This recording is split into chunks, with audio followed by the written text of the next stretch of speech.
The thing about a Flesh and Blood Pro Tour is you know all the killers going to be there. You got to take them seriously. Like, you know, you're not just going to be rocking up against your local's finest or whatever, right? There's a lot of energy in the room. Everyone's there to, you don't really get any free games, you know? Calling might have regional representation. You might have to beat the best player in North America, you know, no small task. Pro Tour, you have to beat the best players in the world. And that's where it gets daunting. These are long days. They're playing 8 to 9 hours of Flesh and Blood back to back throughout the day. You sit down at a Pro Tour and you know you're in a room with several hundred of the best players in this game, and you know that from round one there are no mistakes. You are on it or you are out. Yeah, half the battle is won before the first round is even played. You have to put in the hours, the hard yards, learning your deck, mastering your deck, understanding the meta game, having a plan. I've been prepping really hard for the last 2 months, and I'm feeling just incredibly ready. Yeah, I got a lot of good prep in. I think I get to approach the meta at like a really interesting angle. I think I'm gonna surprise some people. I got some really cool spice. You've done the work, you know the meta game, your deck, your opponent's deck. I'm really prepared for this one, and I have been working like a madman. I'm really excited for this Pro Tour. I'm probably feeling the most prepared I've felt. I've had a really good season with testing. Knowing that I'm here for the top pinnacle level of Flesh and Blood, I'm just got to be locked in the whole time. It's exciting. There's really nothing like it. You know, you just look around and see the other people who are the best at this thing, and you want to be the very best, you got to beat them all. I'm Arthur Hay, I won PTLA, and I'll try to do it again here. I'm Shoma Yamamura. I'm the Pro Tour champion in Amsterdam. I came back to win 2 times.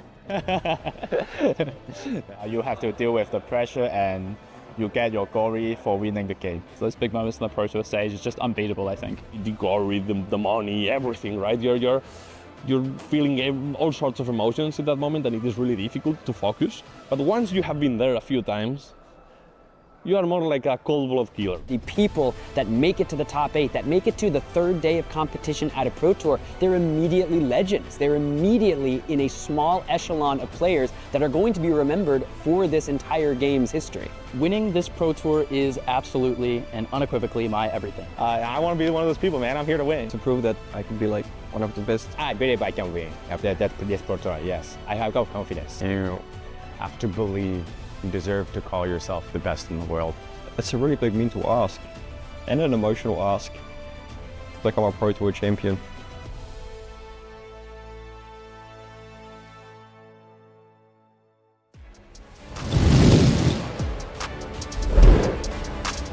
A bunch of legends calling us to the Pro Tour here live from London, England. My name is Sam O'Byrne, and I am joined by my good friend, Mr. Pankaj Bajwani. How we feeling, brother? You ready for a Pro Tour or what? Oh, am I? I'm feeling really good, Sam. Incredibly hyped. This is the first Tier 4 event of 2025, and what a better story than this also being the biggest Pro Tour so far. The absolute largest in all senses of the word. Not only are the vibes the highest, not only are the games going to be played by the single best players that are known to the world of Wraith and beyond, it's literally just the biggest, the most amount of players that have ever competed in a Pro Tour here in London, and we get to have the experience with all of you. I can't wait. It's going to be incredible. Great tell, Sam. How many players do we have today for Pro Tour London? 7 million. We have 7 million players out there playing. But the population of the world is only like 6 million. How is that possible? The game is growing, dude. What can I say? What is it? 561? What is 560. it? Come on now. 560 players. To put in context, Worlds Osaka was in like the 400-ish range. We have grown so much over just the last 6 months, Sam, and I'm so incredibly hyped for the level of gameplay that we're going to see today and the next 2 days at World Tour London. I mean, you really just heard it all spelled out there for you, right? You saw some of our game's brightest stars, greatest players, these Pro Tour champions, these legends who talk about just what it actually feels like to play in a Pro Tour, and we are at the very beginning of a brand new story in our game's record books. We are going to witness over the course of these next 3 days which single player, which individual is going to battle through the 15 rounds of Swiss and those top 8 rounds and emerge as our game's only sixth Pro Tour champion. Pankaj, who's going to win it? No, I'm kidding. But talk to me about, like set the stage for me a little. Like, what's at stake here, and what do you imagine is going to happen over these next couple days? Well, the energy in the room is electric, and you know what else is electric, Sam? I think the big bad of the format, Aurora, shooting star, seems to be warping the metagame around her, and the power boost she got from the latest Armory deck. And she's looking to be the deck to beat for this weekend. Yeah, a lot of people playing the Shooting Star, but a lot of people taking some interesting lists in an attempt to defeat her as well. I'm looking forward to seeing just what our players have cooked up, because you know, when you get the best of the best in the room, there's going to be some unique and interesting choices as players look to take on what has been considered by many an open metagame for quite some time. But in recent days, you know, we're hearing a lot of people saying, no, I think Aurora's the best deck. No, I think Enigma's the best deck. Perhaps even some Wizards. I know we might be happy to see some Wizards thrown down out there in the arena. So I think I'm stoked. I hope you are as well. Now, listen, we are going to be here talking about London all weekend long, because that's where we are. And I know you at home are going to be like, let me get to the next one. How do I join this World Tour fun when a Pro Tour is a part of the picture? Let's talk about the Pro Tour coming up in Singapore as the World Tour makes its way to that nation. Pankaj, you have some experience with Singapore, do you not? You could say that. Yeah, I'm mildly familiar with the place I was born in, and I was raised in Singapore. I'm so hyped for World Tour Singapore and these fantastic promos that will be available to pick up at that event as well. I've been a Kasai fan for a while, Sam. You know I want to get my hands on that marvelous Kasai altar. Well, yeah, you talk about altar. Look at these, folks. Tickets are on sale now for World Tour Singapore, and we have got some brand new alt art heroes. I've been hearing people say we got the beach episode as Victor, Syndra, and Kasai take to the waves, because there's a lot in store for the folks coming to World Tour Singapore. I really like how they took Victor and then turned him into an inflatable horse. That's really, really cool. And then they also brought that guy over and just like have him swimming with they have Victor. The handler it's really as cool. well. Yeah, that's nice of them. That's nice of them. So if you want to get some of these heroes, there's many ways to do so. The souvenir package, of course, is going to be one major way to get all three of those rainbow foil heroes. Look at them. They're like, dude, I didn't even realize this. They're like Marvel frames, but they're rainbow foil. That's actually so sick. You can see all three of the heroes. Incredible art by our very own Sam Yang up there on that playmat. And of course, back some Mastery Pack Guardian. We might be talking about that later in the day. You getting a souvenir package or what? Oh, hell yeah, for sure. That playmat is gorgeous. I didn't even know that was available. And the Kasai is holding a shovel. I'm glad we get to see the full art over here. I wasn't sure what she was holding, but now we see that it's a shovel for the sandy beaches of Singapore. As well, the Fabled event package is another way you can get some beautiful cards from the upcoming set High Seas. I see Big Game Trophy Shot, Golden Skyward, and Chart the High Seas, and we've got, I don't even know what that art is for. What is that? I have no idea. Maybe it's a young hero, I'm not sure. But how fitting is it that right after High Seas, we go to Singapore for the Pro Tour, which is an island surrounded by the seas?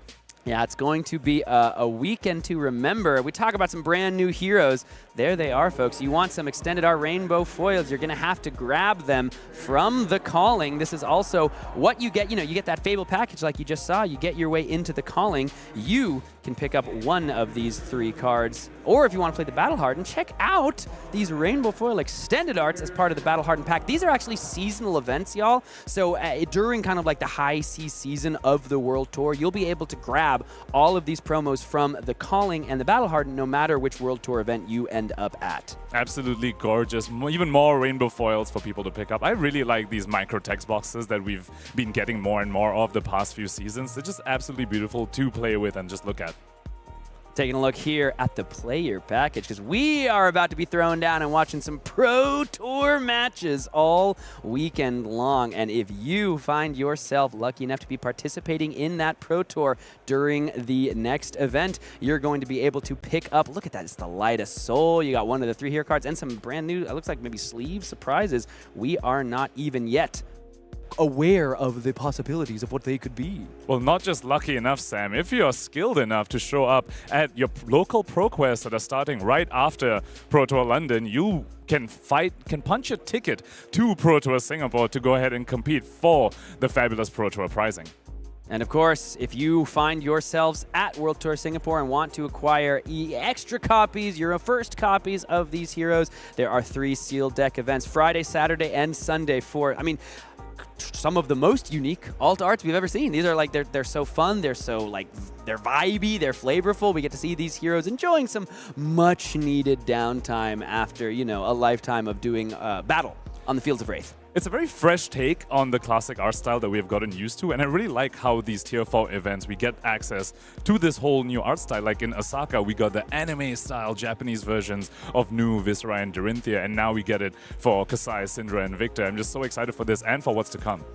We talk about what's to come. We have got a Pro Tour today, my friends. The first day of our Pro Tour here live from London. Let's take a look at what is on the line, Pankaj. We have got a total prize pool here, 175 big ones, going all the way down to 64th place. But you look at the top 32, the top 16, you're talking about thousands of dollars in a payday. Gold foils all the way down to the top 8, the PTIs, the Champions prize card, of course, is only for our first place player, taking home 50,000 USD. You look down the line, top 4, top 8, top 16, top 32. It's life-changing money for people competing in this Pro Tour. I always say we need to add another column to this that just says clout, and I don't know what we're going to measure it in, but you said it in that little intro video, Sam. Once you do well in an event like this, you enter an echelon that is so small and so highly regarded amongst the other players of this game that the value in that is just undefinable.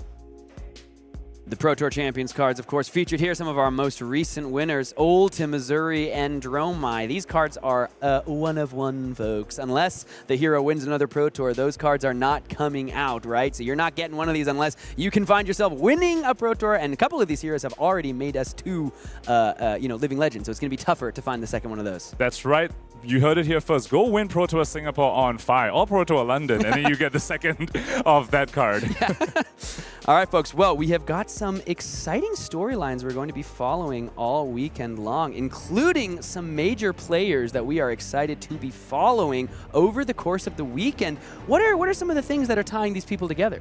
Well, the first 4 that we see on the list are all previous Pro Tour champions. Pablo Pintor, PT1, Michael Fang, PT Baltimore, Arthur Trehe, PT LA, baby. And Shoma, PT Amsterdam. And after that, we've got some runner-ups. We've got Bartars, runner-up at 2 different Pro Tours. Florian, runner-up at PT1. Mara Faz, runner-up at PT Baltimore, facing Michael Fang in the finals. Mercy Bickle, runner-up at Worlds Osaka. And Grzegorz, winner of Worlds Osaka. Yeah, and of course, you've probably heard of Michael Hamilton by now, our very first world champion ever. But you take a look, these are accurate, folks. These are the heroes we are seeing our champions, runners-up play over the course of this weekend. I'm seeing some Enigma, some Aurora, some Florian, a Vynnset, a Fang from Grzegorz Kowalski, and Michael Hamilton. He's been playing new in recent days, but he's on a Slippy deck that I really hope we get to see on coverage, because that is my pick for the deck that has gotten the most steam in, there's always a deck that in the 9-10 days before a big Pro Tour Worlds type event, there's a deck that suddenly everyone starts talking about. For my money, I think it might be Slippy. Slippy seems to be positioned almost like the Uzuri of the format. And when I say Uzuri of the format, I'm talking about PT Amsterdam, where Shoma brought Uzuri and really took that event by storm by beating the 2 top decks of that format, which is Zen and Nu. Slippy seems like it's the best deck positioned into both Aurora and Enigma, which really is the narrative of this weekend. Yeah, and I think Michael might agree with us grabbing that here. I can't wait to see what our most recent, our reigning world champion is bringing to Fang. He was playing Count Your Blessings Enigma to win that tournament. Now he's playing an aggressively slanted hero like Fang. What spice has he brought to the table to make that deck sing? And what secret does he know that the other Fang players don't? That's the one that sticks out to me the most on this list, Sam. The Grzegorz, he is known for the grindy control CYB Enigma, and he's bringing Fang. Now, there were whispers of a Fang cabal in the weeks leading up to Pro Tour London. A small group of players who had maybe cracked Fang and found out how to beat Aurora and Enigma at the same time. Perhaps Grzegorz is part of the cabal, and we're going to see some fireworks in that Draconic Warrior hero. Well, we've seen these players. We're going to be watching them. We'll be seeing their standings update, their records update all weekend long. But there's another leaderboard that these players are all fighting upon. It is, of course, the World Tour leaderboard, my friends. We've got 1.5 million USD on offer all year. And this is the first of 3 major events that are going to have the biggest paydays. Couple Pro Tours, a couple of Worlds coming up. Looking ahead, of course, at where some of these major events are going to be. Recently announced the World Championship returns to my home country. Philadelphia will host the World Championships, the home of Rocky, the Liberty Bell, and potentially our next world champion. Of course, that was revealed at the keynote that happened just yesterday. If you haven't tuned into that, definitely go check that out. Lots of interesting reveals there, as well as the dev talk after that.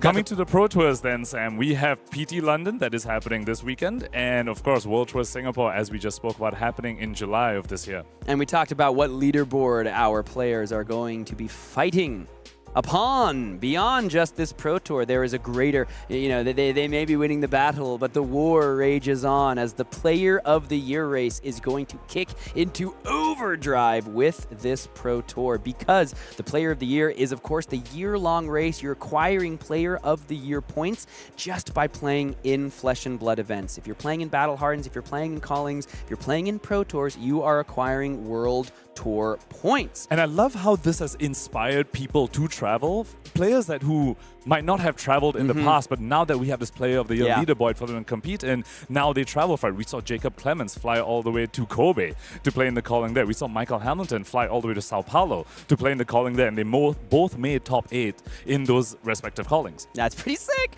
They're culminating at the end of the year, of course, in a championship with a pretty hefty prize pool. We'll get into that in a second. This is where you can earn those World Tour points. You can see Battle Harden gets you 4, National Championships and Callings gets you 16 potentially, but the Pro Tour gets you almost double what a Calling and a National Championship title gets you. If that does not put into perspective the difference in what we are going to be witnessing this weekend, I don't know what will. And don't forget, these World Tour, Player of the Year leaderboard is also regional based. It's not just a global one. There are 3 different regions: Asia Pacific, Europe, and North America. So you will be competing with other players in your region, which also reflects that you'll be able to go to the events in your region and be on the leaderboard there. Yeah, 3 separate leaderboards and 1 overall Player of the Year. But there's an enormous amount of moolah on offer. We've got 3 total champions for their region, 3 second-place finishers, 3 third-place finishers, and they're all going to win some cold hard cash. Let's take a look at the Americas leaderboard. We've got some big names, a lot of players that we just talked about on that, players to watch list. 2 of them are at number 2 and number 3, and they both just happen to have the same first name. And we're definitely not surprised to see Brody Spurlock leading that leaderboard. He has been traveling for Flesh and Blood way before Player of the Year was a thing, and to see him right up there at rank number 1 in the Americas, that's just part of the story.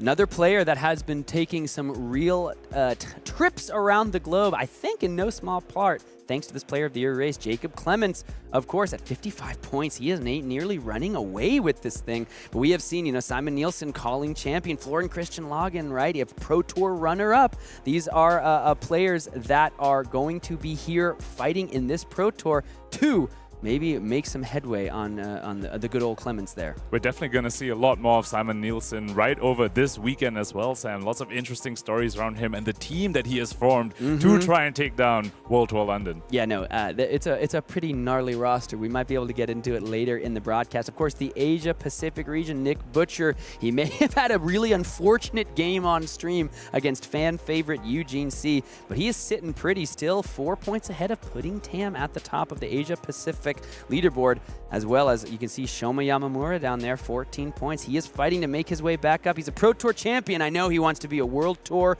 regional champion as well. Also some local favorites on this list. Vespa, always sporting the illusionist. We first saw him at Calling Phuket. We saw him recently at a Calling as well. Gordon Ko as well from Singapore on this leaderboard. They're just vying for the Player of the Year in their region. And you can take a look here at the overall leaderboard. Whoever gets the most points worldwide will get an additional 10,000 USD. But I do hope you at home can take this opportunity as you're seeing all these names, as you're watching all of these players, you take into account the World Tour leaderboard and the World Tour points, and you can think about, who are you rooting for? Which storylines are you looking forward to following? Because there's more than just World Tour points on the line. There's points aplenty. We have got the Living Legend race that is heating up, and I am looking forward to getting into that one, because depending on what hero wins here, the Living Legend race and the Living Legend leaderboard might look very, very different in just a couple of days. And we know the respect, the reverence you get for being the one to bring your hero across the finish line. We spoke about the small number of players that have won Pro Tours. There's an equally small number of players that have been the ones to cross the hero across the 1,000 Living Legend point threshold. And to be the player to be able to LL your hero at a Tier 4 event like a Pro Tour is just something else. And you can see there's a hero very, very close. How do these heroes end up at 990 something? We've got Briar, Prism, Zen, these heroes that are just barely scraping by at 990, but Zen lives to fight another day. It was the talk of the town. Will Zen make it to Pro Tour London? It had so many potential ramifications on the meta, but he is still here. He is still kicking. What does that mean, Pankaj? Up until last week, we didn't know whether this hero was going to be legal, which means a lot of people weren't sure whether they should prepare Zen as a potential pick or even prepare against Zen, because you spend all this time practicing and you might not even play against one because it might not be legal. The ramifications for this meta, Sam, is that I think Zen is very uniquely positioned in that he's better into Enigma than Aurora is, and also has game into Aurora itself and game into pretty much anything else that someone can bring. Zen almost sits in this between like 45 and 55% range into pretty much any deck of the format, which is quite attractive to many high-level players at an event like a Pro Tour. Yeah, you look down the list here, you've got a lot of heroes that have done quite well recently and might be looking to challenge Aurora as de facto best deck. I'm looking forward to seeing just how many players chose to bring Zen, especially because they had, like you said, to be practicing for this event, not even knowing if it was going to be legal. Looking down the list here, of course, if a hero wins this Pro Tour, they'll get a good, healthy injection of Living Legend points. And with the ProQuest season just around the corner, we might be saying goodbye to some of these heroes from Classic Constructed and looking forward to gaming with them at the Living Legend table. Well, we've talked about Zen. We've talked about how many players might have brought Zen. Let's no longer talk about it. Let us be about it. Let's take a look at the metagame breakdown here for Pro Tour London. Bonkage, there's a whole lot of Aurora. There is a whole lot of Enigma, but Florian taking the third spot might not have been something I expected. Florian at number 3 was definitely not on my bingo card, Sam. I was having Zen, even potentially New in that spot. But coming back to Aurora a little bit, there was a lot of talk around what percentage she would actually be in this meta. You know, some people were thinking as low as maybe 18 to 20, and some people as high as 30. And it seems to be she is on that higher end of that range. It comes out to about 29% in this 560 large Pro Tour. Wow. Well, you know, an interesting part of that discussion, even at 30%, 29% of the metagame, you're going to play into so many other heroes than Aurora. Some of these players that are like, oh, you know, I need to have my whole sideboard built around my whole game plan just around Aurora. I think it'll be the most represented deck. And here, Gem, I've played in these callings. Your gem is going to be Arachne, Azalea, Vynnset, Kano, and you'll sit against the Kano and you'll be like, what happened? How is the Kano here? There's 8 of them in the room, and you know that trademark smirk is looking to blast away his opponents this weekend. I actually have Kano as a bit of a dark horse for this meta. Yeah, I think agree. a lot of people, a lot of Auroras in particular, are cutting the Shock Charmers because they're like, oh, I need to beat the Earth decks. I need to also beat Enigma. I need to beat the Mirror. Do I really need Shock Charmers? Kano's been unplayable for a while. I can just cut it. And if they do that, they're going to get burned to a crisp by the Kano. And some interesting development that has happened is that Kano into Enigma has actually become favored for the Kano side because of the lack of pressure from the recent Enigma list that we've been seeing. Playing a little more defensively maybe for some of these other Dark Horse decks, right? Like we're looking down the list there, we see 8 Verdances. I kind of love to see the Wizards just nestled right next to each other. Enigma packing AB3, finding a way around that matchup as Verdance has gotten a little more, people have been playing Verdance a little more, rising in popularity. Looking around the rest of this metagame, I mean, you can't ignore the top 2, Aurora, Enigma. I think for my money, speaking to the players in the room, I mean, I was going to say, those people think those are the best 2 decks. Clearly, given that they are the top 2 in our metagame here, do you have any thoughts, Pankaj, on which of the other decks you're seeing have the best game into either of these heroes? What would your answer be if you're looking and you're like, I'm not an Aurora player, I'm not an Enigma player, what can I do to take down this tournament? There are quite a few answers right on the screen here, Sam. So Zen being one of them, we spoke about him. That Zen state token can accrue so much value against Aurora, especially if you can make an extra one off of, say, a wax on and a wax off combination. Right. Another hero to talk about is Azalea. Azalea packing some Murkmire grapnels, some defense reaction hate in the form of release attention, can really give Enigma a run for their money, and at the same time, Azalea into an aggro deck like Aurora, hamstring shots, render ledges can be incredibly effective. I also want to point out Arachne slipped through the cracks, sitting over there on a second row all the way to the right, 13 players, including Michael Hamilton himself, bringing that hero, saying, I think this is the best position to do both Enigma and Aurora. Yeah, I love the Azalea call-out. I feel like that's a deck that maybe, again, in recent days, saw a bit of an upswing. I wasn't expecting to see Azalea so highly represented. Yeah, 16 is not that high, but when you're on the second row, not the third or the fourth on the metagame breakdown, it means there's enough players out there that thought it was a good enough pick, given the top 2 decks like you're saying. And it's not just any players. Our player, the top of the Player of the Year leaderboard, Brody Spurlock, is sporting Azalea for this weekend. Yeah, of course, we've got those 28 Zens. I'm looking forward to seeing if the Tamer of Purpose can tame this Pro Tour for his swan song, because we have got some games to get into, my friends. Round 1 is coming up just around the corner. I'm not going to spoil it yet because I want you guys just to see it, because I'm just going to say it. I'm just going to say it. I think this is the coolest first game in any Pro Tour in our history. Pong, you ready to be about it? For sure. Let's get into this game, my friends. It is time for round 1 here of the Pro Tour. First game of 2. We've got 2 games of CC happening all weekend long. And look at these players. Shoma Yamamura, Pro Tour Amsterdam champion, facing off against Team Blue Pitch's own Pudding Tam, World's top 8 competitor, Pro Tour top 8 competitor, and we have got a battle of the Titans here for our first game of round 1.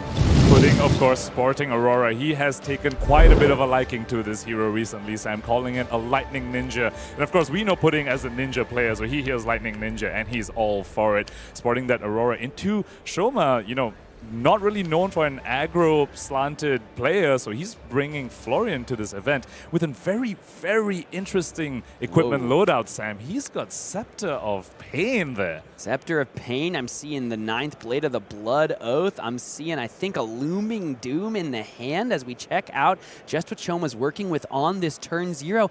Last event, I believe, that was at this level, Worlds in Osaka, Shoma was playing a Rune Blade. He was playing Viscerai, and now he is sticking to the Rune Blade guns. So we are going to see how he wants to navigate a very different flavor of Rune Blade. This clearly more defensive. Got the Looming Doom, got the Scepter, got the 9th Blade in the pitch, got the Rune Chant as the first game action here of our round 1 of the Pro Tour coming from London. A little bit of an eyebrow raise from Pudding over there, seeing the 9th Blade of the Blood Oath being pitched here. I'm not sure how much he was expecting a combo OTK style Florian coming out from Shoma Yamamura over here. And on Pudding's side, no combo equipment on his side of the field, Sam, which is telling. Yeah. A lot of Aurora players perceive their way to victory in this matchup into a blind Florian is to combo them with the Arc Lightning Flicker Wisp alongside the gold token that you get from Crown of Dominion and Aether Ironweave to really bank the go again arcane damage again and again and have an incredibly spiky turn to go over Florian's defenses. Pudding, however, is saying to us he thinks he can get there with just the regular equipment, doesn't need some fancy combo. And starting off with a Scar for a Scar after taking exactly one damage from the Scepter of Pain on Shoma's side. Shoma perhaps regretting sending the damage on the first turn. Yeah, exactly. Sometimes it's not always the best to leak the damage into, you know, I can think of a Vynnset as another Rune Blade that can always enjoy getting hit on that turn 0. The Scar for Scar being turned on means this Ravenous Rabble can be the follow-up. 4 more with Go again. Block with the Felling of the Crown. So 1 damage over the top. Shoma Yamamura will be heading down to 39 here. And we'll see what the follow-up is from Pudding. It looks like it's going to be Enlightened Strike. Have to imagine he's going to draw a card because both players know it's a Ravenous Rabble on top. And rather than that current funnel that currently can do nothing with no lightning card being played, Enlightened Strike's just going to refresh itself and get a card in the arsenal worth 4 value. The most efficient mode of E-Strike for sure, just drawing that Ravenous Rabble. And this is a little bit of a unsaid benefit of Ravenous Rabble. You know what you're going to draw, and Aurora is a deck that likes to draw a lot of cards. Snatches, Channel Lightning Valleys, E-Strikes choosing draw a card. Just having that knowledge can benefit you a lot as you think about how you're setting up the following turns. Shoma just spending all the cards on defense there, but beginning the process of filling up that graveyard with those earth cards for the decomposes later in this game. It's going to be Burn Up and Shock on a 5-card hand for Pudding. He was under no pressure. Now all of a sudden he is going to be asking about the potential for Arcane Barrier from a deck that does not have any represented. It's just going to be well grounded for that type of prevention. Oh, excuse me, the Arcane Lantern there in the slot. I always think Scepter of Pain is two-handed. Looks like you are able to grab that Arcane Lantern. So still the damage would come over the cross, revealing that yellow, meaning this Ravenous Rabble is a much easier prospect for Shoma to block and stop that burn-up effect from hitting the floor.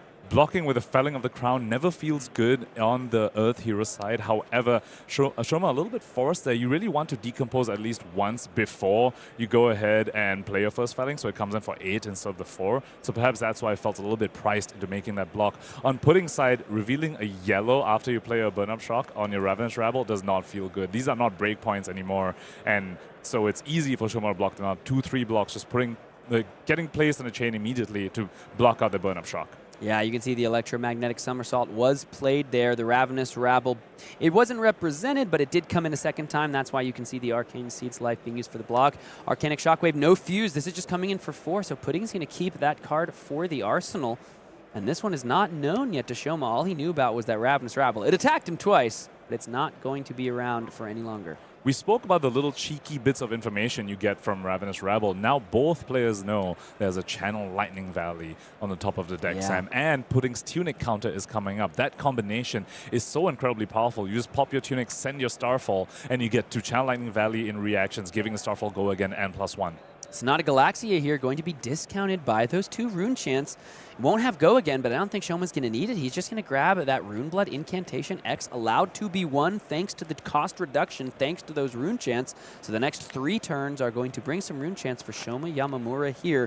Going to be a little bit before Florian is online. The first Decompose only grabbed those 2 Earth cards, meaning for the most efficient path to Florian being online, Shoma would need to decompose 3 Earth cards for the next 2 instances. We're going to have to see if that's possible, given that with you, exactly like you described, Tunic on 3, we know there's a Lightning Valley in the hand. The pressure is not going to let up anytime soon. And there are currently 3 Earth cards in Shoma's graveyard, so he is going to be able to do the next Decompose with the full 3 Earth cards if he chooses to do so. I'm curious to see how many Rune Shots he wants to build up before he sends his first attack, because cards like Felling of the Crown and cards like Plow Under are your best Decompose attacks, but they do also pop all your Rune Chants because they are attacks. So if you want to build up a whole bunch of Rune Chants before you do anything, you can't really quite do that if you want to leverage the power of those cards.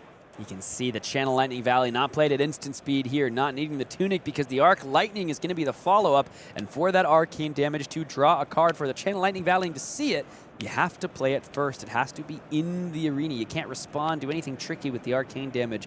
And Shoma Yamamura, now that he has that Arcane Lantern, gotta have to think, does he want to commit any blue? But the answer is no. 1 damage going to be taken. So Shoma Yamamura looks like heading down 37 means a card going to be drawn here for Pudding. That's a whole extra card and an Arc Lightning that's going to be doing some major work for the rest of this turn. Very disciplined call by Shoma over there. Often you might be priced into pitching your cards, using your armor to block out the Channel Lightning Valley, only to have the Channel Lightning Valley hit later on anyway, because Pudding was holding 2 cards in hand. You know the Tunic's up for a Starfall. If there's a bunch of 0-4-4s and you don't have the 0-4-4 D-reacts, you don't want to just commit your armor only for your opponent to get the value anyway. So Shoma says, you have an Arc Lightning turn. I'm probably not going to be able to stop you. Go ahead and get your card draw. I'll just try and be as efficient as I can instead. Here comes the Gone in a flash. This one's got go again. Any instance going to bring it back to the hand in that damage step, the resolution step. Can bring it on back. Effectively a snatch that doesn't even need to hit. Your opponent can block 4 in it, but if you play the instant, you draw it right back. Sort of like the Lightning Heroes version of Endless Arrow, if you will. Let's see what Shoma wants to do. No burn up on this turn. The card has already been drawn. Shoma here, he's got to read the runes in the hand. This is like a really defensive style of Florian, like almost maybe even slanting towards OTK, one turn kill, building up a buttload of rune chance until Looming Doom can really put the clock on and change the game in his favor. Seems like Shoma really misses Viserai, Sam, probably wishing it was legal for this event, and has tried to channel the spirit of Viserai in Florian Rodwood Harbinger instead. Electrostatic just discharge going to be played in the damage step. So the Gone in a Flash can come back to hand. It will now come in for 7 when it is played, but it looks like it's going to be the current funnel pitched. Let's see if it's into the Starfall or the Grasp of the Arknight. Grasp of the Arknight would represent 2 points of value on this turn, 1 point from the Arcane from the Rune Chant, and 1 point from the Arcane from it itself having go again. Current funnel going to the pitch zone as well. Very important for this turn to keep that Channel Lightning Valley around. It did only come down this turn, which means for this turn, all the Channel Lightning Valley did is replace itself. You need to keep it around and draw with it again on the following turn for it to actually have netted you an extra card. Would it be the embodiment of lightning instead of the Grasp of the Arknight? You could really see putting there, make the decision, go back and forth. Looks like going to create, no, he's going back a third time from Grasp to embodiment back to Grasp. Does he want the point of Arcane or does he want the go again? So he has the option for both. If he just sacrifices a Starfall and uses his Tunic instead, you pitch 2 for the Grasp and then you activate Tunic, you can Aurora as well. You do sacrifice a Starfall, but you get to keep the embodiment around. And that is quite important in this matchup because you really don't want to brick against a Florian that's trying to set up against you. And if you can end your turn with an embodiment of lightning, that's one way to insulate yourself from bricking. And another thing that it does is set you up for an exude confidence start. When you know you're against an opponent that's packing as many defense reactions as a deck like Florian is, exude confidence is one of those cards in this metagame that has just, the stonks on the card have just gone so incredibly high. Now to go again, the follow-up with the Starfall. Aurora's signature weapon joining the fray. No block reaction. No block reaction. Rootbound Carapace here, blue variety, just going to get the full 2 points of defensive value here and decompose the second time. And like you mentioned, 3 Earth cards being committed, so Florian potentially could be online with 1 more decompose. 5 Earth cards in the banish for Shoma now, with the promise of 2 more going to the graveyard that are currently blocking on the combat chain in the form of that blue Rootbound Carapace and the Channel Millennium Tree. So it's 1 more Earth card to the graveyard and 1 more decompose, and we've got an online Florian that is packing a whole bunch of rune chant generators in the form of these Runeblood incantations, which probably tell us he's also running Malefic incantations. We've seen Read the Runes as well. If Shoma can get online relatively early in this game, we could see him run away with this game. Of course, Gone in a Flash coming in for 7, thanks to the Electrostatic Discharge played 2 game actions ago. We've seen a Grasp, we've seen a Starfall, but this Gone in a Flash that came back to hand is back. It was gone in a flash, but it's now back with a vengeance, coming in for 7. The Barkton of the Millennium Tree potentially joining the fray here because it would be able to create that embodiment of Earth, given that second decompose that Shoma was able to get down. Florian not being online, though, would not create 2 embodiments of Earth, would just create 1 of them. So perhaps Shoma is debating over here whether he'll be able to get the full value on the Bark Skin if he can wait for Florian to be turned online first. And that's such an interesting card in Shoma's list, Sam. He's got a Thistle Bloom Life he's blocking with over here. It really tells us what he's trying to do with this Florian list. We're going to see a bunch of life gain and then a bunch of rune chants being created with that card being resolved. Down to 28 goes Shoma Yamamura. Flow counter on the Channel Lightning Valley. Card to the arsenal for pudding. Now let's see how Shoma wants to enact this turn. He gets a Rune Chant from the Runeblood incantation. He gets 3 Rune Chants from the Read the Runes. But once again, no pressure whatsoever. It was 1 Scepter of Pain activation, and all that did was help pudding. He's back with a 5-card hand. Let's see what he's got. 5-card hand with tuning up with a CLV on the field is almost like a 6-card hand. And yet another Arc Lightning to start this turn off, Sam. Arc Lightning here looking like it's going to potentially show itself to be one of the main reasons why Aurora is doing so well leading up to this Pro Tour. Her specialization working in beautiful concert with the Channel Lightning Valley, putting immediate pressure on Shoma. You didn't pitch last turn. Are you going to pitch this turn? The answer is no. Shoma Yamamura heads down to 27, and that means the Channel Lightning Valley is going to draw. Let's see what the rip is here from Pudding. He's got another 4-card hand, and he's got a lot of stuff to work with, including another Arc Lightning, that beautiful new promo Snatch coming to APAC events at World Tour events later this year, and a Lightning card for that Entwined Lightning as well. Once again, Shoma Yamamura recognizing that he won't be able to block out this entire turn when the turn starts with Arc Lightning, and you're going to get all sorts of pings, especially with the tuning counter. The Starfall's going to attack for 2 and ping for 1. Shoma saying, you're going to get the card draw. I don't want to commit too many cards on this. It's your second Arc Lightning. I just need to wait out the storm, wait out this lightning that is sending at me for a little bit, and then come online, and that's when I'll have my return salvo.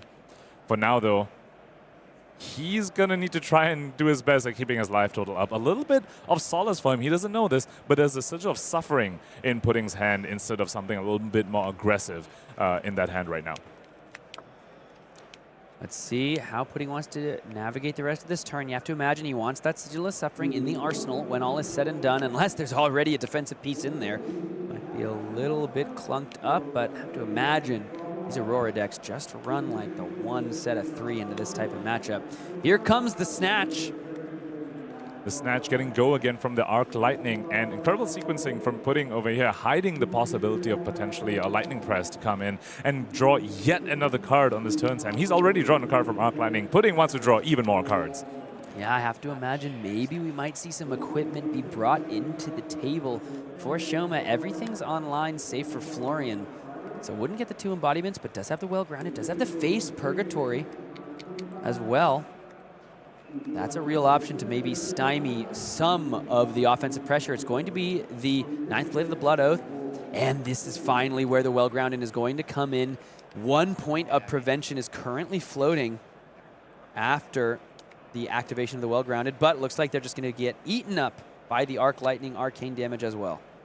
It's a full 2 points of Well-Grounded getting there and helping cover up the breakpoint. Perhaps Pudding can make the read that maybe Shoma doesn't have a defense reaction given that block, or maybe there's still a defense reaction to insulate against a Lightning Press. A little bit hard of a read. Shoma's arsenal has not moved for quite a while, and neither has Pudding's. Here comes the fuse with the Arc Lightning. Entwined Lightning now going to have go again, 4 go again, and once again threatening the ping with the Arc Lightning. And that's all 3 Arc Lightnings in the first few turns. These first few turns coming up all Pudding. Shoma's going to need to find a way to get back into this game once Florian is online. And with that Well-Grounded going to the graveyard as well, that is 3 Earth cards in the graveyard that he can go ahead and just needs to decompose once more. We'll be able to turn Florian online, and perhaps then we'll see him get the value from the Bardskin of the Millennium Tree and just start racking up even more rune chants. Now look at this. The Arc Lightning is just going to be played here at this point. In order to get the fuse on the Entwined Lightning, now it's played. The Starfall can come in. It gets with 2 points of Arcane, just like the Arc Lightning before it. And the action card that's getting go again with the second Arc Lightning is Snatch again. So it's coming in for 4 with go again and 2 points of Arcane on the back. And if it hits, another card's going to get drawn on this turn. Pudding is seeing multiples of so many cards right now in the first few turns of these games. So many Arc Lightnings and 2 Snatches. How is Shoma going to deal with this yet another breakpoint? He is holding a Felling of the Crown. You know he wants to send that to both turn Florian online, send it for 8 with Disruption, pop the 6 rune chants that he has. You have to think that has to be his way back into this game. Can he hold enough cards to send that Felling of the Crown? Got a Sonata Galaxia, 2/3 blocks, but the Sonata Galaxia can go along with one of his 2 equipment pieces. Could also give 2 equipment pieces and start the turn with Sonata Galaxia. It will have go again because you have 6 rune chants. How much does Shoma value the Sonata Galaxia? It looks like he values it a ton. Florian is going to be online if he finds another Runeblood incantation. His turns will start with making 2 incantations each, 2 rune chants each time those incantations trigger. So he's saying this is valuable. I will give up the extra Embodiment of Earth. I'm not even going to use the Embodiment of Earth on this turn. I'm just going to give you the armor. And my way back in this game is by creating a whole bunch of rune chants, because you have used all 3 Arc Lightnings. All 3 Arc Lightnings. The Channel Lightning Valley has been developed as well. Let's be very clear. The beginning of this game has been very kind, very friendly to Pudding Tam. He has gotten many of his most powerful cards in the first couple hands. So Shoma has been in the blender on the back foot, desperately fighting for just a chance to do his thing, play a little bit of his game plan. Pudding has been damn near untouched, sitting at 39 still, 39 minutes remaining here in our round. But Shoma here with the Sonata Galaxia can find the Malefic Incantation. It's going to have, the Sonata Galaxia is going to have go again because of that discount. But now, will this Felling of the Crown be enough to put Pudding a little bit, at least, having him have to consider what Shoma is doing, because it has been all Aurora this game.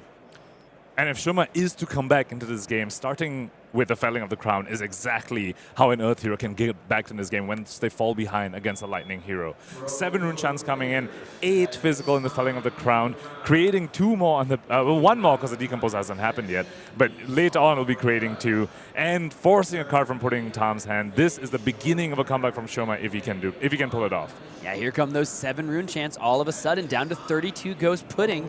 And now the Felling of the Crown is going to decompose. Let's trigger the card. Let's find the Earth cards. Well grounded is maybe going to be that 3rd Earth card. It's maybe why Shoma used it. We can see the hero flip over as the Rotwood Harbinger is finally here. And the Felling of the Crown is going to be coming in for 8, taking a card from Pudding's hand.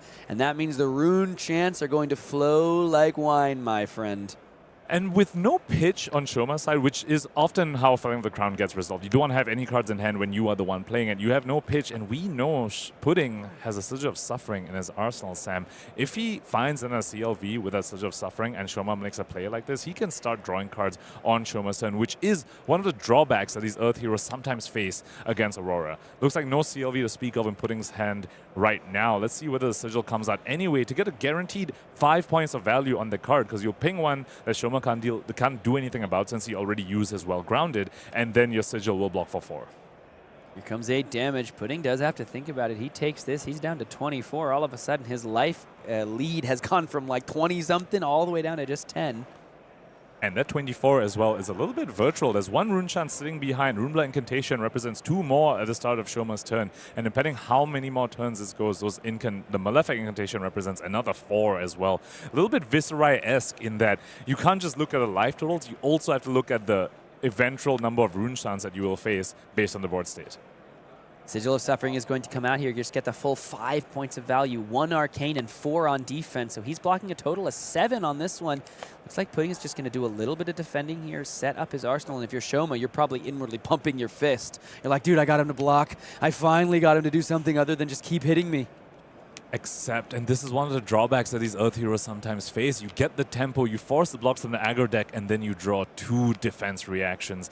Shoma can't be too happy about that unless he can get one of those defense reactions into his arsenal. But you saw once again the Ravenous Rabble reveals to channel Lightning Valley. Pudding could do nothing but just give a little smile as once again the tricks are on the table, as literally the top card of the deck shows the future.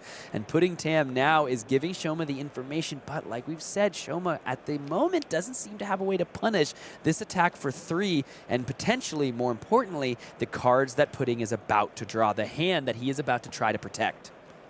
No such of Suffering, at least, is set up for Pudding Tom so far to go with a Channel Lightning Valley. However, it does have another 0 for 4 that he's going to set, which is also going to be incredible with the channel. Shoma needs to try and set up a bunch of defense reactions if he wants to stop Pudding from drawing even more cards from the CLVs.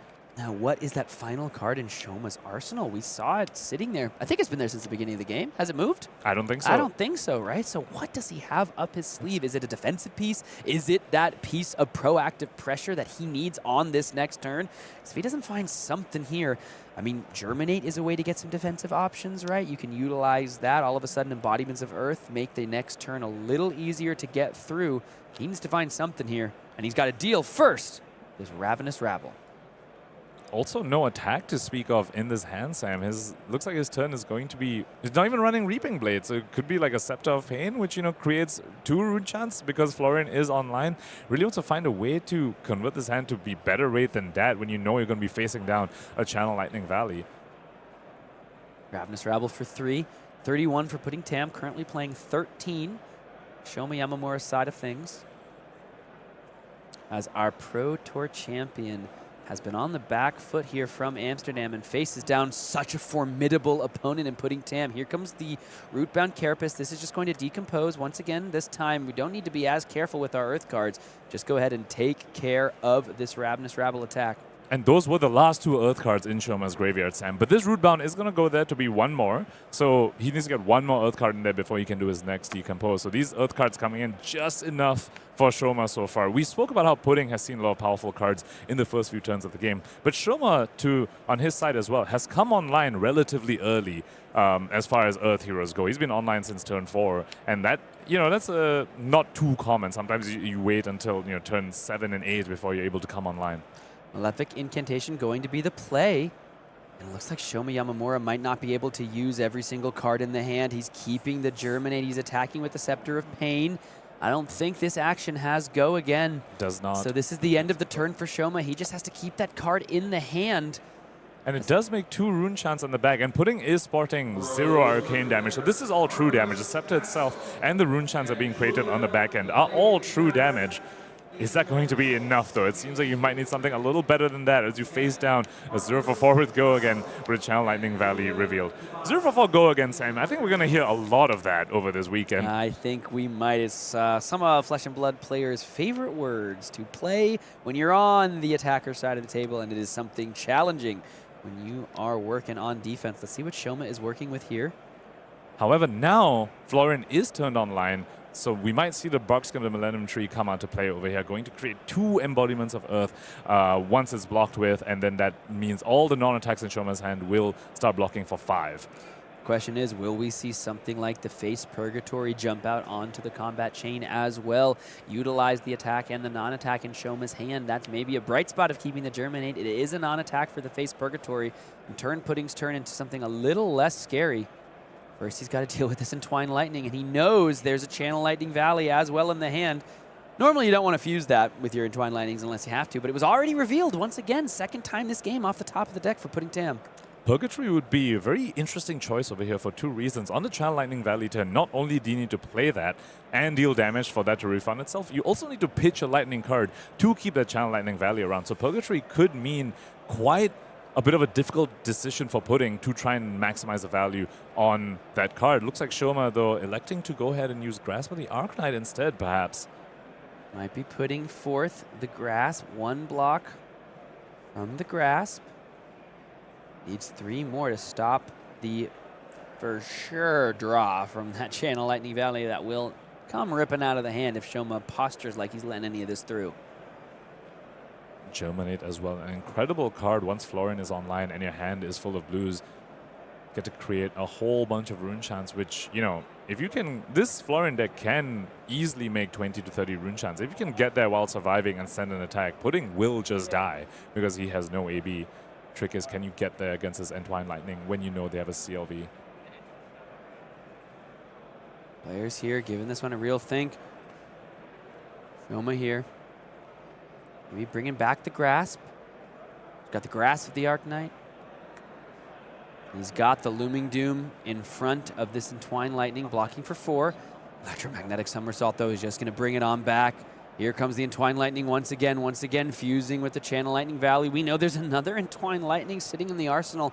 This game has gone in Pudding's favor to start so far, and we are seeing the effects of that continue from here as Pudding looks to maintain the pressure and potentially just snuff out our Pro Tour champion, putting him at a challenging position, but not one that is impossible to get over, as we've seen in our very first Pro Tour. If someone can come back from this, it is Shoma Yamamura. Looks like he's just presenting a 2-block in front of this 4. Wait, a priority over to Pudding now. Is he going to play the CLV? He could get a little bit juice if he plays a CLV and Shoma has a defense reaction. That arsenal has not moved from Shoma's side over here. So Pudding here deciding if he plays the CLV and he gets defense reacted out of this, he also needs to pitch a Lightning card to keep the CLV around, which just will really stymie the offense on this turn.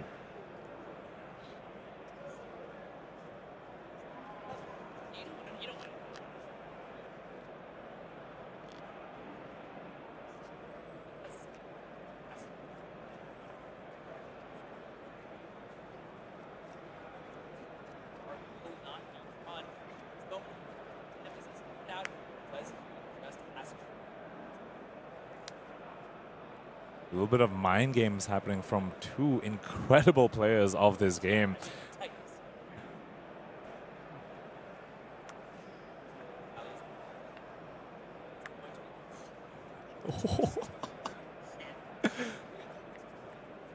I saw that card flipped up.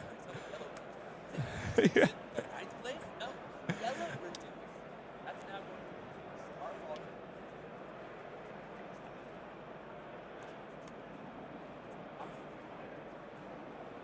Out.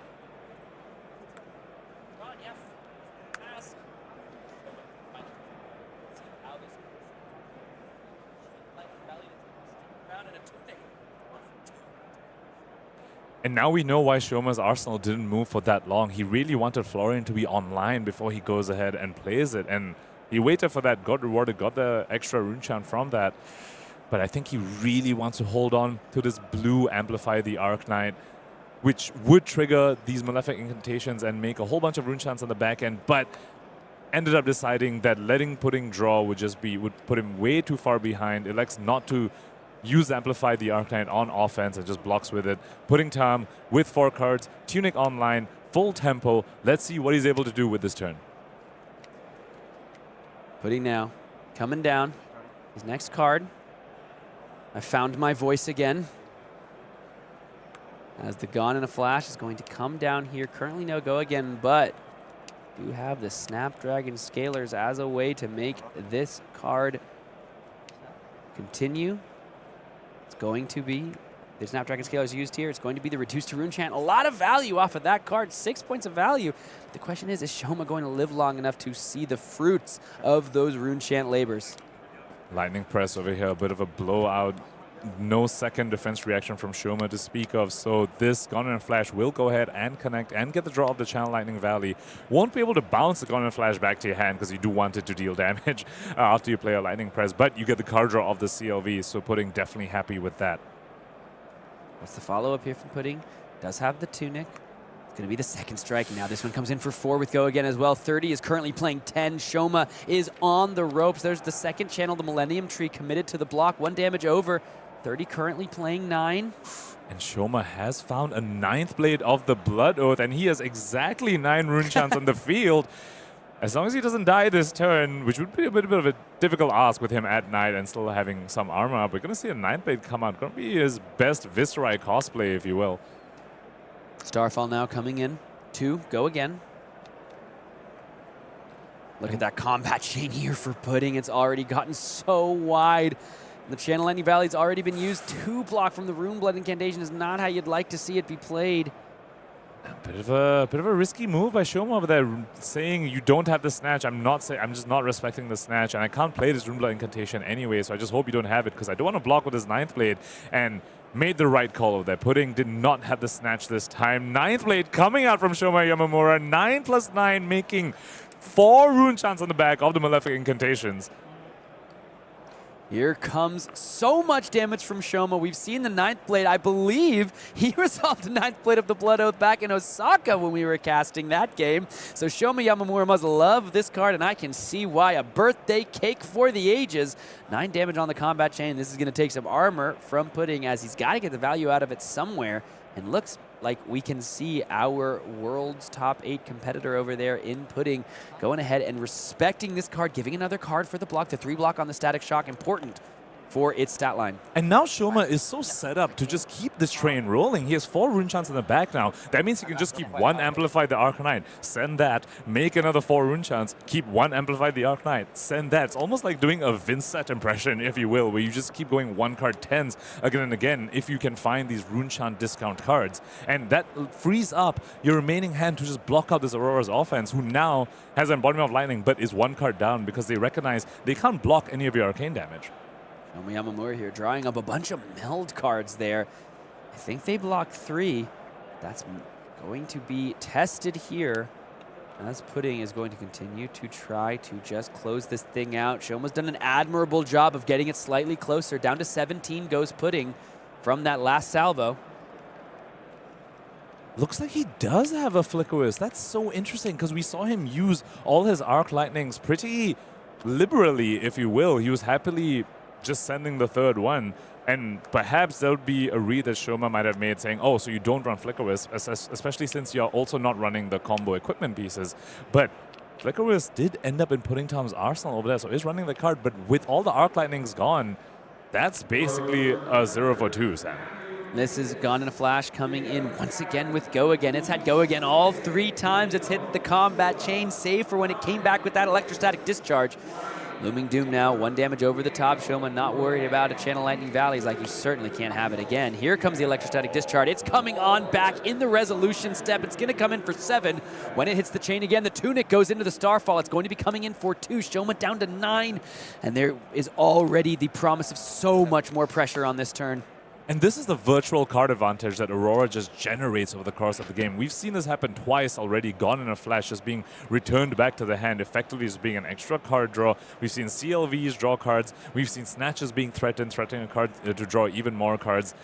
This is how Aurora outvalues a lot of her opponents. Can Shoma outvalue this Aurora back with the hero ability being turned on now? We've seen that first 9th blade coming in, perhaps signaling the start of a bit of a comeback. Gone in a Flash for 7 right now. No Go Again this time, though. Let's see what Shoma can put together. There's one final card for Pudding.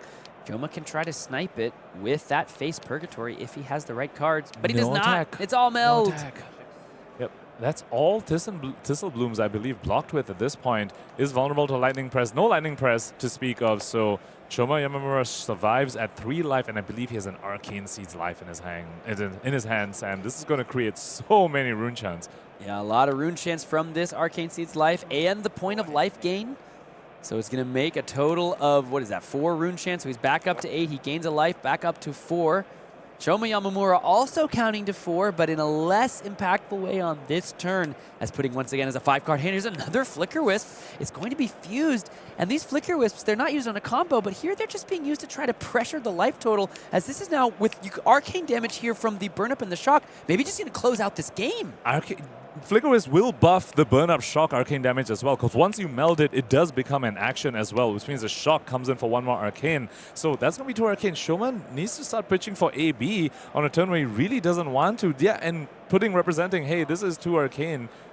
I wonder if Shoma missed that, Sam. It was fused to the Flicker Wisp. He should have known he need to pitch to that, to the Burn Up Shock follow-up. So perhaps regretting not pitching to a Flicker Wisp to begin with, because now a card is forced out of him anyway. Yeah, gotta pitch something to the Arcane Lantern, and Shoma hasn't pitched all game. He has not respected this arcane damage once. He's had a different game plan. You know Shoma has practiced this matchup leading up to this Pro Tour. I mean, he looks up to the sky as he tries to think, what can he do in this one? Pudding Tam has just had all of the answers, and he's been asking all the questions as the Plow Under hits the pitch. Down to 1 goes Shoma Yamamura. If there's another arcane damage effect on this turn from an action card, that might just close this thing out.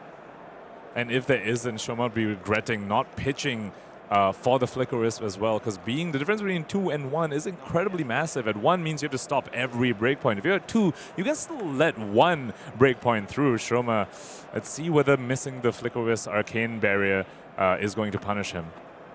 Forward Go Again is shored up by the Rootbound Carapace. Let's see how Pudding Tam wants to follow this up. He has the Starfall available. Yamamura still sitting there with the Face Purgatory. Hasn't found the right window or hasn't wanted to utilize it based on the other cards in the hand. Putting at a comfortable 17 here. 20 minutes remaining in this round 1. Remember, folks, we've got a whole second game here of our round 1. Here comes 4 with the Exude Confidence. And this is challenging. We know Shoma has a defense reaction in the hand. Oh, he really wanted to keep the Amplify the Arcline. Here's where we see not A-being the first Flicker was really punishing Shoma over there. He didn't need to give the Purgatory if he was at 2. Could have taken 1. But because he went down to 1 because he didn't A-B the Flicker Wisp, I was forced to give it a Face Purgatory for just as a 2-block Blade Break. And now the Lightning Surge comes in for Go Again. We know Shoma has the defense reactions, but when will it become too much for the Rotwood Harbinger to deal with? 2 more rune chants being created over here. That's 10 true damage, effectively putting the life total says 17, but he's effectively just at 7 with those 10 rune chants on the field. Lightning Press is the follow-up. He's got the yellow reduce though in hand. No, there are defense reactions. Shoma Yamamura taking quite a while. Pudding's in. If I'm in Pudding's seat, I'm like, okay, game's not over yet. Got a couple of options. As you want to play the Rootbound Carapace or the yellow reduce rune chant, you have to imagine it's a yellow reduce, and you save the Rootbound for another break point that could potentially come later on. Also has another fall block in the form of the Haunting Rendition. You can just block with a card straight up. But yeah, Shoma here, he needed something like that, amplify the Arcanine. I've only seen the blues. I haven't even seen the reds so far, I believe, drawn, pitched, or blocked with. So he was really looking to keep that one for the engine he has created. It's impressive down there, but it's not impressive if it never hits the combat chain. Exude confidence being pitched over here. That must be telling for Shoma a little bit that you pitch such a valuable card like that into when you're against a deck that runs as many defensive pieces as Florian does. Perhaps there's another one coming his way this turn, or perhaps he just wants to save Gulligan cards, is putting down. And we see how Flicker Wisp is utilized when you find it after the Arc Lightning in this matchup for putting. It's just a way to break through the defenses. You start putting 2 points of arcane damage on the board against AB1. You can talk about true damage. That's a way to close out a game in the Pro Tour. And Pudding Tam is a master of this class. A near master of this game. Arcanic Shockwaves, does he have the fuse? He fuses with the Lightning Press, which means there's multiple ways this game can end. It's the arcane damage from the Arcane Shockwave. It's the Lightning Press. Is there any way out of this for Shoma? It's 8 damage being presented, Sam, but 1 of it's arcane and 7 is physical. There's no combination of cards that can stop all of that. He's discarding Haunting Rendition to stop the AB, has 1 prevention floating. He's going to play the defense reaction, but a Lightning Press is going to close this game out for Pudding Tam. And that is going to do it. Pudding Tam, your victor here in the first game of round 1 as our Pro Tour champion from Amsterdam falls to the blade of the shooting star. Might not be the last time we see Aurora take a win this tournament. That was an explosive start for Pudding Tam for sure, but I just want to say Shoma was so close. He had close. 12 rune chants on the board that were unblockable by the Aurora. If he just had one more turn, if maybe one of the CLVs was just a turn later, maybe we could have seen perhaps another 9th blade come out. But for now, Pudding Tam takes round 1 of World Tour London. Yeah, I mean, you have to imagine Shoma was very practiced in that matchup, and that was a meta call. He must have felt comfortable coming into this tournament playing into Auroras. Now, it's different when you're playing against Auroras in your local hometown, and then all of a sudden you have Pudding Tam across from you. However, sometimes with the way the first couple hands just break, it is going to be damn near impossible to just withstand the power that Aurora deck can put on the combat chain. What a match, though, for our first round. And we've got another one coming up for you in just a second. I can't wait to talk about it. Any final thoughts on that one, Pankaj? I can't wait to watch more Flesh and Blood, Sam. That's my final thoughts on that one. All right, well, we have got an exciting event coming up for you. Let's talk about it while our players are shuffling up for our next round here. In round 1, we have got the World Tour coming to Taipei. We are so looking forward to this one, folks, and it is selling like a hot cakes. Pankaj, did you see some of the reveals in that keynote? Absolutely, Sam. And I'm not sure about if hot cakes would be the term I'd use here. Maybe he's selling like the bubble tea that you can get in Taiwan, obviously the place where bubble tea is from. I love the bubble tea in Taipei. And if you make it out to this world premiere, as you absolutely should, definitely get your hands on some of that. Let's take a look at some of the offerings. The Fabled event package, of course, is really starting to move, folks. We have got the gold cold foil. We have got the rainbow foils of the Skywardens, a big game trophy shot, and the Chart the High Seas, and that beautiful map. I think it's Chart a Course. I don't remember exactly what's the name of the art, but it is beautiful. Oh, Chart the High Seas. It's literally right there in front of me. Don't worry about it. It's been a long morning. We've been really excited to get this thing going. What do you see, Pankaj? Because clearly, I'm blind. I see a whole bunch of Majestics for the 3 new heroes who are all incredibly exciting. We saw more spoilers come out for those heroes yesterday at the keynote, and you can pick up extended art rainbow foils of those incredible Majestics to go into your Marlin, to go into your Puffin, to go into your Gravy Bones. Yeah, God, and look at the art on the right side of your screen. Look at that big Mammoth Jamma with the golden. He's like, looks like he's in the sky. He looks like he's guarding. Oh man, I don't know what the name of that card is either, but that is a cool looking card. Maybe it's for mechanologists. Do you think there's pirates in this set? I think so. And I think the mech like makes gold tokens and cares about cogs and taps things. And I believe that's the Golden Skywarden on that flying that's also on the ship. screen. Oh, excuse me, guys. You can't see me right now, but my glasses just fell off. Let's take a look as well at the world premiere package, folks. This is 90%, over 90% sold out. We saw what is possible. Y'all, do you know what's in the treasure packs? The treasure packs do not mess around. Pankaj, what could be in those treasure packs? Who knows? So many unique cards, so many one-offs that only exist in these treasure treasure packs that you can pick up for yourself at the World Premiere event package. You do not want to miss this one, and there's already so many sold. Let's take a look at some of the other events. Of course, the calling, we've talked about it. All of the events in the high C season, gonna get you one of those hero cards. The battle hardened as well. Got those, honestly, sick freaking extended arts. I'm really looking forward to those. And this event's Year of the Snake package, the souvenir package, has already sold out. You saw those 3 snatches. There will be other chances to get those snatches at other events in the Asia-Pacific region. But if when you look ahead at something like World Tour Singapore and you see that incredible souvenir package and you're wondering, should I get my hands on one? The answer is yes, because they will sell out. Well, folks, that was our round 1. We look ahead to Taipei, but we also look ahead to our next game here in round 1. We got 2 games in these CC rounds, and we are featuring a player you might know on a deck you might not expect. Let's dive down to the table for the next game here of round 1 from the Pro Tour here in London. We have got Grzegorz Kowalski, our current world champion, on Fang, the Drakai of Blades, taking on Stu Fraser. Dorinthi Iresong. It's a battle of the warriors. Let's see if our world champ can take it down. Warrior Mirror to start off our round 1. And shout out to our production team again for allowing us to spectate 2 games per round at this event. Absolutely incredible. And you know, Sam, we opened up this event talking about Grzegorz bringing Fang, talking about Grzegorz bringing an aggressive deck after the CYB Enigma that he played at Worlds. I think we got it completely wrong, Wait, Sam. This is a Decimator Great Axe Fang Drakai of Blades that started the turn with a truce. Okay, so we talked about what the spice that Grzegorz was going to bring to this match, what the tech he had for Fang. Turns out, you guys, it was just Decimator, I guess. I guess you're all just playing Fang wrong. I mean, the world champ clearly believes that Decimator Great Axe is the correct way to play the Draconic Warrior. Punkage, what do you get for playing Decimator in Draconic Warrior versus these other warriors that we almost always see it on the Dorinthia side of the table? The hero text of Fang really doesn't affect Decimator Great Axe at all, so you have to wonder whether Grzegorz is just saying, if I flip up Fang and my opponent expects me to be aggressive, they're just going to get incredibly surprised when I play Decimator Great Axe instead. And we see a little bit of that happening already on Stu's side, right?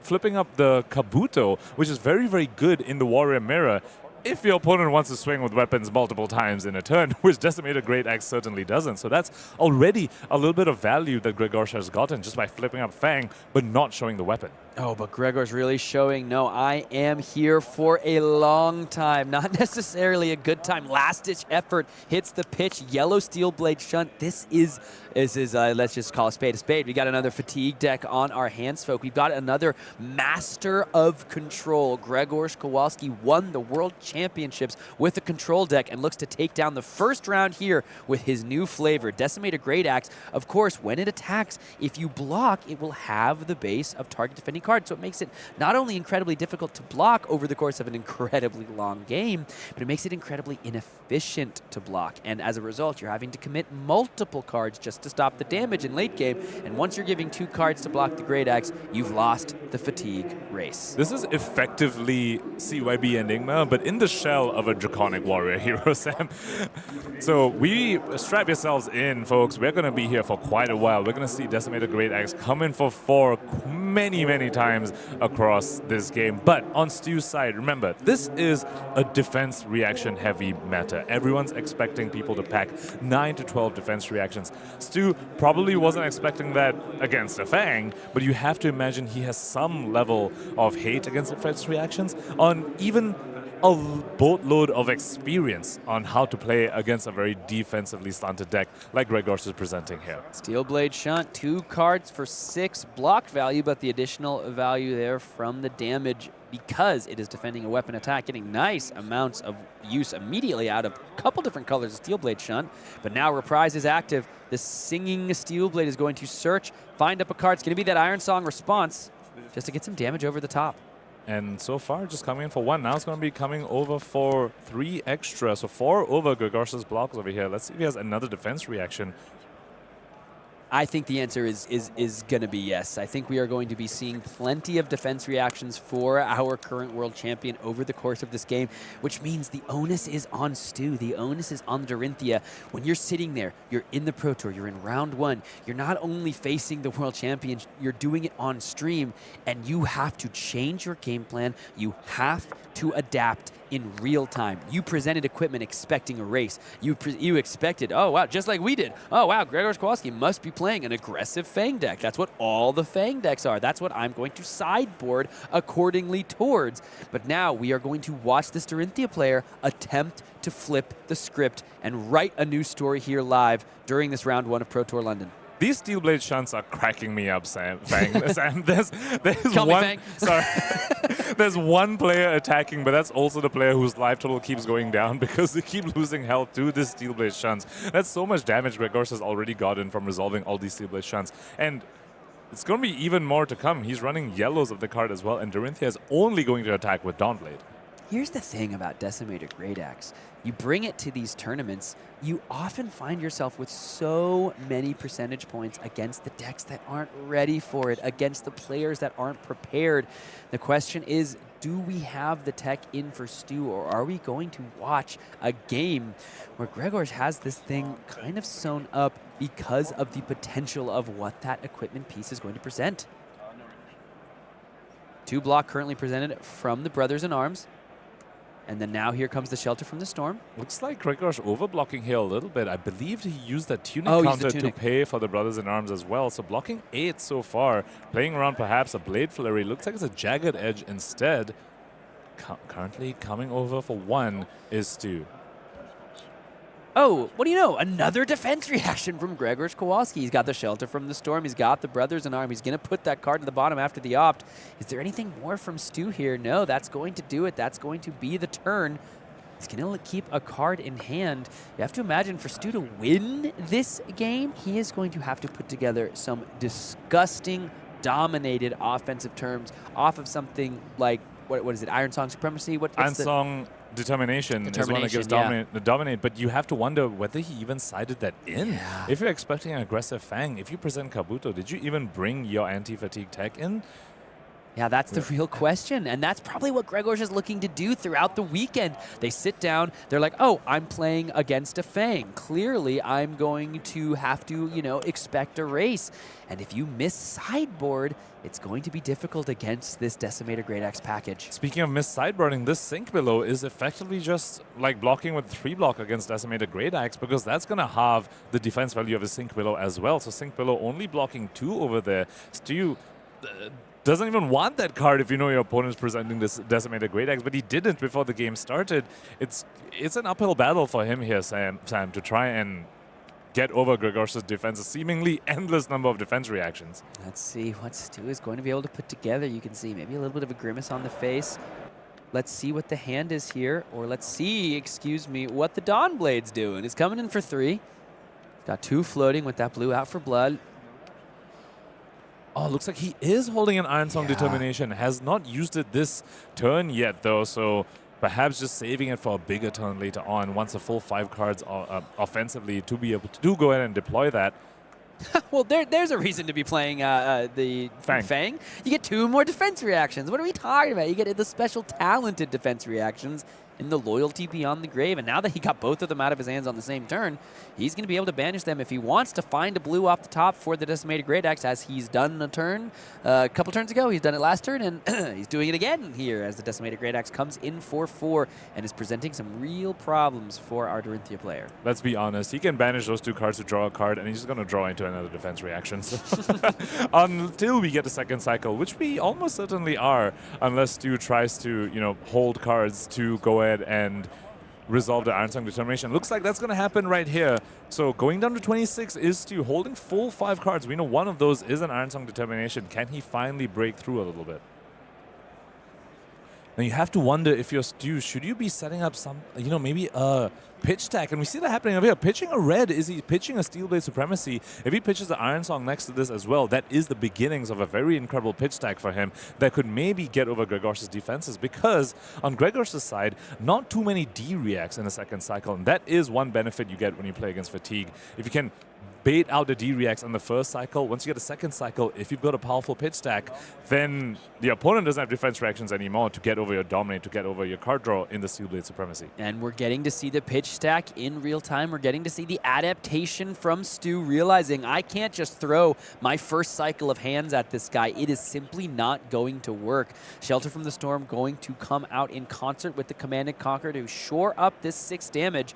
Stu's got a route in hand, but I don't believe he has the pitch, given that that final card is in the arsenal. Looks like he has a Shift the Tide of Battle in arsenal, I believe. Wouldn't have done much over there. Yeah, maybe just thinking, do I want to get this thing out of here to get the route in there? But if you return a D-React to Grzegorz' hand, he will just play it again. It's honestly, I'm enjoying seeing the blues that Grzegorz has brought in. We've seen Provoke, which is a little normal, but now we're seeing Ripple Away. We've seen the last-ditch efforts. We've seen the Truce resolved on turn 0, right? This is what these fatigue control decks do. They really find the most value, the most interesting cards they can put in that blue slot, because if they're not going to be using them on the Decimator Great Axe, what are the cards that can get these decks the most value? Cards like Ripple Away also in some ways act as extenders on your defensive turn. Against an Enigma, they play a Spectral Manifestations, you discard Ripple Away. So you get to actually convert your hands if your opponent tries to leave you with too many cards, because you can just activate the discard clause on that. I'm curious, last card in hand was an Oasis Respite. He's got another Oasis Respite as well with a Tunic counter on 1, and Oasis Respite's going to be really nice with the Iron Song Determination that was just played from the arsenal. Here comes 4. This one has Dominate, but the Oasis Respite, a nice way to get around Dominate, Pankaj. Looks like it wasn't a Shift the Tide of Battle. It was instead Iron Song Determination. Gonna confer the Dominate. Has a route as a reaction, but no other ones to speak of. And as you called out, Sam, routing a defense reaction doesn't really do anything. You just pay 2 resources to give it +3. Another thing Oasis Respite does as well is play around route very, very effectively. Oh yeah, you can see Stu here reading it. He needed to play one of those front pumps, because if he routes, he's going to put the Sync Pillow back in. It does get the additional +3. He's counting on that +3 being enough here, because that Sync Pillow can come right back out. Well, it actually doesn't even have a prize, because the Sync Pillow did come from Arsenal, so he doesn't get that clause of it. He just paid 2 resources for +3, which is not the greatest rate when your defenses are already being halved by the Decimated Great Axe. Once again, we see Stu sort of IPing a little bit. Doesn't want to put blocking cards in front of the Decimated Great Axe, but there's only so many turns you can do that, and if you're still just feels like you're just banging your head against a brick wall against all these defensive pieces from Grzegorz' side. Yeah, no, Stu there needed to play one of those front pumps. Currently, I've been mostly looking at the game actions back and forth. You look up, all of a sudden, Grzegorz Kowalski, he's sitting at 43, 2 damage over the top, down to 20 goes Stu. He is just being absolutely sliced apart by this Great Axe as Fang uses 2 hands to whirl across the table and try to just cut Dorinthia down to size. Grzegorz Kowalski showing what a little bit of innovation can do, especially in an early round of a Pro Tour. Fairly strong hand from Stu's side over here. Unconditional go again being converted to Dawnblade from the Spoils of War. Looks like this time he will go ahead and use the front pump in that Sharpened Steel as well. Dawnblade now coming in for 8 with go again, holding a Singing Steel Blade. So Grzegorz, if he wants to finally, if he wants to, continue to stop all of the aggression, he will have to sniff out the total potential damage here. Looks like he's pitching away the Provoke. Have to imagine it's going to be either the Oasis or another D-React. Not using the Tunic for these Oasis Respites is interesting. Which tells you he has other plans for the resources as well, and I believe he is holding a Steelblade Shunt. However, that is coming from hand, so would activate Reprise if he chooses to go ahead and use it over here. And looks like he will, so Stu will have Reprise. However, if he uses 1 resource to play the Singing Steelblade, he won't have another resource to swing Dawnblade again to threaten the counter. Yeah, that's very true. Let's see if Stu just wants to hold it here for a different turn. Try to find a little more pressure with a 5-card hand. Yeah, he's just going to say, you're good, your go. As the Singing Steelblade heads to the arsenal, Stu needs a little more. Oh, of course. Why am I not surprised to see the Count Your Blessings come down with those final 2 resources? Up to 45 goes Grzegorz. I mean, dude, what do we expect? the homie won Worlds with the card. You think he's going to be bummed because he's not playing the blue? He's playing Draconic. He doesn't care that the blue Count Your Blessings was banned. He doesn't even care about blue. He's in a Draconic deck, guys. It all makes sense. Of course, we should have seen that coming. You know Grzegorz is the sort of player that would play Obsidian Firevein, pop Fealty to count your blessings to go ahead and give the Obsidian Firevein go again. On Stu's side, though, 26 live total deficit so far. Gonna start his turn with a Goblet. Looks like he wants to set up a little bit more. Is holding some powerful cards there, Sam, with a Blade Flurry as well. Here comes the Dawnblade, coming in for 3. Gonna be blocked by the Enlightened Strike. One of the only times we've seen just a regular old attack being blocked with in this Fang deck. Here comes the Blade Flurry to bring it up to 5. Inclusion of E-Strike is, again, very innovative from Grzegorz' side, because you want to be able to convert your hands if your opponent recognizes that you're so defensive and you have all this D-reacts and they say, hey, I'm going to give you 5 cards. Let's say Stu just said, I'm going to play a Goblet of Blood Run Wine and just pass to you. And what's Grzegorz going to do? Cards like E-Strike let him actually leverage and punish the opponent for making those sort of plays. Here comes the Singing Steelblade now from Arsenal. Because of the Reprise being active, up to 6 goes the Dawnblade. What's going to be the call? Grzegorz still has another card in hand and 2 floating to work with. Just going to be the Iron Song here. Go ahead and find that +3 up to 9. Currently no go again on this Dawnblade, so that Blade Flurry effectively just being used as a +2 over there. Not how you want to really be using that card. Unless the Refraction Bolters can give it go again. Another Steelblade Shunt can be utilized with those floating resources. These Steelblade Shunts are just absolutely pouring holes in Stu's life total, just poking across time and time again. He's down to 17, currently trying to fight through the mountain that is our world champion, sitting there at 45. It feels like half of the damage he's taken so far has been from Steelblade Shunts. One thing to point out about the Singing Steelblade, Sam, is that we were talking about Stu's pitch stack.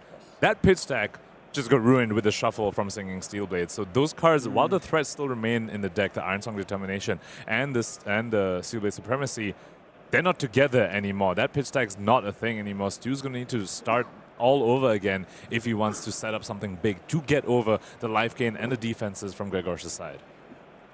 Let's see just how Stu wants to handle this one. Got all 5 cards to work with, but unfortunately that hasn't seemed to really matter as of yet in this one. All 5 cards, and also an Agility and a Vigor. That hasn't happened yet, so that's effectively an extra card because you're getting the go again for free and an extra resource as well from the Vigor token. Can he finally make a scratch, make the tiniest, the smallest of impacts onto Grzegorz' life total, and maybe even get a counter? That's probably pushing it too far. I'll take that one back. Stu here, he's got the Glistening Steelblade, he's got Blue Warrior's Valor. That's not how you want to see this hand be played out. Coming for 4. That is one of the drawbacks sometime of cards like Goblet of Blood Run Wine. You're setting up the Agility and the Vigor, but you're drawing up 4 cards, and if they don't convert to big enough damage, sometimes you get a pretty middling turn like this. It's just Blue Warrior's Valor, just +1. Block for a total of 6. There's the This Round's on Me. There's the Command and Conquer. Is this Arsenal a Jagged Edge? Oh, it's a Puncture. Very similar, you know, compositions in the art there. The Puncture's going to come. There's the Fate Foreseen as well. We can see just defense reactions, attack reactions, defense reactions here. Close the Combat Chain is the call from Stu. Yep.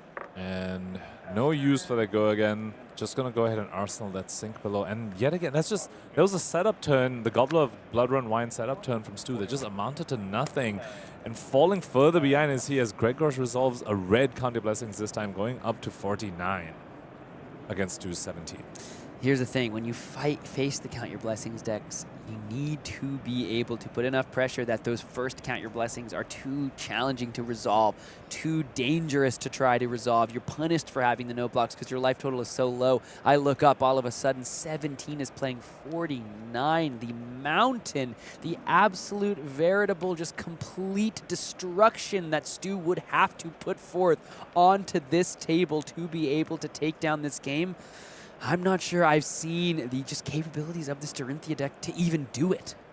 Stu needs to start pitching some threats in the order. We saw the beginnings of that with the Determination and the Supremacy. He needs to start doing more of that to really set up these massive turns in the endgame against Grzegorz' deck that at that point should have run out of D-reacts. That's what Stu needs to try and set up. Let's see if he's able to do that. But the clock is ticking. While the Decimated Great Axe is only coming in for 4, it is still coming in for 4. You can't just take that forever until as you pitch reds and yellows to set up your mean pitch stack. Sharpened Steel now, front pump, +3. Dawnblade comes in for 6. It's about as classic a play as we've ever seen in Flesh and Blood. Grzegorz here just going to give that a block for 9. Given that he doesn't have the D-Reacts to play with, finally just being, aggressive with those blocks, and it pays off for him. Stu keeps 3 cards. I actually believe he was holding onto a Sink Below, Sam. He overblocked it and just arsenaled a Sink Below as well, saying, I will be able to cover up no matter how tall you go, says Grzegorz, and I don't really care that I am card inefficient that way. Stu only lost 1 card in the exchange from deck. He just lost a Sharpened Steel, whereas Grzegorz lost 3. But that's the power of the Decimated Great Axe. You can come back from these card equity differentials because you just have the strictly better weapon in the endgame. Honestly hilarious that I looked at that first matchup screen. I heard, when we were getting ready what the matchup would be, and I was expecting to see Grzegorz play this aggressive Fang deck, whirling around with the Obsidian Firebanes. Shame on me for expecting the Control Master, our world champion, to stray from the blessings that delivered him his title. Unsheathed now coming in +3 for the Dawnblade, comes in for 6. So just being used as a Sharpened Steel over here, not going to get the additional text of giving Dawnblade go again since its power is not greater than twice its base. When it attacks, which is the main consideration there. Oh, that's a new defense reaction we haven't seen yet from Grzegorz' side. That's exciting. Yeah. Aren't you guys entertained? It's a new one. It's a new defense reaction. Don't you love it? Puncture once again tries to get over the top, but there's the Sink Below that Grzegorz put into the arsenal last turn. Is going ahead and resolving that Sink. I believe he didn't have a blue before he resolved that Sink to send the Axe. Perhaps also just digging to his remaining County Blessings. Still 4 more to be seen in Grzegorz' deck. Yeah, it took a while to see the first one. But now that means that it'll be not too long till we start to see the remainder of the blessings. There's the Sink Below, gonna block for a total of 2. So down to 15 goes Stu. Sink being resolved as well. Putting a Red Warrior's Valor to the bottom is Stu. That's a fairly good threat later on in the game as well, and we've been speaking about how Stu needs to start setting more of those kind of turns up. Warrior's Valor now going to be the first play of the turn. Here comes the Dawnblade. Once again comes in for 6. Holding a Blade Flurry, so he's going to be able to put this up to 8. But unless this Dawnblade hits, it's not going to get the go again. It's not going to be able to attack a second time. If it doesn't hit, this Blade Flurry would just be, once again, just being used as a 0 for 2. Let's see what the Stu even opts to use it over here. Yeah, at this point, literally at every single point of this game, Grzegorz has had the defense reaction. I think he's going to put away the no block and the Count Your Blessings. He's keeping the Heart of Find All. He finds the Steel Blade Shunt. That is a card that blocks.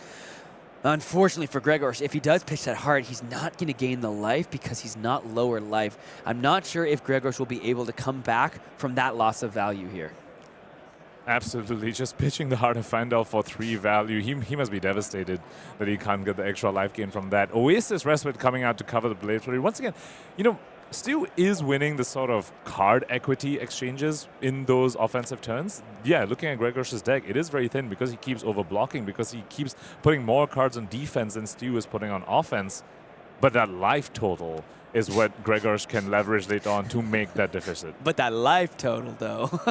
But that life total, Grzegorz sitting at 49. Always love to see the Heart of Find All in the arena, not on the combat chain, but in the pitch, in these high-level events. It is such an iconic card. It's a card that you can find in the treasure pack of High Seas, signed by our very own James White. Here comes the equipment now, finally.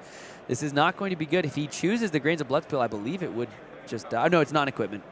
So we're good there. Yeah, if Stu puts a card from hand alongside the equipment, then you can choose the equipment, but just putting it that way, you do get the full block value from that, which means he'll be able to do that again alongside the Kabuto to just stop damage from Decimated Great Axe.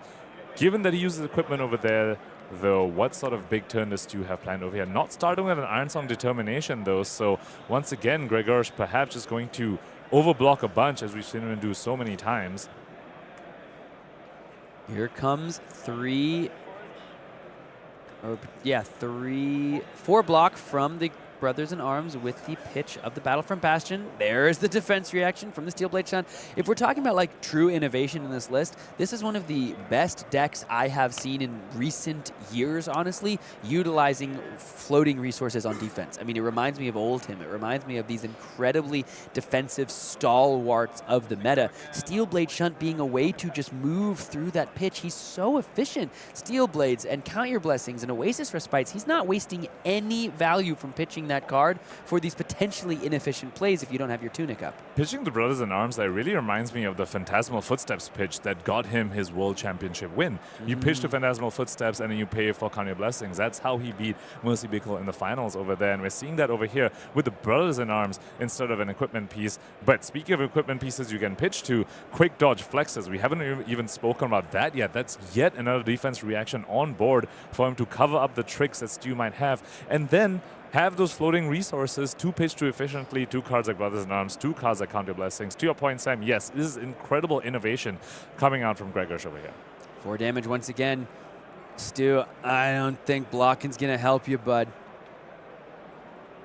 Need to find just, I mean, like an unfathomable amount of offense at this point to actually close this game out. You need to get a bunch of Dawnblade counters off of Glistening Steelblade, and then use that to leverage the lack of card equity that you have and the life deficit so far. And you set up something mean, some multiple counter Dawnblade turn off of Glistening Steelblades when your opponent doesn't have D-reacts. That's what Stu needs to set up, but the life total is just dinding a bit too quick for comfort over there.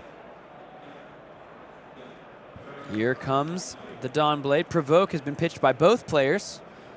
I have to imagine players here have very different imaginings of their use cases for this card. Blocking 3, giving reprise. That is a telltale sign that the opponent has plenty of defenses on the reaction step to deal with whatever you want to throw at them. Oh, that's the sign I mean, for this game? That's the sign? Oh, he blocked, he's giving reprise. Now you're sure he has the D-react? Oh my goodness. Funkage, you've been in the booth too long, brother. You've been in the booth too long. You think it's Stu at this point. He's like, dude, you got the D-react. I know you got the D-react. Starting with a Singing Steelblade, though, instead of the nip at the heels that is in Stu's hand, which should give Grzegorz a bit of information, because Stu does need to tutor the card from his deck to use. What he's going to find? He's going to find a Jagged Edge. If he's expecting an Oasis Respite, that is a fairly good card, because it will counter the Oasis Respite. No damage can be prevented on this Dawnblade anymore. Can still be blocked by regular defense reactions, though.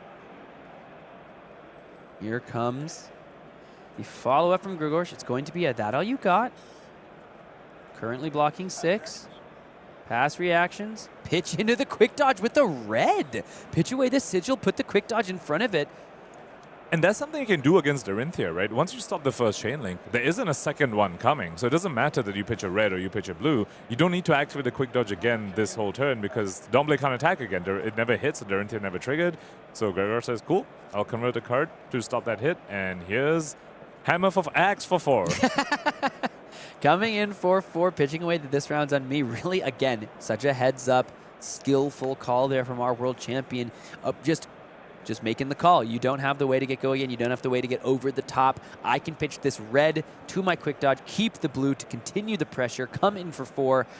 This game is going to end potentially sooner rather than later for our Dorinthia player. Here comes the rest of the equipment put in front of the Decimator here. So 1 damage over the top. No, I cannot target because it's... Yeah, you can't have. Not allowed to target because no card was blocked with, but will be taking 1. The Kabuto effect, not really going to do anything. I don't think Grzegorz has any plans to swing the weapon again.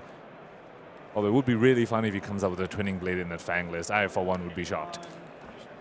Definitely a bunch of cards in this list we did not expect to see in the Fang list. Maybe Twinning Blade will make its way in there. Oh, Perforate. Oh, no, Perforate's only daggers. Never mind. Here comes Dawnblade coming in for 3. Got the go again from the hit and run blue. Is holding a Twinning Blade is too, so if Grzegorz tries to overblock this again, Twinning Blade is one of those cards that gets to punish overblocks when your Dawnblade already has go again.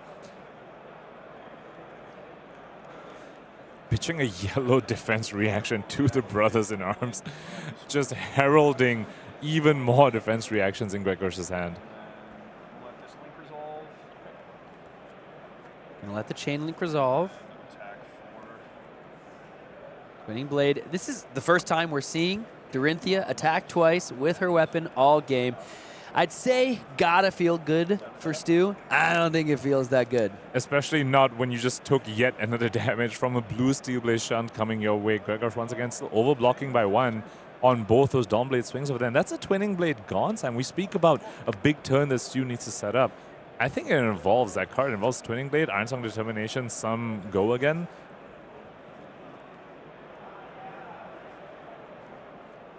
Here comes another 4 with the Decimated Great Axe.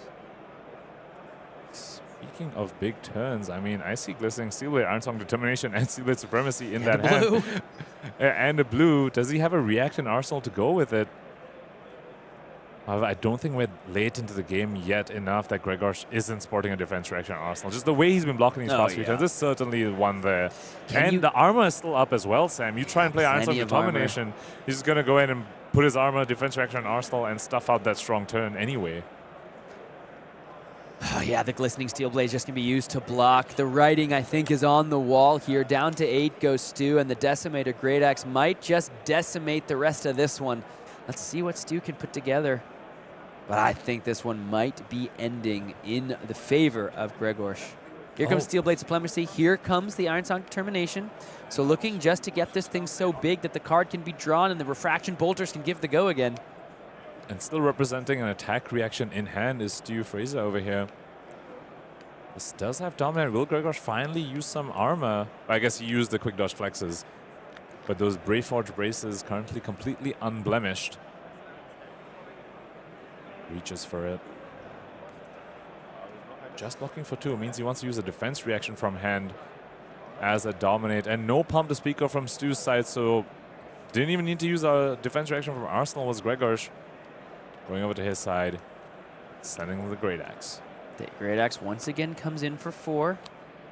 Stu's had to do some blocking. It's 8-49. Grzegorz Kowalski has not taken a single hit this whole game. He is going for no hit any percent here, folks. 49 currently playing 8. He's going to give it the minus defense. Here comes the overpower. Now Grzegorz has reprised. This thing's going to be coming in for 8 at the moment. And Stu's only blocking 2 because of the Decimated Great Axe trigger over there. So Stu going all the way down to 2, taking 6 from his Great Axe. Joke. Which means every Great Axe swing from now demands 2 cards. Because the first card only blocked for 2 and the axe coming in for 4. This is what Grzegorz has been, well, I don't say setting up, has been playing towards this entire game. Now that Great Axe starts to force even more cards from Stu's side, this seems to be the beginning of the end over here. However, one more Ironsong Determination coming out from Stu Fraser over here, showing his determination to try and take down the ex-world champ. However, at this point, Grzegorz could just take the damage and just send the axe. It's just, you don't even need to respect the Dawn Blade counter anymore if he's going to keep taking cards from Stu's hand. Yeah, Grzegorz Kowalski puts the Crown of Providence in front of it. Let's see, he puts the Felling Swing. That's a way to pump up an axe, give it some power. He's respecting the Dawn Blade. He's putting a card on the bottom. He's drawing it off the top. Let's see what he's working with here. Looks like he did not have a defense reaction in Arsenal. Went ahead and sank it. Are we going to see him take a hit? Wow! Grzegorz Kowalski takes some damage. He takes, what, 2? Down to 47. All of a sudden, everything's changed. Dorinthia trigger, Sam. This Dawn Blade can attack once again. Gonna get that additional +3. 7. Dominate on it. It gets a counter. Stu finally has worked through the defense reactions. But I don't think it's going to matter here. Down to 2. Grzegorz at 47. There's the Steel Blade Shunt with the Tunic counter. All that and no Dawn Blade counter to speak of anyway. And now Grzegorz says you need to start. You've gone long enough not blocking my axe. Now you have to block. You have to give me the value from this effect over here. Grzegorz does not have 4 pitch floating. He blocks with 2 cards, does Stu. With reprise, once again, the overpower is going to come over the top, and Grzegorz Kowalski is your champion here of this round. Love to see the sportsmanship from both players. You can see Stu extend the handshake and say, thank you so much for the game. There's no love lost there. He, you have to imagine, is stoked to get the chance to play against the world champion, even if it didn't go his way.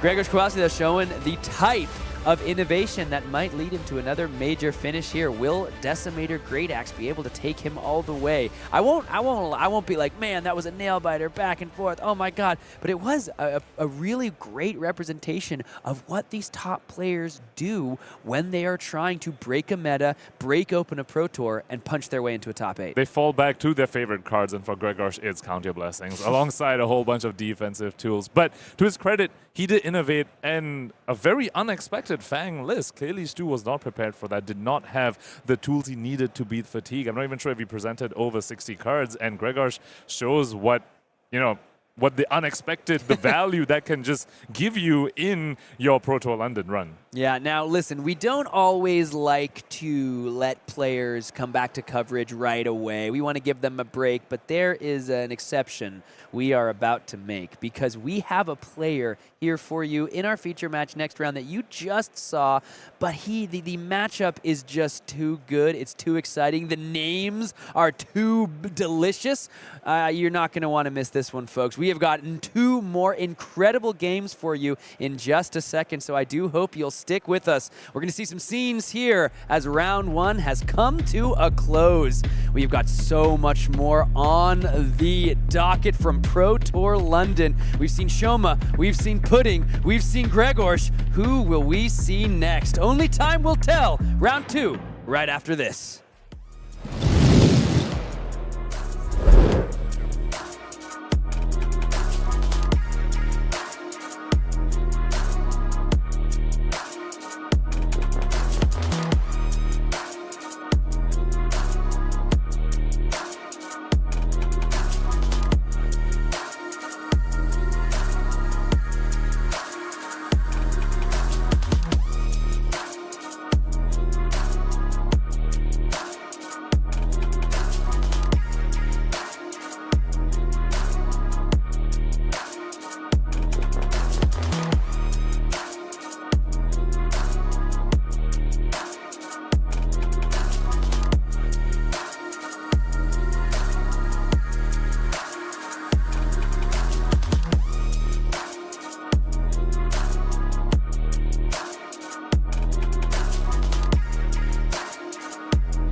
Tour time, baby. My favorite time of the year. We are back from the World Tour, London. I am Brian Gottlieb. That is the man, the myth, the legend, Hayden Dale. And Hayden, what a pleasure for me to share the booth with you. I've told this story a long time. When I'm finding Flesh and Blood, I go, okay, I need to level up. I need to understand this game. I need to get good. What am I going to do? What's my game plan? I find the Arsenal Pass podcast, and I find a Sherpa to guide me along in my journey, to teach me Flesh and Blood. It was you, my man. You set the stage, and now this wild ride has brought us here to Pro Tour London. It's been in the stars for a while that we'd sit here and do this together, and my absolute pleasure to be here. London, one of my favorite cities to be in, and to be here to watch the World Tour is just... it's just awesome. It is incredible. And of course, one of my favorite things to do in the world and one of my favorite cities in the world is to play Flesh and Blood. And we're doing it right now, baby. We're in round 2 of the Pro Tour here. Metagame starting to develop. We're starting to get a picture of what's going on. Grzegorz is blocking, gaining life. You know, we're right back where we left in Osaka. We're going to see a lot more of that, I'm sure, throughout the weekend. That man is dangerous. I'm workshopping some nicknames right now. How do you feel about Grzegorz the Walski? I like it. I was trying to work maybe CYB in there somewhere, but he won't have always CYB. So maybe we need to go with the wall. I like that. I like that. We're going to work on it. We're going to work on it throughout the weekend. Obviously, individual performances a huge part of what goes on here at the Pro Tour. Trying to go ahead and crown our next Pro Tour champion. We've talked a lot about these folks who have found success in the past. But you can't do it alone, Hayden. It takes a dedicated group working with you. And I think it's a great moment to go ahead and check in on some of the teams that are working together here at Pro Tour London. Of course, this is an individual competition. It's all about getting that W for yourself. But you need to have a great group to work with. And one of the things I love about teams in Flesh and Blood is this international flavor. And here we check in with Team Sigil, and we see those flags from all over the globe. We have folks from right here in the UK. We have the Americans. We have the lone Brazilian and Felipe Lima Cardozo, who absolutely killed it in the casting booth, by the way, a man of many talents. And then we have a lone Canadian rounding out Team Sigil, and these folks off to a fine start thus far. You see plenty of 1-0s scattered amongst this team, and there's so much talent loaded throughout Team Sigil. I want to call out folks like Shamir Sami, who has a former Pro Tour top 8. Pro Tour Lille. Yeah, absolutely. An absolute killer. Alex Chitu, very much in the thick of things for the Player of the Year race right now. And of course, Felipe Lima Cardozo with that historic top 8 on Kano back in Pro Tour LA. Love to see a Kano top 8 from Felipe there. And yeah, I mean, this international flavor this team's bringing. I mean, even Sammy Brabin there as well, you know, on Aurora this weekend. Just like you say, some big names. The one actually that stands out to me, I love, is that Anton playing -IO. So you've got a real spread of heroes in this group in Team Sigil. Not only are they Team International as Team Sigil, but there's also quite a few heroes represented there. Even Jason Ralph on a cheeky Bravo I see there as well. Yeah, that's what's interesting about these teams is they don't really seem to have found consensus. And I will tell you, there's been a lot of talk, a lot of rumors around this international super team that was coming together for this event. It has in fact happened. They call themselves the Armory International, and here the flags get really diverse. We're all over the world, but some of the absolute top players in the history of Flesh and Blood. How many Pro Tour champions on this team? Pablo Pintor, Arthur Trehay, Michael Hamilton, Michael Fang, just killers up and down. And then Simon Nielsen just has Pro Tours all over the place. In other card games, we saw him take down Calling Prague just a few months ago. This is a team to watch out for, but once again, no uniformity in hero picks. They're all over the place. Yeah, and I spoke to a few members of, I'm going to call them the super team. They can call themselves the Armory if they want to. They're the super team. They didn't have a consensus. They were going all around which heroes to play. They were, they knew Aurora was maybe the big bad to target, but they actually, a lot of these players have said they find Enigma to be best deck in format, and that was kind of dictating how they were testing. Michael and Aaron, they're on Slippy, I think is a huge piece of interest this weekend, showing up with that deck, and they spent a lot of time on that in the last 10 days, refining that list. Yeah, we're going to have to keep a close eye on that Slippy deck. I think this is a hero that has the potential to be the breakout hero of this weekend. This is a hero that is uniquely well positioned into the top 2 decks. You have a fine Aurora matchup and a fine Enigma matchup. It's not a walk in the park. You have to fight for wins against those heroes always, but I think Slippy has the tools to be built against both of those decks. Why don't we go ahead and take a look at maybe the most decorated team in the history of Flesh and Blood. It is Team Blue Pitch. This is a team that routinely is throwing folks into top 8s in large numbers. Maybe none more famously than that pairing of Xing Sang and Pudding Tam, often finding themselves in top 8s together. But let's not forget Alan Lau coming off a top 8 at Worlds as well. The dynamic duo, I think, of Xing and Pudding, they've shared the top 8 twice now. On a Sunday, right? But like you say, you've also got Alan Lau there, but don't rule out the rest of the team. Like Bun R down there as well, put up his own results as well. And again, a spread of heroes across Aurora, Enigma, Zen, Nu, 4 different heroes represented on our smallest team that we're watching out for this weekend as well. Crazy to see the diversity amongst these teams. No consensus built. Finally, we get to that classic, mostly American team. It is the Runaways, and we see these folks all over, and it's all Americans, in fact, all over those callings across America. Every battle hardened, they're showing up. Of course, many, many famous finishes across this team as well. Lucas Oswald, multiple time calling top 8 competitor, as well as a calling winner. Charles Dunn, U.S. national champion, calling winner. Cody Williams, all over top 8s. Noah Bagelman coming off a top 8 at Worlds. The accolades go all the way down with this team. And I see a couple of cheeky Kanos popping up for the first time. 1-0 thus far in the tournament.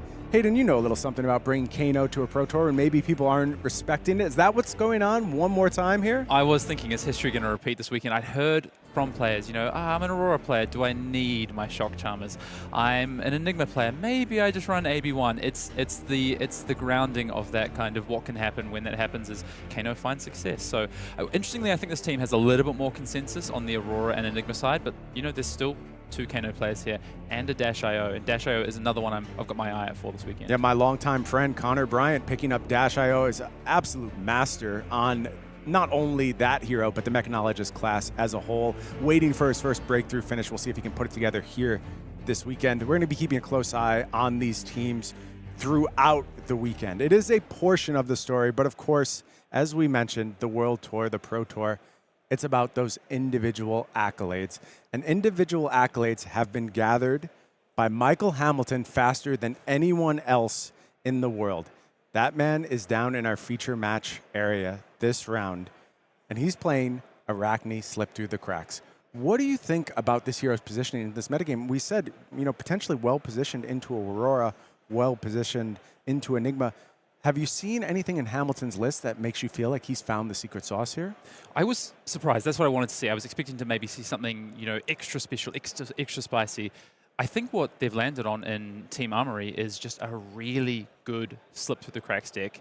That hero is powerful, and don't dilute the power. Just do the thing that it does well, which is pose problems, sometimes go tall, but go wide most often, and just keep the opponent on the back foot. Keep the pressure on, and that's what you need to do into the 2 best decks in this format right now, in the forms of Enigma and Aurora. Sounds like a good plan to me, and it sounds like our players are ready down in the feature match area. Why don't we go ahead and head on down?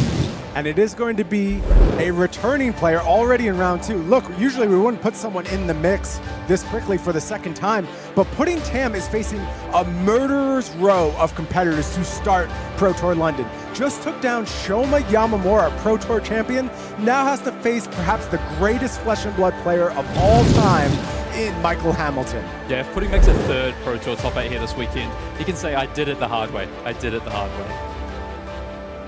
Wow. You show up at a Pro Tour, you know you're going to have to beat the best in the world, but you hope you get a few rounds of cushion. Going ahead and taking on Shoma Yamamura and Michael Hamilton back-to-back. Tall ass to start things off. Players settling down into the game now. Pudding looking to kick things off. I want to go ahead and check in on those equipment suites, of course. Over on Pudding's side, I feel like we're looking at a pretty standard loadout for Aurora's. Hamilton's side, though, some debate still happening around these Arachne Slip Through the Cracks deck, but a big change that's happened just in the last few weeks. Mask of Perdition in the head slot. Tell me about that, Hayden. Yeah, these slips through the cracks, what they're trying to do is make sure that when they do hit that bonds turn, that they have the ability to do it without needing the bigger hand, to be able to do it off smaller cards. And yes, you've got Flick Knives, great, right? But what else? You don't have the other equipment like maybe a Nu does, you know, your boots, for instance. So what do they turn to? Mask of Perdition. Pudding looking to just kick things off here with Entwine Lightning into Aurora, or excuse me, into Grasp activation, into now Starfall. Coming in for just one, and Hamilton took 4 on that first pass from Pudding here.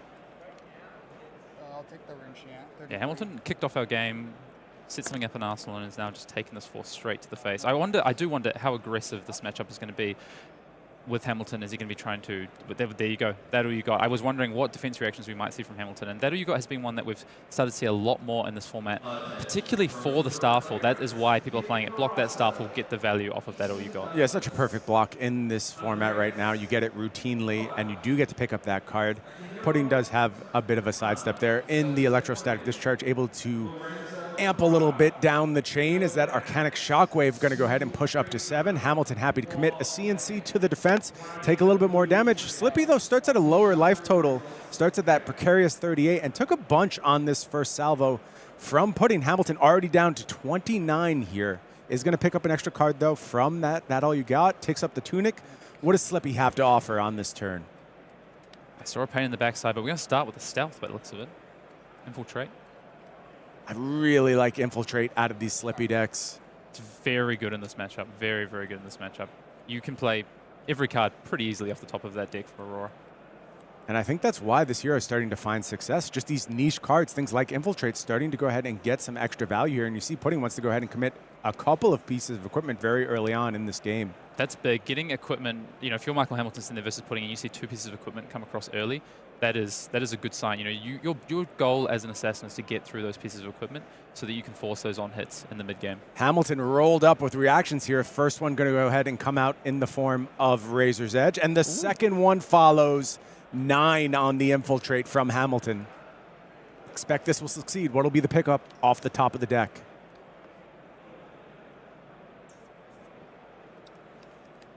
Pudding might have a reaction here. Looks like Sigil of Suffering in Pudding's hand, so potentially thinking, do I play this here? It still means that Pudding would take 1 and the on-hit would happen, but would save some damage. But it looks like Pudding's saying, no, I'll hold that Sigil. Probably a great candidate for the Arsenal. And Shelter from the Storm off the top here for Hamilton, so the offensive output may be blunted a little bit here from this Infiltrate.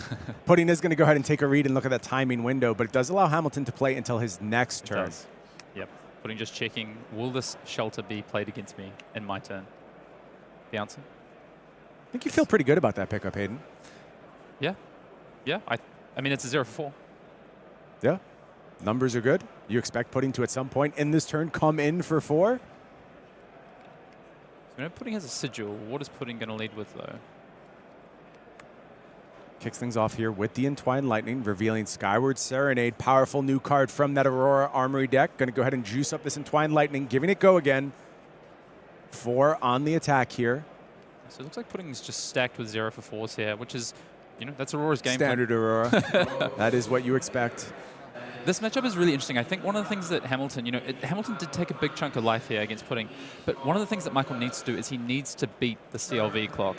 If Pudding gets to play 2 Channel Lightning Valleys in this game, that is probably too many for Hamilton. He needs to make sure that he can push the agenda with Slips Through the Cracks, get those on hits early, you know, and effectively Pudding Tam to 0 life before we get, hopefully, you know, if you're Michael, 1 Channel Lightning Valley, but definitely before the 2nd Channel Lightning Valley comes down. There is that Skyward Serenade. Going to go ahead and make an embodiment of lightning, pick up the... No, it's... My apologies. Yeah. Get the pronunciation right, Hayden. We take things seriously here in the booth. It's all right. You'll warm up throughout the weekend. I'm not worried about it.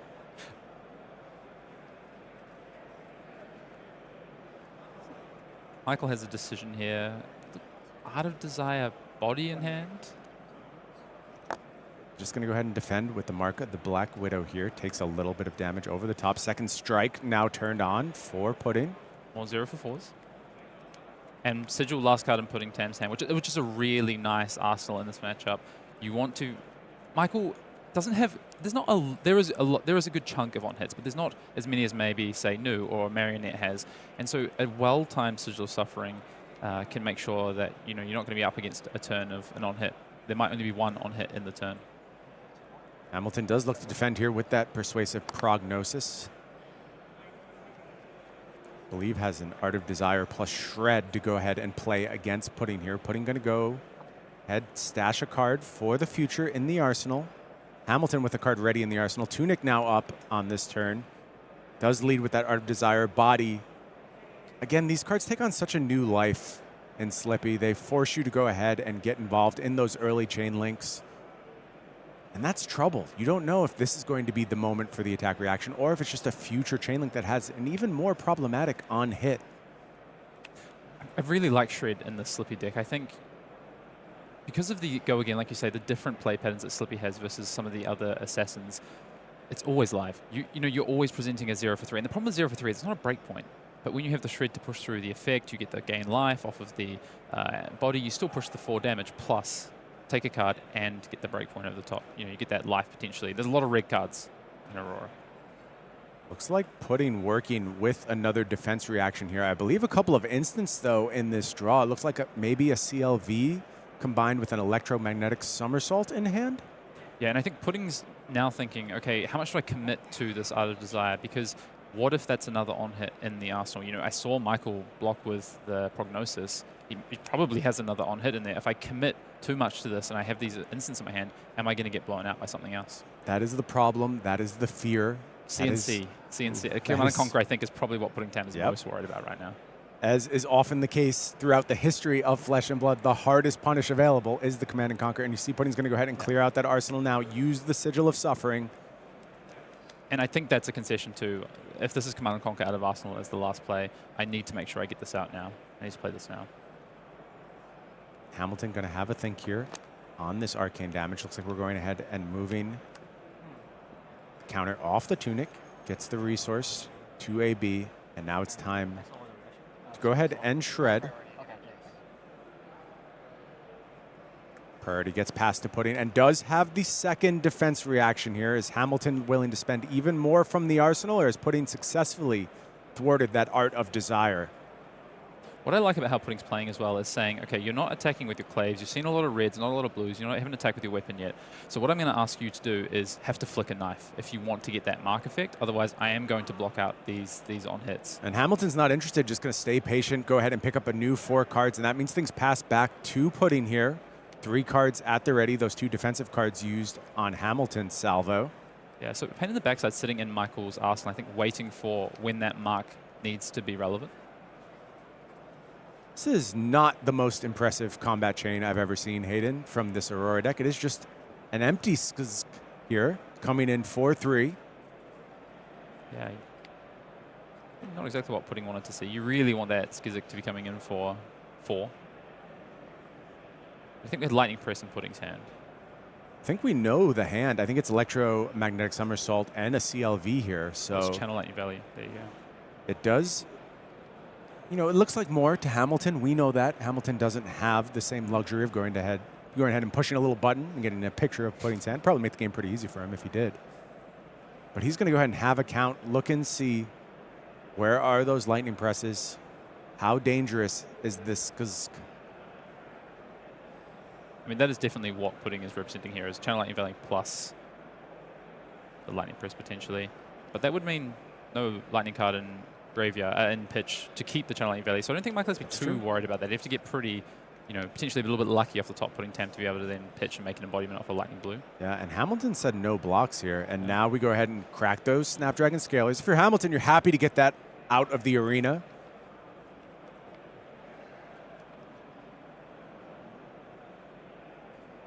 Now it's Pudding's turn to go ahead and consider what Hamilton might have to offer here.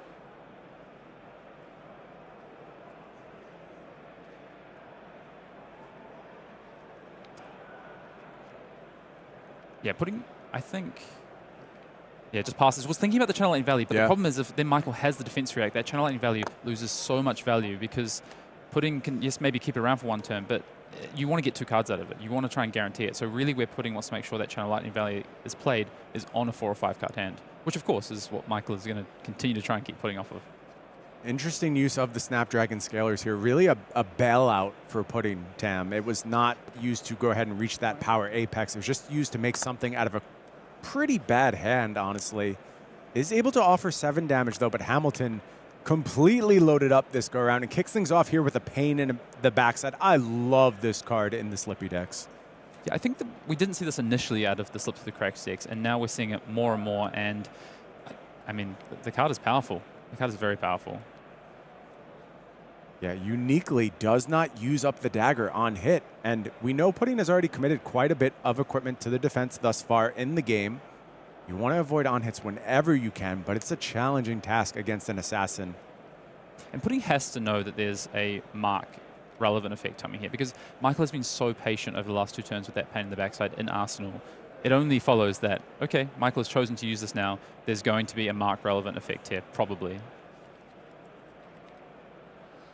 Pudding does defend with the current funnel here. Thus far, this is covered up. Hamilton, though, says it's time for the first Flick Knives activation here. Hunter's Clave going to come through and mark Pudding Tam. Michael saying, yeah, you can block, but I'll flick.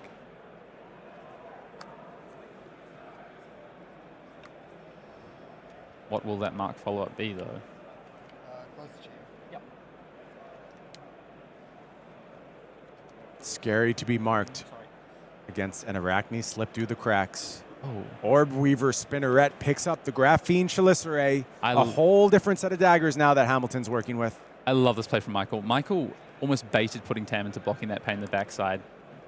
Michael wanted to flick that dagger no matter what, but getting that card out of Pudding's hand, representing that, hey, this is a really important pain in the backside, when actually Michael has the follow-up of Orb Weaver. And now double trouble to play here, getting buffed by the Spinneret.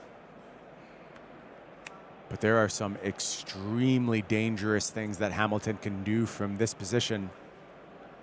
And in fact, I believe he has a Take Up the Mantle in his hand, and that can be anything, Hayden. Take Up the Mantle, one of the hardest cards to plan around that the Assassin class has to offer, and there are many.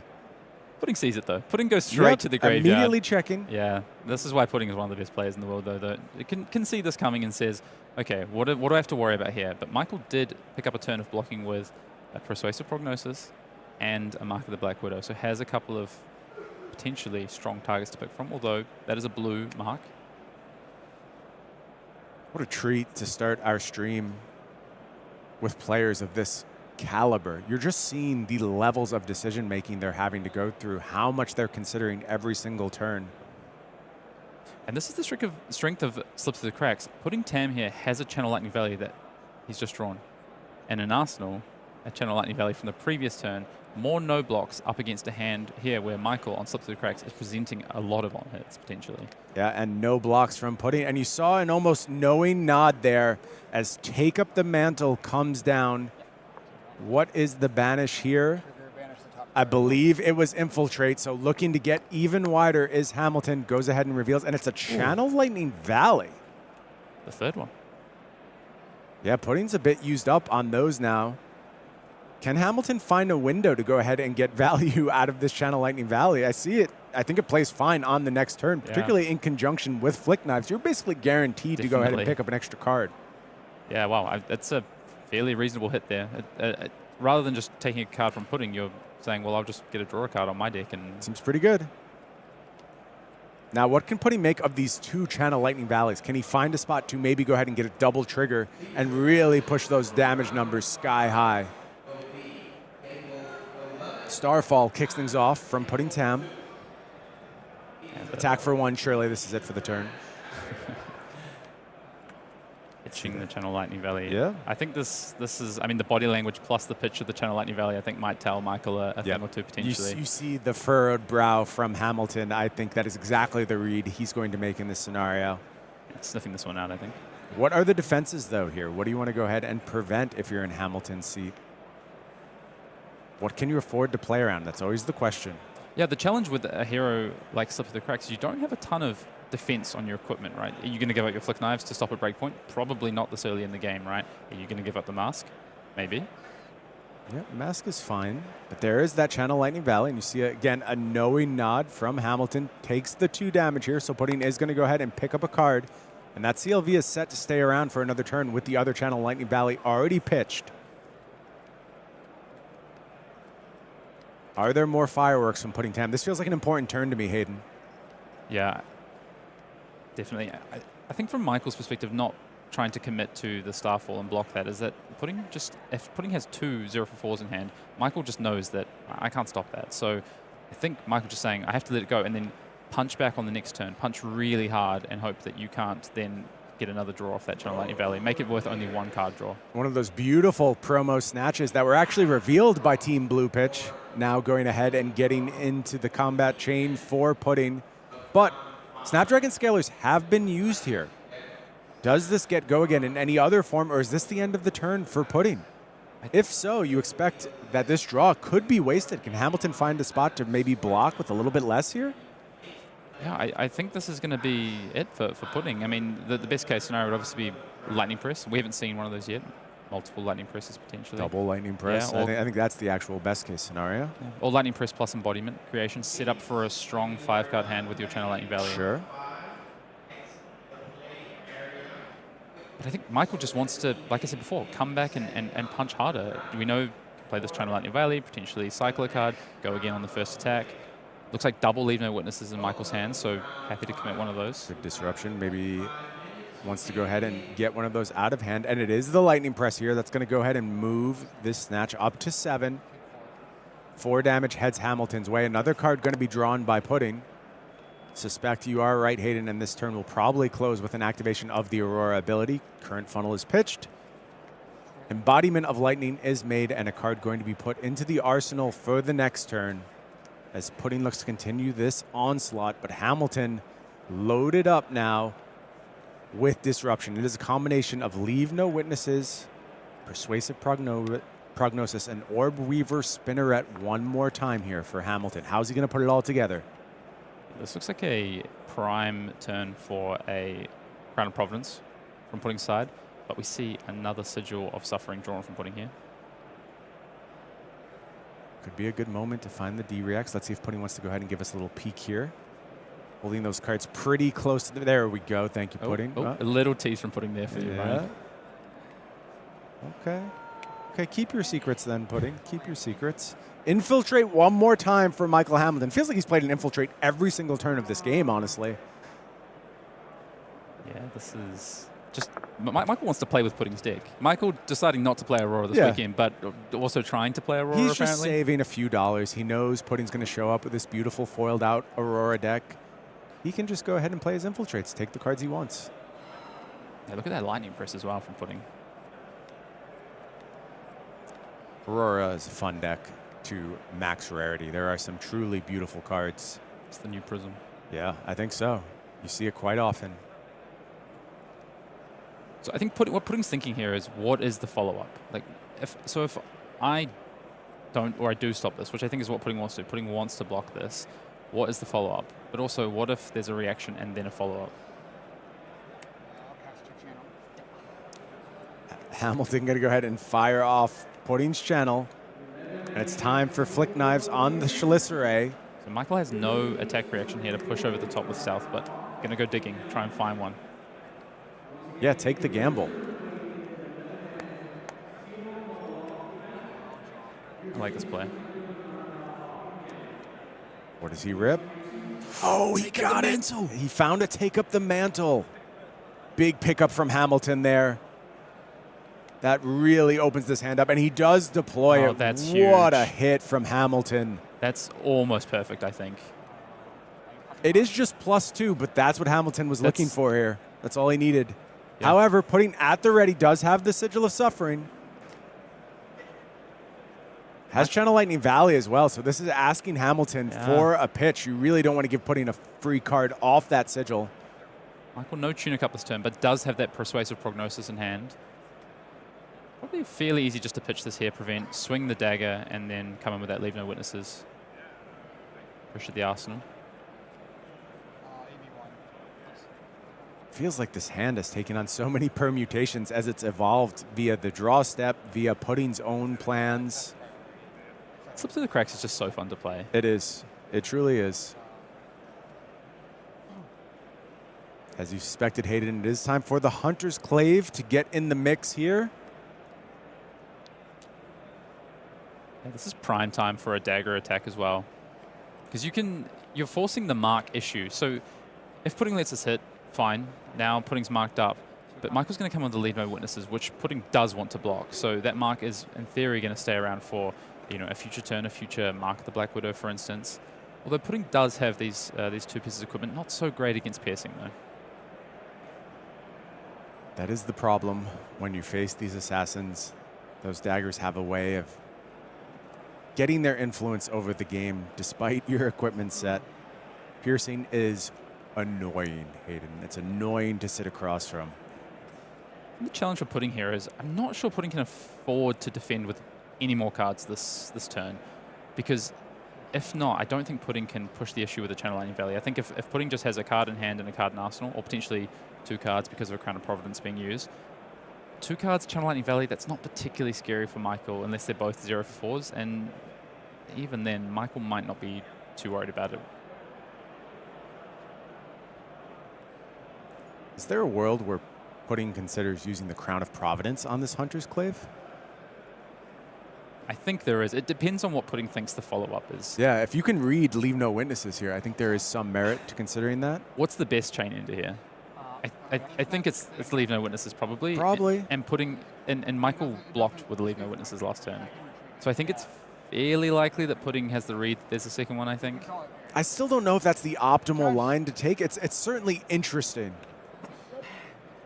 It sounds like our players want to go ahead and clear something up with the judge staff. We'll come back to the booth for a little bit. I think these first few turns of this matchup have delivered, Hayden. Both players showing really, really top-level insight, as you'd expect from players of this caliber. 2 of the best players in the world going at it. And I think a matchup that honestly might define this Pro Tour. And people might say, hey, that's overblown. But there's not that many Slippies in this room, for sure. But they're in the hands of some of the best players in the world. So Aaron Chance, Michael Hamilton, those are scary, scary Arachne Slip the Cracks players. It sounds like players are ready down in the feature match area. We'll head on back as we try and sort this one out. 20. It looks like Leave No Witnesses is the follow-up here. Pudding held onto that crown, did deploy it on the leave. Yeah, but did crucially defend with a Grasp of the Arknight and the last block on the Carapace to stop the mark from the Hunter's Clave. Yeah, absolutely. Good pickup, Hayden. Yeah, that's huge. So Pudding now effectively clothless, wearing very little armor. In fact, no armor left now on Pudding's side. It's a decent spot for Hamilton to be in. I am troubled by how many cards Pudding made it through that particular turn cycle with. Leads things off with Scar for a Scar here, backed up by Embodiment of Lightning to pick up the go again. It feels like Hamilton, if he can find defenses on this turn, if he can get away without giving up the CLV trigger, I think he's in a really strong spot. But there is a risk of this turn just spiraling out of control for Pudding. Yeah, and I don't think Hamilton actually plays defense reactions in his, well, not that we've seen so far. Staying purist to that, I'm an aggressive deck, I'm an aggro deck, I'm not going to bother with these defense reactions. So instead, that means if Hamilton's going to try and stop this turn, it's going to be using equipment. Yeah, pushes in the mask here to make a clean 4 block. Pudding has the follow-up. It's Ravenous Rabble. And it reveals a yellow. That's a big deal, Hayden. I talked about how important it was for Hamilton to get through this turn clean. That Ravenous Rabble hitting the yellow made it so much easier for Hamilton. Yeah, yeah, instead of having 2 0-for-4s potentially, or 3 0-for-4s potentially to deal with, now Hamilton can say, okay, I commit a card, and then even if Pudding does have that second 0-for-4, what might have been the third 0-for-4, Hamilton might be okay at this point to potentially give up the Flick Knives, maybe the Tunic to stop it. Like that card, this value, like you say, could put Michael in a good position if he can block this turn out. And here's the last 0-for-4 here. It is the Snatch. What a different turn if that Ravenous Rabble just reveals a red instead. One thing that's quite interesting here is that no Lightning card played this turn. So the double draw off a Snatch and a Channel Lightning Valley might not be as big as you could expect, because Pudding not able to go and create the embodiment plus find a card for Arsenal without a Lightning card playing this turn. So I think Michael now considering, actually, do I need to block this out? But it looks like Michael's just saying, I don't want you having extra cards. Yeah, it feels like if you deny putting in an arsenal, and you know he's drawing Arc Lightning on the next turn, Arc Lightning is a card you want to combine with as many cards as possible. So going ahead and taking away access to the arsenal, very important for Hamilton on this particular turn. And you see him going ahead, checking the graveyard, thinking through. Hamilton, it's nothing if not deliberate. Considers all of his options every single time. But I do suspect there's going to be a defense here, and one of those pieces of equipment will join the fray. It's a big decision to give up a Flick Knives or a Tunic, though. We're mid-game. You know, giving up one of those pieces of equipment could mean that Michael's without an easy way to mark for a relevant on-hit effect in the late game. Could mean that Tunic counter we've seen many times, well, sorry, and that last time be really relevant for stopping the Arcane Barrier, for using Arcane Barrier, rather. Yeah, and it looks like Hamilton's going to go with the Flick Knives instead, in conjunction with the Shred, and does make the full defense. Gets away with a defensive turn there, putting left without an arsenal. And facing down 2 cards from Hamilton and an active Tunic. Kick things off with that Spinneret. That's ready to buff the next stealth attack, and Art of Desire picking up the buff here. Not a bad one to have. A 6 go again from Hamilton. Pudding's pretty keen to just commit 2 cards to this. It makes a lot of sense to me. You don't want to give Hamilton that potential draw here. Hamilton does have Tunic resource. Should he want to follow up with something like the Chaliceray, could just pass it to a future turn. Pudding does give up 2 cards. Yeah, and the most probably relative response for Pudding is 0-4, set up this Arc Lightning. Yep, Scar for a Scar, just offering for. Hamilton knows, though, this is very, very valuable information to a player of Michael Hamilton's caliber. Knowing that that arsenal is Arc Lightning, you can leverage that, you can use that, and Hamilton certainly will. You know, we mentioned not many defense reactions here. Hamilton actually loaded up on this particular turn with defense reactions. I see a Sink Below and at that all you got. So kind of mismatched priorities here from Michael Hamilton. Has a great defensive hand on a moment where Pudding's really slowing things down. Can use the Sink Below, though, to go ahead and clean things up, sculpt the hand a little bit, and is going to tuck away that other defense reaction. Yeah, that you got. Of course, we saw that you got earlier do some work against Starfall. That's the primary purpose of it. And it looks like Michael's going to say, well, I think he tucked that you got there. He did. Yeah. He did, yeah. Just wants to keep on the front foot. I agree with the decision. You need an offensive hand here. Leads with Art of Desire, Body, and 2 cards in hand. This is going to be much harder for Pudding to defend. What is the reaction? Is there one? Do you need to overblock here? Can you afford to overblock? With that Arc Lightning sitting in the arsenal, maybe you just have to let Hamilton go ahead and do what he wants on this turn. This is the power of Slippy. If you overcommit the blocks, if you overblock, throw 2 cards at it, Michael goes, okay, well, I have go again. Like, that is my hero ability. I'm just going to come in with another on-hit effect or something, and I'll save that reaction for, yeah, like you say, the second chain link, or I'll pop it in the arsenal. Trying to get a look at defensive options here for Pudding. See a Gone in the Flash. Maybe a Lightning Press in hand as well. An Electrostatic Discharge. And a Gone, and a... Hard to see what that second card is. Yeah, I think the card behind the Gone in the Flash is a EA Press. Oh, you're right. Okay. Pudding says no blocks. Yeah, I don't think Pudding could afford to block that. And Hamilton going to use that mask to go ahead and find an extra banish here. If this lines up well, could find 2 cards off the top with this Art of Desire. This is where Pudding wants to see these yellows finally. Yeah, this is the spot where you want to go ahead and reveal. Somersault and Entwine. Wow. 2 life, 2 cards for Michael Hamilton, showing the strength of that Mask of Perdition in this matchup.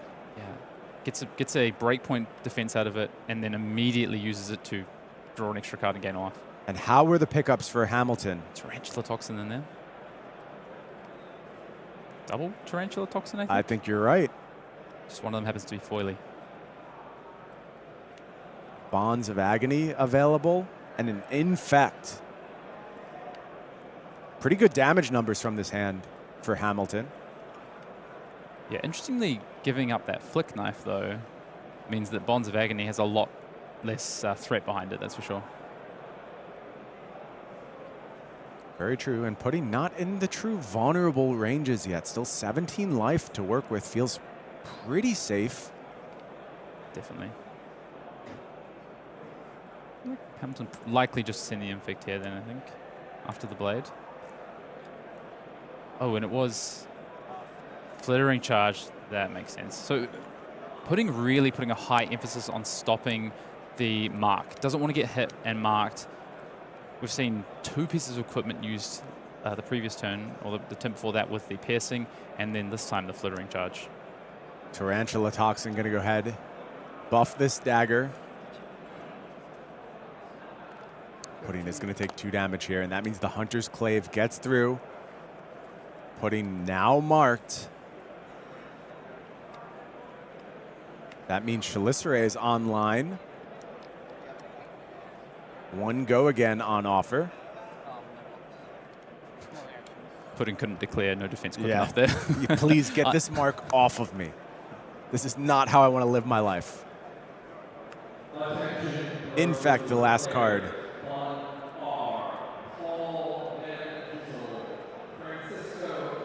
Virtual 0 for 5, and Pudding says no blocks, and that means Hamilton is going to go ahead and stash that Tarantula Toxin for a future turn. And I said on this turn, it didn't feel like the threat was there of the game just ending. I think the next go around, things get a lot scarier for Pudding, especially knowing that Blood Rot Pox offering 2 potential damage at the end of this turn. However, 4 cards over on Pudding's side kicks things off with that Arc Lightning that we've had stashed in the arsenal for a little while now. I was going to say it could also get really scary for Michael. The thing is Michael knows there is no more Channel Lightning Valleys to worry about. Yeah. 1 pitch, 2 gone away. So makes it a lot easier for Michael to navigate this next defense step. Trying to get a peek at Pudding's hand. It is the Gone in a Flash, Electrostatic Discharge, and Lightning Press in hand. Yep, so likely going to see this come in, then the Electrostatic Discharge played, in the Chain Link step, bounce that back, play it again. Yeah, nice combination with Gone in a Flash here. Feels like a big turn from Pudding shaping up. 2 card 11's not bad. Hamilton does have the Sink Below here to find a clean block. And again, that pairing of Sink Below and That All You Got showing up for Hamilton. Should Starfall get involved in this turn, That All You Got will be ready to go ahead and defend, not at the cost of a card. Did Michael decide to keep it, though? That's the interesting thing for me, because now no more Channel Lightning Valley, you know, and the hands kind of face up. You know that this probably is in a Starfall turn. So do you want to actually keep that kind of card around? I'm interested to see. I can't quite see Michael's hand if he decided to keep that. I think he did keep it. I'm pretty sure. He did. Yeah, there you see it. Savor Bloodshed available in Hamilton's hand. You know, I've seen some Slippy lists without this card. I'm going to be frank. Play this card. I think this card is incredible. Okay, it's too strong to not play. Just a 0 for 4 on its face, but when you pick up that card, man, does it feel good. This is a lot of damage coming Michael's way. And, you know, we know Pudding has a Lightning Press in hand. Michael doesn't know that, but I think it's definitely on Michael's mind that if I don't put anything in front of this is 10 damage coming my way potentially. And yeah, definitely, because Pudding doesn't necessarily want to keep an arsenal or something that can be hit by Leave No Witnesses or CNC, so wants to make sure I'm just going to push the damage here. Yeah. 10 is less than 14, though. And if you're Hamilton and you're alive and you're disrupting, challenging Pudding's life total, with Pudding just at 9 after this Blood Rot Pox, you can feel okay. Hamilton is going to use the That All You Got, though. Figures the block value is worth more than the resources on his turn, and stays at a slightly more comfortable 7. Blood Rot Pox going to do its thing. Pudding gets down with the sickness, falls to 9. I think Pudding would really like to see a defense reaction in this end. Oh, 100%. Pudding's got a bit of a lean to him, likes to block off these cards, show us a bit of the cold shoulder. I don't see a defense reaction. Yeah, Ravenous Rabble. Second Strike's going to get involved in blocking out this Hunter's Clave. Again, Pudding just saying, at all costs, I do not want to be marked. Feels like a big win for the marked mechanic. It feels so dangerous to be marked, and that's exactly the vibe we were going for, exactly what we wanted to represent. Tarantula Toxin comes down just looking for damage from this Hunter's Clave as well as that mark, and Pudding is going to take 2. Sorry. and get that big red X. To become marked. Yeah, interesting. We talk about the value Aurora has with the 0 for 4s, but honestly, Slippy has 0 for 5s. And here you see Saver Bloodshed gonna buff this Graphene Chalice rate up to 5 and offer to draw a card on hit. And this is where we see, you know, early in the game, putting committed equipment. And I think, you know, got put in positions where potentially he had to, but now it's really starting to hurt Pudding, not having these equipment available in the in-game, and instead Michael saying, well, give me 2 cards here, otherwise I'm going to draw a card and still have an action point to go even wider and potentially present another on-hit effect depending on what I draw. Oh, give me 2 cards if you have a block 3, which is not a certainty on the Aurora side. In this case, I think we're safe. I think we found it with the Skizik, but there was a block 2 in the form of Ravenous Rabble. And blocking for 5 here leaves Pudding with only 1 card in hand, and I think that's going to hand the turn right back to Michael, and Pudding will remain marked as well, and you've seen how hard he's fought to avoid that status. Yeah. Just 0 for 4 here from Pudding. Again, like you mentioned, Hayden, keeping that arsenal clear, not vulnerable to the disruption that Hamilton might offer on his turn. Yeah, I think what Pudding really needs to find here is probably buy a card from Michael, take Michael to 6, and then find a reasonable 2. I think a defense reaction is really what Pudding wants to find. We've seen a couple. We've seen the Sigil. We've also seen Shelter from the Storm as well. Find a 0 for 4. I think preferably Pudding wants to see Shelter from the Storm to not be Arcane Buried on a Sigil, but then try and find, ideally block with just 1 card, come back with 3 cards, maybe 2 cards, and ensure that Michael has no arsenal. Bond's going to be committed to the defense. It's just about damage now for Hamilton, not worried about the disruption. Here's a good source of damage. How about Kiss of Death kicking things off? That dagger attack, of course, should this hit Pudding, he will lose an additional 1. Again, and multiple shenanigans on offer here with this Kiss of Death. Although no Flick Knives. No Flick Knives, very true. Something like Tarantula Toxin, still scary. I believe we might be out at this point. Definitely seen 2. I can't remember if we've seen a 3rd one. I can't remember either. Hamilton looks like he's maybe checking as well. At least wants to give Pudding something to think about in that regard. We'll go ahead and try and take a look at Hamilton's hand. Another Kiss of Death and an Infiltrate here. So Pudding finds good blocks. He can go ahead and get away with this turn, I think.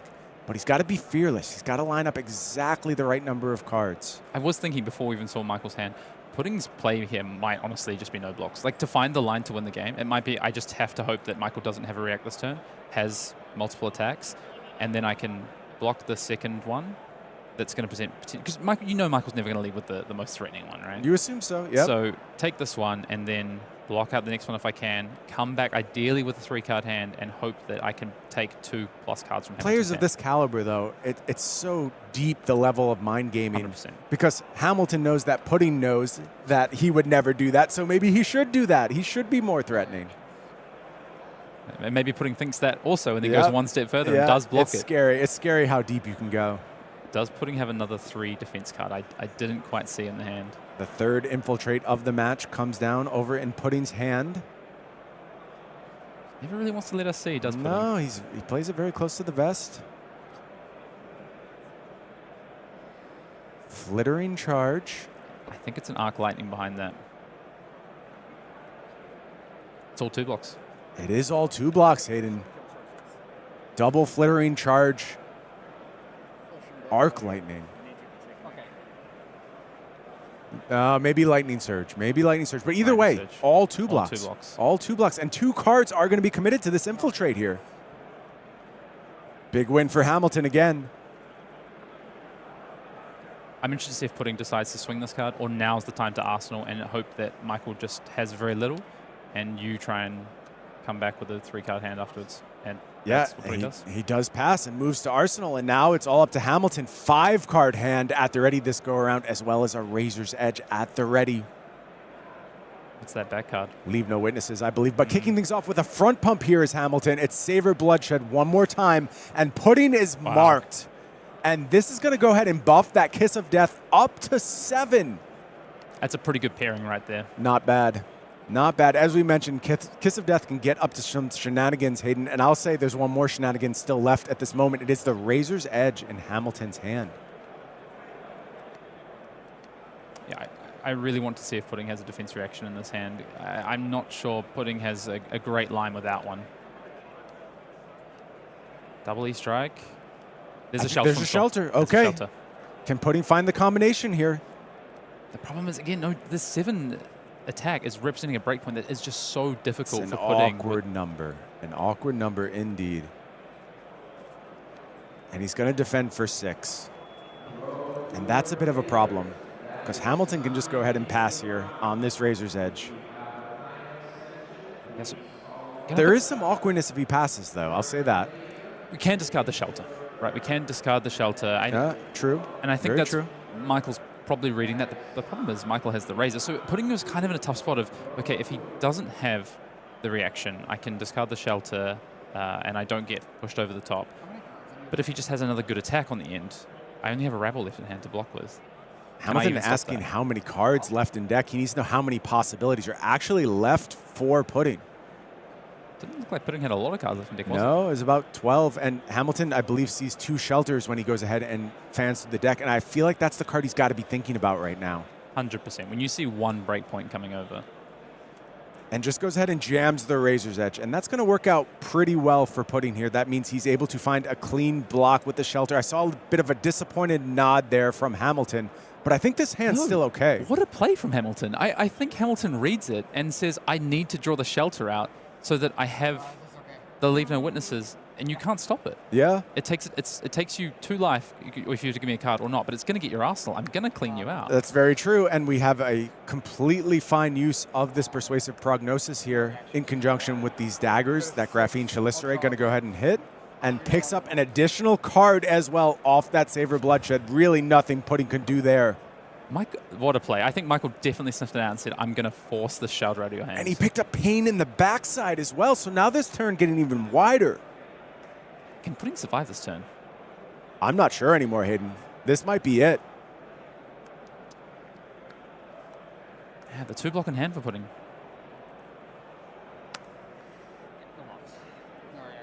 Says no blocks here. Pain in the backside going to do its thing. 3 and then 2 from the trigger.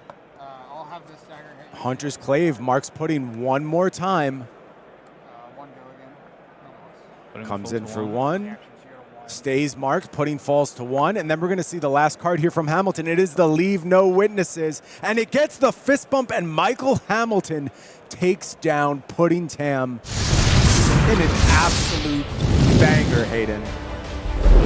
What a way to kick off our time in the booth here, seeing perhaps the greatest Flesh and Blood player of all time, taking on someone who's certainly in the running for a similar accolade, Pudding Tam. And you got to feel for Pudding a little bit. Who starts off their Pro Tour with Shoma Yamamura into Michael Hamilton? Yeah, that's a pretty, that's an uphill battle, I would say, to start. But what a game. I'm glad we got to start with that game. And like I said, potentially the matchup of the tournament. I think we're going to see this matchup again. Aurora the most played, and Slippy just in a great meta position in this weekend. I think you're starting to see why you and I feel like this deck could be the story as we move on. It could be the absolute thing that goes ahead and defines this metagame when we get to the end. I have to say, I watch a match like that, and all I want to do is watch more Flesh and Blood. Good news, I'm going to be here for 3 whole days this weekend. I want to play Flesh and Blood as well. And we have maybe the most exciting calling we've ever offered coming up for you folks, especially for folks like you and I, Hayden, who spend our time down there in the New Zealand, Australian area.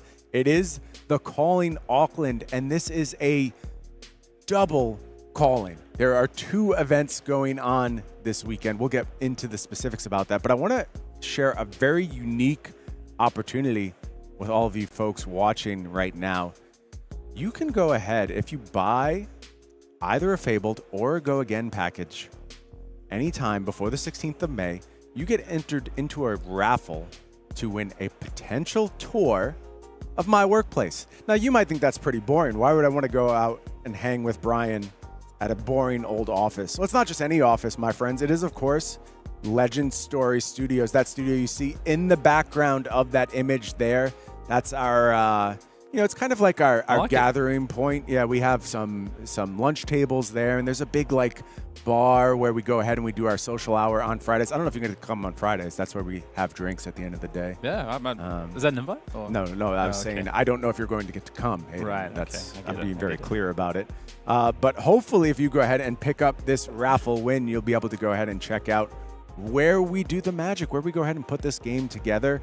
There's a lot of neat treasures around Legend Story Studios, cool things from the past, things like the original patent certificate for the game. Wow. Yeah, present and on display. There's some original art that's all over the place. Maybe you've seen in my office, I have a big, beautifully framed, uncut Marvel sheet from The Hunted of all the Arachnes, just absolutely surrounded. Your favorite hero? Yeah, absolutely. Surrounded by Arachnes at all times in my office. There's so much cool stuff to do around the Legend Story Studios. It is honestly a once-in-a-lifetime chance. And also, it's going to be followed up by a once-in-a-lifetime event. It is a double calling weekend. We kick things off with maybe the most unique calling of all time. It is Welcome to Wraith Limited, the set that started it all in the birthplace of the game down in Auckland. Hayden, this is your realm. This is your space. Welcome to Wraith Limited. You were there from the beginning. How excited are you to go ahead and return to this limited format? I've done this one before. I believe that. No, I'm super excited. I would love to play some more Welcome to Wraith. Probably my favorite limited format. Maybe it's because of nostalgia, but maybe my favorite limited format of all time. Yeah, and if it was just playing Welcome to Wraith, that might be enough to go ahead and coax you folks down to Auckland. It gets even better. How about Day 2 Alpha Draft? Is that one you've done before, Hayden? It is, but not in some time, I'll tell you what. Yeah, it's been a minute. I've done one Alpha Draft in my life. It is a one-of-a-kind experience. Every single pack you crack has the highest stakes possible. You never know when that cold foil heart is going to show up, or so many other iconic cards, of course, in that set. Iconic cold foils. It's a special experience. E-strikes, yeah, like there's so much good stuff. Then we'll have our typical classic constructed event that you can play as well. But that's not all. We round things off with a Battle Hardened first edition Arcane Rising. There's some bangers in that one too, Hayden. Yeah. I mean, I have least experience, I would say, with Arcane Rising than Welcome to Wraith, but I would like to revisit Arcane Rising. It's been a hot minute. I mean, it's been a couple of years, to be honest. Yeah, an interesting format for sure. You are not going to want to miss that opportunity. And you're also not going to want to miss our next game. And it sounds like our players are about ready down in the feature match area. And we're going back to a teammate of Michael Hamilton's. We talked about this international super team that has come together. And it, of course, has some of the most historically significant names in the history of Flesh and Blood. But it's also got somebody who's just starting to blaze their path in Flesh and Blood. And I think when all is said and done, could very much be one of those historical names. I'm, of course, talking about Simon Nielsen. Simon Nielsen down in our feature match area. Why don't we go ahead and head on down. You know, I did a Dev Talk Live. This was my pick to go ahead and win this entire event.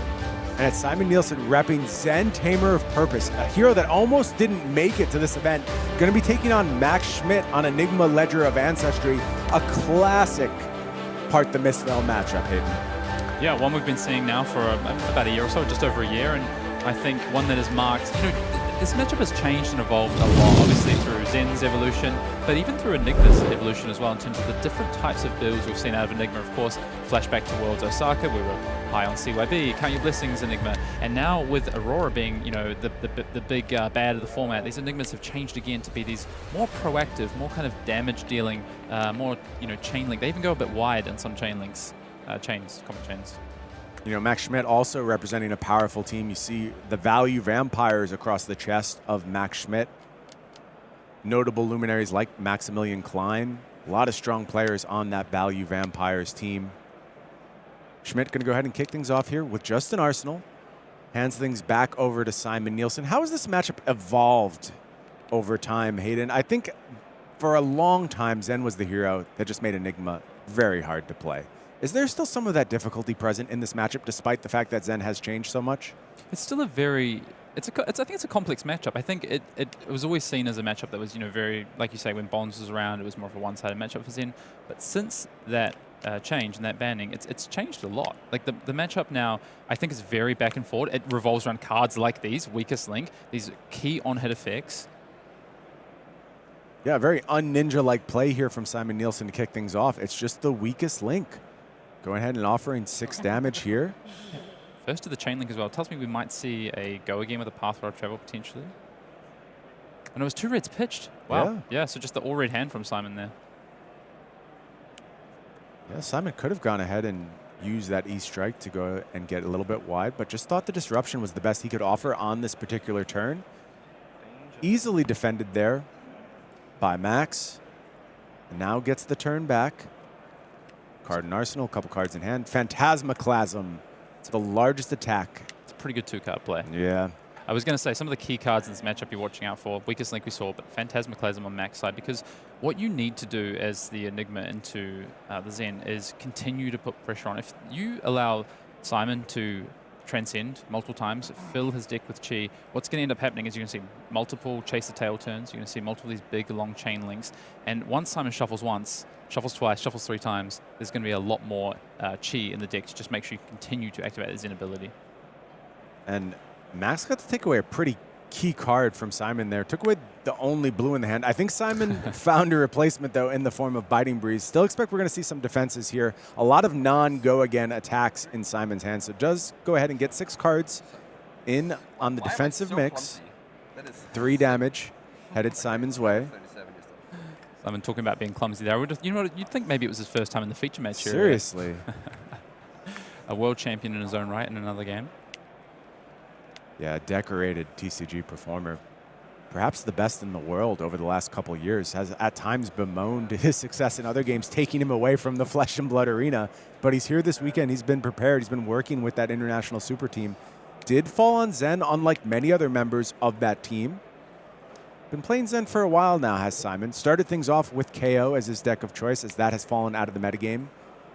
Found love in this unique Part the Misspell hero that probably is about to end its time very soon. If it doesn't happen here this weekend, we certainly expect Zen to go ahead and hit Living Legend status during the ProQuest season.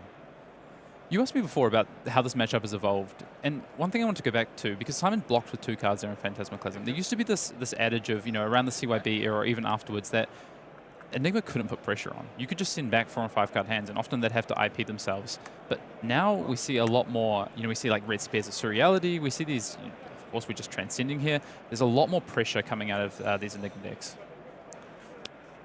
One of the reasons I actually shifted my pick late, I got on board the Enigma train. That's kind of the hero I'm watching. The hero I think has the highest chance of taking down this Pro Tour. I just started to feel like these players had too much experience. They had figured out exactly how to build Enigma for every purpose. They knew how to challenge every metagame, and there was going to be completely refined lists here this weekend. Yeah. I think we're seeing some of that in exactly what you're mentioning, Hayden. These decks just do something different than they were doing before. They're not easy to account for, and you have to be prepared for so many things, including, of course, one of the strongest cards in Flesh and Blood history. It is Manifestation of Miragai with the full 4 counters coming down for Max Schmidt. Yeah, I mean, when you can just present natural, when I say natural, I mean not using Traverse, of course, a natural, wow, that is quite a combination of cards there. Okay, and you hear a distressed gasp from Simon Nielsen. It's Sacred Art, Immortal Lunar Shrine. This is problematic for Nielsen. Probably have a CNC Dark Souls. Yeah, one of the most powerful cards that Enigma has access to. Traditionally, we see this more from a matchup that's a bit more grindy, you know, rather than maybe something as aggressive as Zen. Traditionally, I think Enigmas were actually sideboarding this card out into Zen, but the matchup's changed so much, and you're playing this more proactive plan. And if you can flip this down on a 5-card hand, like Max has been able to do here, it can have a lot of impact. You can start to swing some big damage, and you're going to get the defense on the back end to potentially protect this Miragai. If Max can keep Miragai around for 2 turns, that sometimes can be almost game-breaking. It feels like this has the potential to get out of hand, Hayden, and I don't want to call a match over this early, but this is about the worst start you can face if you're in Simon Nielsen's seat. Yeah, I don't like to complain, but this is basically what happened to me in Worlds of Soccer every time I played a mirror. This sounds like complaining. Yeah, but no, never. Yeah, and Nielsen's life total rapidly falling. And you have no choice in the Zen seat. You have to go ahead and take this damage. You cannot commit cards to the defense because you do not clear these wards, you will lose the game, flat out. Yeah, I think Simon just has to, if not clear Moraga this turn, has to take all of Max's cards, or at least get the commitment of the quick dodge flexes. Tunic is up, so the Moraga would come back for another follow-up turn. But if we can get through that turn, then Simon could potentially be okay. Seeing Max draw back up here after coming in with that barrage of a turn. So what does Simon have on offer now? You need to get wide. You need to offer break points. You need to be awkward. You need to make your opponent make some difficult decisions. If they can just line up 3 blocks all over the place, you are in some trouble. Yeah, I think Simon has to chase his tail this turn, ideally. Yeah, it looks like he was reaching for Harmony of the Hunt here. Is Nielsen going to be able to transcend on this turn? For me, that's the big question, because that's what makes these turns very, very challenging to defend. I think he does have a transcend in hand. Yeah, we see stir the pot there. I think the biggest challenge here, or the biggest thing Simon had to think about was, do I actually play this Ancestral Harmony and go for the gamble, or do I make the safe play and just play the blue Harmony of the Hunt here? So Simon decides to ultimately make the safer play, I would say, and go with Harmony of the Hunt as opposed to the Ancestral Harmony, which would have been, honestly, I think if Simon played Ancestral Harmony there and missed, that might just be the game. Yeah, I agree with you entirely. Simon thinks he can get out of this with the help of that blue Harmony. Crouching Tiger, the follow-up, going to come in for 1 on the back of that Tiger Stripe Shuko.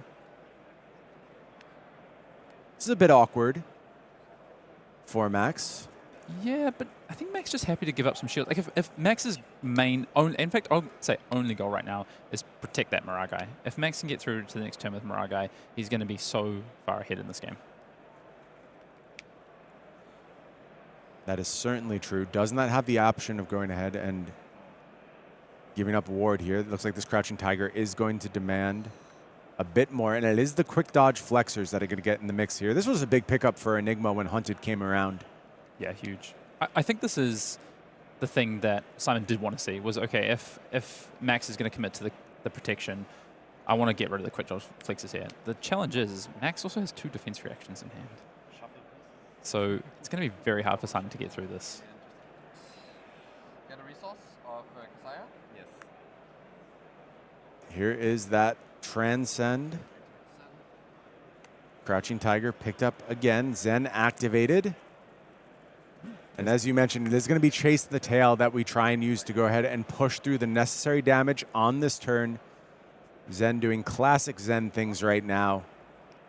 4 on offer from Chase the Tail. It is that break point. Still 2 resources, though, to go ahead and combine with those quick dodge flexors.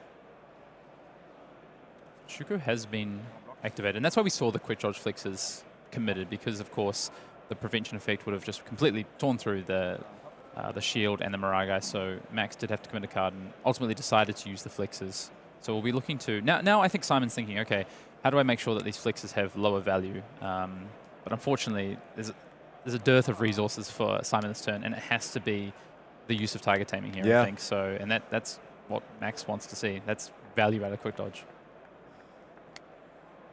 At least that Tiger Taming card going to go ahead and offer a buff to a future Crouching Tiger here. Yeah, it's key. Very importantly, going to make a break point on this next Crouching Tiger. From the arsenal, it is Levels of Enlightenment. That's a big find here for Nielsen. Leveled all the way up as well to the highest level of Enlightenment. 3 modes active. Picks up a card, gets the break point, gets go again. I'm curious what that card is. Simon keeping it low, not willing to take a look yet.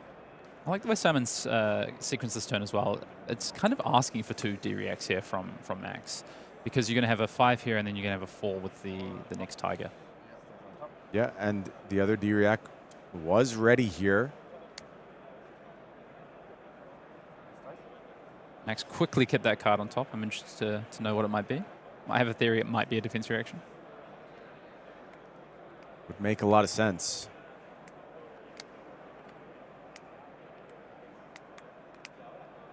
Two cards left for Nielsen. Still 2 resources. think Simon's trying to work out here. So Simon has, I think, a red growl in hand. I think Simon's trying to work out, can I actually clear this Moraga this turn? Or do I need to keep a card in Arsenal and try and pressure the Moraga next turn? Because the Moraga sticks around for 3 turns. Yeah, I think Simon can pack up the cards. So I think Simon probably has to say, okay, I'll keep this growl in Arsenal for a following turn. I'll still pressure you this turn with this Tiger. But I think Simon can also make the decision after playing this Tiger. I think Simon can play the Tiger. It's true. And Gather then a little decide. more information, and that is what Nielsen's going to do. It is Crouching Tiger. Chain getting pretty zen-like at this point. Look at that. It is our beautiful promo card from here at Pro Tour London, Sink Below, coming down. And it's also a 3rd defense reaction. Now Nielsen is going to go ahead and fire this growl off. So asking a question about that last card in hand. Yeah. I really like this play from Max. I actually thought maybe using the defense reaction on the Crouching Tiger was maybe not the best play, but I think what it tells Simon is, oh, maybe you don't have another card to block with. And you see Nielsen say, yep. Yeah. Well, 3 defense reactions, pretty good. And Schmidt was ready with the last 3 defense from hand. I like Simon going for it in that spot.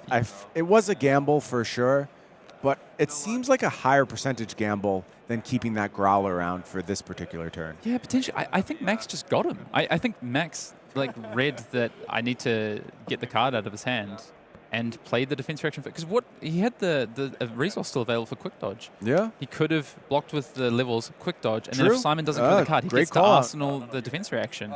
But committing the defense reaction, Simon goes, okay, maybe you don't have another card in hand to block And with. he gambles for and it. he gambles, Yeah. and he does. And now Simon will be playing a 4-card hand trying to kill this Moraga. Yeah, maybe a bit baited there.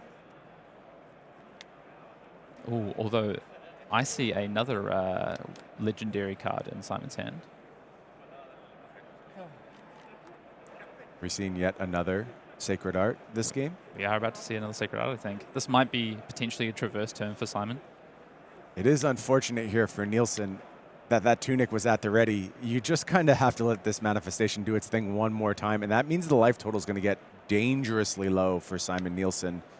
Does have perhaps the most powerful equipment in the history of Flesh and Blood. Ready to go, though. Traverse the Universe, going to go ahead and find that inner chi. Not Black Tech Whisperers. That was a speculative pick, Hayden. I voted with my heart, not my head. Of course, we did a Dev Talk live yesterday. We were questioned what the... I don't even know what the question was, honestly. I heard it as kind of like favorite equipment. I don't think that was the question. I think it was most powerful equipment besides Traverse the Universe. I said Black Tech Whisperers. It's probably not the correct answer, but I was feeling it in the moment, you know?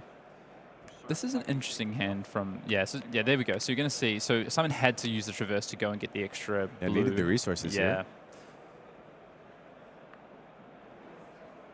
But that Sacred Art, we love to pull these up when they show up because they got a lot of words on them. This is going to go ahead and put 2 Crouching Tigers in hand for Nielsen.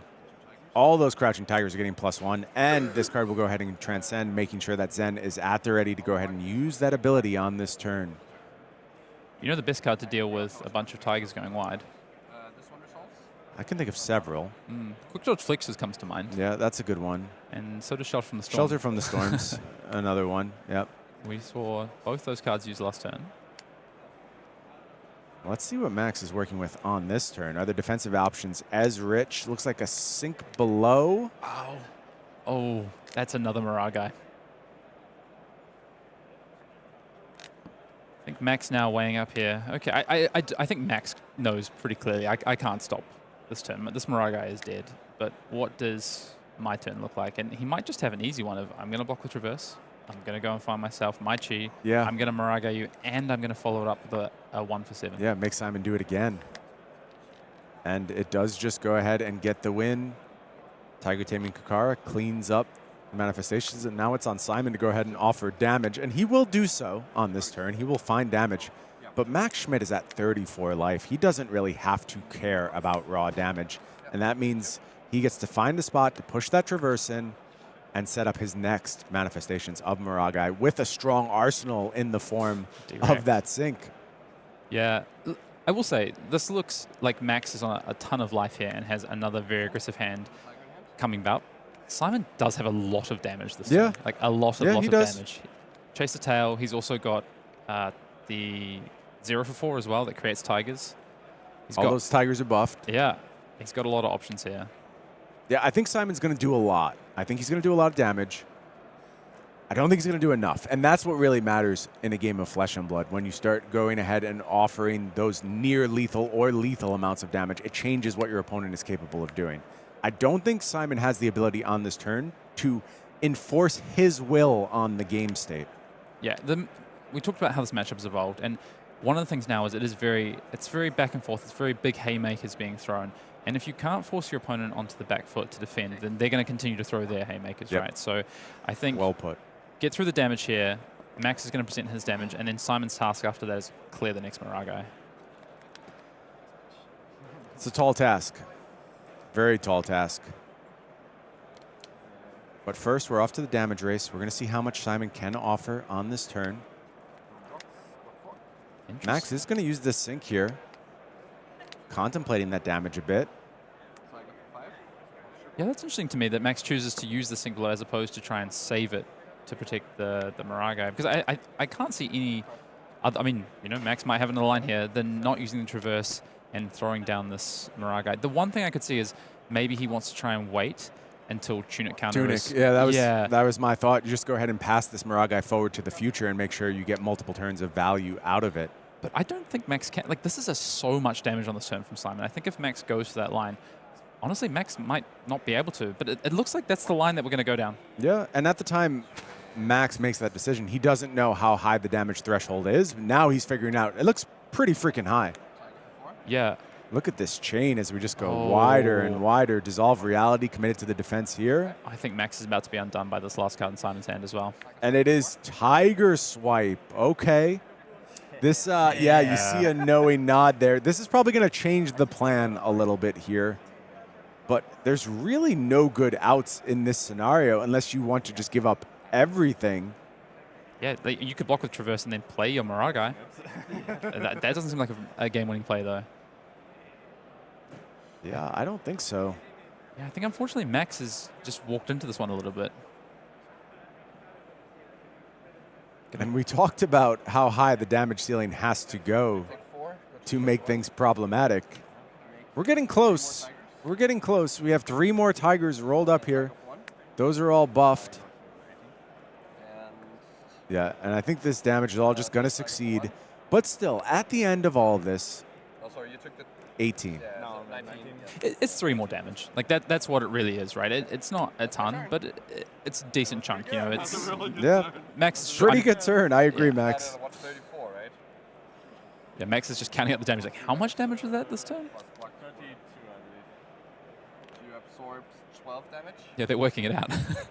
This is peak gamers. You know, you're like, wow, how big was that turn? We got to work it out. We can't continue with that game until guys, you can come watch the replay. It'll be on stream. You go ahead and check it out.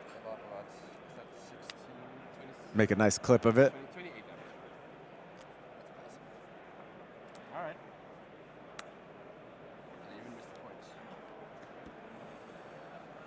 So Max is just going to, I think, set this Miragai up and Arsenal, tick the Tunic counter up importantly, and then pass it back. Yeah, trying to get to that state of having the Miragai and a Tunic counter.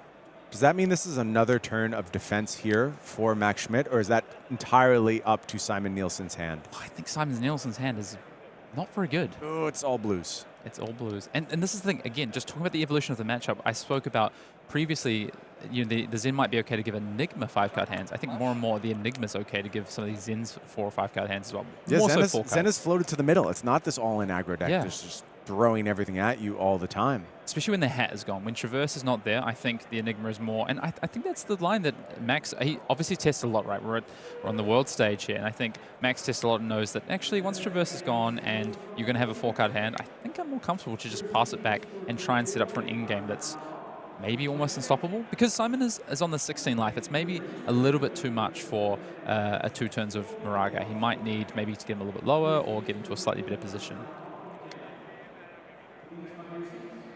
Max is having a think now. Yeah, this looks suspiciously like it's a 4-card 6, which is not really where you want to be. Well, Zen giveth, Zen taketh away. throughout his time, even at his silliest, his most degenerate, if you will, Zen still failed occasionally. It didn't happen often, but every now and then you'd have these really anemic hands. And it was those anemic hands that kept Zen off of just winning absolutely everything during his nadir. Why Shoma Yamamura was able to find success on Azuri at the Pro Tour, which was very much defined by Zen. I mean, this is actually not too bad. I think this is still a 4-card 12. I was over-exaggerating a little bit, but it's... In fact, actually, I think Simon gets to keep a blue in Arsenal, so... Not terrible. It's not bad. Yellow Key Unleashed is an interesting card. We've not seen that a lot from players. We've seen blue Key Unleashed, I think a really nice blue. Yellow we've seen a little bit less of, but it does present a nice damage amount. Yeah, offers 7 here. Does get 2 cards from Max. We see that Essence of Ancestry body. I think a very important card in this current meta.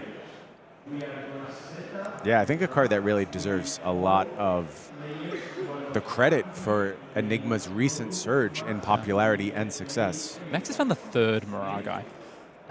That's a lot. That's a lot to deal with. Here it is just going to power up this Phantasmaclasm. It gets pitched. Once again, Max will be able to manipulate the hand of Simon Nielsen. This is kind of the idea. We spoke about Max finding this line to get Simon a little bit lower before committing to this big Miragai turn. Max on, probably enough life here at 11 to be able to do that. And Phantasmaclasm for 9 damage. And, like you say, manipulating, messing with the hand of Simon Nielsen is kind of the ideal card for doing that, getting to that spot. How easy is the read of the arsenal here for Simon Nielsen? Is it clear that this is a Miragai? Do you think the data points him towards knowing he has to challenge that card very, very quickly? Maybe, but honestly, I mean, it could also just be a Transcend card. Mm-hmm. Because if you're Simon said, you're thinking, well, why didn't he just no block and come in and make another Miragai potentially? So you might be thinking, oh, maybe it's a Chi and it was just awkward, couldn't play out the Chi and flip it. So I actually think Simon probably thinks it's a Transcend card. It's an unflipped Chi. How about Max's read on Simon's arsenal, though? Blue card? Would be my guess. Probably a fairly good read. Yep. Yeah. This is an interesting decision here. I think what Max is between the levels of Enlightenment and the 100 wins. I like going after the ceiling of this hand. Yeah, me too. Yeah, just that's where things can really go wrong if you allow that levels of Enlightenment to do something silly, as it is very capable of doing. Yeah. And draws another blue. A lot of blues in the deck. It's not surprising, all these blues that have been found. And that's why there was a decision. You might be thinking, why wouldn't Max just immediately take the levels? And it's because, well, what's the draw afterwards? If I take this 100 wins and Simon draws another blue, exactly like this, the damage is actually probably around the same, if not maybe down. Yeah. Because the worst thing is for Max is if Simon draws a Transcend card off the top. So I think that's what Max was going through, is what do I least want Simon to have if he draws Transcend card? And I think Levels of Enlightenment is the answer he finds. Oh, I like that thought process. Now Phantasmaclasm does its other thing of offering 9 damage. And Simon Nielsen, forced to defend here, wants to keep the life total at 16, gives up 3 cards, meaning Simon's only going to be playing a 2-card hand into Max Schmidt, fires off this 100 wins. This is what we spoke about before, that kind of the back and forth of blocking, giving 4 or 5-card hands. And if Simon has the read that it's a Transcend card in Arsenal, that 5-card hand feels a little bit less scary. If Simon potentially has the read that it's a Miragai, that's a very different prospect of a 5-card hand that Simon is potentially giving to Max here. Yeah, Max has the opportunity to use the Traverse, but doesn't have to. If we take a look at a hand, there is a Transcendence available for Max. Finds this hand at the right time, I would say. Puts it away, though. Won't let us look at it. I think it's Path Well Traveled plus 2 other, I think maybe Preserved Tradition, 1 other Transcend card, and then a Spectral Prowler. So not the most exciting of last blue.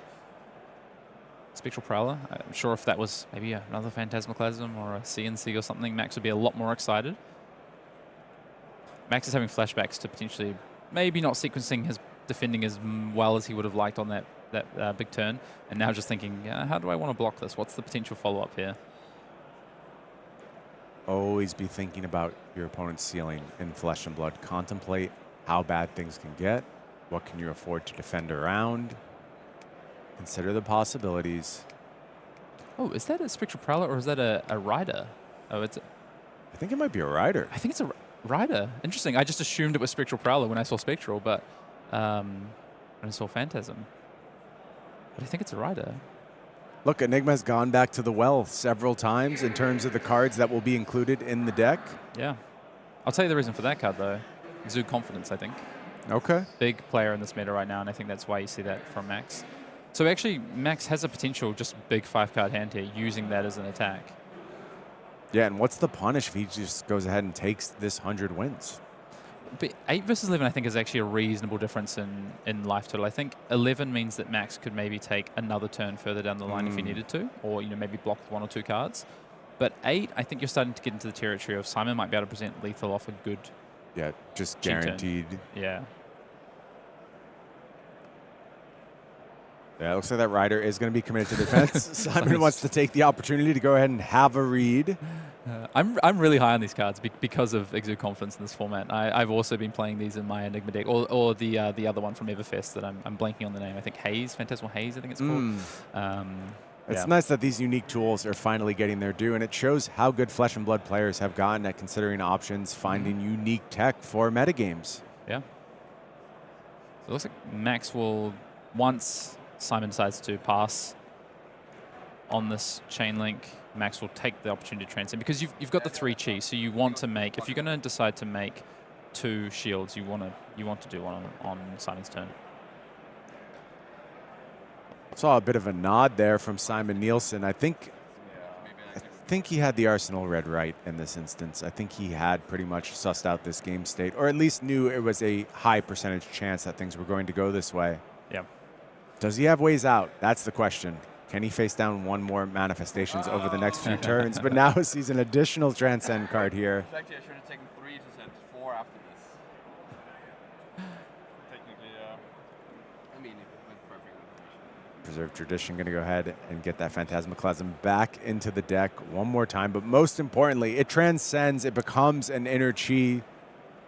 And now a very resource-rich hand here for Max Schmidt that's going to make all kinds of trouble for Simon Nielsen. Once again, the board about to get flooded with these troubling ward permanents. It's only 12 damage, though. So Simon can just say, send me the bill. Yeah, fire back once more, try to play that 5-card hand.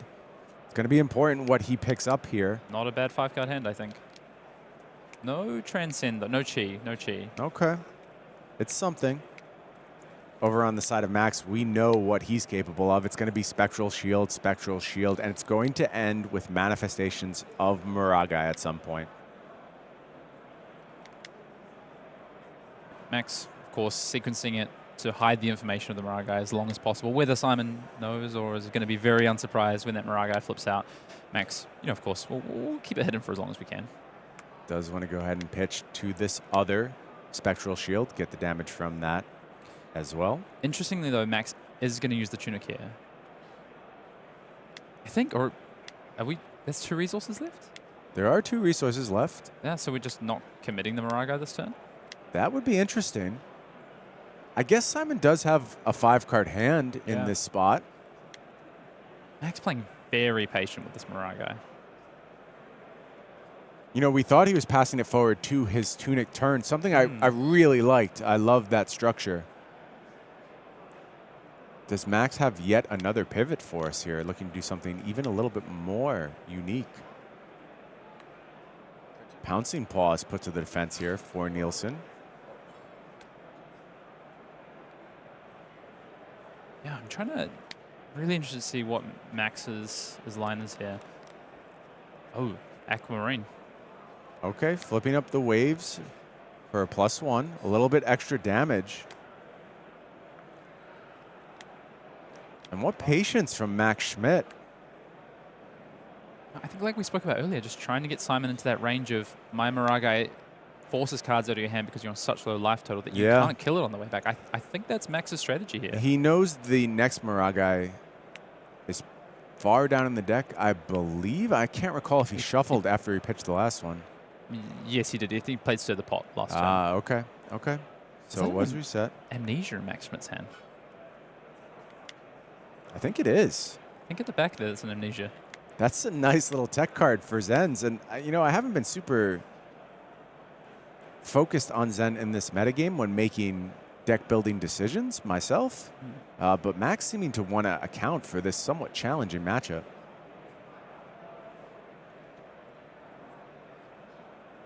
Now Simon's in the tank. Did decide to block with that pouncing pause, so are we going to see no tiger, no natural tiger, so potentially, although I did think that Simon had a tiger taming in Arsenal. Oh, it is actually a waste of Aquamarine. Oh, funny. Oh, Simon was thinking it was the one that puts a counter on, was thinking, why is there not a second counter on one of these shields here? Uphold, yeah. Uphold tradition. Just the one if I break the chain, I can... Well, I can't say that. No, Simon, you don't want to break the chain with Waves of Aquamarine. Max will get to block with it an additional time. Not that Zen really wants to break the chain anymore. Yeah, he's pretty invested in keeping that chain ever growing. I mean, I'm always going to do it. These players maybe seem to be somewhat familiar with each other, fairly jovial.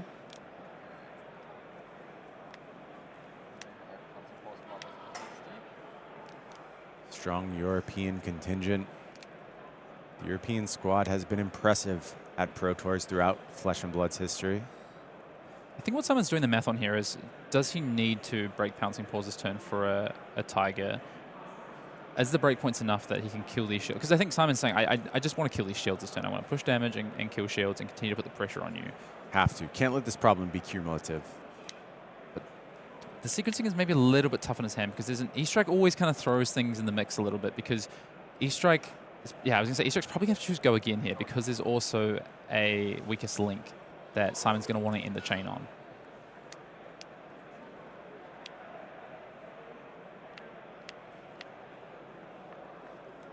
Going to kick things off here with this Enlightened Strike. Yeah, chose to put the Pouncing Key to the bottom. I think that's what Simon's trying to work out. Do I use the Pouncing Pause this turn, come in with a Pouncing Key for Breakpoint, or do I save that Pouncing Pause for a future turn?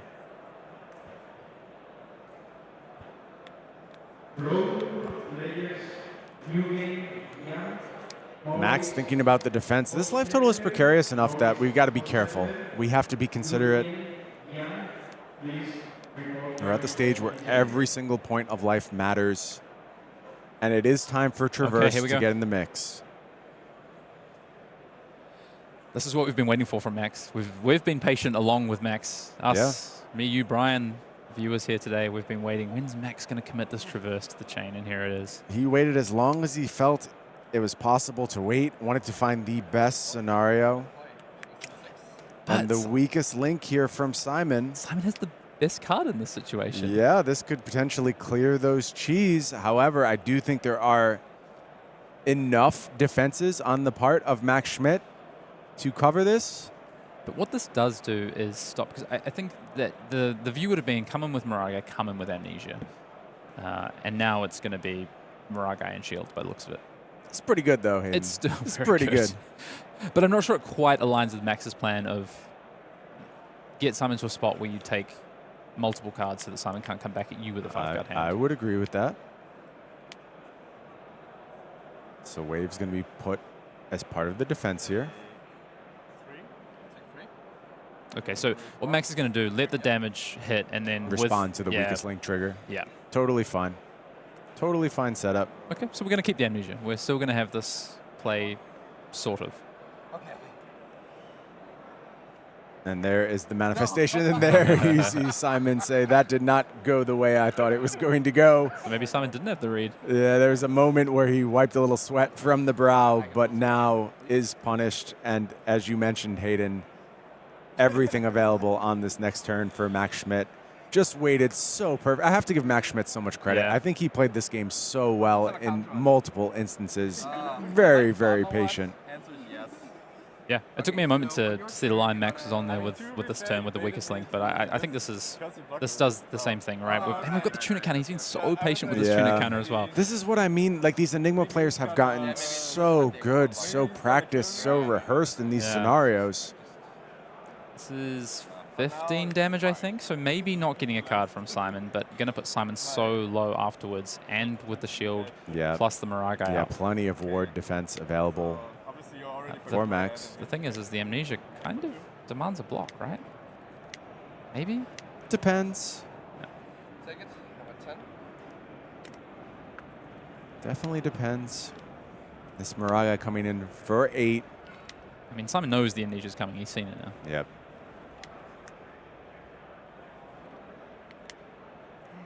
You just don't have a lot of choices here. You have to crack this Moraga. And if we're checking out the hand from Simon. Again, no Transcender, no cheat card, and that's what Simon really needed this turn. This is a bit of an awkward hand. I mean, good thing he kept that pouncing pause, I will say. Because otherwise this hand would be a lot worse. Yeah, at least is going to be able to use the weapon to some effect, but it looks like some of these cards are going to be put in front of this salvo.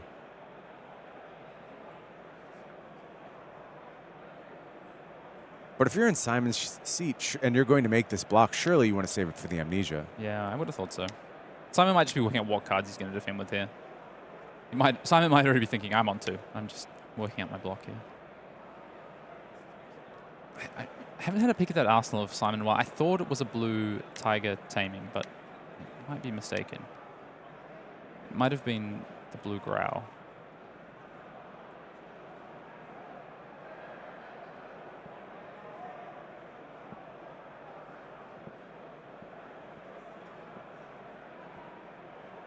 Simon doing some of his own math there. Yeah, and I don't think he likes the answer he reached in the end.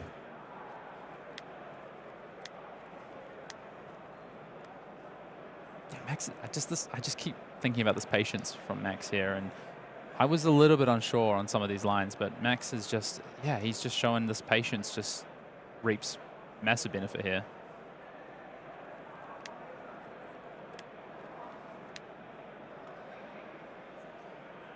Simon coming a little bit closer to making a decision here. I think Simon correctly recognizing that this block, or how Simon defends this turn, it's everything. It's going to define the game. Yep. Yeah. Going to get a little bit more information is Simon, because he realizes how important this decision is. Have to play to your outs in Flesh and Blood. Find those windows, find those lines. Of course, we've seen it throughout Pro Tour history. Pro Tour history going to be a big theme of this weekend, folks. As we continue to celebrate 5 years of Flesh and Blood, we're building a history. There's so many iconic moments, but perhaps none more iconic than Arthur Trehay playing to his outs as Dromai finding that sigil off the top with sink below. If you don't make decisions like this along the way, you never get that window. You have to be perfect. You have to be flawless. You have to consider every possibility. And Simon, trying desperately to leave himself some outs here, does now face this amnesia. Yeah. Guessing Simon, the fact Simon didn't read this card, it tells me that Simon's been playing against this card and testing though, to at least some extent. He's played Zen for so long now though, he's probably seen this card a few times. I think this is the actual best anti-Zen card out there. It is so problematic to play against as Zen. And it feels very purpose-built in this list for troubling people like Simon who want to go ahead and try and give Zen the ultimate last hurrah of becoming a Pro Tour champion. Meanwhile, the Enigma contingent tries to pick up back-to-back Tier 4 wins. Simon looking to grab some equipment here. It's going to fall to 1 with this block currently. Yeah, and that amnesia is going to go ahead and do its thing now.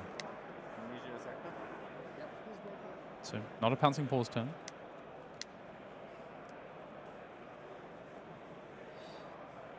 I think Simon just trying to say, I want to go wide here and then take your hand, hopefully.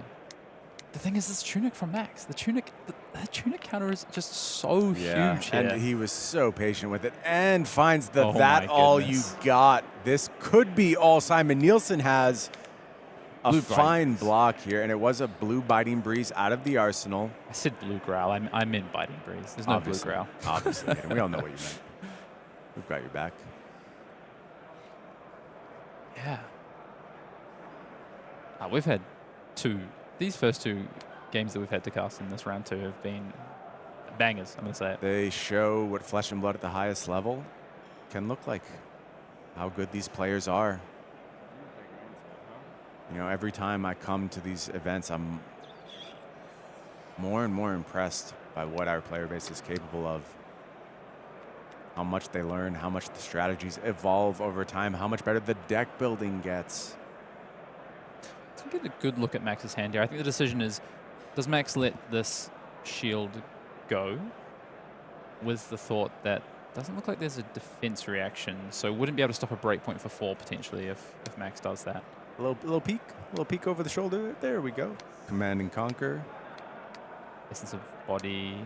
And then a Transcend card, Rising Sun, Setting Moon, I believe. Yes. Maybe a little bit awkward for Max. That's the thing in this matchup. You could always catch your Enigma opponent with the wrong combination of defensive cards. Yeah. The thing is, if Max doesn't give up this shield now, that Tiger Swipe Shuka might come into play.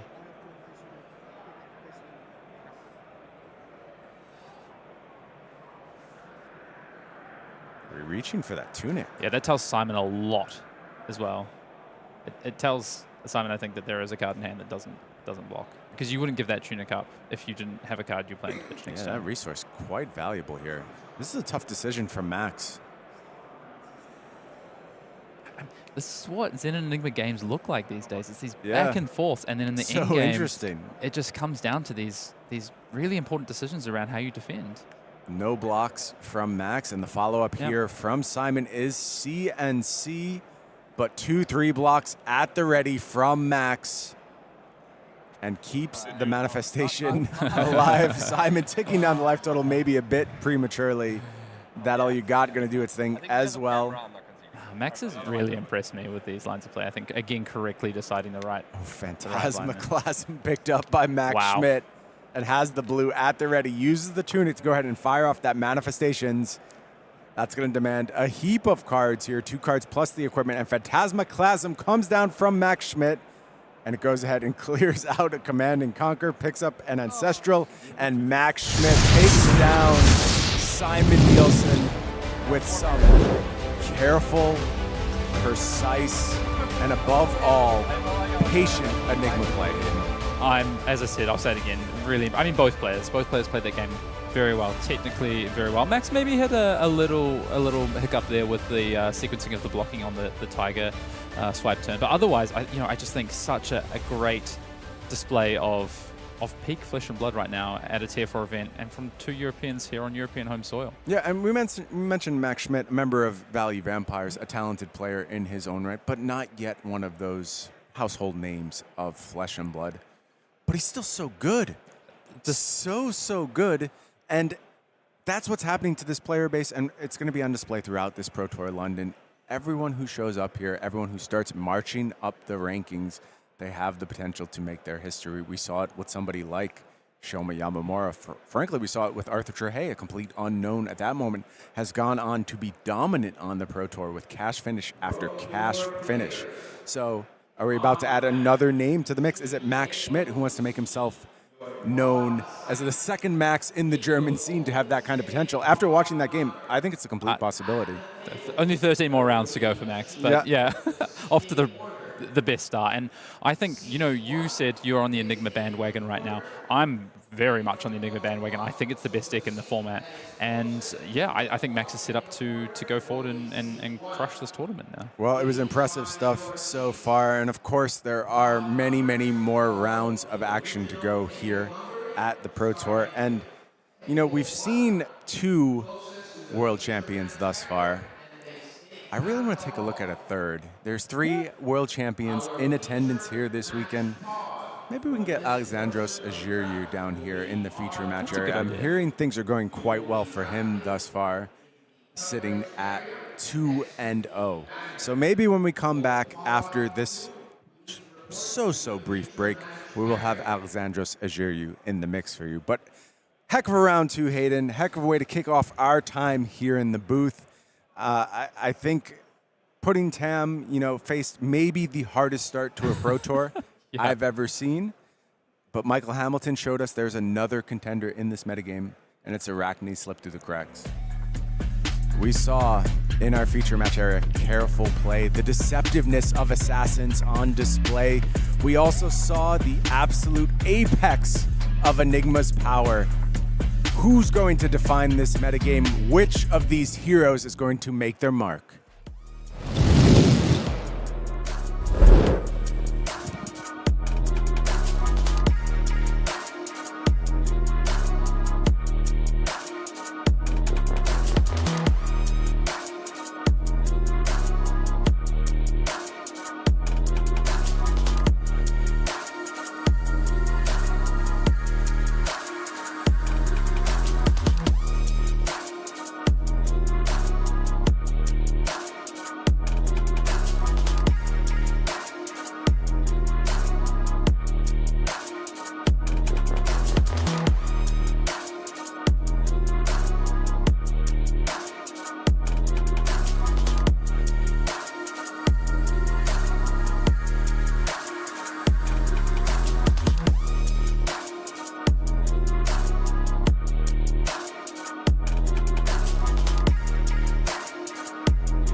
couple rounds in the books, and we have 3 more rounds of Classic Constructed before the draft rounds kick off. We have a fair amount of CC to get through, and we've got some pretty exciting heroes up for you in this next round. Some lightning, some arrows, some world champions. Sam O'Byrne, Pankaj Bajwani, how you feeling after we watched a couple of these games? Things feeling good? You ready for the rest of the Pro Tour? Feeling incredible. We have seen sparks fly and electricity crackle from our lightning runeblade, but now We're going to see it from a Lightning Wizard. Bit of a spoiler. Our next game is Oscilio versus Azalea coming up for you. This is one I am very excited for. I know there's some Oscilio stands out there, so let us waste no time. Let us dive down into the arena and see just what this Oscilio has cooked up for all of us watching from all around the world, because this is a 2-0 Oscilio Constella Intelligence versus Azalea. Ace in the hole, Steven Leyva on the left side of your screen there on Oscilio. Stefano Meoni as well from Italy,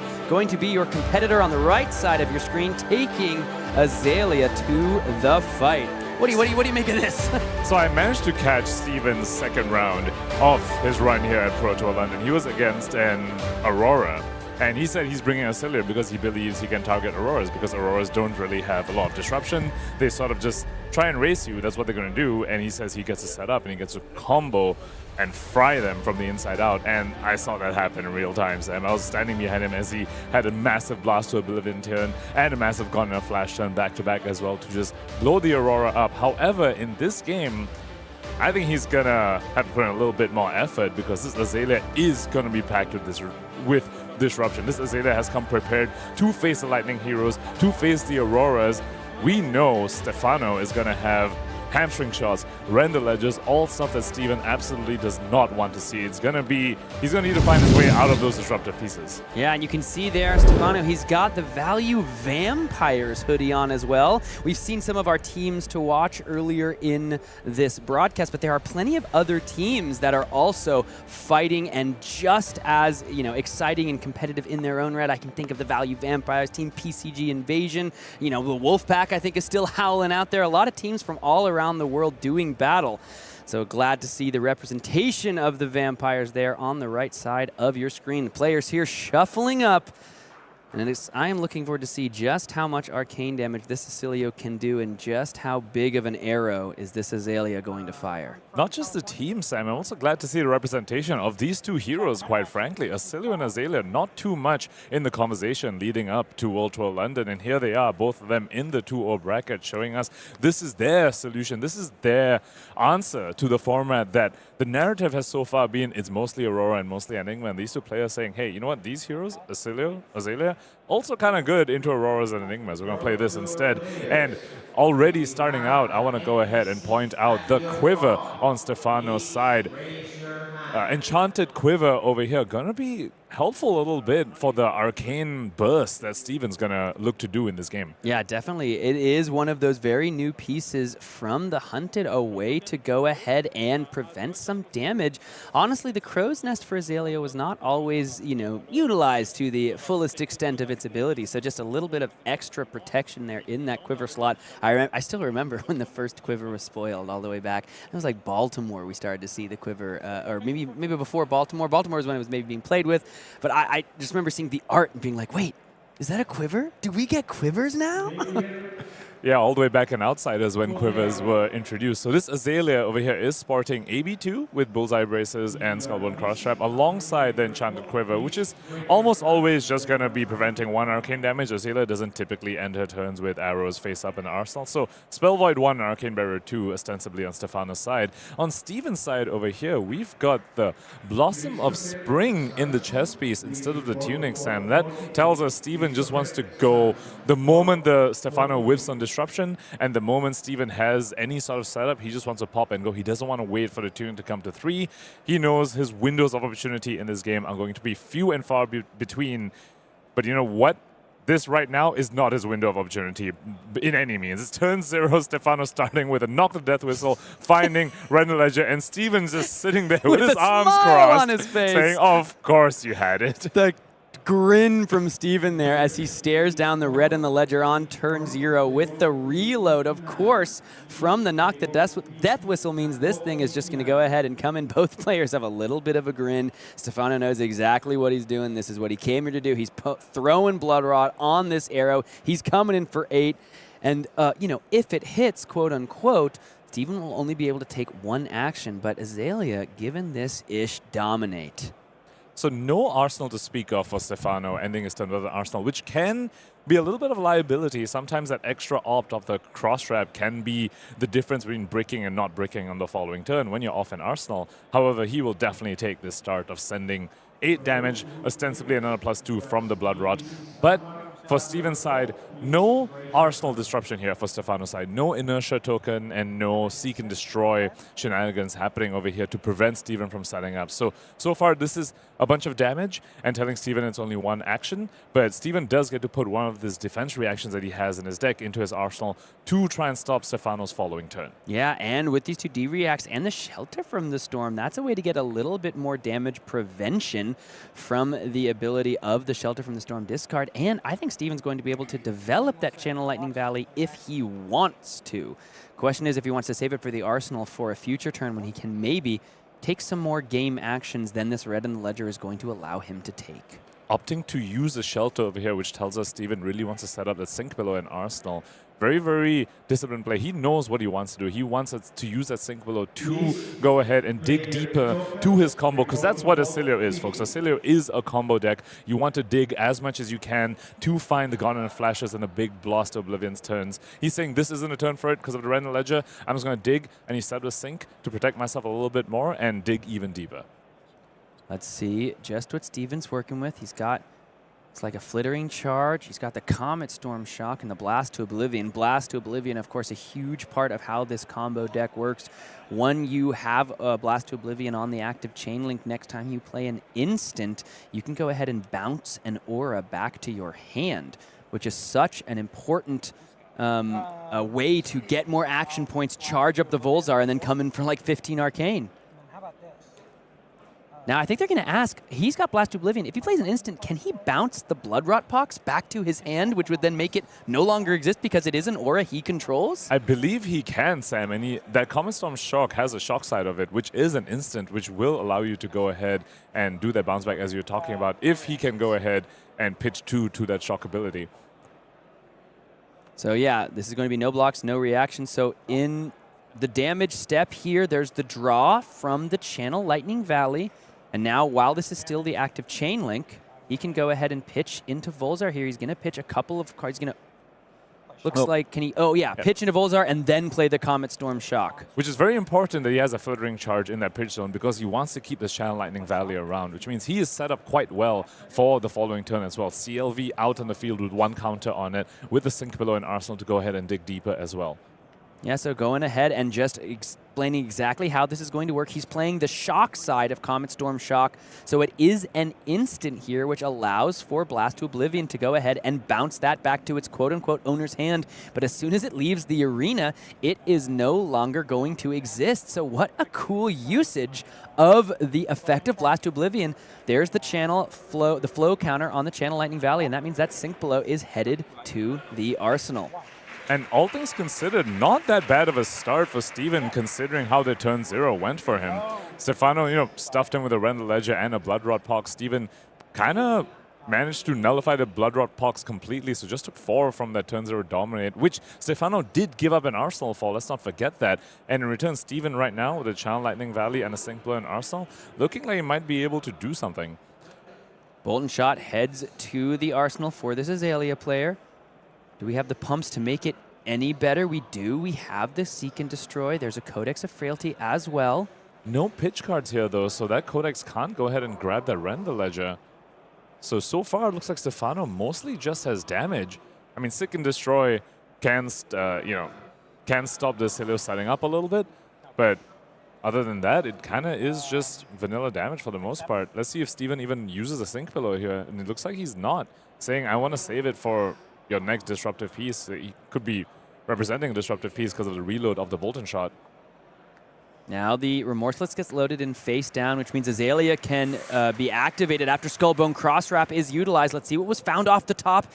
It's a Lace with Blood Rot here. That's going to allow for this Codex of Frailty to be played.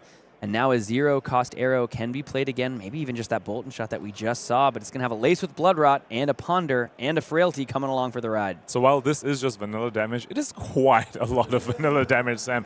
And this is showing us Stefano's game plan in this matchup. He realizes Oscilio wants to set up, and he's saying, fine, I didn't have disruption, but I will just offensively use my hand to send as much damage at you as possible to just shorten the clock. You need to find your combo within 2 or 3 turns. Otherwise, I'm just going to kill you from raw damage, from blood rots and these vanilla damage arrows that have go again.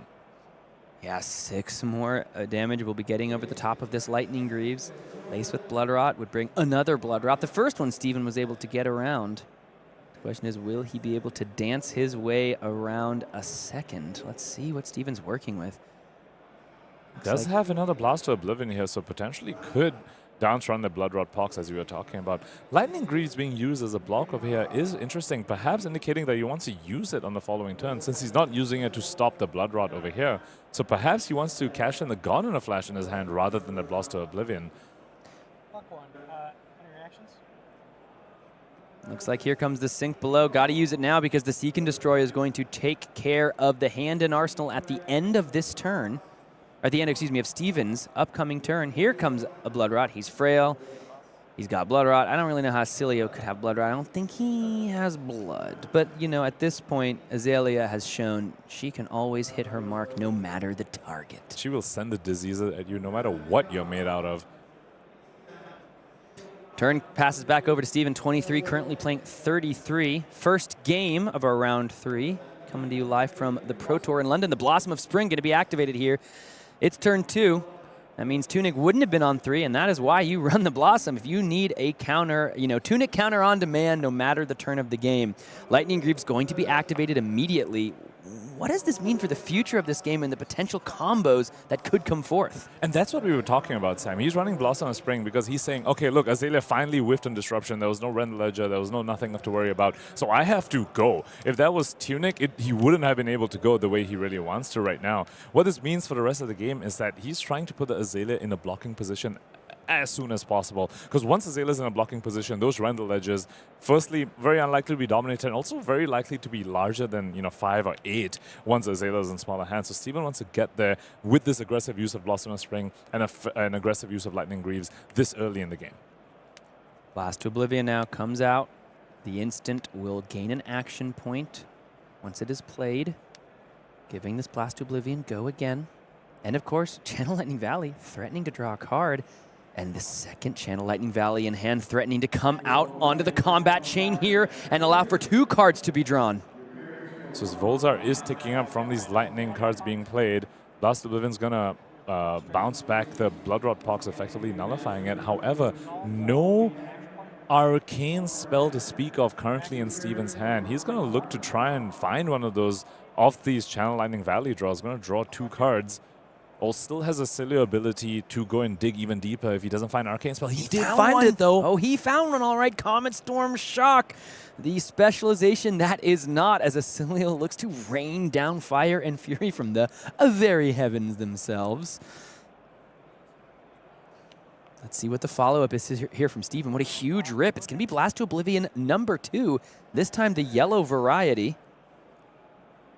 So Steven will need to make the choice between... I believe he drew a yellow. Oh, if he's sending the yellow Blast to Oblivion, it's going to be a bit difficult for him to keep around these Channel Lightning Valleys, like not even one of them, unless maybe he pitches the Gone in a Flash and the Sigil of Solace to send the Comet Storm. Then there's a Lightning card there, but that's not exactly where you want to be. I don't think he was very happy with drawing a 2-cost spell there. I think would have much preferred a 0-cost spell over here, maybe something like a Mind Warp.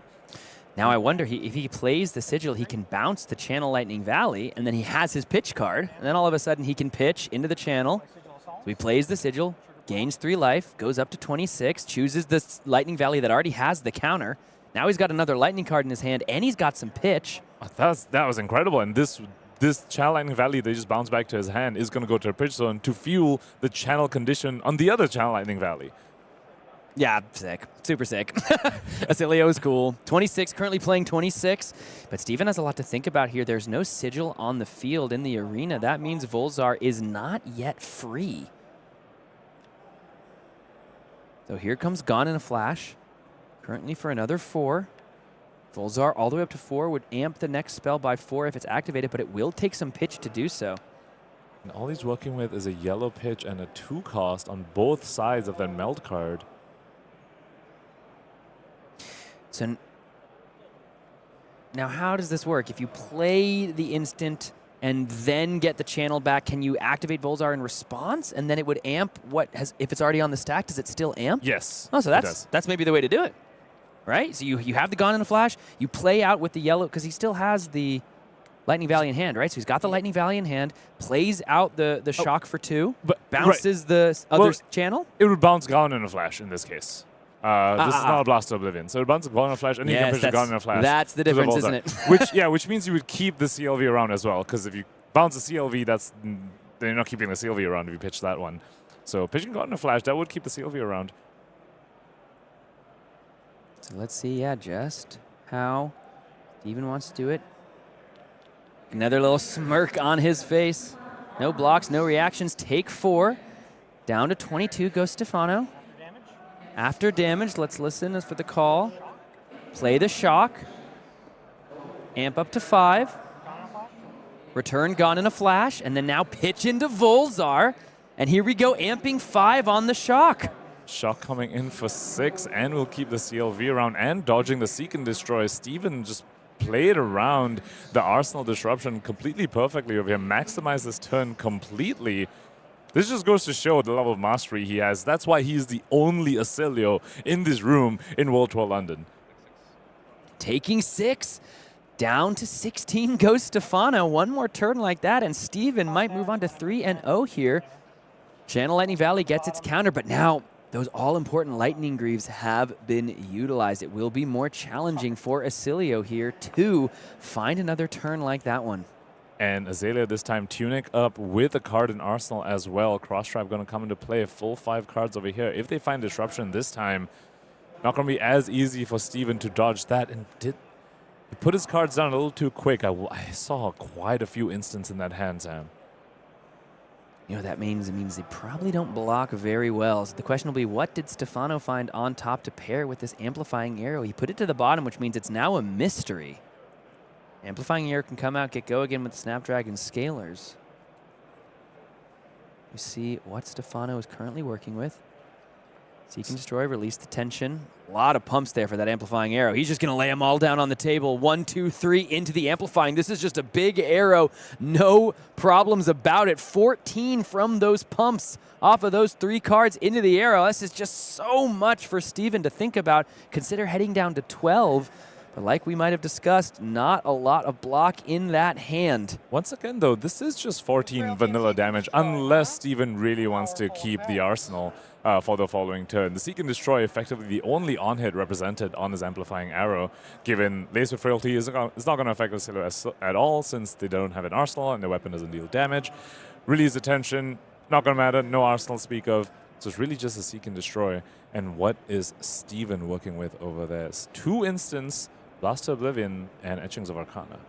And of course, Channel Lightning Valley still active, so a draw threatened on any damage dealt. The action points are going to be challenging for Steven to come by. I think that's why we're seeing a fair amount of time being spent on this blocking decision. Yeah, you would need to play the Sigil of Lightning now, so you have the embodiment of Lightning for the following turn, but then they're not playing too many Lightning cards, you're just playing the Blast to Oblivion. You could bounce the CLV, play that one again, but then you don't have a Sigil to pay for Volzar for free, so it's looking a little bit awkward over here, and I wonder if we're going to see an Oscilio activation, perhaps.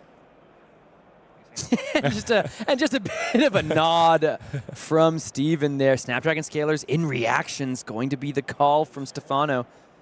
Now Steven looks back down, another shake of the head. Maybe becoming a fan favorite before our very eyes. Very well. Take 14.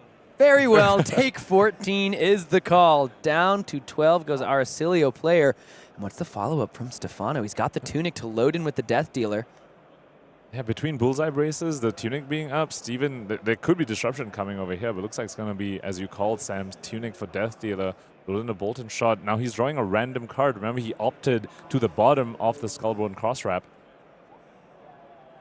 So in this case, Snapdragon Scalers just getting 4 damage, plus the card for the Arsenal left over. Steven takes 4, down to 8. We talked about one more big turn from Oscilio. could be the end of this one. Now, all of a sudden, just one dominate from Azalea off of something like a 4-card hand could absolutely finish this game. Looks like it is the Sigil of Lightning at the end of Stefano's turn. Steven wants the Embodiment of Lightning for his turn to give the Blast of Oblivion go again.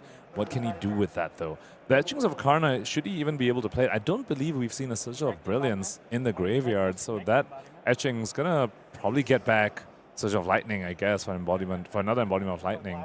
Is that going to be enough?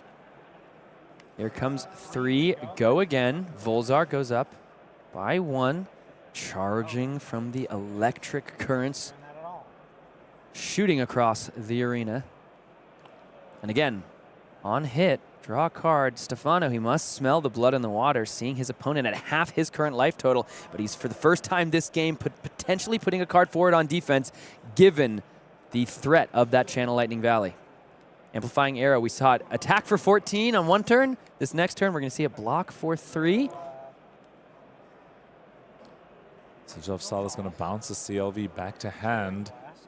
Could use that to pitch into Volzar before you send the Etchings. Remember, he is under Seek and Destroy. So if you send Etchings and then play CLV in response, if you can't convert that card draw, if it's not an instant, that card draw is just going to go straight to the graveyard because of Seek and Destroy. You saw there a little moment. Actually, Steven confirmed exactly what you described. Took a moment, looked across the table, said, I'm under the influence of Seek and Destroy, am I not? So he does have to consider precisely this. It's actually going to be an Oscilio activation. Put away the Channel Lightning Valley off of the top. I think it's another Blast to Oblivion. This is the red variety. As Oscilio will just be able to discard an instant to draw a card as an instant. Looks like it's going to be a pitch to Volzar and send the Etching, just as we described. Now, this Etchings does have the Surge effect, and in this case, the Sigil will go to hand, and he can play it instantly before the Seek and Destroy comes into play at the end of the turn. So, does have an on-hit over here, but with no Sigil of Brilliance to speak of in the graveyard, how much is Stefano going to care? That being said, Sigil of Lightning, still an incredible Sigil to go ahead and recur. Go again, very, very important for this Oscilio deck. Yeah, but Steven really wanted to see a Sigil of Brilliance before trying to surge this Etchings of Arcana, given that the Flash of Brilliance in his equipment zone synergizes so nicely with being able to bounce it back to his hand, draw a card, play it again, draw another card. He needs an engine like this to close out this game. And the threat of a Sigil of Lightning, maybe not enough here, though it looks as though Stefano potentially putting a card into AB with the Bullseye Bracers. And this can That would be a surprise. This can happen sometimes with Azalea, which is why not too many people were high on her. On the surface, you see a deck with these on-hits that are very good against aggressive decks, so you think, oh, this can beat up Aurora. I have hamstring shots and random edges. But sometimes you just draw hands with too many arrows that you can't convert, and then you're forced to block with them, and then you just fall behind on your tempo game, where your disruptive turns weren't enough to overcome your loss of value every time you draw too many arrows in a turn. Looks like it's just going to be the Enchanted Quiver here, activated to prevent exactly the one stopping the Surge effect. We're seeing this Quiver, you know, not a huge point of consideration for many in this metagame before high season. Potentially Marlin comes into the picture, but the Enchanted Quiver here doing a lot of work to stop any potential engine from Oscilio, and that red in the ledger might be the key for Stefano here to close out this game. He smells blood in the water. He's saying this game is only going 1 to 2 more turns longer. I'm using my Quiver now. Stop the Surge effect. Don't want to give you any window back into this game, Steven. I'm going to try and put you in a small hand right now, right this turn. Take aim, grabbed off the top. Stefano's looking for pumps. He's not looking for disruption. He's seen how Steven can get around that. He's seen one too many Blood Rot Poxes vanish into the aether, as it were. Take aim, thinking on the reload trigger. Let's see what we're working with for our Azalea player. Bolton Shot, Endless Arrow, and that Codex of Blood Rot. There is a lesser-known saying in the game where the best disruption is just killing your opponent. Oh, no, yeah. No, yeah, that's not even that lesser known. Best on-hit effect is, in fact, death. Death. Bullseye Bracer is going to be the call here. Skullbone Crosswrap does still present some form of Arcane Barrier. Bolton Shot going to come in for that additional +1. He really wants to get the reload here. He really wants to put that Endless Arrow back into his arsenal. Still has Death Dealer up, though, so the go again on Bolton Shot already represents that the reload probably doesn't matter too much. You typically want to activate Death Dealer as often as possible. 7 and go again. Steven here just saying no blocks. He's calling it. Take the 7, go down to 4. Steven finding what you said, saying if you want to go ahead and try to utilize your Death Dealer, you can. And if you want to use the reload, you don't get to use your Death Dealer. Or just use Codex or Blood Rot over here, which would give you a Ponder to end your turn with anyway. That's going to be exactly it. And you take a blocking card away from Steven because he is forced to put a card from his hand into his arsenal as well. Both players, both heroes put a card from their hand face down into their arsenal. There's the Ponder, there's the Blood Rot. No Blood Rot has actually gotten through. We see, we said Oscilio has no blood. He can't be affected by Blood Rot. Steven's been proving us right. Bouncing the Blood Rots turn and turn again. Still has armor on Steven's side, so this Endless Arrow won't be lethal on its own, but in conjunction with the Blood Rot, that is 6 damage Stefano is presenting. So just the 2 pieces of armor won't be enough. Steven does need to give a card or pitch into Blood Rot or make it disappear like he has already so many times this game. Here comes the Endless Arrow. The Flash of Brilliance sits there now. Now, Steven has an option of blocking with the Flash and a 3-block. Bouncing. If he plays one of those the Sigil of Aether from his hand, he can bounce it back after discarding a Lightning card. He's under so much pressure now just for the rest of the game. Can he really think to do 13 from here? There's basically no on-hit on this Endless Arrow because of the Ponder, except the raw damage in conjunction with the Blood Rot Pox. So Steven looking at his vanilla 4 effectively. And we have to commend Stefano's play this game so far. He gave up a Render Ledger to just send a bunch of vanilla damage. We saw him aggressively use his snaps after the Amplifying Arrow to send even more vanilla damage. He has recognized if he's not disrupting, he needs to maximize how much damage he's dealing. He's very aggressively uses the equipment, the Quiver, the Bullseye Braces, the Snapdragon Scalers, just to put his Oscilio into lethal range as fast as possible, saying, look, you're starting the game at 36 life. I'm going to leverage that. You want to try and combo me, but if I'm not disrupting you, I'm going to send as much damage to you as possible to not get comboed. Big questions here for Steven. He's taken down 2 games so far in this Pro Tour. Can he take down a third? Looking ahead, he's got that Sigil of Aether. It will amp at the start of the next turn if he was to play it on this turn.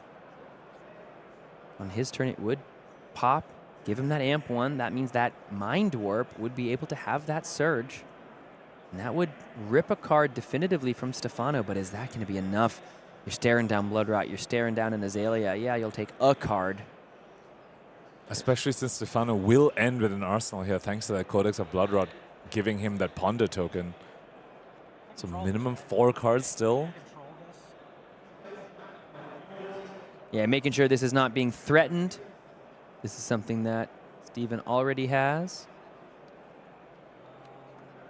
Flash of Brilliance plus the Aether Binding is going to be committed for 2 block here. Will be going to 2 if he gives no more blocks other than this, which means a Blood Rot Pox on his turn. You trigger the Flash of Brilliance, put away the Null Shock. So he's going to turn an aura he controls to his owner's hand, and once again, Oscilio showing, I cannot be affected by your Blood Rot. I am made of metal and magic, not the skin and bone that this Blood Rot represents and affects. Instead, it's here just, I think maybe can activate Oscilio as well. No, just play out the Sigil of Aether to amp the 1 to be able to probably come in with that Mind Warp. Might even see the Aether Bindings being used here, Sam, to make the Mind Warp come in for 4, which means the AB1 on Stefano's side now, because he popped the Bullseye Braces and popped the Quiver, means that Mind Warp will have the surge effect regardless of how Stefano tries to defend. I wonder if we're going to see that at the start of Steven's turn. I have to point out the Flash of Brilliance play.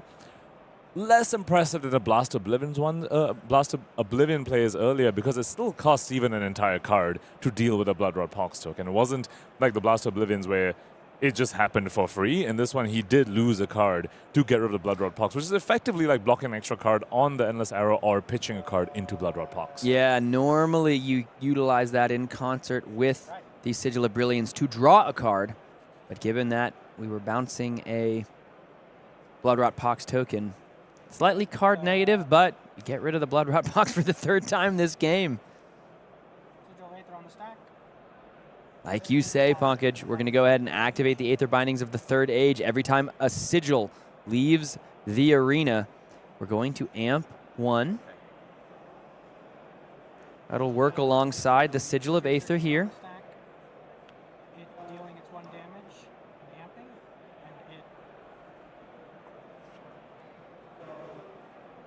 Stefano reading the cards, and that's always a fun moment when you have to read, when your opponent has to read your cards. It just tells you, okay, wait, you haven't played against this hero very much. 1 damage, if it hits, is up 1, right? But I'm 2 because they are. I picked the order. You picked the order? Okay, sorry. Yeah, no, that's fine. I'm just letting you know. Okay. Yeah, so you can hear the players discussing. Is it will ping me for 1 arcane. Ping 2, accept. 1. Okay. Then it'll amp 1. Then it'll leave. And amp another. So he's saying, I think Steven's saying he's going to ping himself to make sure that the arcane damage is dealt, because Sigil of Aether says if arcane damage is dealt by itself pinging, then it is going to amp. So Steven's saying, I'm going to ping myself. And it does say you can deal arcane damage to any target, and pointing it to yourself, you are a legal target. You will go to 1, but it is a legal target, and you get to amp 2. So Steven really wants this Mind Warp Surge effect to go through. I have to wonder how valuable that is, because if the Surge doesn't go through, that means Stefano still pitched a card. I guess you take away the selection, I suppose. And maybe Steven's saying that is his only out. He needs Stefano to just draw random 3 cards randomly and completely break on that, rather than let Stefano choose which card to lose from his hand. And it pinging arcane for it leaving. You're going to go ahead, give this one a look over with the judge at the table. I believe what they're double checking is whether the amp from the Aether bindings affects the Sigil of Aether arcane damage, which is dealing 1 arcane damage, or whether that's going to happen after Sigil of Aether completely leaves the battlefield and this whole effect is resolved. Yeah. Judge here, there are judges nearby the feature match area for if players need help calling over. We also have some coverage game attendants able to call judges at a moment's notice. Shout out to our judges for helping us ensure that our tournaments run smoothly and as legally as possible. This is destroyed. Okay? Yeah, this is destroyed. Okay, and now you choose when he leaves, if amp 2 and 1 damage or 1 damage and up. Well, holding priority. Yeah. I'm still going to do one thing. Oh, okay, sorry. Okay. No, Looks like we're listening in. I'm going to play electromagnetic somersault. You go ahead and play electromagnetic somersault. This is going to amp with Volzar. I think so. We'll see. Now we're going to use Volzar before it leaves the arena so that it is free. And now I believe this amp is going to go on the Sigil of Aether damage over here, effectively guaranteeing that the Sigil of Aether will also amp. Sigil of Aether pinging you. So since it's pinging you for 1 arcane and I've amped 1, it's threatening 2 arcanes. And then you can hear here, This yes. goes through. I'll amp 1. Okay. And then the the Aether bindings resolves, and I'll amp 1. Okay. So the Sigil of Aether is now leaving the arena, dealing the arcane damage. This is going to AB1 from Stefano. So it's coming in for 2 thanks to the amp. So the 1 comes over, and if Now arcane amp damage is 1 dealt because from we did Sigil some of of this, Aether, And then It'll amp it 1 amps the itself as 1. well. bindings leave, amp It 1. leaves, which means Aether Bindings of the 3rd age says, oh, a Sigil is left. I will now amp play 1. Mind Warp. And now Mind Warp will come in for 4. And Stefano did pitch to that already and has no way to stop the surge on his Mind Warp. So he's going to go from a 5-card hand to a 3-card hand from this play that Steven just made. And it's going 2 of those cards in his hand are going to be completely random. Is this the break that Steven needs to come back into this game? 2-9 currently. Yeah, you can see a little bit of an exhale there from Steven. It seemed like he said, like, I might ping myself, but in the, while still holding priority, went ahead and utilized the amp all to get that Mind Warp up to 4 to make sure the surge effect came through. Stefano there had already pitched a card, so now he's only up to 3 cards. He's at 2. He pitched a card and Mind Warp reduced 3, him. Sorry, I meant 2 in the hand and 1 of the arsenal. Yes. So 3 total. But looks like he did not find a brick there. There's a Lace with Frailty to go alongside of the Endless Arrow. And he's activating Azalea. Is this a Dominate coming up? It's a Rain Raises. So going to be pitching the pump to Death Deal. Going to draw another card. Is looking for another pump. Is Stefano. Did he find it? He did. Take aim coming out. Bolt and Shot coming in for 9. No Dominate though. No dominate, but against a deck with lots of instants. The entire hand there, I believe, are all instants. I'm not sure there's anything that Steven can do. He's going to go and rip another card off the top. That one blocks 3, but I think the rest are instants. You can see just a little bit of a frown on his face. As again, the best recipe here for Azalea is just damage, and Azalea is going to move on, taking the win.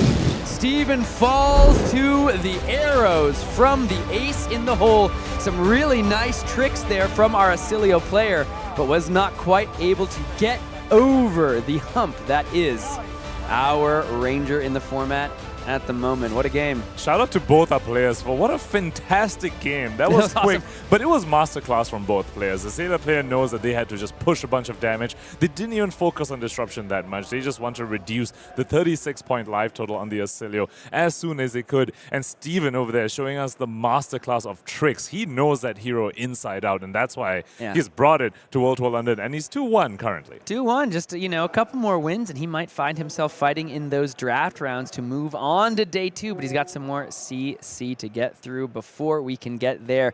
There's some cool new products on the horizon. We've got another game, of course, coming up for you in just a second. The players are getting ready for that right now, and it's a cool one. Couple world champs like we've mentioned. But let's talk, while those players are getting ready, about the Mastery Pack Guardian, because there were some brand new reveals this last weekend, which, just this yesterday at the keynote. There's some pretty cool stuff going on. I won't spoil it quite yet, but let's take a look here at precisely what is within the Mastery Pack Guardian. Got 130 cards in the set, 13 cards per pack, 12 packs per display, 8 displays for the case. It's a nice little sleek packaging there, but it's a new little flavor for a Flesh and Blood major release here, right? It's like almost like the expansion, you know, the not the specialization sets. What were they called?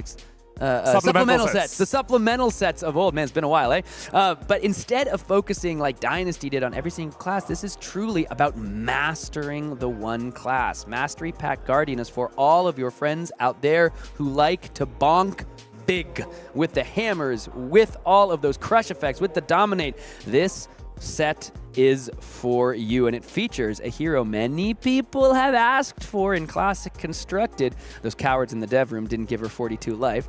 I know. Right? Cowards. Her young version Cowards. is 21. You would think the adult is 42. You know, all the other young heroes have their adult counterparts with double their life total. Not Valda for some reason. I know the Flesh and Blood community would be so over the moon if the Guardian hero had extra health to make it even easier to fatigue. Count your blessings, Valda, coming up in 2025. Now, I know so many players that are really excited for this Mastery Pack Guardian. So many Guardian players have been clamoring that they've been irrelevant for so long, especially for most of this year. So perhaps Mastery Pack Guardian, excuse me, will be their ticket to come back into the metagame. Yeah, look at these brand new cards here. Solid Ground, Seismic Eruption, put him in their place. A Valda Specialization, as you see her looking menacingly on from the background. And look at these brand new Seismic Surge Marvels, only found in the Mastery Pack. We heard James White say yesterday, this set takes place and shows off at least times from when the flow was more present throughout Wraith. You can see Volcor, you can see Aria over there, you can see the Sands as these Seismic Surges utilize that flow, and you can utilize these Marvels at your gaming table if you're lucky enough to pull one. There's some of the coolest art we have, I think, yet, eh? And those only Marvels, folks. We have a few more Marvels to show off right here. We've got Smelting of the Old Ones, Blinding of the Old Ones, and Disenchantment of the Old Ones. 3 new Guardian attacks, all in these marvelous Marvel arts. Yeah, look at these big 10 power attacks. You pitch, it's like a 3-card 10, but they all have Crush, and they can all heave, which is so important. You heave too all of a sudden with the Seismic Surges, and we know Valda is wanting to make a bunch of Seismic Surges for various different reasons. You can all of a sudden come in for free with Valda's ability. You can come in with Dominate with her ability. You can come in with a Tunic counter, do the classic pitch a blue, come in with the Tunic counter, and just utilize, you know, that 1-card 10 maybe. And with all these new Crush effects, Valda's going to be, you know, I think looking to utilize these ways of really making the old ones have a bad day. And Heave 2 is not a number we have seen yet on the Heave mechanic. We've seen Heave 3 a bunch, but Heave 2, you know what that means? You can CNC Pummel, have 2 floating and Heave. You could CNC Count Your Blessings and have 2 left over to Heave. And I hope hope you do. Let's take a look here at the Batter to a Pulp release celebration events happening at Gen Con. They're going to be available at a bunch of release celebration events and Gen Con, but you can get the early access at Gen Con during July 31st. A lot of cool goodies happening at Gen Con, so I do hope you'll join us for that show. It's going to be coming out August 8th. Check out here the Testament of Valahai, a brand new offhand shield for Guardian. It is looking quite nice. You can see those big-ass sculptures behind the big-ass statues. And the Testament of Valahai, that thing can potentially block for 5.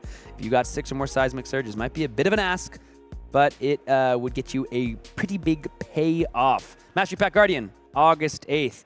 And for our next round, we have got 2 world champions facing off. This is one of the only times this has ever happened, if not maybe the only time this has ever happened in Flesh and Blood competitive history. We have no choice but to bring it to you now as we have these 2 heroes ready to square off. Alexandros Argyriou and Grzegorz Kowalski. We've seen Grzegorz before, and we've seen Grzegorz take down Aurora to become the world champion, but now he has a fellow world champion across the table from him. Will the script be rewritten here during our second game of this round 3 of the Pro Tour? Alex, of course, winning World Championships in Barcelona a couple of years ago on Phi, an unexpected hero for that format. And Grzegorz, of course, winning the most recent World Championships in Osaka on Count Your Blessings Enigma. Now coming back to Pro Tour London with Count Your Blessings Decimator Great Axe Fang against the boogeyman of the format in the form of Aurora, piloted by Alexandros. We are in for a banger of a matchup here, folks. Now, we have to point out, Grzegorz in his first game today was against a Dorinthia, where he was able to enact his slow defensive game plan to complete effectiveness. Can he do the same against an Aurora? Famously, Aurora, if you just give them space, and we saw Pudding do this against his Florian opponent, if you just give them space, they will arc flicker you. Or, they will flicker us and do mean things to you, and they can go wide, even if you block the earlier chain links, unlike Dorinthia, which is what Grzegorz was capitalizing a lot on when we saw him earlier today. Provoke here going to be the follow-up to the Decimator Great Axe, and this is a brutal one for fans of Aurora. Of course, being able to just rip a card from the hand if it is an action. If it's an instant, it's going to be discarded, but I do want to point out Alexandros brought in the Flicker Wisp. You can see it right there in his hand. We talk about what it means when players eventually kind of sniff out. I've heard that the world champion is on a Decimator Fang. You sit across the table, you're in the feature match area, you see the world champion, you've heard the whisperings. Alexandros might have a bit more of a game plan than our round 1 feature match Dorinthia player had. And let's see if he can utilize it to its fullest extent here and become the winner of the Battle of the World Champions. I can't believe this is here. This is awesome. And Provoke is especially nasty considering Decimator Great Axe's ability. You provoke the action to the defending, as a defending card on the chain, and then Decimator Great Axe says, oh yeah, also that blocks for 1 less.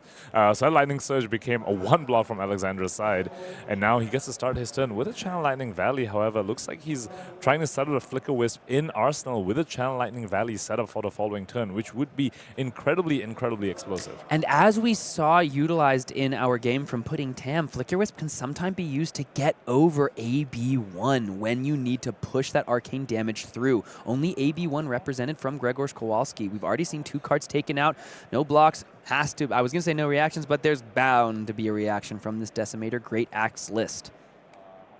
Channel Lightning Valley staying around. Flicker is going to the Arsenal. Tunic will be coming up on 3. If Grzegorz does not have Disruption, if all he's doing is sending a Decimator Great Axe for 4, he might be in for a world of hurt, and looks like that is exactly what it is. We saw Command and Conquers in his list as well. Would have loved to probably see it over here, but it's just going to be Great Axe for 4. Has Alexandros found an Arc Lightning? Doesn't have the combo equipment here, not sporting the Crown of Dominion and the Aether Iron Weave to really maximize the combo, but you don't always need to do that. Arc Flicker against a deck that just isn't disrupting you at all can oftentimes just get you there, especially when you are also backing it up with a Channel Lightning Valley. No blocks, this time no reactions from our Aurora player. Down to 33 goes Alexandros. What a pleasure to have him back on the feature match area. Been some time since we've seen last year's world champion. Battle of the last two world champions here at the largest Pro Tour in Flesh and Blood history. You can't write it any better than this, folks. What are the odds that the two of them would face each other fire. in round 3? So fire, dude. Let's see what Alexandros is working with. He's got a Scar for a Scar. This thing is turned on. It's coming in for 4. It's going to be threatening that draw. Grzegorz throws down the no blocks. He's got the fate foreseen. I just assumed it would be a sink below, but it's going to be still that classic block for 4. So no Flicker Wisps to start this turn probably tells us Alex did not find that Arc Lightning to go with the Flicker Wisp in his arsenal. Scratch that, looks like he's breaking the chain to send it anyway.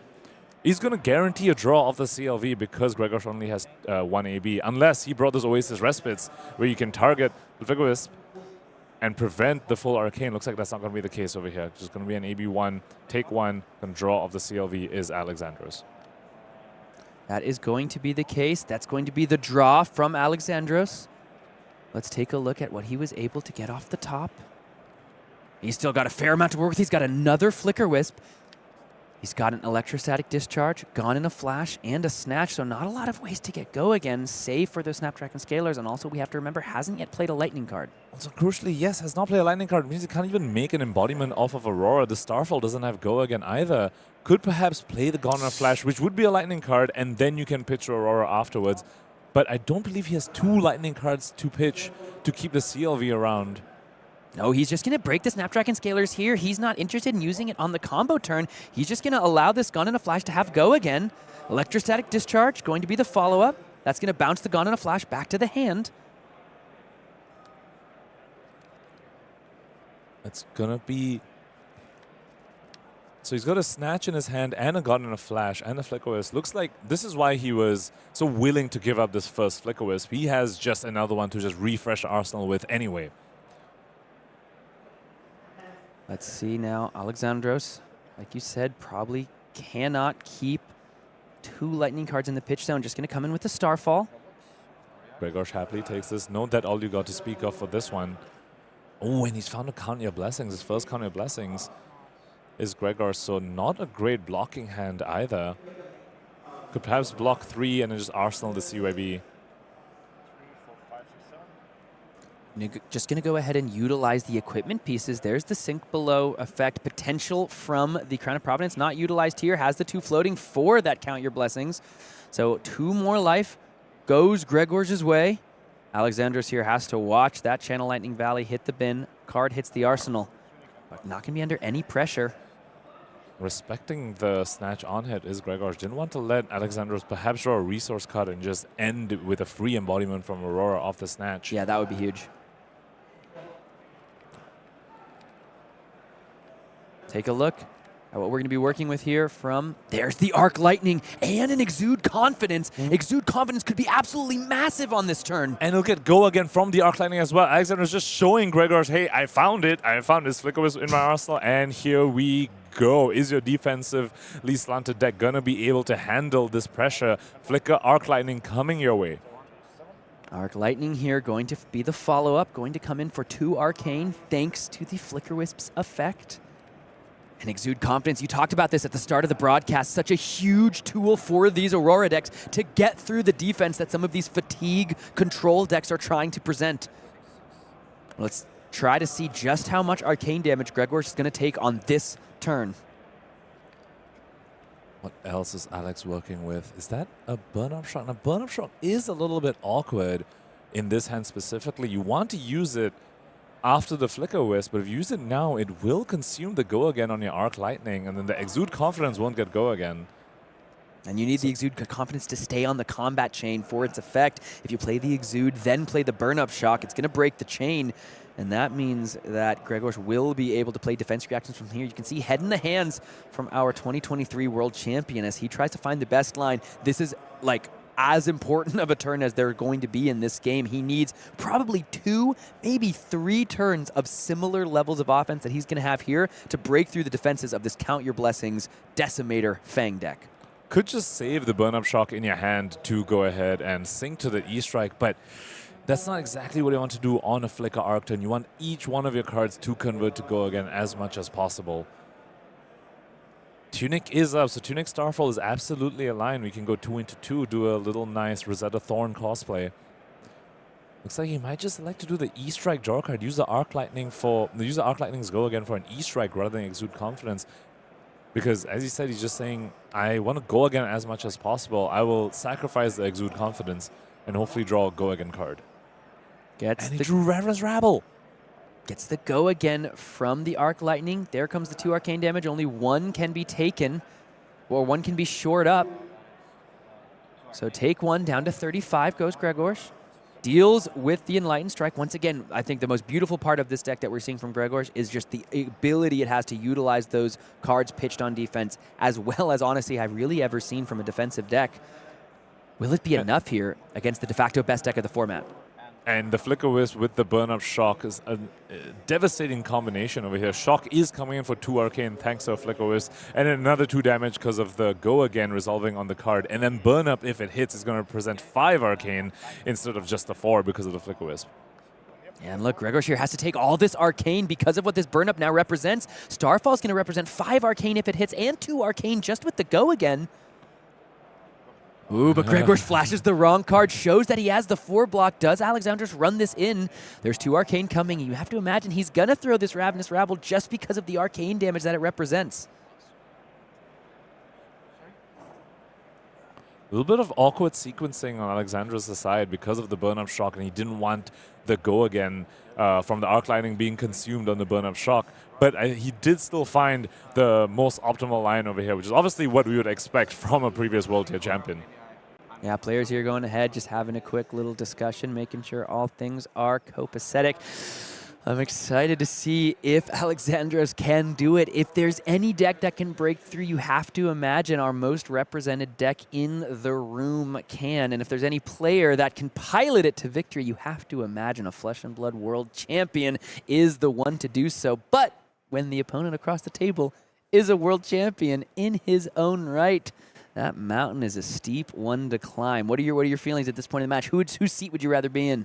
So Grzegorz is ending that turn still in the 20s in terms of life total. However, that is the second Flicker Wisp that Alexandros has used. There's just one more potential combo of that nature in that deck, which is if he's even running all 3 Flicker Wisps, which not all Auroras in the room are running, Sam. Some of them are running anywhere between 1 to 3, pretty much. So if Alexandros doesn't have any more Flicker Wisps, he might not be able to mount that much of an offense to get over the mountain you were talking about. Well, let's check back in with our feature match table with our world champions here. It's going to be the Ravenous Rabble. We're going to reveal the red. That's going to get the Sink Blow. It's going to deal 2 more arcane damage. And the Burn Up is not going to connect. Down to 27 goes Grzegorz. All the cards have been taken from our Decimator player, Alexandros, as going to have to try to do it all over again. And that's still 27 life in Grzegorz' side, and only 1 CYB has been seen so far. 5 more CYBs that Alexandros needs to go through. He needs to make sure he can, he doesn't let up the pressure at all. He needs to start ending turns with Embodiments of Lightning, perhaps get through with an Exude Confidence blowout at some point in the game. Burn Up Shock, Exude Confidence is another way for him to have a massive spike turn similar to the one we just saw. Let's see just how Alexandros wants to work through this. Pitching 2 cards into the grass of the Arc Knight is not where he wants to start. But again, Alexandros, he's a world champ for a reason. He knows he has to set up big 5-card hands. He's not worried about just trying to, utilize a hand like this that doesn't seem to do anything. This is just 1 into 4, but what real pressure is Grzegorz going to be able to throw back is the real question. Exactly. How's he going to punish you for having a middling turn? He's probably, unless he has a CYB specifically, he doesn't really punish when the Aurora bricks. So Alexandros kind of ostensibly has quite a bit of time. Looks like leaking a point of damage on the Rune Chant as well.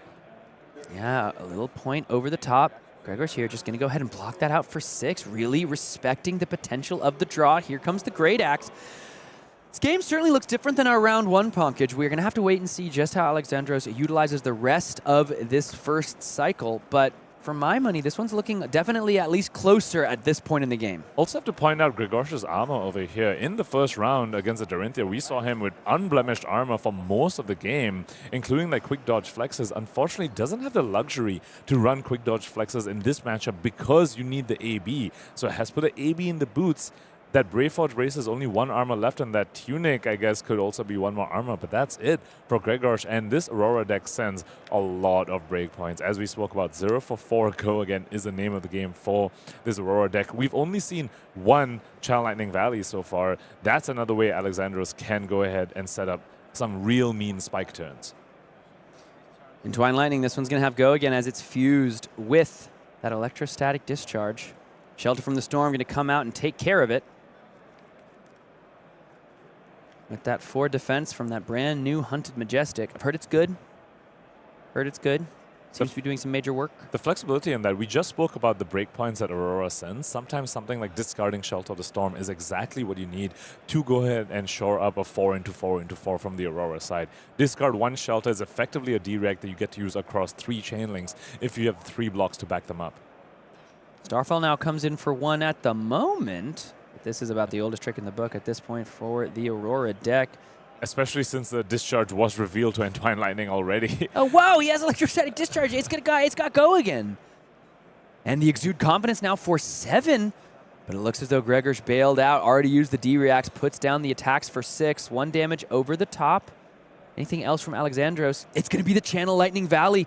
He's kept it for this whole moment, and no damage had been taken. So 1 damage over the top. Here's the draw from Channel Lightning Valley, and it's just going to head to the arsenal.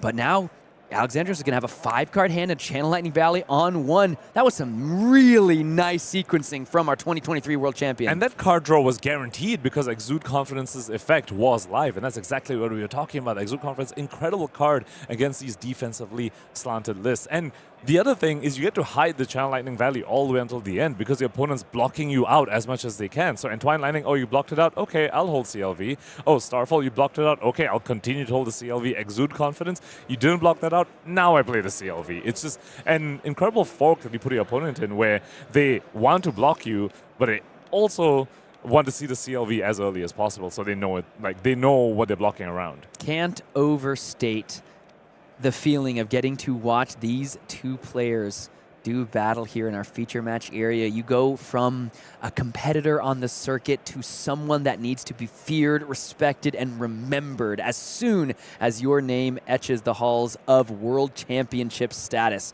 Let's see how Alexandros wants to take on his fellow World Champion. Grasp of the Arknights going to the call. He's already got 2 lightning cards in the pitch. He is setting up for a future turn. He knows this is not good enough. This will not get me over this hump. I need to find something better. I'm going to set up for the future. This was yet another break from him, but luckily for him, this time he drew a lightning cards to go ahead and pitch to the pitch zone to keep CLV around 1 more turn, and crucially play a lightning card right now too in the form of that Skizzik to go ahead and activate Aurora and make an embodiment for the following turn, which means it near guarantees you against the possibility of a brick when you start your turn with an embodiment of lightning. Embodiment of lightning. Channel Lightning Valley sees 2 lightning cards in the pitch. I was wondering when we were going to see the Skizziks and the Skyward Serenades. They were just clumped a little bit together. And can Grzegorz punish this? Looks like no, still hasn't found those CNCs. Perhaps there's a count of blessings over here, though. I wonder, Alexandros, he has the Crown of Providence. He didn't bring in the Face Purgatory. I think this deck was known. I think Grzegorz' secret is out. If he needs it, he can cash in that button, put it in front of the Decimator Great Axe, and find the correct recipe. Not going to be this turn, though. Taking the 4 down to 25. 25 plays 25 in the Battle of the World Champions here from Pro Tour London. And that's one of the downsides when you are a World Tour champion, when you're a World's champion, and you try and bring a deck that is unique and not something people are expecting. The thing is, people are looking at you. People want to know what you're playing. Your name is now known across the field. You show up to the tournament, people are whispering around, what's Grzegorz playing, what's Grzegorz playing? And now people know you're on Decimator Great Axe Fang, so they side in their combo into you and, you know, hopefully punish you for that. Here comes the Scar for Skull. It's met by another sink below. Lightning Press is threatening to get over the top. Is there another D-React for Grzegorz Kowalski here, or did he utilize it on that attack for 4? I think I saw Steelblade Shunt. But that would take 2 cards. Or Tunic. Oh, he's got the Tunic up. Yeah, he's got the Tunic up. He's got the That All You Got. That is much more efficient. He's covering up 7 cleanly. Alexandros here now has played a Lightning card. All Spring Tunic can threaten the Starfall. That's going to be awkward for Grzegorz to deal with. He would have liked to use the That All You Got on the Starfall. So maybe Alexandros happy to see that have to be deployed here. And Starfall, once your opponent is out of armor, is so incredibly annoying to deal with when you have a Channel Lightning Valley on the field. Look at that 3 block being put to stop the Starfall and stop the card draw from the CLV. Is he holding another CLV with the Skyward Serenade? I believe that those are the cards in Alexandros' hand. One bit of awkwardness here, though. I believe he's holding a Skyward Serenade. If he wants to deploy that over here. Oh, no, never mind. The Devil You Got isn't going to draw a card because it's blocking a Scarfar's card, not the Starfall. So he's actually free to go ahead and use the Skyward Serenade over here and break the chain. They make the embodiment, gonna search for the Skuzk. We just saw it pitched the last turn. So now it gets to be 4 more with Go again. And once again, though, Grzegorz hasn't taken a point of damage over here. If he represents that he's going to take damage from the Skizik, Alexandros can blow him out again by playing the CLV that's in his hand. 4 Go again. Tunic is going to go into the shunt here. Alexandros going to be able to, looks like, maybe just put that Channel Lightning Valley in the arsenal. Create the embodiment for the next turn. No blood taken here from Grzegorz. But CLV, the third and final CLV in Alexandros' arsenal. Still 1 more Flicker Wisp remaining, 2 more Arc Lightnings, I believe. Still plenty of threat remaining. He does need to get those last pieces together somehow, though, to mount a high enough offense. Although, very, very importantly, Grzegorz getting off an arsenal over here, that does mean our Alexandros doesn't need to worry about a D-react from arsenal. Grzegorz' defense is going to be a little bit crippled from the lack of that arsenal. No blocks from Alexandros. Why would you care about a stinky little Great Axe when all it's doing is trying to end this game slowly? We haven't seen more counter blessings from Grzegorz' side. If he draws them over here into the opponent's CLV, looks like he did find a red counter blessings. There's only 3 blocking cards in Grzegorz' hand here, Sam, and this is a CLV in Alexandros' arsenal. Gone in a flash. Fortunately, a little bit of a non-bow here because you have to play it before damage, so has to pass on the Gone in a Flash trigger. Doesn't get to bring it back into his hand, but 1 damage over the top, which means a card is going to be drawn here for Alexandros. Let's see what the card is going to be. It's going to be Enlightened Strike, and we've got a fair amount of offense still to work with here for this Aurora player. And Grzegorz is holding a no block and has already committed 1-3 block to the field. And the CLV, this was just a turn it came out. That's a turn where it just replaces itself. It's going to stick around until the following turn. Entwine Lightning 4, Go again. Block for 3, take 1. Grzegorz is finally taking a little bit more damage, down to 23. And here's where you see the chips in the armor. The Aurora has managed to crack through this brick wall, and the D-reacts are running out. The armor is out. Grzegorz is drawing no blocks at this point and is just leaking a bunch of damage over here. Battlefront Bastion here, doing a nice job. 1 prevention floating for any future breakpoint. E-Strike going to be the draw card option. Taking the full 5 is Grzegorz, and full 4, the 1 prevention from a Battlefront Bastion, of course. But with the 2 floating here, I think he just said, you know, make the embodiment. He's looking. Maybe he didn't? Did he have the 2 floating? I believe so. He did pitch a blue, and all he pitched for was Starfall, unless it was a rune chant we missed or something. Not sure about that one. Regardless, over to Alexandros. This time, Grzegorz did manage to set up an arsenal, but we know that is just to counter blessings in the arsenal. It's not a defense reaction, and you need defense reactions. You need real blocking cards against Channel Lightning Valley. Just gaining a bit of life isn't going to help you too much when your opponent is threatening on hits. Here's Electromagnetic Somersault, one of the most powerful cards in our game at the moment. Classic constructed, sometimes, you know, trembles before the somersault. Here comes the Flittering Charge back to hand, and it gets Go again from playing that instant. Grzegorz has found 1 way to block for 4 on this turn. Does he have another? Looks like not a lot more natural Go again in this hand from Alexandros' side. Might see an activation of Aurora on this turn to go ahead and just give something else Go again to really threaten the Channel Lightning Valley draw. You have to wonder that previous turn, the miss of the Aurora activation, perhaps punishing Alexandros over here. Here comes 2 with Go again. Grzegorz gonna have to think about this one as well. And what further blocking cards is he working? He's got a red Steel Blade Shunt with the Tunic up. No, Tunic's not up. That means this static shot that comes in for 4 will take, once again, both of the cards out of Grzegorz' hand. And I think we're going to see an Aurora activation on this turn now. No draw from the CLV, though. But with the 2 lightning cards, he's keeping it around for 1 more turn. This time he's got the embodiment. He's once again taken all the cards. He has to deal with 4 life gain from the Count Your Blessings. But he's got CLV. He's got a 5-card hand. He's got an embodiment of lightning. What can he do with it? We've seen this happen before. The last time this happened, Grzegorz took a chunk of damage. Is that going to happen again? Is he going to... Once again, no Arsenal on Grzegorz' side. No D-React to speak of from that zone. If he draws more no blocks in this hand, that's yet another CYB. And an Oasis Respite with the Tunic up this time, though. So that one is a block 4, but only 2 block 3s to go along with it. And then this CYB that is potentially going to force the Channel Lightning Valley through. Yeah, because even though it has life gain potential, you can pitch to the blue, utilize the Oasis, utilize the 2 floating on the Count Your Blessing. That's efficient. That's very nice. That's good defense to an extent. But when you talk about like actual blocking your damage versus I am just regaining the health that you're trying to deal me, Channel Lightning Valley says you need to actually stop me or this thing is going to get nasty. And Alexandros has found a nasty combo of cards over here, Sam. Arc Lightning paired with the new card from the Armory deck, Skyward Serenade. Arc Lightning with that card is just disgusting. You get go again twice from 1 Skyward Serenade. That making Arc Lightning combo with Skyward Serenade. Skyward Serenade becomes a 0 for 5 in that sense because you get 2 pings of Arcane and then also the 0 for 4 go again.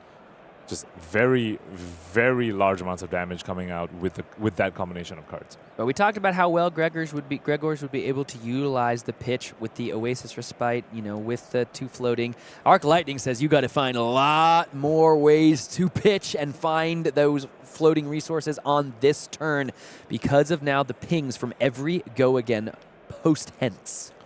And that is the only blue in Grzegorz' hand, I believe. The remaining cards are Oasis, E-Strike, and red Count Your Blessings. So some Arcane is very likely going to leak through this turn. However, still choosing to stop the draw from the Channel Lightning Valley as early as possible.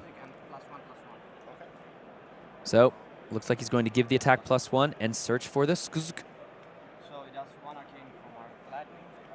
Since he already has the Environment of Lightning, just cashing a Skyward for the +1 instead.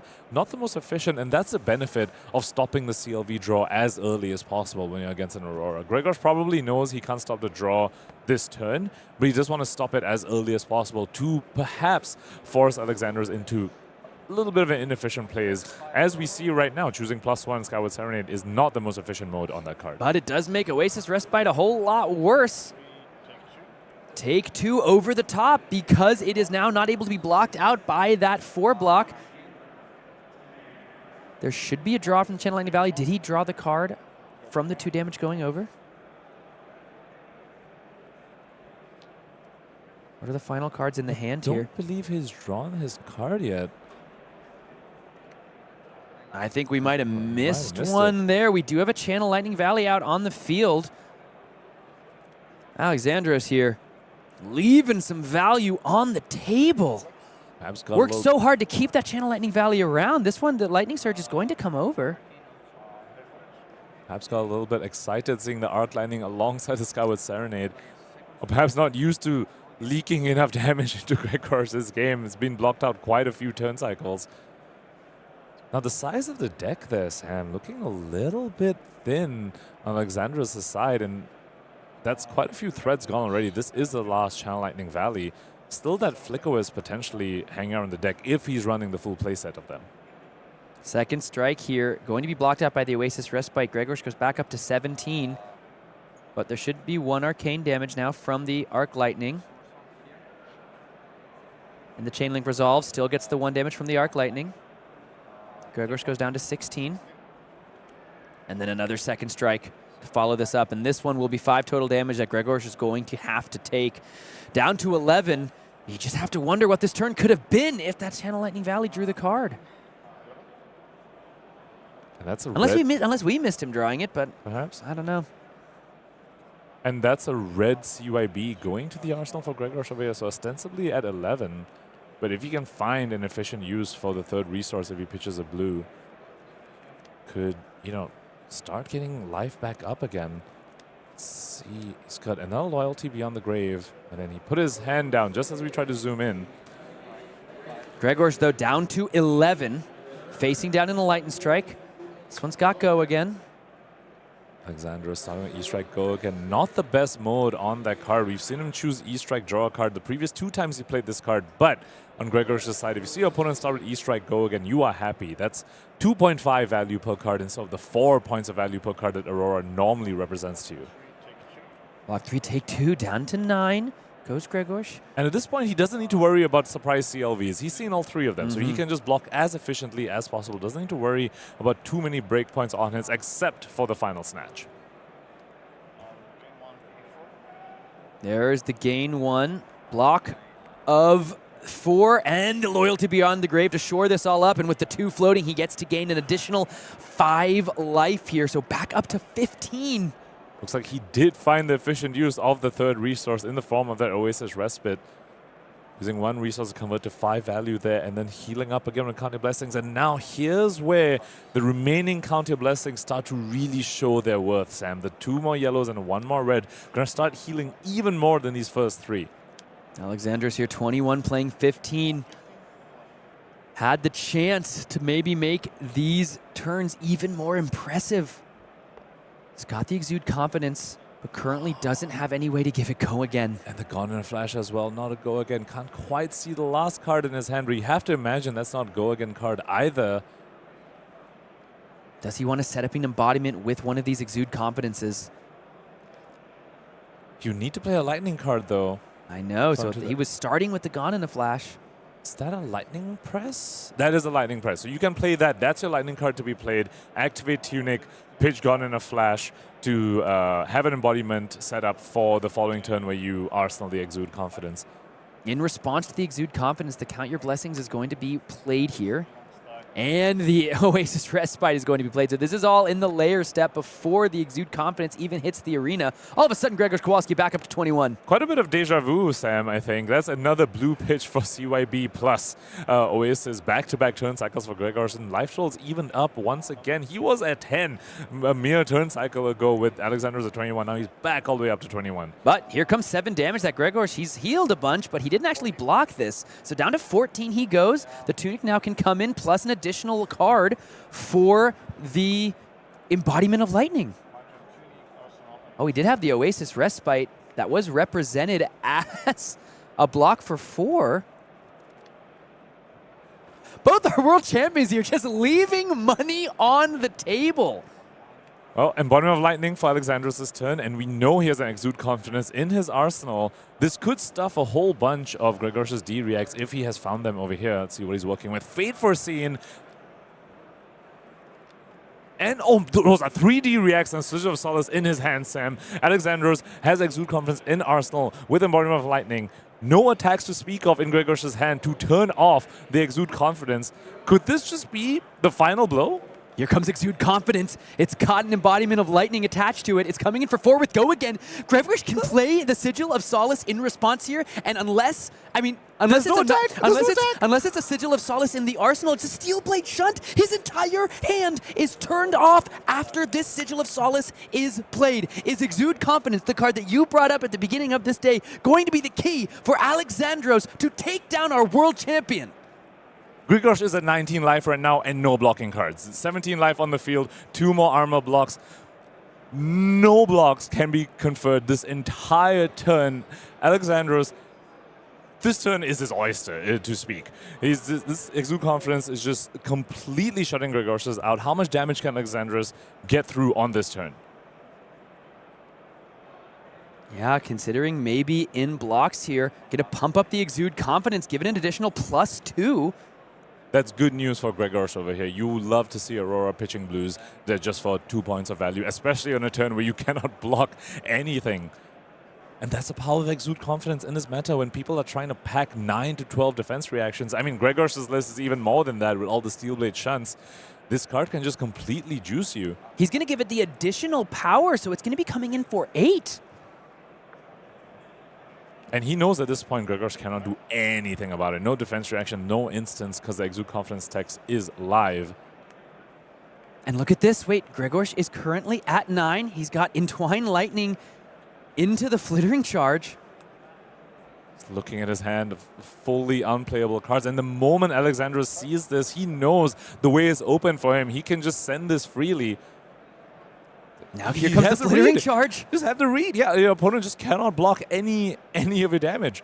He's just going to block with the Brave Forge Bracers. Down to 2 goes Grzegorz Kowalski. Alexandros, he's got no embodiment. His tunic's going to be on 2, but he has got his opponent down to 2 life. 2 more D-Reacts go into the Decimator Great Axe. You know, this might sound really weird, but I almost wonder whether swinging the Great Axe here is a mistake. Because if your opponent has bricked, you give them the option to Crown of Providence block one of their dead cards away to send their last offensive salvo at you while you are at 2. Sending this Great Axe doesn't do anything for you. It doesn't like advance your game plan at all. Since your opponent's at 21, you're not sending lethal anytime soon. Looks like our Providence did not come out, so Alexandros is happy with his hand. What is he working with over here? Can he finish the game? That exude confidence. We spoke about power turns, we spoke about spike turns. Burn up shock, exude confidence, or just exude confidence into a hand of D-Reacts is exactly one of the spike turns. Ravenous Rabble comes in for 4, reveals the gun in a flash. That buys the Fate Foreseen. Grzegorz is going to opt a card, leave it on top. Those are 2 current funnels, not exactly what you want to see on Alexandros' side. I'm surprised no Crown Providence came out on that Great Axe block to try and fix that hand a little bit. Looks like Alexandros is once again going to set up. He's going to give Grzegorz the opportunity to find another Count Your Blessings, but he must not care given what he thinks he can do with a 5-card hand and an embodiment. Yeah, he wants to set up a 5-card hand. That's exactly why he didn't use a Crown of Providence, saying, fine, these 4 cards, they might be not the greatest, but it lets me set up a really good 5-card hand and keep the Providence around for potential CNCs, which we have seen Grzegorz play. That's can buy the Battlefront Bastion, but there's no go again. We're just going to go ahead and make the embodiment with the Aurora hero ability. Got in a flash in his hand now with an embodiment of lightning set up. And he's drawn a Flicker Wisp. Pongage, he drew a Flicker Wisp. Does he have the lightning card? He does? Drew the 3rd Flicker Wisp. Now that Flicker Wisp is basically guaranteed +1 damage. If he can put Grzegorz in a position where Grzegorz goes to 1 thinking he can, you know, survive the rest of the turn without any life gain, Alexandros would be able to close it out. There's also another card, Arcanic Shockwave. If Alexandros has that in his arsenal, you combine that with Flicker Wisp, you can go ahead and deal an extra point of Arcane. Is he digging for that with his Crown Providence? Putting a Skyward Serenade to the bottom. And he finds Arc Lightning off the top!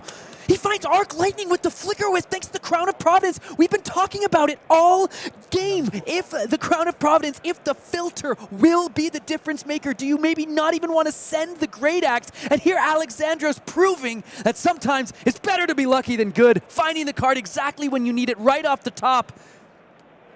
For the second time this game, we're going to see the Arc Lightning Flicker Wisp combo that has taken down many a defensive opponent for Auroras all over the world. You're going to see Alexandros probably close this game out with that incredible combination of cards again. Alexandros, lucky and good here, man. The perfect opportunity, finding the moment to utilize that Crown of Providence. He saved it for the moment. He saved it for the opportunity to slam the door in the Battle of the World Champions. This is his moment to take the crown from Grzegorz Kowalski, at least in this round. Grzegorz still gets to hold it from, you know, until the next World Championships, but I have to imagine the bragging rights would feel good. Arc Lightning is going to be the next play. 1 Arcane, Grzegorz has to think about this and has to imagine what the rest of the turn could be. Grzegorz definitely isn't happy to see the Arc Lightning at this point when you are at 2. I believe he's holding a bunch of life gain, though. I think I saw 2 Sigils of Solace in his hand. Currently holding it just outside our camera frame is Grzegorz. Steelblade Shunt in the arsenal.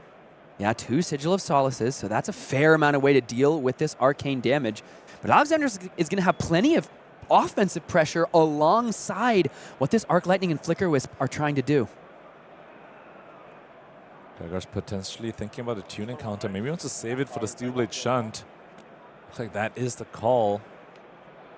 And there's the flicker, and you can see the reaction from Grzegorz. He takes a moment, he grimaces. The hand goes to the head. 1 life for our current world champion. And Alexandros potentially thinking, isn't this just lethal? You have AB1, I'm sending 2 Arcane. Don't you just die here? But Grzegorz about to heal a bunch of life. Gain 3 up to 4, but now 2 Arcane damage on the stack. Grzegorz not wanting to pitch into this. He's going to use the Tunic. Take 1, so he'll go down to 3. And this time, Alexandros got to do the optimal sequencing. The last time we saw him do Flicker Wisp into Arc Lightning because he needed the go again from the Arc Lightning. But thanks to the embodiment that he set up on the previous turn, he got to start with Arc Lightning instead into the Flicker Wisp, which consumes the go again from the Arc Lightning. But you have the embodiment of Lightning anyway sticking around to give go again to your next action, which is more optimal in terms of damage. Your Flicker Wisp comes for 2 and 2 instead of when you do it the other way around. Down to 2 goes Grzegorz. Kowalski, our world champion, is on the ropes. Here comes Gone in a flash. It's got go again. It's got 2 arcane damage coming on the back end. And it's got 4 damage on the chain that Grzegorz has to think about. And Grzegorz just has 1 blocking card remaining. That Steelblade Shunt in his arsenal is going to be forced to come out over here. Going to need to AB1 as well to go exactly to 1. Down to 1 goes Grzegorz. We know he's got a way to deal with more Arcane in the hand and the Sigil of Solace, but here's now 2 physical he has to think about, and he has to deal with the Arcane at the end. Bonkage is the writing on the wall. So you put Tunic in front of this, and you play a Sigil, and then you go down to 1 again, and then you just have 1 more card remaining to block with. If Alexandros sends any more split damage, just pitches to Grasp or something, that will be the name. That'll just be the game. Tunic might head in front of this one. But there's 2 arcane damage from the Arc Lightning Flicker Wisp combo.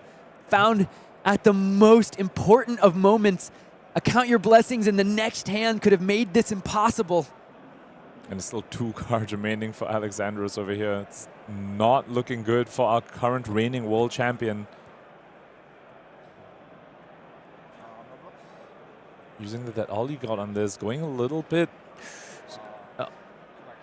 Takes the 2 arcane down to 2. Now if the Grasp of the Arknight is used, it will break the chain, it will draw a card. Here comes for 4, and that's going to get the fist bump. Alexandros moves on in the winner's bracket and takes down our current world champion. And in this rematch of Count Your Blessings Fatigue versus Aurora, a world champion is enough to rewrite the script. Alexandros Argyriou moves on to the winner's bracket. 3 spike turns were needed from Alex over there to come out on top on that game. 2 Arc Lightning Flicker Wisp combinations and an Exude Confidence turn into a handful of D-Reacts to take down the mountain of life gain and defenses that is Grzegor's CYB Decimator Great Axe Fang deck. What a game. Cool game. Weird game, but cool game. We had both players with really fantastic sequencing, maybe both players missing some things that we were like, what? No, the embodiment. No, what about your Oasis Respite? Showing that even world champions, even players at the very top of their game can sometimes have little missteps, have little mistakes, but at the end of the day, there could only be one champion of the world champions. And congratulations to Alexandros. What a match. We have no time to waste, folks. We got so much more Classic Constructed ready for you. Let's go ahead and prepare for our next Classic Constructed round as we see our world champions battle it out here from the last round. We've seen Oscilio, we've seen Azalea, we've seen some world champions, and we've got more right after this.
back for round 4 here at Pro Tour London. Hayden, the people were in chat, they were screaming for it. They said, give us more Grzegorz, Kowalski. Give us more CYB. We want it. We want to see the blocking. We want to see the defending. Unfortunately, Grzegorz was foiled in that last match by another world champion. Alexandros Argyriou showing the skills that made him our second world champion. The wall tumbled in this occasion. Very true. Very true. Even the sturdiest walls can be brought down with the right offense. Alexandros showing that off in spades. Let's check in at who's doing well thus far at Pro Tour London. We're starting to see the story shape up. We're starting to see who is sitting on top. There you see the aforementioned world champion Alexandros Argyriou. Also another Pro Tour champion sitting at the top of those standings. It's Pablo Pintor. He's in our feature match area this go around. We're going to be checking out his take on Enigma. And it is a very, very practiced Pablo Pintor that comes into this event, Hayden. This is a guy who's put in the reps on Enigma at this stage. Yeah, I spent a little bit of time yesterday actually speaking to Pablo and just learning about their process for coming to this event, how that super team, that team Armory prepared, what it was kind of like inside that house. They had 6 different heroes amongst the 11 players, and what I've heard from all the players is an enjoyable experience, really focused around just get together with different players who know different heroes so well and just work it out. How about another really experienced Enigma player, Vespa, sitting at 3-0 right now. Vespa was pretty dominant in a calling just a few weeks ago and unfortunately faltered going down the stretch. I feel like Vespa's waiting for that breakout performance, and Enigma is going to be the hero that eventually delivers it to him. He's shown mastery of that hero and that class, in fact, a Prism player before that. Yeah, and an Icelander Prism player, just done so many things. And interesting you say as we get to the second page here, there is quite a bit of Enigma, quite a bit of Aurora, but on the first page we saw 2 Rangers, a Riptide and Azalea, and now we're looking here at the second page of these 3-0s at the moment, and you're seeing there's a Zen in there, there's a Nu in there, and there's a Prism. Walking around the top tables, I saw a few Prisms around there. Yeah, I don't think it's any surprise that Aurora and Enigma are setting the pace in this particular tournament, but there's so many ways to go ahead and challenge these heroes. And if you know that Aurora and Enigma are going to represent a significant portion of the field, we've identified perhaps the best way to do so in Arachne slip through the cracks. In fact, that's going to be Pablo Pintor's opponent this go around as we go ahead and check in with the Japanese national champion, Xavier McLean. I know that's a player you're intimately familiar with, Hayden. Yeah, Xavier, I played a lot of TCGs with Xavier over the years. We both from New Zealand originally, both spent time in Christchurch, and Xavier is a player who's really taken to Flesh and Blood, like you say, Japanese national champion. He's lived in Japan now for quite some time, speaks fluent Japanese. He's always my guide when I go to Japan. But he's an assassin, a joyer. He's been a new player for a long time and has made the change over to Slippy. Yeah, we're going to be keeping a close eye on that hero and these players as we go ahead and move through this day. Our players are just getting settled down in the feature match area. We'll throw it down to them in a little bit. I do have to say, among these surprises at 3-0, you see Xavier McLean showing up in that 3rd spot. But I got to call out the lack of Nu. Nu's there, but it feels like Nu has taken a step back in this format. Surprising you, Hayden, or were we expecting to see that happening here at Pro Tour London? No, I think coming into this weekend, one of my pitfalls to avoid was play Nu. Don't play it. I think, if you're going to pick an assassin, honestly, Slippy, yes, but even Marionette, I think was a better option if you're looking for the assassins this weekend. So I'm not surprised. And as we look at this 3rd page of players here, look at this representation. I told you a few Prisms out there. We're seeing another Prism in the hands of Andrew Cook. Yeah, and there is a Marionette in the mix here. That Franchitan hero is Marionette, just not showing up in this particular instance. So you're right, Nu just maybe falling a step behind Arachne for the first time. And it's interesting, there's so much hype around that hero. Nu, I hate to look ahead. We're only 3 rounds into this Pro Tour, but if Nu starts to fade back in the metagame, maybe more doors open for things like Guardians. We talk about Guardians having good matchups in some spot. Also, at some point, Enigma's going to go away. I think that's the big story for this year of Flesh and Blood. Rapid change is on the horizon. We know Zen's about to take off soon. It seems like Enigma will not be far behind. And then you start talking about even heroes like Aurora going ahead and packing up their things before the year's end. The absolute landscape shift we're going to see in Flesh and Blood is maybe unprecedented in the history of the game. And I wonder all that shakes out after that happens. This next ProQuest season is going to be fascinating, you know. And then we head towards Singapore, high seas, of course. And I just think, I agree, I think it's going to be a different landscape by the time we get to Singapore, like significantly different. And I'm excited to see which heroes maybe we haven't seen have their time yet, might have their time with some of these heroes heading out. Well, I'm excited to see more Flesh and Blood, and it sounds like our players are ready down in the feature match area. Why don't we head on down as we get ready to check out Pablo Pintor. We talked about Michael Hamilton maybe solidifying that GOAT status. Pablo Pintor's close though, man, right in the conversation as one of the greatest Flesh and Blood players of all time. Xavier McLean still trying to put together that resume. But Japanese national champion, I know had a strong finish at a LL Battle Hardened, finishing second on Oldhim at a recent Pro Tour. Yeah, in Osaka, yeah, almost defending hometown turf there. So Xavier McLean starting to put together his own resume as well. And again, if you want to go ahead and solidify your legacy and start being in the conversations with the Pablo Pintors, with the Michael Hamiltons, you got to beat them. You got to show up and you got to prove you have what it takes. See if Xavier has what it takes to take down Pablo Pintor on what is now becoming one of his signature heroes. You know, back in the day, obviously, you put Pablo closely associated with Chain, the first Pro Tour champion, piloting that hero to greatness. Bravo came next. And I think that's the thing that impresses me the most about Pablo. I feel like he can play anything. Played Rhinar at PTLA. Rhinar at PTLA, yeah. In a field where nobody was playing Rhinar. I think he was X1 as well in CC. Maybe correctly so, but Pablo Pintor showed he can just do it with any hero out there, continuing to build that legacy. And now he's been focused on a hero. And it's not like I think he had a lack of focus before. It's just he explores what feels good. He adapts to the metagame. But Enigma is a deck that can inherently adapt. You don't have to leave it. You just shift your Enigma deck and you can be prepared for whatever's coming. So I'm curious if there's any adaptations he's made to maybe account for a hero like Arachne slip through the cracks, picking up some metagame share in these last few weeks as we head into Pro Tour London. Well, one thing I know is interesting, just speaking to Pablo and some of the team, is that there is a couple, Michael Hamilton and Aaron Shantz, playing Slip Through the Cracks. And from what I heard, Pablo was the punching bag for them, or lack thereof maybe, but was their big testing partner in working out Slippy. So I know that Pablo has a lot of reps into this matchup. So, and I'm sure on the other side, Xavier will have a lot of reps in this matchup as well, given it is one of the premier decks of the format. So I think we're in for a match with two very good players, two world-class players, knowing this matchup potentially inside and out and showing us what good looks like. And Xavier has worked a lot with Pro Tour champion Shoma Yamamura and bringing him up to speed, bringing that entire Japanese community up to speed very, very quickly, becoming some of the strongest competitors in all of Flesh and Blood. Xavier has been an absolutely essential part of that.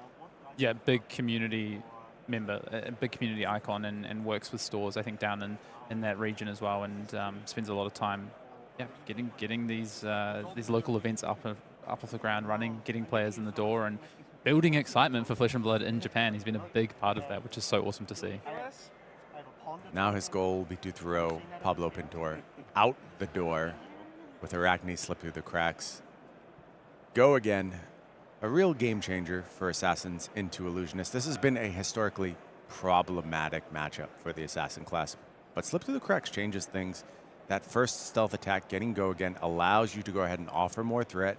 Go wide. We talked about the unpredictability of Arachne slip through the cracks, the last feature we had when Michael Hamilton was playing it. How does that unpredictability influence this Enigma matchup? As someone who's sat on actually both sides of this matchup quite a bit, but at the Enigma in recent events calling Christchurch, I played this matchup, and it is terrifying, honestly, as the Enigma player. I think there's so much to think about. You've got to really understand where you think the chain links are going to go in terms of what is going to be the third or fourth chain link you're going to see from that slip through the cracks to make sure you block in the right way. One thing I will say, though, that these Enigma players, and I know Pablo has in his hand right now, is that all you got has been an addition to the Enigmas for this event for Aurora, but it also has the splash effect of being really strong into this matchup. Just another defense reaction, which is great, but also stopping that Hunter's Clave to stop the mark, and then drawing you that card as well. Interesting to see here, Xavier, not running the double Hunter's Clave, though. Yeah, Xavier choosing to pick up a Mark of the Huntsman instead. I got to be honest, Hayden, I like this choice. I think there is some value to going ahead and using Mark of the Huntsman. That +1 does matter quite often, particularly against Enigma. Tells me as well that we might be on a really graphene-heavy build from Xavier here as well. Don't want to necessarily have to commit to the flick knives to do it. You might want to actually just have the +1, like you say, get the on-hit over the top, and then cash it in, get a graphene on the board. And we see an Orb Spinner right there. Strong looking hand here from Xavier, but it's going to be altered by Phantasmaclasm, this card doing work thus far. Again, another card that I feel has come in and out of Enigma lists over time. But I guess, yeah, Prism lists as well back in the day. But right now seems like an absolute feature of this metagame. It's just a powerhouse. I think Enigma without Phantasmaclasm right now wouldn't be the, well, like I would say, best deck in format right now. Potentially, you know, up there as one of the 2 best decks in the format. Not seeing a lot of poppers in the metagame right now. Aurora can't run them efficiently. Slippy can't really run them that efficiently. Slippy's going to hurt you in other ways, though, but it just means that Phantasmaclasm is such an important card. I think it's interesting that, you know, we've seen now 2 Enigma games, our second Enigma game on stream that we've done together. The card I've been looking out for is Red Spears of Surreality. I did take a look around those top tables to see our Enigmas playing that card. I didn't see a lot of them, which is maybe surprising to me, but... Kiss of Death out of the arsenal here for Xavier. Going to have go again by virtue of that Arachne Slip Through the Cracks ability. Yeah, speaking of best cards in the deck. Yeah, this is a tricky one for Pablo to deal with. Of course, Pablo does have information going into this hand. That'll be useful. One card still unknown, perhaps. Yeah, when you want to... information about a hand and understand the texture of a hand is so important in Flesh and Blood. Especially at this level. Especially at this level. And I think, yeah, in the hands of some of the best players in the world, it's so impactful. Pablo having to think about this first defense. Already a little bit in the tank. Pablo knowing about the mantle, but also knowing that it's not really a threat at all. There's no, you know, there's no targets in the graveyard right now, so it would just be a pure pump over the top. Yeah, you can live with that probably if you're Pablo. Does put a couple cards in front here, just to be on the safe side. And a reaction-heavy hand here from Xavier. Looks like Pablo made a good call with the defenses. Spike of Blood Rot in Xavier's hand. It would need to commit both the reacts and pitch a red to do it.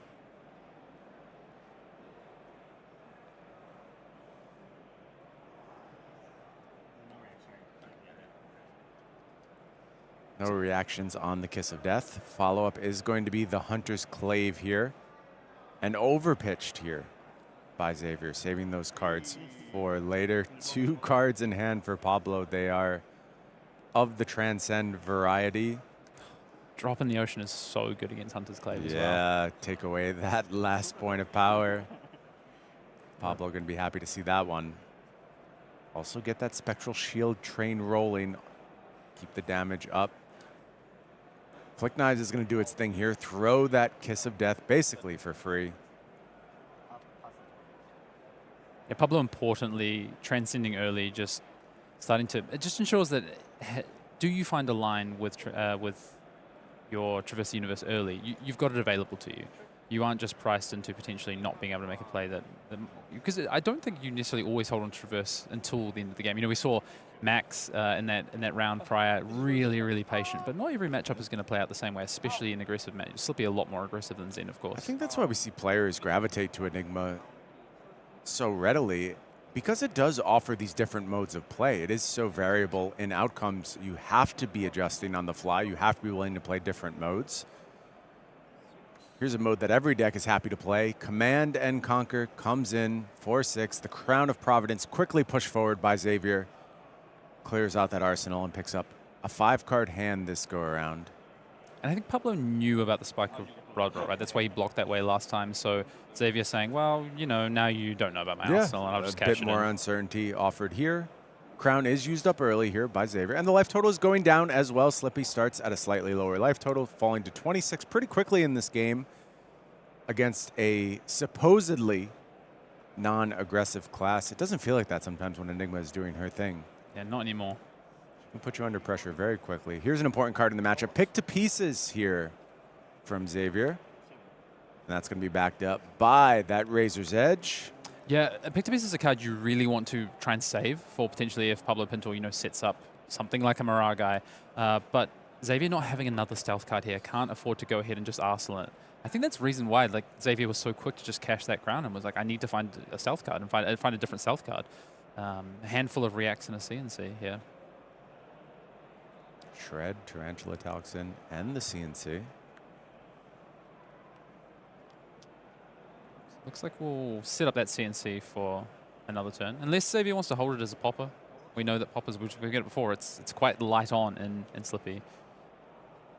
Tarantula Toxin just going to work for some damage here. Goes ahead and buffs that dagger up to 4.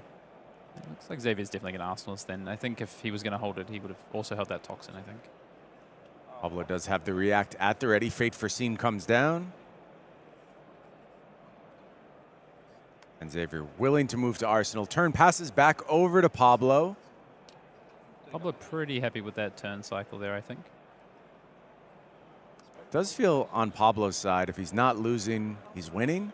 He just needs to keep the game state moving forward, find windows to go ahead and get these Spectral Shields out there. Eventually look for that manifestations of Miragai. Spectral Shield coming in for 4. It's a big one. I didn't catch that card in Pablo's hand, but I'm assuming it's a 2-cost attack, and we're going to see Tunic plus the classic Enigma play when you play with manifestations is swing that shield, Tunic turn, swing something like a CNC or a weakest link, depending on what your flavor of choice is. Sometimes vanilla damage here. Black Tech Whisperers comes down, trying to get that block value while you can. And follow up here of Miraging Metamorph as we expected. Attack action following up. It does preserve the Tunic counter though. It's a cheap one. Yeah, this is a nice 3-card 11 here from Pablo though. And like you say, keeping that Tunic counter, which is important. Obviously pitching a Miragai here, but I'm sure we'll see another this game.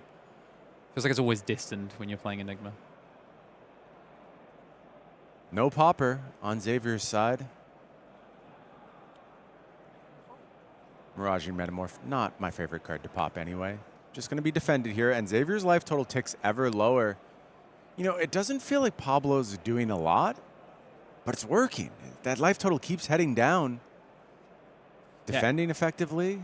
Xavier's had some awkward hands, I think. You know, like, for instance, Backstabs is a great card when your opponent's loaded up on 5 cards with a D-React, but Pablo's hands are just lining up really well into what Xavier is able to offer, and Xavier just hasn't quite... I think that's, you know, we saw the crown just cashed in immediately. I need to carve this hand, try and find some pressure, and it's just been a little bit more difficult to come by so far for Xavier. Pablo just going to check in on that Backstab. Never hurts to refamiliarize yourself with text, no matter how experienced you may be. Yeah, Xavier not, you know, even here, there's not a good CNC angle really to punish Pablo. Tunic counters up, so traditionally you might come in with something like the Clave, force the block out, and then come in with the CNC to push the Arsenal, but Pablo's playing Arsenals right now. You know, I feel like Flesh and Blood continues to evolve as a game. I feel like there's so much more Arsenal, less play these days. Players are so much more aware of the disruption opponents may have, playing just unorthodox turn cycles. We see folks IP penaltying themselves routinely, you know, trying to take advantage of these value gaps from other heroes, presenting 5-card hands to heroes that don't leverage it very well. It feels like the whole game is getting more mature, more deeply explored. And I think this is part of that process.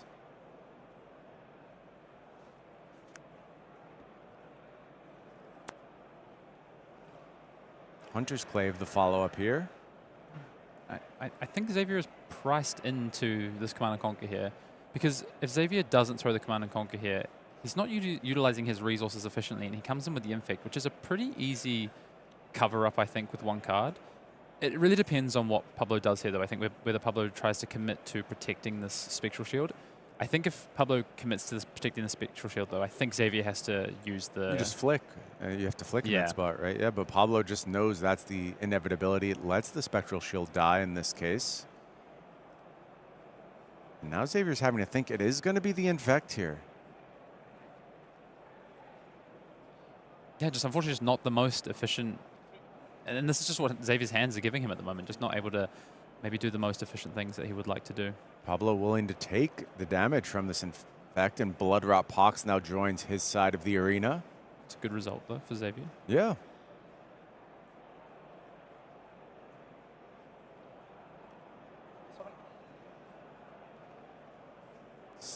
going to be Enlightened Strike from Pablo Pintor. This is a card that can be in Enigma decks, cannot be in Enigma decks, can be all over the place, frankly. We're speaking about how much Enigma is putting on pressure these days, of being more proactive, and this is just a sign of that. You know, they're sticking Enlightened Strike in the list now. I think this is I was talking about Spears of Surreality before. I think this is the same spot. I think either people are playing Spears of Surreality, or they're worried about poppers, or they don't want to play Phantasmal Footsteps in the deck, so they play Enlightened Strike, I think. Makes sense. Pablo going with the Enlightened Strike in this case, amps it up to offer 7 damage.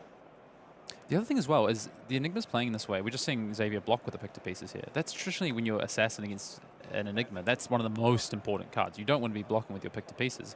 But the way that these Enigmas are playing is so attack action heavy. It's not trying to set up a board like it maybe has in the past or has in other Assassin matchups. And so Xavier just correctly saying, well, this is not the scariest card for you right now. Over on Xavier's side, we see a power card picked up. Codex of Frailty in hand, kicks things off with the Art of Desire body here. That Codex would be a lot more impactful if there wasn't a Command and Conquer in Arsenal this turn. Very true. Looks like that's going to be saved for a future turn, maybe used to fuel a dagger. Can Xavier find a spot to get value out of this CNC finally? Has been patient with it. I want to give him credit. Trying to find the window for it, not going for the cheap damage, not panicking, just going ahead and keeping it in Arsenal, looking to find a spot where it can do its thing. I think he can this turn. I think he can come in with the blade, come in with the clave, buy a card, and then CNC. And also just clears that all you got in order to do it as well, which is great. I think I was wondering there if Pablo was going to use that all you got, or he was going to have the read that he thought Xavier would come in with the clave this turn. But we obviously hadn't seen a card pitched yet, so I think Pablo thinking more about the reacts, more about a taller turn. And this is the thing I was talking about. Slippy sometimes goes wide, sometimes goes a bit taller. And in this case, it's hard to read. It's hard to know exactly how you should block. I'm saying that. Pablo ready to go ahead and push in that traverse now. Pablo's not playing the patient game. Yeah, that's scary. Scary to see on the opposing side. However, my opponent does that. I'm pretty happy to have the Command and Conquer here. Agree.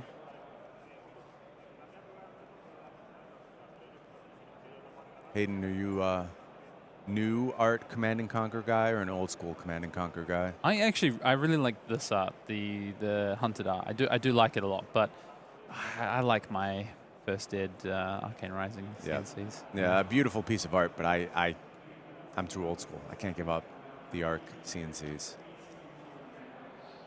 Too iconic.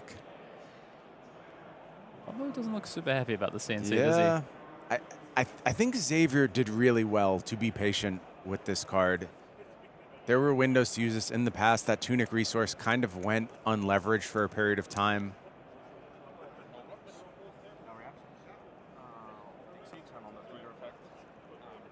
Looks like Command and Conquer is somewhat successful here. It is going to hit, but Manifestations comes out of the arsenal. And this is sometimes the challenge when CNC. So Leave No Witnesses. Often, you know, there could be a follow-up because you can Snapdragon Scalers it, or there's ways you can potentially give it go again in some matchups. Not that Xavier's playing Snapdragons here, but the CNC on the end of the chain always gives Enigma the opportunity to do something like this, or even the Aurora the opportunity to play out like a Channel Lightning Valley after with the trigger on the chain. Surprised Pablo looked as frustrated as he did. It seems like this turn has pretty gone good. pretty well. I wonder how good it's going to be if not for that CNC. Maybe Pablo's just selling the bluff. Manifestation does its thing with the Tunic counter at the ready. Going to come in for 8 and go again. Sniff a Sacred Art if we're using the Tunic counter immediately. Let's check in on Pablo's hand, see if we can get a peek. No, okay. Oh, Warmongers, I think that's a sink below. Yeah, so this looks like a Warmonger's turn then. Yeah. Oh, I was wrong. Okay. Warmongers is a card that Enigmas have been cutting more and more, I would say, but there is a decent chunk of Azaleas here this weekend. It's not awful into Aurora. Some turns it can be very impactful. Yeah, it's gotten better. Looks like Tunic Shove here from Xavier. That tells me this game is headed to a rapid conclusion. At least in Xavier's mind. Yeah, it tells me Xavier definitely wants to close up shop in these next 2 turns and force the issue.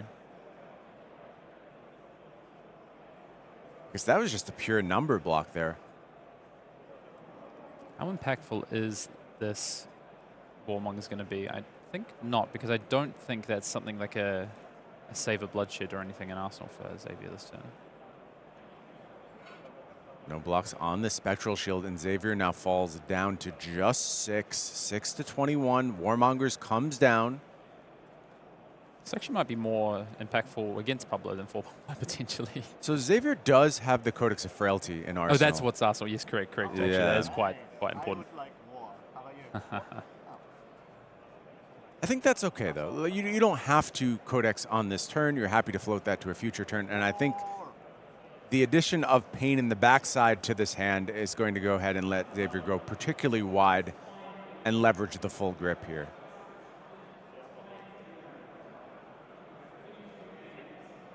Pablo? Players are at war here. Pablo, I think, has a hand of defense reactions, which is good for trying to protect the Miragai. But we saw Pablo use that tunic counter, so he doesn't have the free Miragai swing necessarily. Here's the Command and Conquer down the stretch, and Pablo Pintor has been caught with a Shelter in hand. Great timing on that Command and Conquer. Is that going to do the job and go ahead and get this problematic Aura out of the arena? Yeah, and potentially Pablo can cover up to not lose his sink below from Arsenal as well. But then he is just left with 2 defense reactions, and this is the problem with defense reactions in this format at the moment, especially when a CNC's on the chain. So one line Pablo could go after is he could discard the Shelter for a prevention, and play the Restless. It's a bit awkward though. There's not a super clean line here for Pablo.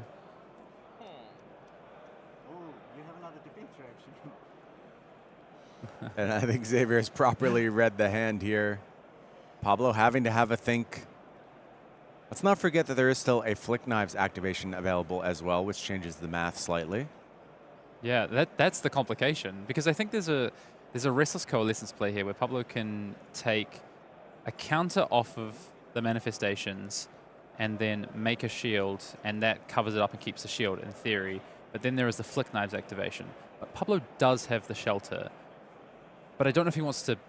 I think he wants to get the Flick Knives out, so he doesn't necessarily want to show the Shelter. But I think Pablo can definitely keep the Spectral Shield here with a counter on it. It's whether how he sequences it with the Shelter from the Storm discard, potentially.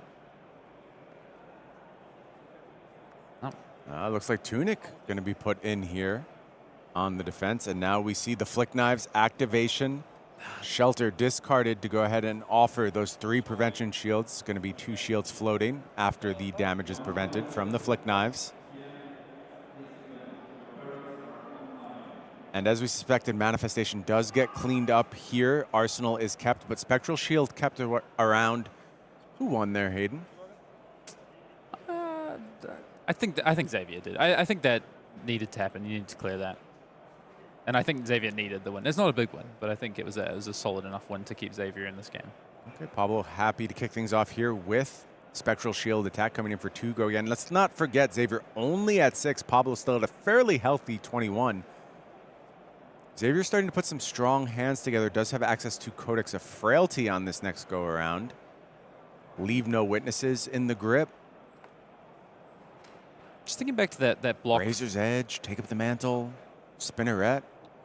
A lot of gas there. I was just thinking back to that line from Pablo, and I think it's this. It's to make it awkward for Xavier to come in, to make sure he can keep a shield. Pablo potentially not even to care about blocking maybe as well, if he's got the hand that can then push lethal into Xavier. Xavier ready to kick things off here with Codex of Frailty, and it picks up a very important part of the Assassin kit. Xavier had to discard a card to that. Yeah, but pick to pieces is going to be quite important here.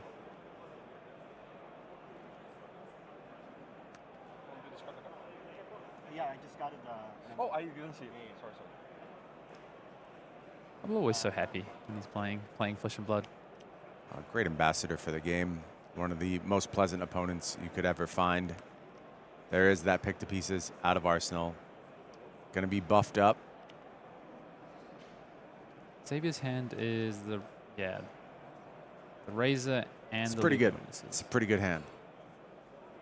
And Pablo's going to be thinking, you discarded to take up the mantle. What is in your hand? I guess Pablo and Xavier, in theory, already has the best card with Codex and Pictor Pieces, so it doesn't Very necessarily true. need the mantle. But does he have two? This is the conundrum when you play against Slippy. Does he have the 2 reacts? Does he have 1 react and another attack? What is the attack? I think Xavier does have the 2 best cards in this situation, though. The 0 cost react and the Leave No Witnesses to follow it up. Pablo blocks for just 3 here, and Xavier does go ahead and fire on that react. Razor's Edge going to push this pick to pieces all the way up to 10. Surely that's a number that Pablo can't deal with. Does Pablo have double react, though? 1 reacts, 2 reacts. Never mind. Pablo Pintor at the ready with double reaction. Yeah, I think that one was somewhat Exactly what the doctor ordered there. And Leave No Witnesses comes down to try and salvage something from this turn with the Ponder token at the ready. There's no real cost to firing this one here. Pablo's got a few options here in terms of how he might want to defend. Definitely wants to keep around at least the shield.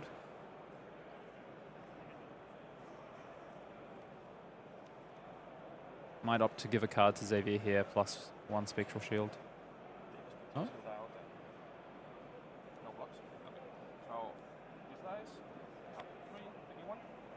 So counter is cleared from the Restless Coalescence. Flick Knives activated for an additional point of damage.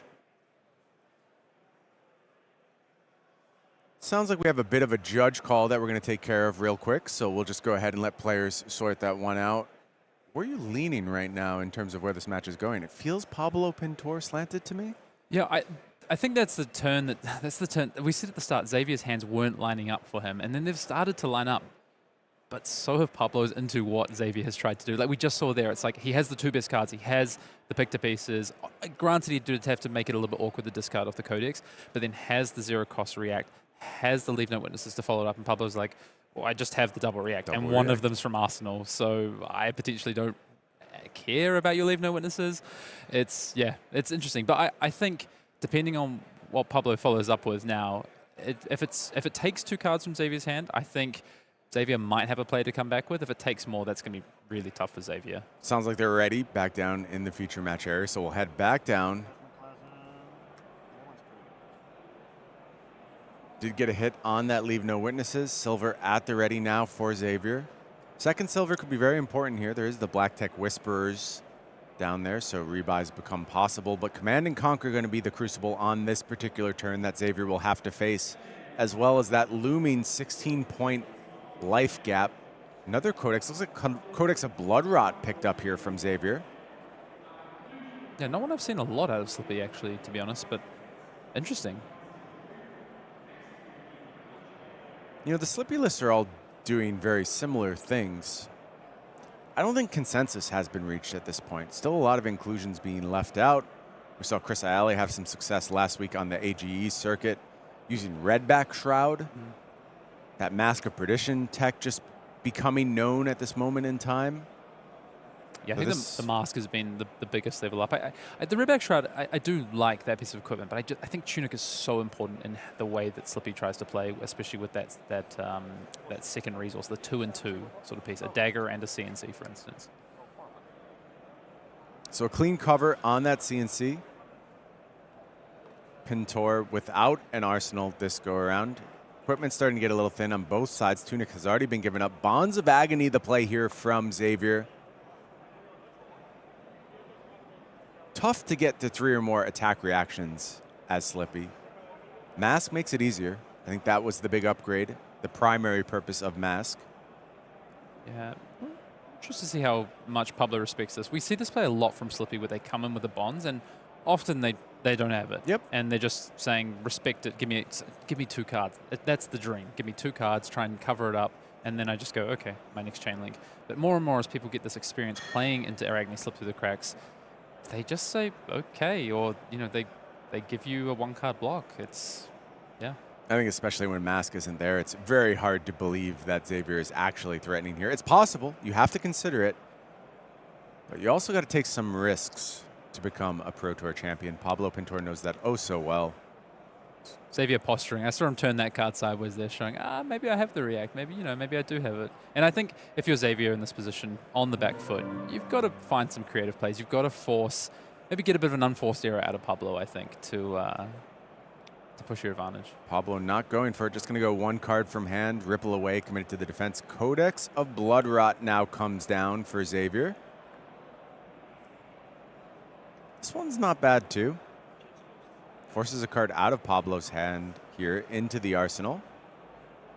Yeah, it can be quite hard, awkward for Enigma sometimes. Some of those blues you don't want to be putting in your arsenal, and sometimes you might be forced to. And pick up the point just fired here.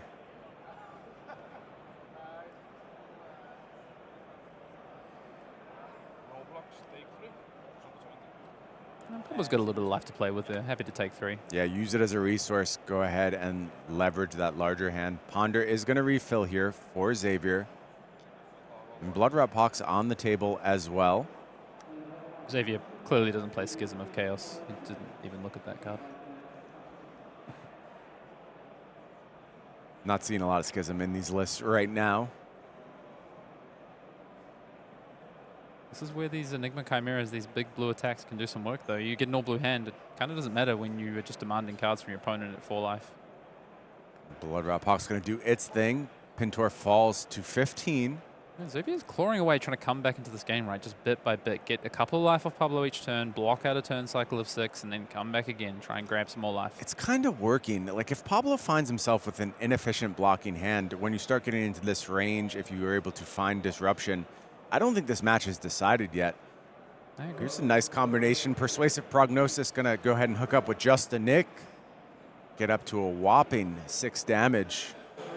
Yeah, if Pablo doesn't have a defense reaction or 2 defense reactions yet, this could rip apart Pablo's hand pretty quickly. I think he's got 2 defense reactions again.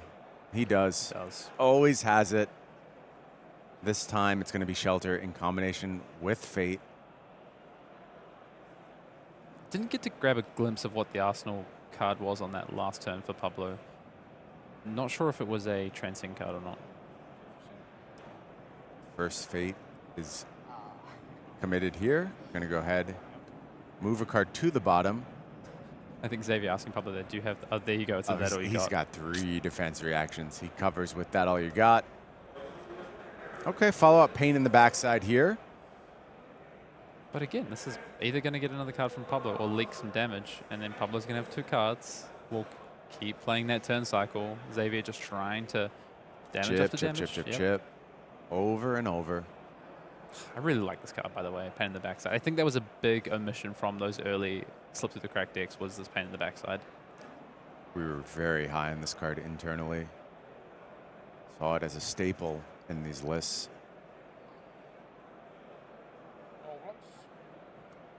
One more reaction here from Pablo.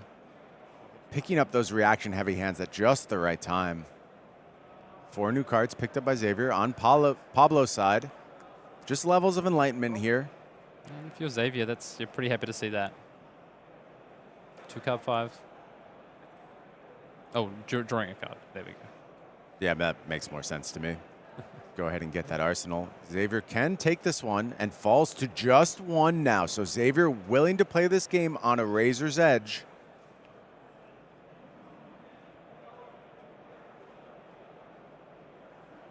Nice starter here. Art of Desire Body kicks things off. Tell you what Xavier's really missing is that tunic.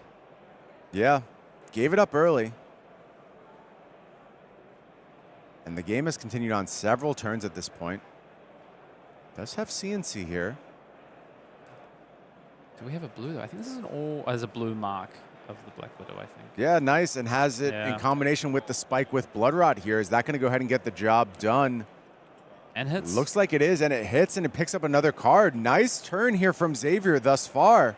Yeah, if you thought Xavier was out of this game 3 turns ago, you were wrong. Yeah, I think this was quite good. Infiltrate the draw from Xavier here.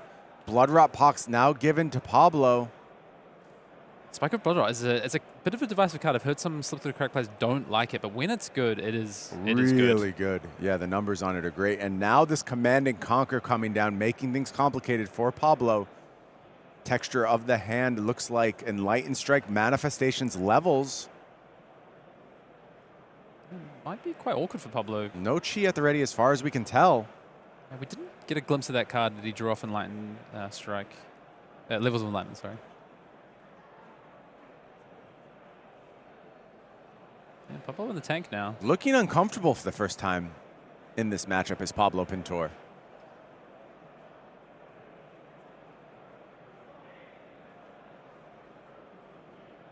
I think what Pablo needs to do is just find a bit of a soft reset. He's got enough life left still that he can give up a bit of life to find a good 3-card hand. And if he can do that and then take 3 cards from Xavier, that's probably enough to just then push the pressure through and finish the game off. Interesting sequence here. Going to go ahead and just fire that Ripple away. Coming in for 4, and with Xavier at a precarious life total, it is going to demand a card here. It gets the Infiltrate. Yeah, but because of the life gain off the last attack. Yeah, it's no longer a breakpoint, and Xavier able to get away with that one. So a huge hit on that Art of Desire for sure. And I sort of feel like Xavier's crawling back into the driver's seat right now. I think he's at 1 life, but depending on how this turn plays out, Xavier might be slightly ahead here now. Infiltrate kicks things off here for Xavier. There's a Kiss of Death in hand. This Tarantula Toxin with the Kiss of Death, this could be huge. Ooh, that is the combo for sure. And here's the follow-up. It's the Kiss of Death.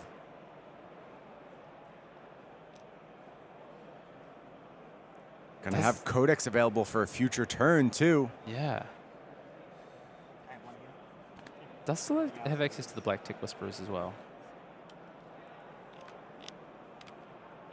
And I think Pablo is looking for Tarantula Toxins. It's natural, right? It's The card you think about. Yeah, when you think about Kiss of Death, it's like Tarantula Toxin. But say you say to yourself, yep, he's got it. What do you do? Like, you still have a difficult decision to make at that moment.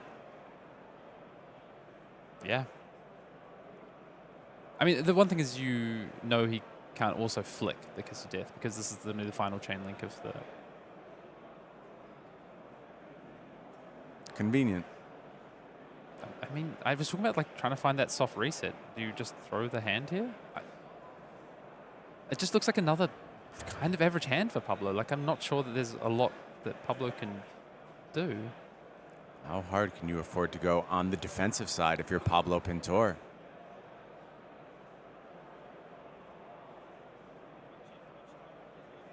I think if you sniff the Tarantula Toxin, though, the other option, you just don't block. Yeah. But what are you doing with this hand in that case?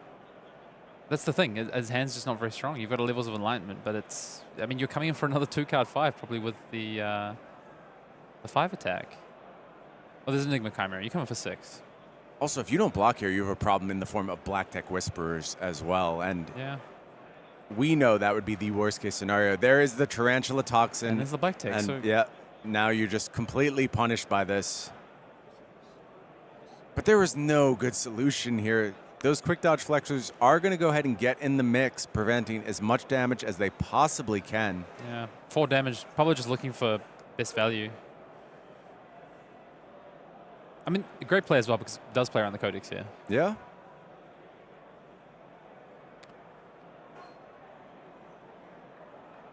Pablo did that so swiftly as well to pop the quick dodge fixes on there.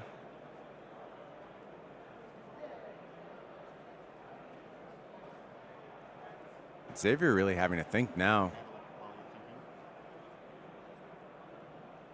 Well, if you're Pablo, you know what's up. That assassin player reaches for that graveyard and takes stock. So you take line and lose one. I was just really impressed with how quickly Pablo just saw that play and was like, I'm playing around the Codex here. Yeah. And there's the Codex that he predicted. It's just leave no witnesses here. That's going to do its thing. Pablo shouldn't get a card here, right?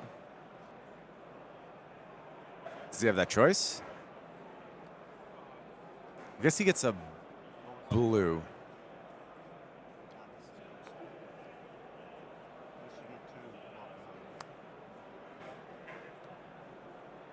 Let's leave no witnesses to take it away, though.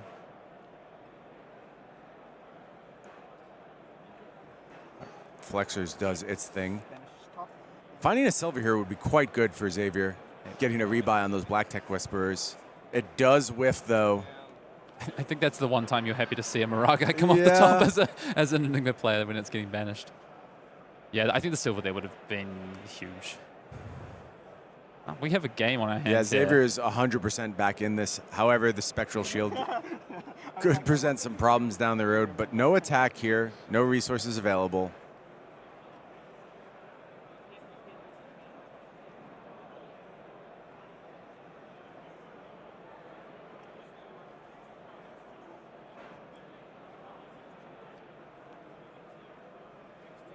Xavier's got a lot going on here by the looks of it. Another leave no witnesses. Codex of Bloodrot kicks things off.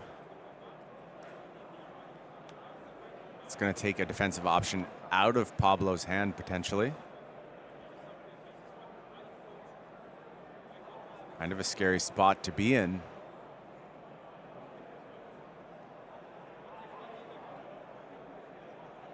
What was this? Was that, what did Pablo put in there? The CNC? No, CNC's still in hand. Oh. That's a no block in Pablo's hand this turn. With the that's the funny thing. At some point in the game, you go, Sacred Art is in the hand. And then later in the game, that's a no block. Yep. Sacred Art is now in the hand. Giveth away. Taketh away. Infiltrate isn't the scariest card in this matchup. It's a bit different to maybe something against Aurora where that on hit is almost always live. It's not so much the case against Enigma. Pablo's deck, there's a couple of hits. You could find something like an E-Strike. That would be quite good, but you got to get lucky for sure. The majority are not going to do you any favors.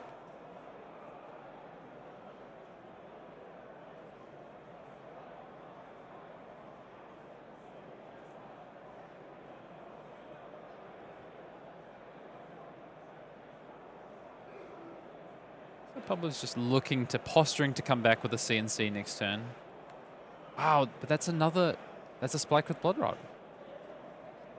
It is the spike with Bloodrot over the top, and that's offering quite a bit of damage. It's also going to let that Infiltrate do its thing. That Spectral Shield now cleared. Multiple Bloodrat Pox at the ready. Rage Spectre available to play. Yeah, you can play that, Xavier. Yeah. Okay. Okay.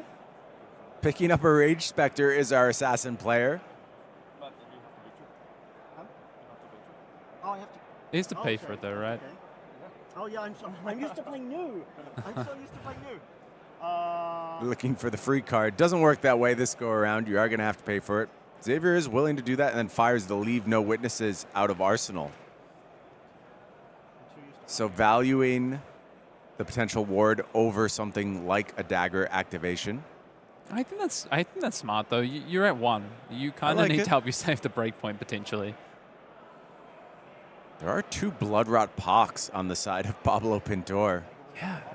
This game, Xavier has just clawed back into this game, and yeah, what a game. Let's not forget those flick knives floating on the other side of the table.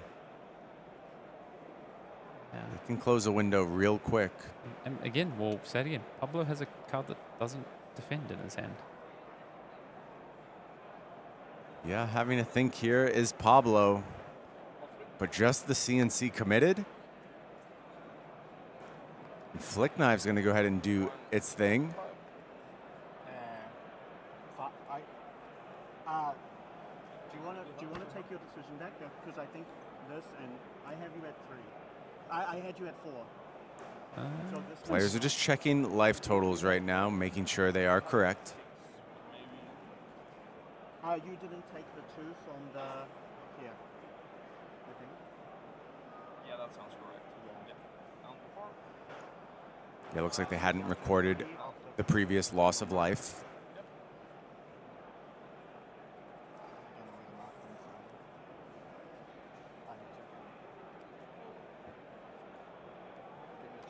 Pablo marked for the first time in this game. See if it matters. I think that Leave No Witnesses is going to matter. Again, hoping for this red off the top. I think finding a silver would be quite good. Yeah, found it in the arsenal, I believe. Pablo's facing down 2 blood rots, though. Yeah, and just gets the fist bump, and that does it for Xavier McLean, and he takes out Pablo Pintor. That was almost shocking how quickly that match ended. It felt like Xavier was on the back foot, couldn't find purchase. And then I just looked up and he was winning the game. Yeah, I honestly, 5 turns ago, I thought, we'll see how next turn plays out. I have some hope for Xavier, but I thought we were going to wrap it up. I thought there was a Mirage guy about to come down, and then all of a sudden Xavier's like, no. I'm going to claw. I'm going to find these turns. The blood rots just did so much work. The spicled blood rot, like we saw 2 big spicled blood rots in that game. Yeah, I want to shout out Codex of Blood Rot on that final turn was so important. Yeah. It made things so difficult for Pablo, taking away a defending card, taking away a pitchable card to go ahead and account for those Blood Rots, which came on the back of Spike with Blood Rot. Look, a controversial card thus far in these Slippy decks. Based on that game, I want that in my deck. Yeah, I might be playing it after that. It's so interesting. I think, Pablo will look back at that last turn in that game, I think, and he had the decision of putting the Metamorph or the Lunar Shrine into Arsenal, I think. And honestly, kind of a damned if you do, damned if you don't situation. You put the Lunar Shrine in, can you ever get it out? Are you ever getting another 3-card hand where you can play that out again? As opposed to the Metamorph where you can potentially flip it out off the Lunar Shrine and Xavier at 1 again, right? You're forcing, that's 3 cards that you're taking from Xavier if he's not getting back that Black Tech Whisperers. Such an interesting end to that game. As a caster, you often move through the game as stages, and that's how you approach things. And when you get to the end game state, you're looking for lethal. You're saying, okay, this is the moment, this is the spot. I hadn't even adjusted to that phase of the game yet. I was just so focused on Xavier clawing value when he could. All of a sudden, he produced a lot of damage out of nowhere on that final turn. That's what Slip Through the Cracks does, is just it makes it so difficult for you to play the game the way that you want to, and then all of a sudden, oh, I've just taken a bunch of chip damage like we spoke about. There's been a Blood Rot here, a Blood Rot there, a Kiss of Death with a Tarantula Toxin, for instance, and all of a sudden, you're on the back foot. It adds up very quickly. We've talked a lot about the massive changes that are coming to Flesh and Blood with the LLing of a lot of these top heroes. We're watching Enigma closely, we're watching Zen, we're watching Aurora as time comes on, but there's another major shift way out there on the horizon. Of course, I'm talking about the High Seas. This set has players frothing at the mouth. So excited to go ahead and play with Pirates for the first time. There you see the 3 heroes present in High Seas.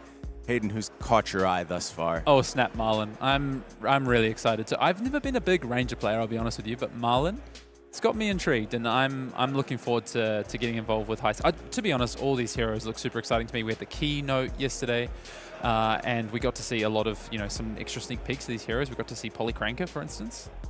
Yeah, a lot of great stuff coming out of that keynote yesterday, hosted by James White, along with this particular part of the High Seas setup. It is the pre-release kit. You'll pick up 4 cold foil equipment as part of that pre-release kit. Also, the 7 basic cards, a shift to how Flesh and Blood works with the renaming of these cards as basic cards as opposed to tokens. But really important, Hayden, 2 weapons available to your girl Marlin there. What do you have your eyes on? You a Hammerhead player, or are you looking to go ahead and get involved with Red Spine Manta? I've always been a Redline player. Redliner I thought was a cool weapon back in the day. But honestly, setting up some big turns with Hammerhead, I'm kind of maybe a Hammerhead believer. I'm keen to see what those draft archetypes look like for Hammerhead, to be honest. Yeah, a couple of distinct archetypes for sure in this draft format. But draft isn't the only exciting thing going on with High Seas. There are, of course, this treasure pack, 1 treasure pack in every single display of High Seas. And there's multiple things going on in the treasure pack. There is the gold slot containing a gold, perhaps, a golden cog, perhaps, a gold kiss rum, an exciting add to the pirate kit there. But also there's the treasure slot. There could be all kinds of cold foils available in that treasure slot. There could be the pirate gold foils. There could be the typical cold foil equipment. And of course, there's the Marvel cold foils as well. These treasure packs are going to be so coveted by players. A huge expansion of the opening experience when it comes to High Seas. You mentioned Polycranker. This got the largest applause of the entire keynote. It's so funny as a developer and a designer. You don't know exactly what's going to get people the most hype, but after being present for that keynote, turns out the answer is Polykrenka. Yeah, it's a companion. That's what's gonna get the crowd going, and it was a loud roar of applause for Polykrenka. It's a big change to how these pirates are going to work. There's more changes out there on the horizon. There's the lost treasure. You saw the video with James White. What is your most coveted piece of lost treasure? What are you trying to pull from these treasure packs? That's a great question. I mean, I think about at least my most beloved treasure. For instance, mine's a cold foil Eye of Ophidia. Okay. That's my most beloved They're out there. treasure. They're out there in the treasure packs. Cold foil Eye of Ophidia, of course, cold foil Heart as well in the mix. Some exclusive test prints. That's what really has my excitement peaked. Having those one-of-one cards. It's a special feeling, and some folks are going to be experiencing that feeling starting with pre-releases. May 30th, you have to be in your LGS. You cannot miss this set, and it's going to continue with the full release of High Seas in stores officially on June 6th. It is, in fact, a treasure worth hunting for. Indisputably, one of the most hype sets in the history of Flesh and Blood. I can't wait. I can't wait to get to Taipei. Can't wait to be playing with these cards from High Seas. Round 4 comes to a close here at Pro Tour London.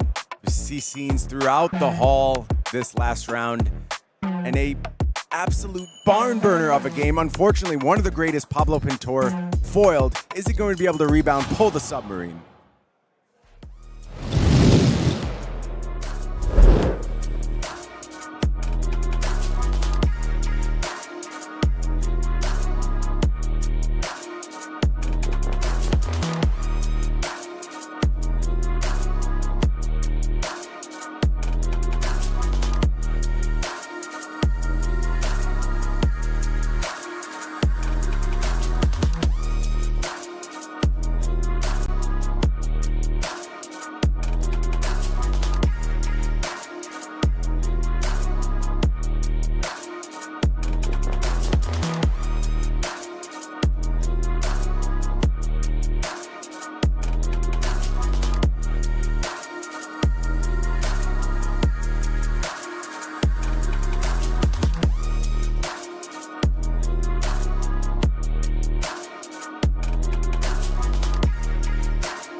4 rounds of Swiss are done and dusted, which means there is only one more round of Classic constructed before draft and the all-important rounds that will ensue, meaning there will only be a certain number of players remaining at that undefeated record. We're going to watch a couple of them right now try to claim that title. Sam O'Byrne, Pankaj Bhojwani, talk to me about what you're seeing out there.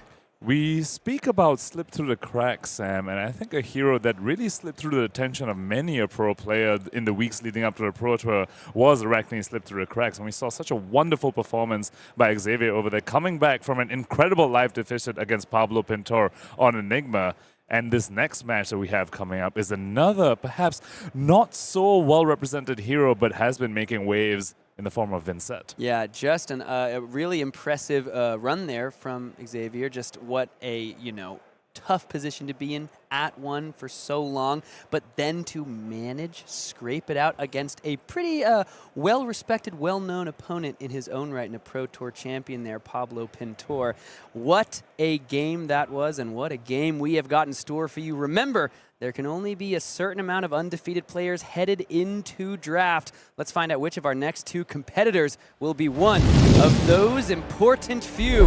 It's time for round 5 here live from the Pro Tour in London. We have got Gustavo Caperan on Vynnset, the Iron Maiden, taking on a titan of card gaming in Vespa, playing one of the most represented decks in the room, Enigma, Ledger of Ancestry. Pankaj, you and I are no stranger to what Vespa can do at the feature match table with an illusionist. When you and I were lucky enough to be casting at the Calling in Phuket, we watched this individual make his way so far in that tournament, top 4, I believe, in that Calling in Phuket on Prism. The weekend last year that Prism really came out of her shell, shall we say, really came out onto the scene. And now Vespa here on Enigma. We saw him a huge finish recently in Calling in Kobe. He's looking to change the script and top 8 a Pro Tour here. His first step, going undefeated in CC day 1. And when it comes to well-known illusionist players to fear, Vespa's name is definitely right up there, if it wasn't already. Showing up on Enigma this time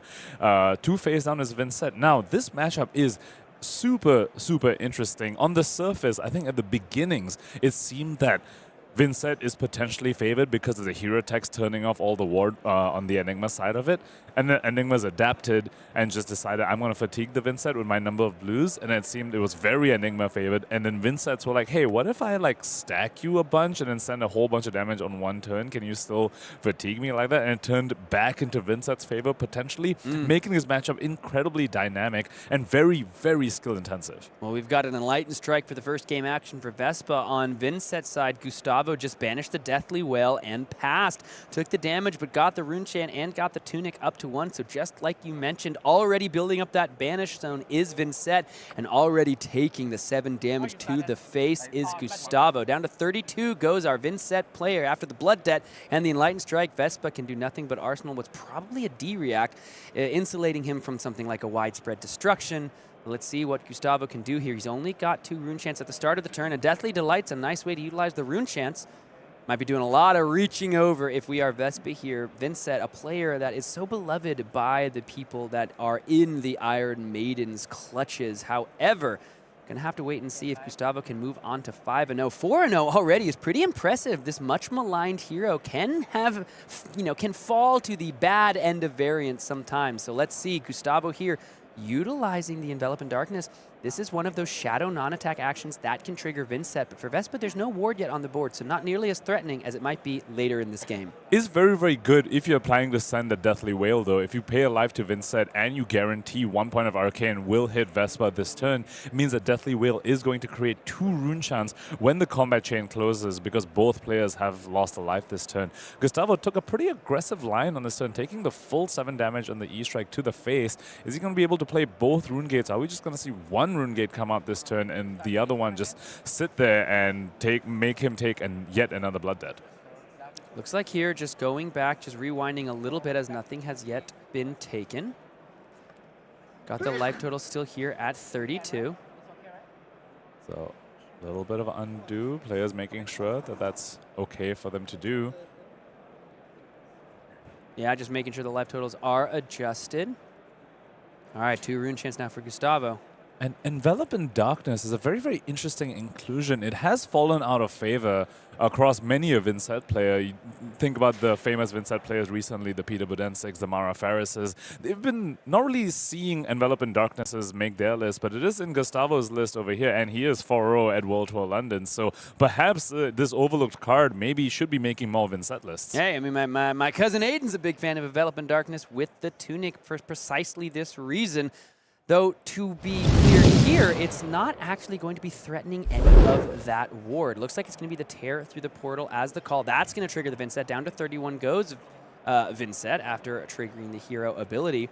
Going to give the red action card in the Banish Zone go again. That Deathly Delight is now going to have go again, so it's going to come in for the 2 and the 5. And because Vynnset's tax has been paid, Deathly Delight will force through one of these rune chants and see that both heroes will have lost life, so Deathly Delight will gain 2 life when the combat chain closes. And when you are sending a Deathly Delight, that makes the Vynnset trigger basically free, because the life you paid into Vynnset, you're going to gain it right back with Deathly Delight, because that's one more player who has lost life. So Deathly Delight, very powerful for that. You can sort of freely activate Vynnset the turn you send this, and it means you get a rune chant across to the opponent as well. And that means this Deathly Wail, if he's able to resolve it, looks like he might be able to between the Envelop in Darkness in his hand and the Deadwood Dirge. That Deathly Wail will create 2 rune chants when the combat chain closes. Deathly Delight here, coming in for 5. I'm pretty sure Gustavo, when he kind of took back that play, had pitched the Succumb to Temptation because he had the one floating after, you know, quote-unquote playing the Envelop in Darkness, meaning that this card, which can normally be kind of a gotcha, Vespa knows about, and that's probably part of why we're seeing those 2-3 blocks be committed. Vespa is an incredibly strong player. You have to know he saw that card in the pitch and said, well, I'm going to be thinking about that card until I see it resolved. Envelop in Darkness coming down, creating 1 rune chant, so this Deadwood Dirge can go ahead and destroy it and make 3, meaning this Deathly Wail can be played from the Banish Zone due to Rune Gate. Coming in for 3 rune chants and 8 physical is Gustavo over here. Very, very strong offensive turn from him so far. Strong offensive turn and keeping the Vynnset engine going. Deathly Wail will see 2 heroes having lost life this turn. And the Enlightened Strike and the Fate Foreseen being committed to the block here for a total of 7 block on the 8. So 1 damage comes over. And now Deathly Wail, when the combat chain closes, will be creating 2 rune chants. I want to go ahead and point the card that Vespa just pitched in that Ripple away. A bit of an unseeming card, but can actually have quite a bit of impact in this matchup. Vynnset loves setting up a whole bunch of Malefic Incantations. If Vespa finds a Ripple away on the correct turn, you can discard it in response to Malefic Incantation triggers and just prevent a whole bunch of rune chants being made, which can just stuff a Vynnset in their tracks. Up to 3 rune chants now once the Deathly Wail is banished. Now we'll have to see whether Gustavo chooses to set up a little bit more. We saw him do a double Rune Gate turn and still only leak in 3 damage into Vespa. You're going to need to set up some big turns if you want to leak damage into a deck that can be as defensive as Enigma.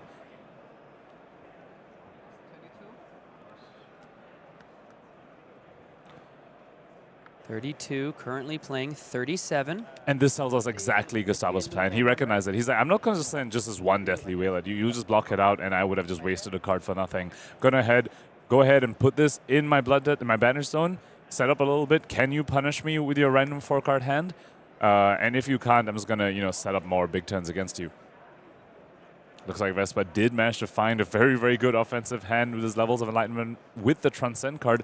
Unfortunately for him, the Transcend card was a drop in the ocean, meaning his levels of enlightenment is going to get the -1 from that card, but will have 2 modes thanks to the response to levels being the Enigma activation, allowing Vespa to get a 2nd blue in the pitch zone before the levels resolves.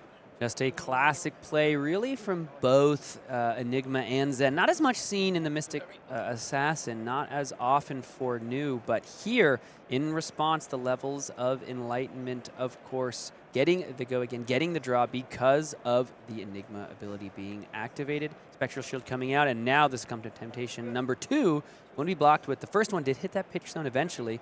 Now the Spectral Shield gets to come in with go again.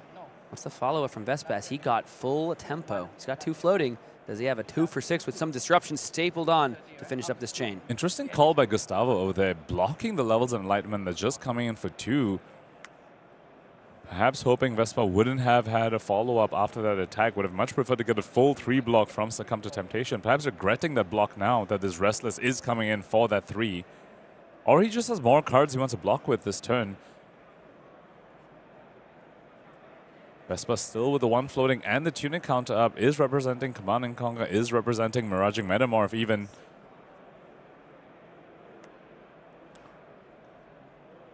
Bit of a fork is Gustavo in right now. Vespa is potentially representing an attack follow-up after the Restless, but could also just be representing Arseling a D-react. And if Gustavo wants to block, that might have been his last opportunity. That's a bit of the fork that Enigma can put you into. And at this point, it seems pretty clear that Vespa plans to arsenal that last card, going down to 0 floating, and the Spectral Shield attack, which does not have go again right now.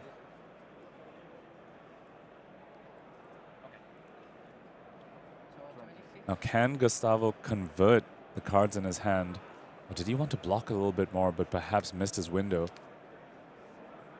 All right, Gustavo now 26 to 37. There's some ward now on the board for that Vynnset ability to try to chew through. There's a Cull in the hand, Malefic Incantation as well. What's going to be the banish? It's going to be that Cull. That can be played from the banish zone at instant speed once a hero has lost life. Question is, does Gustavo have a shadowed non-attack as a starter? That Cull, you can play at instant speed once a hero has lost life, but you can't play at instant speed as your first action, and does not have go again. You need something else. There's the Machinations of Dominion. That gives this Deathly Whale go again.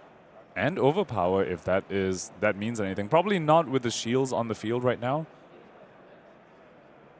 It could be worth something later on. But the go again means that Gustavo can go ahead and swing the Flail of Agony afterwards, and then also play the Cull, because Flail of Agony costs 1 life, which means the hero would have lost life, and then Cull can be played at instant speed, if that is indeed the follow-up after this Deathly Whale. 1 rune chant created on the back from the Malefic Incantation. Going to be a double Transcend here from Vespa, Rising Sun, Setting Moon, and the Stir the Pot going to resolve first. So the deck is getting shuffled here. A diligent shuffle from Vespa. And Vespa has transcended already, so you know there is an inner chief floating around in the deck over there. So that shuffle ostensibly, seems like it does nothing, but actually, if it can shuffle that chi right back up, could be pretty valuable. And now we've seen at least 2 cards in the hand from Vespa, though the Rising Sun, Setting Moon might be able to change that. Let's see what the rip is going to be. Oh, there's a Phantasmaclasm in there. Here's the draw. It's a Shelter from the Storm. That's a nice way to shore up some Arcane if you don't want to pitch your blue. Shelter of the Storm, such an incredibly versatile card in this matchup. As you said, you can discard it to stop 3 rune chants if you're lacking resources, but you can also just play it as a 4 block if you do have the resources to stop Arcane. Just lets you do so many things in that one nifty card. Definitely a very strong upgrade for Enigma from the Hunted set in the form of both Shelter from the Storm and Quick Dodge Flexes. Arcane Barrier now. The ask for Vespa, the inner chi is going to be pitched into the rune chant, and the final Spectral Shield will take care of that 4th piece of arcane damage. This is Deathly Whale for 4. You still want to block this out, because if you take a point of damage on Vespa, it does create an extra rune chant on Gustavo's side once the combat chain closes. This Flail of Agony as well not only will allow Gustavo to play the Cull at instant speed, it will also mean that he loses life, so that when the combat chain closes, the Deathly Whale sees that he has lost life and will make him an extra rune chant. Precisely why that Flail of Agony can do so much. Both players now showing cards they maybe didn't mean to, but the Shelter from the Storm here is going to go ahead and take care of the Deathly Whale. It's got the go again.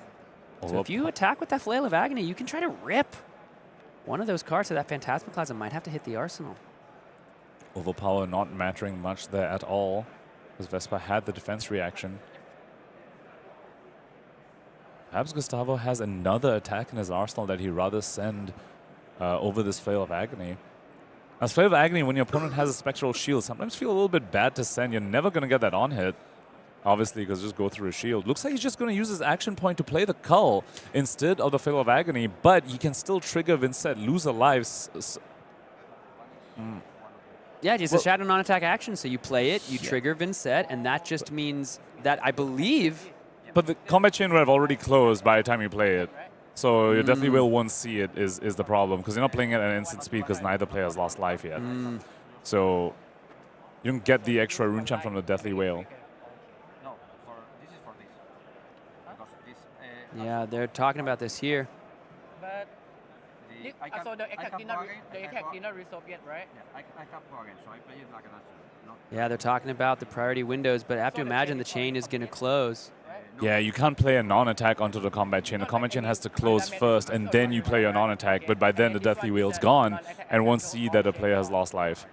Yeah, so they're going to close the chain. Yep. And then now the Cull is going to be played. Yeah, so now looks like they're going to represent the loss of life. Looks like Gustavo is going to pass on the Vynnset trigger and not lose the life, so going to stay at 26 life. And now Vespa does need to banish a card from his hand due to the Cull effect. And Gustavo, having no cards in hand, obviously dodges the effect. Still going to have one rune chant left over thanks to Malefic Incantation. Incredibly strong card in Vynnset, which means that as long as Gustavo draws a 2-cost rune gate, he will be able to send something on the following turn. Let's see if this is going to be enough of a tempo change. It's like, yeah, they are going to say that that Vynnset trigger is going to be resolved. Now that this round's on me is banished for the Cull, and the Phantasmaclasm is destined for the Arsenal. So Gustavo has bought a full turn of tempo. He's got a Malefic Incantation. He's got a Rune Chant. He's going to get a second. But before all is said and done, Vespa's going to attack with that Spectral Shield because this ish is free. Got to get your points of value when you can. Come on now. Have to point out his Discipline over there. Could have activated Tunic to send Restless instead for 2, but saying, I want to keep my Tunic counter up. We've seen the defensive stance that Vespa has been inclined to take in his matchup already. So he's saying, this Tunic counter is worth more for me if I use it to prevent a Rune Chant rather than send an extra point of damage over here. Really showing us his priorities in his matchup. Phantom Wraith going to be the banish here at the start of Gustavo's turn to the Vynnset hero ability, making an extra Rune Chant. And a fair amount of Shadow non-attacks. We've got Beseech the Demagon, and we've got Schattenspiel. The Beseech the Demagon here going to be the trigger for Vynnset. There's the life paid, so now the first Rune Chant will eat through both pieces of the ward on Vespa's side of the arena. Effectively making the Rune Chant come in for 4 in some sense. It eats through 3 and still deals 1 point of damage. Very, very strong as a Vynnset hero ability when your opponent has a bunch of ward out. However, Vespa is still sitting at a comfortable 36 now, so can't imagine he's feeling under too much pressure. I have to point out, he has taken a point of Arcane yet, and he has seen cards like Succumb to Temptation, so Gustavo could have some tricks up his sleeve as his Phantom Wraith comes to his Vespa with a whopping 9 points of damage over here, but no go again currently. Let's see how Vespa wants to take care of this.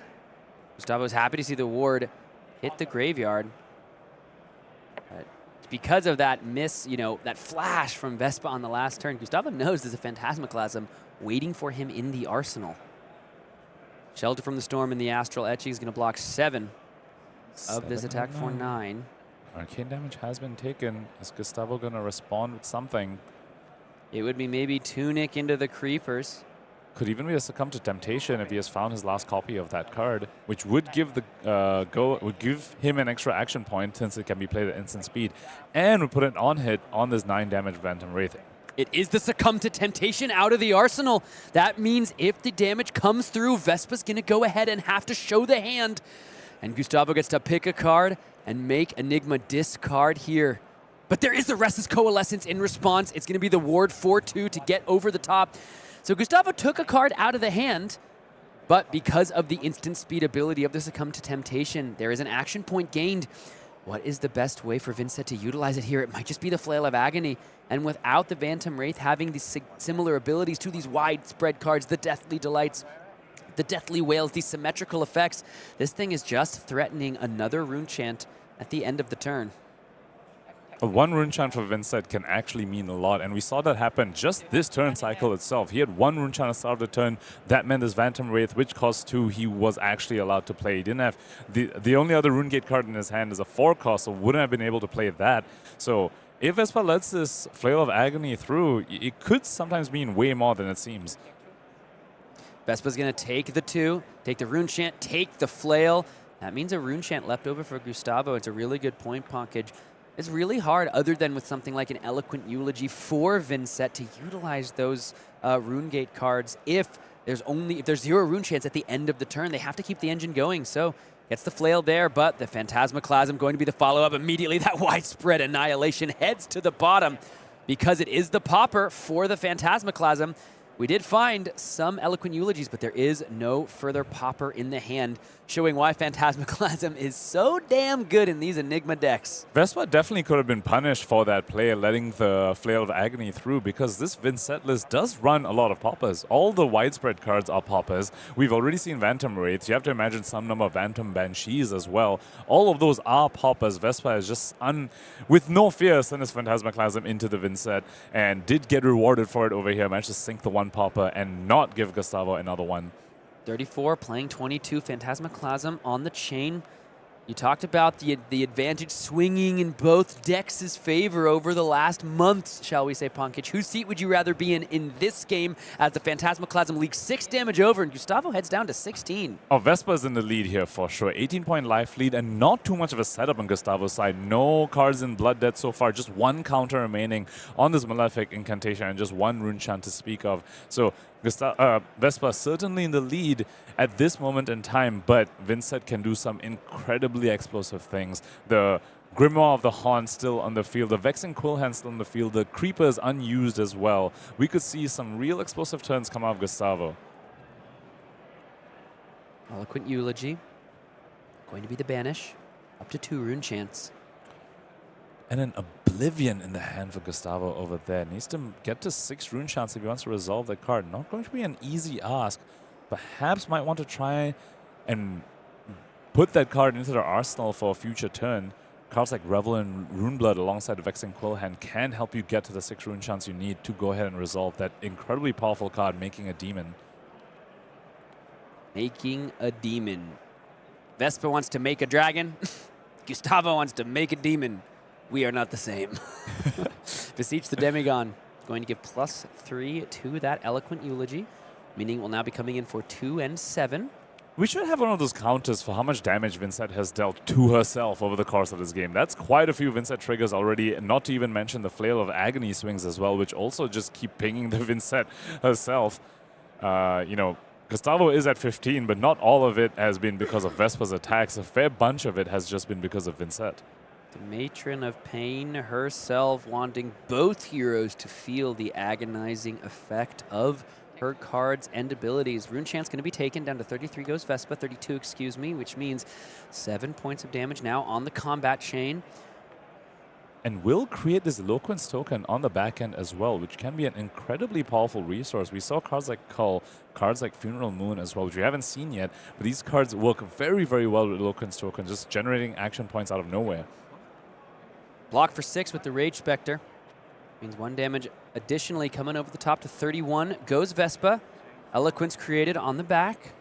And will Gustavo pass with the Oblivion still in his hand? Yes, he will. That's a no block, Sam. And Vespa has a CNC in his hand. Is that going to be the punish for Gustavo keeping that non-block, which Vespa knows is there thanks to the Phantasmaclasm? Yeah, it looks like 2 cards are going to immediately have to be committed. But Gustavo here looking ahead, almost reaching for that Face Purgatory, but there's no cards left for Vespa, meaning that the discard would not be triggered, but the draw would still happen from the Face Purgatory. Maybe Gustavo just looking for a bit of a filter here from the face. Might need it, because if he only has 1 attack in that hand, Sam. If he gives that up to go ahead and use a Face Purgatory, he needs to draw back up into another attack, or his turn is just going to be banished to Vynnset and pass. And the 2 cards he'd be left with, neither of them want to be banished to Vynnset. Oblivion can't be played from Banished Zone. Deadwood Dirge can't be played from Banished Zone. The Funeral Mood and the Winespread Ruin can, but they're your only 3 blocks as you face down the CNC. Well, if you block with Face Purgatory, you can just give Deadwood Dirge and the attack as well, and then you will have Funeral Moon in your hand to banish to Vynnset, but it's just not as good a card to play compared to a Deadwood Dirge. It's only making 1 rune chance instead of the 3 the Dirge would make. Bit of a tough call for Gustavo over here. Do you go for the high roll and keeping the Deadwood Dirge and hoping you find a rune gate on the top, or do you just take the safer line and keep the Funeral Moon in your hand? Looks like he's gonna do it. He's got an attack, he's got a non-attack, he's got that legendary headpiece. He's gonna go ahead and trigger. No discard, but there will be a draw. Let's see what the rip is. It's a Malefic Incantation. So no Blood Dead card in that hand. His banish this turn is gonna be just -1 card for 1 rune chant. Not where you want to be. But if he pops the Quill hand, he will be able to get up to 6 rune chants for this Oblivion. Not entirely sure if that's worth it though. That's a very crucial resource later on in the game when you want to send those double and maybe even triple rune gate turns. It is. Gustavo here has to try to figure out what's his path to victory in this game, not in the Enigma games he's played before, not in the Enigma games he's imagined, in this match against a world-class competitor with Vespa. Just confirming here, looks like, about the Face Purgatory. An attack and a non-attack were blocked alongside that headpiece. The Funeral Moon and Widespread Ruin.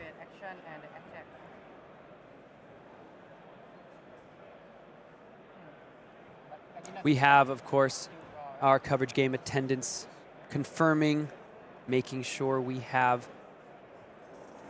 plays that are in concurrence with the rules, so just probably doing a double check here. Something, T's crossed and I's dotted.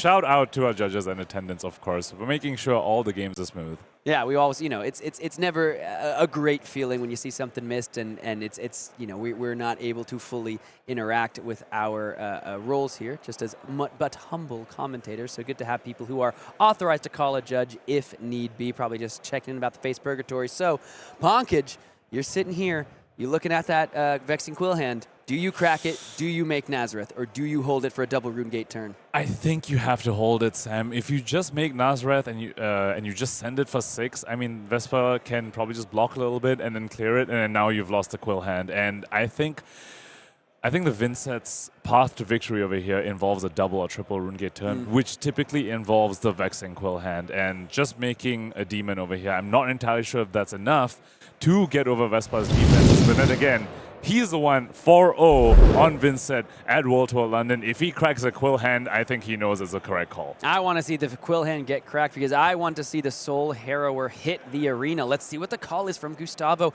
Was not rewarded by the top of the deck. He's just going to pass. He's keeping the Oblivion in hand for a second turn in a row. Full tempo goes to Vespa. And that's a gamble you have to take sometimes. You know that these Enigma lists are very defensively slanted. You give them 4- and 5-card hands, ask them whether they can convert. We saw Vespa had the levels that earlier time Gustavo did this, but does Vespa have the way to convert the hand again this time is what Gustavo is asking him. And this is the sort of gamble you have to take when you are Vynnset against a defensively slanted deck. Enlightened Strike. He's going to send a card to the bottom. Let's see what the draw is here. I think he chose Go against Sam because he wants to follow up with the Warmonger's Diplomacy, an incredibly crippling card against a Runeblade like Vynnset that definitely wants to play non-attacks and attacks in the same turn.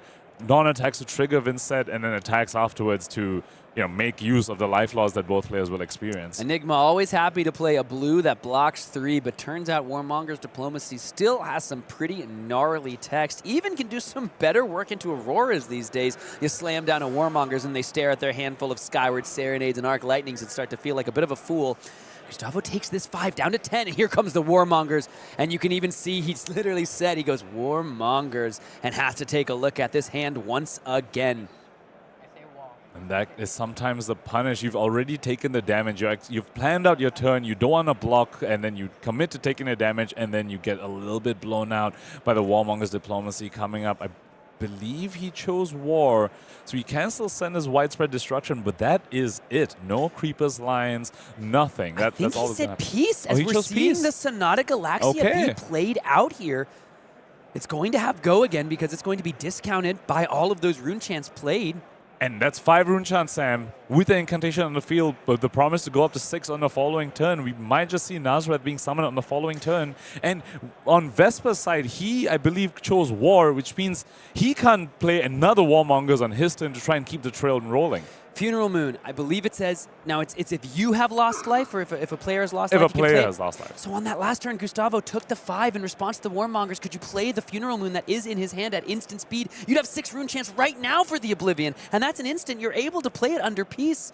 I think Gustavo has a Funeral Moon in his hand. I think he had the opportunity in response to the Warmongers after taking the damage from the Enlightened Strike to be at 6 rune chants right now.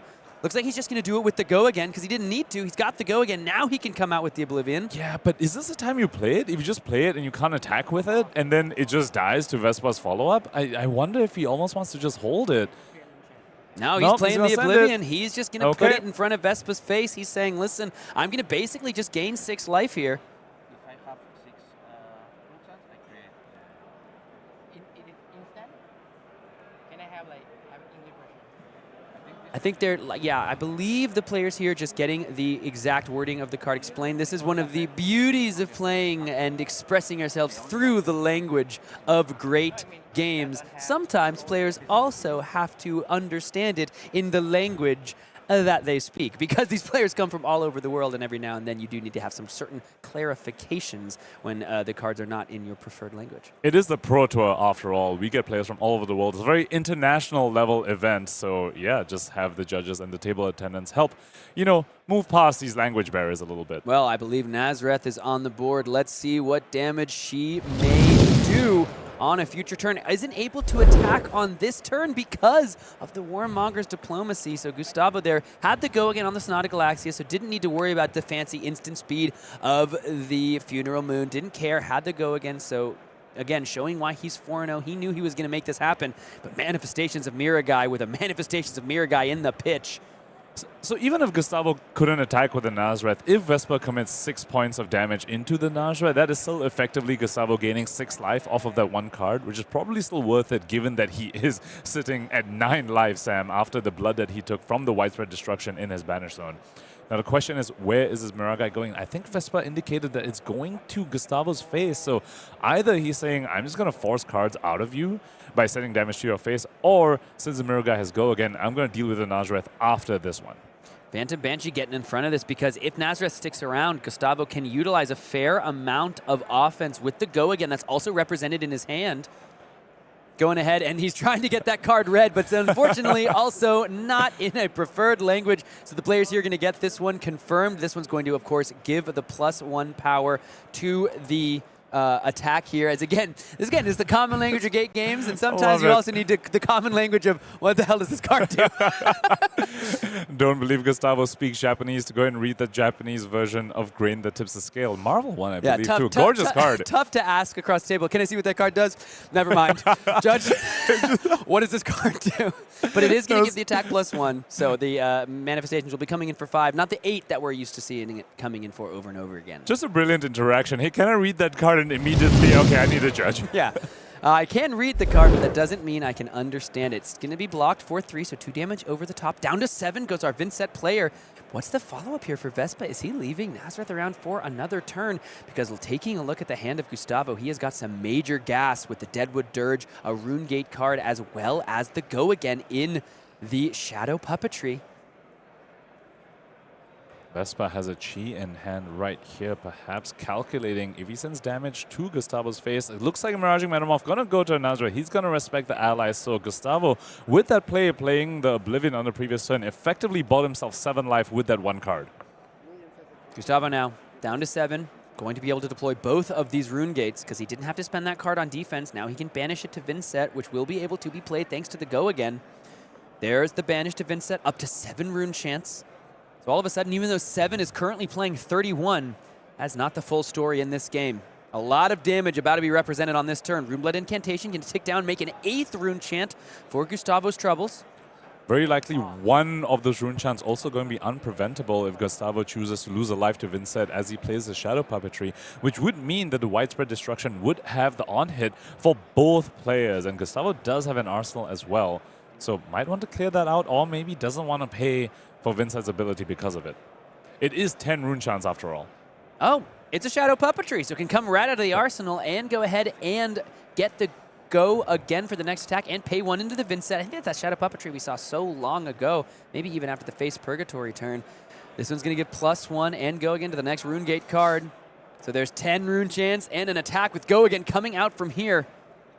It's going to be the Deathly Whale. Here comes 10 rune chance. Here comes 7 physical. This is 17, and immediately the big dragon falls to the rune chant as the Iron Maiden pushes through with her profane magics. And right after that, it's still 9 more rune chants, and then this Deathly Whale for 7, which has a Shadow Puppetry on hit as well, potentially, quote-unquote, drawing an extra card for Gustavo if he banishes a rune, Blood Dead card off the top when the Deathly Whale hits, if it hits. However, Sam, there's a bit of a problem over here. When the combat chain closes, Gustavo will only have 2 rune chants from the Deathly Whale effect because both players have lost life. But Widespread Destruction cost 3. We have to wonder, perhaps this is the Vexing Quillhand turn. Yeah, that is a big problem. You need to utilize the go again. You need to get this Widespread Destruction out of that arsenal. Yeah, Excuse me, out of the banish zone. Because he used a Deadwood Dirge before sending a Deathly Whale, could have saved it for after a Deathly Whale to be able to send a Widespread Destruction. So either he plans to just keep it there, or he plans to use a Vexing Quillhand instead. Here's the thing. Next turn, the Runeblood Incantation is going to get him that 3rd rune chance, so we've talked about it. We know what the game plan is for Vynnset. It has to be to stack up a really, really big turn, so maybe he's going to kind of wait and see what Vespa wants to do. Here comes a Weakest Link, down to 21. Here's the Fate Foreseen to cover this up fully, but Vespa's still got 3 cards left in the hand. One of them's a CNC, working with a Truce and an Enigma Chimera. Clean summon block from Vespa over here. Doesn't want to deal with the Shadow Puppetry on head. Not interested in giving Gustavo any way out of this game. And look at this. It's going to be the Flail of Agony. So down to 5 goes Gustavo, but threatens another rune chant on hit. Here's the other thing that could happen. The Tunic could go into the Spellbound Creepers here now that the, which if you do that, because you play it as an instant, so the Deathly Whale would still be on the chain. Then you can close the chain. The Deathly Whale will make those rune chants. And if this flail hits, that would be the 3rd rune chant he needs to send the Widespread Destruction, which would also have go again. Won't have anything else to follow up with from the go again, but will still be quite a bit of damage. Looks like Tunic going to stick around. Shadow Puppetry headed to the arsenal. No, he is going to use it. Tunic is going to go into the Spellbound Creepers here. We bought a lot of the blocks. Here comes the Shadow Puppetry. This is just going to get an action point because it's played at instant speed, and now 3 and 7 coming in. Arsenal has already been cleared. It was the D-React, but it is going to just continually put the pressure on as all of a sudden 10 more damage is on the combat chain that Vespa has to think about. That also means the Command and Conquer in Vespa's hand no longer has an effective on-hit. Does still deal 6 damage into an opponent that is at 5 and deals a lot of damage to herself. But no on-hit there, so is Vespa just going to choose to fold the hand over here? Looks like that's what he plans to do. Based on his body language so far, perhaps just wants to cash in a 6 block and tell Gustavo, okay, all you have is 1 rune chant on the following turn from the Runeblood Incantation. Tell me if you can do something. I still have Traverse up and I have Transcended, and I'll just keep my life total high. Little bit of a grimace there from Vespa. Surveying the table, considering his options. 21 minutes remaining. He's got a current 15 life lead, but is staring down 7. And again, on hit. Now the Shadow Puppetry suddenly looks a lot more interesting, given that there's no card in the banish zone at the moment. 1 damage over the top, down to 19 goes Vespa. Gustavo has bought all the cards out of Enigma's hand. Let's see what the rip is off the top. Malefic I think it's a Malefic Incantation. He wants to leave that one on top. He's got no engine beyond the Runeblood Incantation, so he needs to find a way to get some more rune chants, but the Eloquent Eulogy is going to make sure he has a play no matter what. Eloquent Eulogy and a Funeral Moon as well for Gustavo over here. Looks like it's going to be another bit of a setup turn, but I don't know if he has a life total anymore to really take these setup turns. We saw him use that life total to set up the double Rune Gate turns that we've seen him pull off twice. But all he bought was Vespa bringing down to half his life total. Still quite a ways for Gustavo to go, but after this, he needs to start committing cards to blocks every time Vespa sends something at him. Vespa here has the Sacred Art, has the This Round's on Me, has a D-React. And the Warmonger's Diplomacy, Sam. Rula, It's not truce? Oh, it is a Warmongers. Oh, yeah, no, that is bad for Gustavo. A card no Runeblade wants to see, and Vynnset really doesn't like it. That is bad. It is bad. No, it's bad for Gustavo. No ifs, ands, or buts. This is the high-level coverage analysis they come for, right? Exactly. Phantom Banshee going to be the banish. Malefic Incantation going to be the follow-up. 2 verse counters upon it. 2 rune chants ready to come out with the Banshee. And this Phantom Banshee currently unplayable. It does cost 3 and there's only 2 rune chants. Looks like here's where Gustavo says, okay, it's time for the Vexing Quill, and I cannot just pass into it. I cannot take a setup turn. I will cash in my critical piece of equipment and just send this Banshee at you alongside 4 rune chants. If any of this damage goes through, the Funeral Moon would be able to be played at instant speed. But looks like, yeah, Gustavo's just interested in big damage. He just wants to put the pressure on. All of a sudden, 11 potential damage here with the 7 plus the 4 rune chants. 11 damage, but this also confers an opportunity to block with the Traverse the Universe on Vespa's side. Doesn't have the Mirror Guy to go with it, but at this point, you could just convert the Traverse into a whole bunch of defense. You can block rune chants, you can activate Meridian Pathway as you pitch the rune chants as well. Well, there's rune chants coming after the Phantom Banshee. Looks like Vespa is just going to go ahead and cash in a Traverse right now, recognizing Gustavo's at 5. Doesn't really have much of a setup anymore. And the perfect call out, Ponkage. It's like you're good at this game, recognizing the moment that the Traverse the Universe needs to be cashed in, get the value. Vespa looking to really make this game come to a conclusion as fast as possible. 18 minutes remaining. Triple the amount of life at the moment before damage comes across. Still in reactions, however, after the search from the Traverse the Universe. And Vespa has taken damage at this point, so the Funeral Moon can be played at instant speed, but won't have much else to do with that. You just kind of get out of your hand. You can't really send any further damage. Vespa goes on to 10, but that's a 5-card hand that he's got, including the Chi. Funeral Moon at instant speed, going to go ahead and make that second rune chant. And then the Eloquent Eulogy heads to the Arsenal. So still setting up for a potential double rune gate turn, or double attack action turn, more like it. Tunic's only on 1, though. You need that Tunic to be on 3 to be able to play the rune gate card in the Arsenal without pitching. Oh, this rounds on me is so nasty here if you plan to end your turn with a Warmonger's Diplomacy. You tell your opponent, here, have extra cards, but you're a Runeblade. It doesn't matter if you have extra cards when a Warmonger's Diplomacy. You can only still send 1 attack because all your go again involves non-attack actions. Vespa up to 11 after gaining a life from the Homage to Ancestors. Going to go ahead and pitch the Inner Chi into Enigma here. Get the Spectral Shield. Comes across for 2. Threatens nearly, I guess, a little over a third of Gustavo's life total as he sits at 5. And he's got a Sacred Art in hand as well. This is looking to be a very, very mean turn coming out of Vespa. Might not even resolve the Warmongers, might choose to instead just pitch it to send the 2 shields that he's going to create off of the Sacred Art.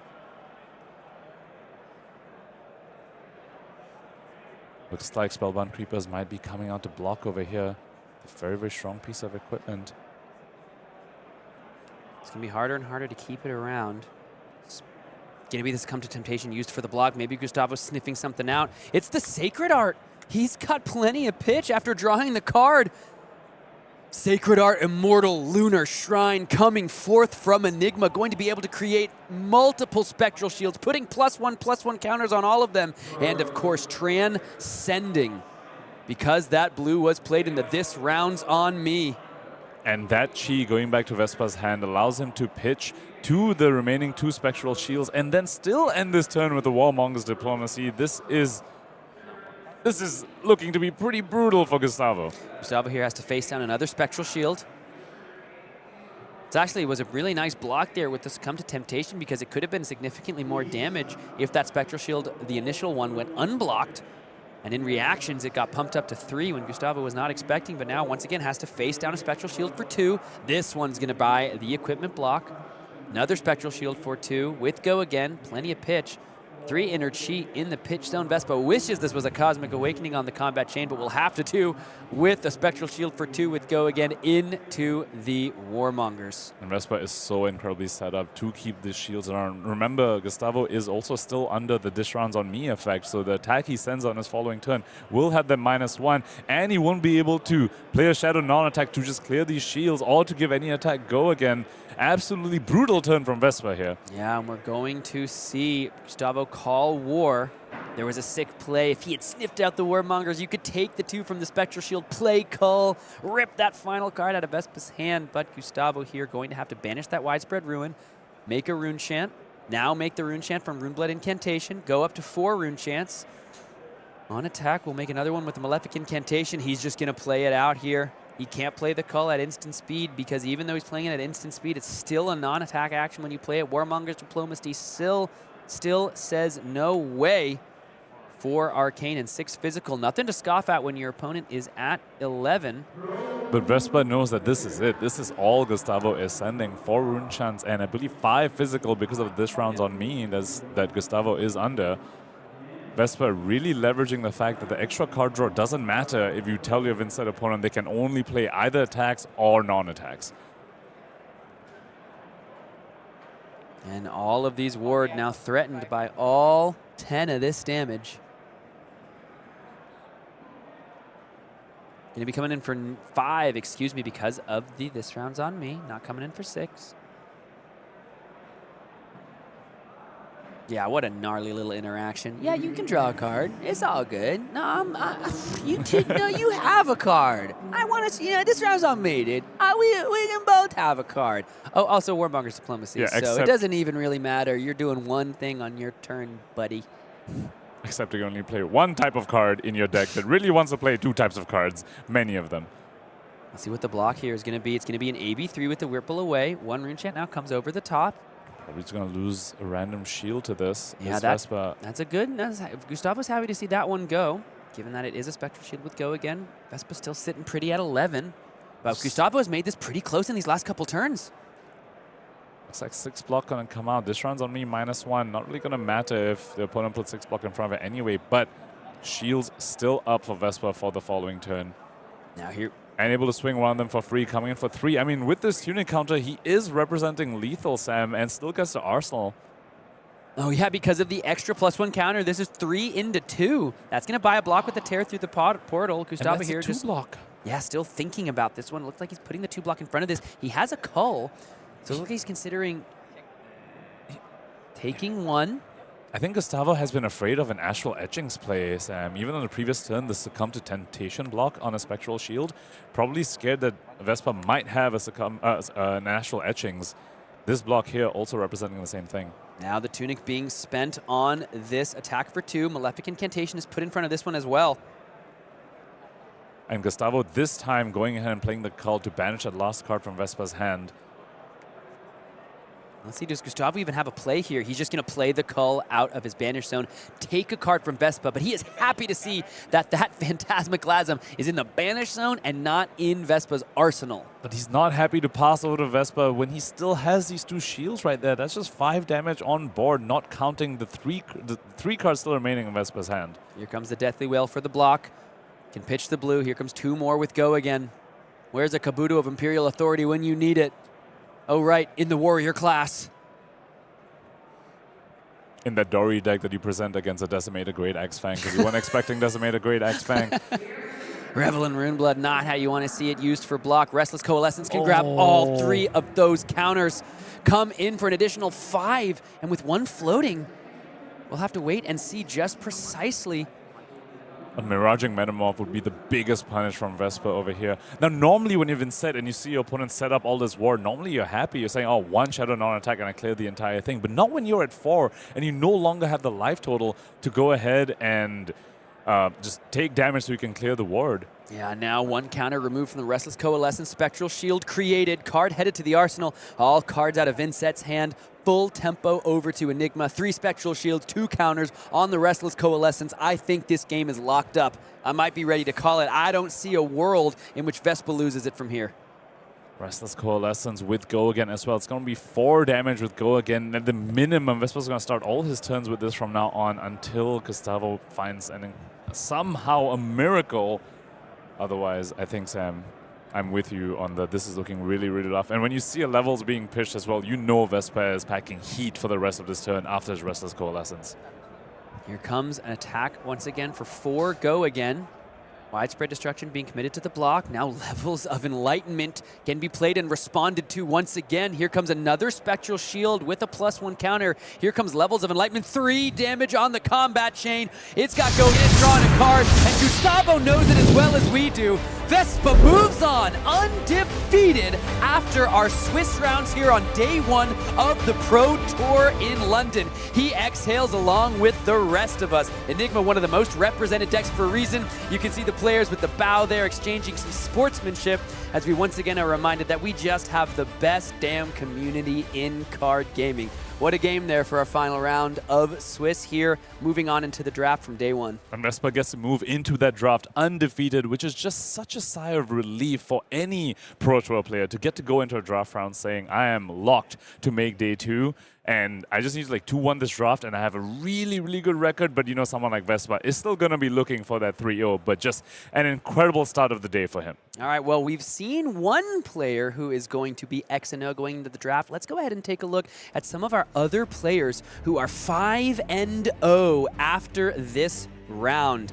Let's take a look here. What are the heroes that are sticking out to you? Because we're definitely seeing Aurora and Enigma, but some other pretty interesting heroes grace this special list. Quite a few illusionists to speak of here, Sam. 4 Enigmas and a Prism across just our top 10. And then, of course, the 2 Auroras. Arachne slipped through the cracks, another Assassin in new. But I have my eyes on that number 5 on that list, Sam. Yes, the one dude. of Kano, piloted by Julian Sniffer, and a very well-known Kano player amongst the community. And I was saying for a few days before this event, Kano might be my dark horse for this meta because the way Enigmas are built these days, they can't put on the pressure. A lot of them are even cutting the AB3. It's a very good matchup for Kano suddenly. And if Auroras get a little bit greedy and try to cut the Shock Charmers, suddenly you've got a fine matchup spread if you're a good pilot on that hero. Also, got to shout out Shamir, a Britain, I believe, is his home country, the UK. So, rocking out on Aurora on Team Sigil as well, a team that we are so excited to follow along with our other teams to watch throughout the weekend. Happy to see him here in his home country doing so well. And we've got a national champion, a calling champion, and a friend of the coverage booth down there, Charles Dunn, sitting at 5-0. Let's take a look at the other 5-0 players here after these 5 rounds. Got some interesting names as well. Can see a Fang at 5-0. We can see, of course, Xavier and McLean down there at 4-1, but Alexander Vor, this is a player that is known for Kano from Pro Tour 1, known for top-8ing multiple limited callings, and is taking Scepter of Pain Florian right out of Team AGE and into the 5-0 bracket after round 5 here. Not only is he known for Kano, he's also known for some really unique and frankly weird builds, if you will, and he's showing that over here, flexing his chops with this Florian build. Very unique Florian build, actually very similar to what Shoma has brought to this PT. We saw that in round 1 today, a Scepter of Pain Florian piloted by Shoma, also by Alexander Vor, and he's managed to bring it to 5-0. All right, folks. We have got a whole new deal coming up for you in just a second. But when you talk about whole new deals, I'd be remiss if I did not mention a whole new class that comes to Flesh and Blood. And we have got an Armory deck with that very hero coming to your LGS so soon, folks. Just next month, May 30th, you get Armory deck Gravy Bones. Ponkage, my question for you, are you a Gravy Bones boy? Necromancer has been a class I've been incredibly excited for ever since I knew that it is something on the docket for LSS. And I know many, many fans of Flesh and Blood around the world are in a similar space, a similar boat, if you will, and really were excited for Necromancer to come out. And it is finally here, and we have to shout out the fact that this supports both Blitz and Classic Constructed. I think that is an incredible progression for this product that has, quite frankly, been a huge success so far since its introduction. And we've got some cards, of course, that are only exclusively available in the Armory deck. Some very special allies, these undead minions that Gravy Bones will be summoning. They will be present in the Armory decks. We do hope you'll head to your LGS and pick up your copy in advance of US Nationals, the Calling in Las Vegas, and all the callings in the High Seas format. All right, folks. We have got some drafts to get to, and I don't want to talk about too much because I want to let our co-casters really handle it. But when I tell you, Alex Vor is a quasi-local of mine, Team AG is my local team. This dude is a draft monster. He loves and lives limited in this game, and we will be following his draft in just a moment. So I do hope you're as excited for it as I am, as we have had so many great games of CC today. 5 rounds are gone by, and that means draft is on the way. I am looking forward to this. I know you are. Let's see which player moves on as the undefeated in the pod after this.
classic constructed rounds are wrapped here at Pro Tour London. The rest of the day, Hunted Limited draft. Hayden, I know you love it as much as I do. Cannot wait to get into it, to see what the top players in the world can do with this format after months of practice. And our feature drafter, Alexandros, 90 drafts in at this point. That's what I heard. Just to give you a sense of how hard players are working on this. And you know what? His opinion on it, there's still more to learn. He thinks the depth is there, still exploring everything that you're capable of in this Hunted format. Can't wait to see how it's evolved since we first checked in way back in Prague. I also want to check in with teams. We've talked a lot about the team experience. I know that our last casters ran you through how the individual players are doing. How are the teams holding up, though? Who's really shining across Team Sigil? They do have a 5-0 member, and it is former Pro Tour top 8 competitor, Shamir Sami. Shamir's been talking a lot over the past week or so, says he feels good, feels prepared. He was dallying with Vynnset for a long time in this format, but locked in as we got closer to Pro Tour, and says he's found that focus again that led him to a top 8 way back in the day. Hometown hero as well. Absolutely. Yeah, and I want to call out Billy Pistol as well, sitting at 4-1. William has a fine finish over on the calling side. I believe a calling champion in the past, one of those callings tied to a U.S. Nationals, was able to take it down on Azalea. But looking for that first Tier 4 finish, a 4-1 run as well. So the Auroras really going ahead and pacing Team Sigil thus far. When we head over to Team Blue Pitch, story a little bit different. There you see all these players kind of floating around solid records, but it's that duo again. It's Xing Seng and Pudding Tam sitting at 4-1. Both these players in prime striking position after CC. Talk about the consistency of Team Blue Pitch, particularly these 3 headline members, as I like to call them: Alan Lau, Xing Seng, and Pudding Tam. Just call old reliable Xing Seng and Pudding Tam at this point. And we've seen Pudding on stream already today. Twice, in fact, yes. Yeah, looking strong in the early rounds here at Pro Tour London. How about the Runaways? How are those folks doing? I think maybe some surprise tech coming out of the Runaways.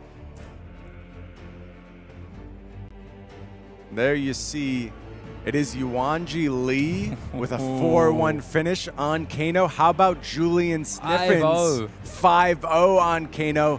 We talked about it, Aiden. Yeah, these Kanos have a way, when you don't prepare for them, they can go ahead and make a lot of fiery trouble across the metagame. They're doing so, but it's not only the Kanos doing well for Runaways.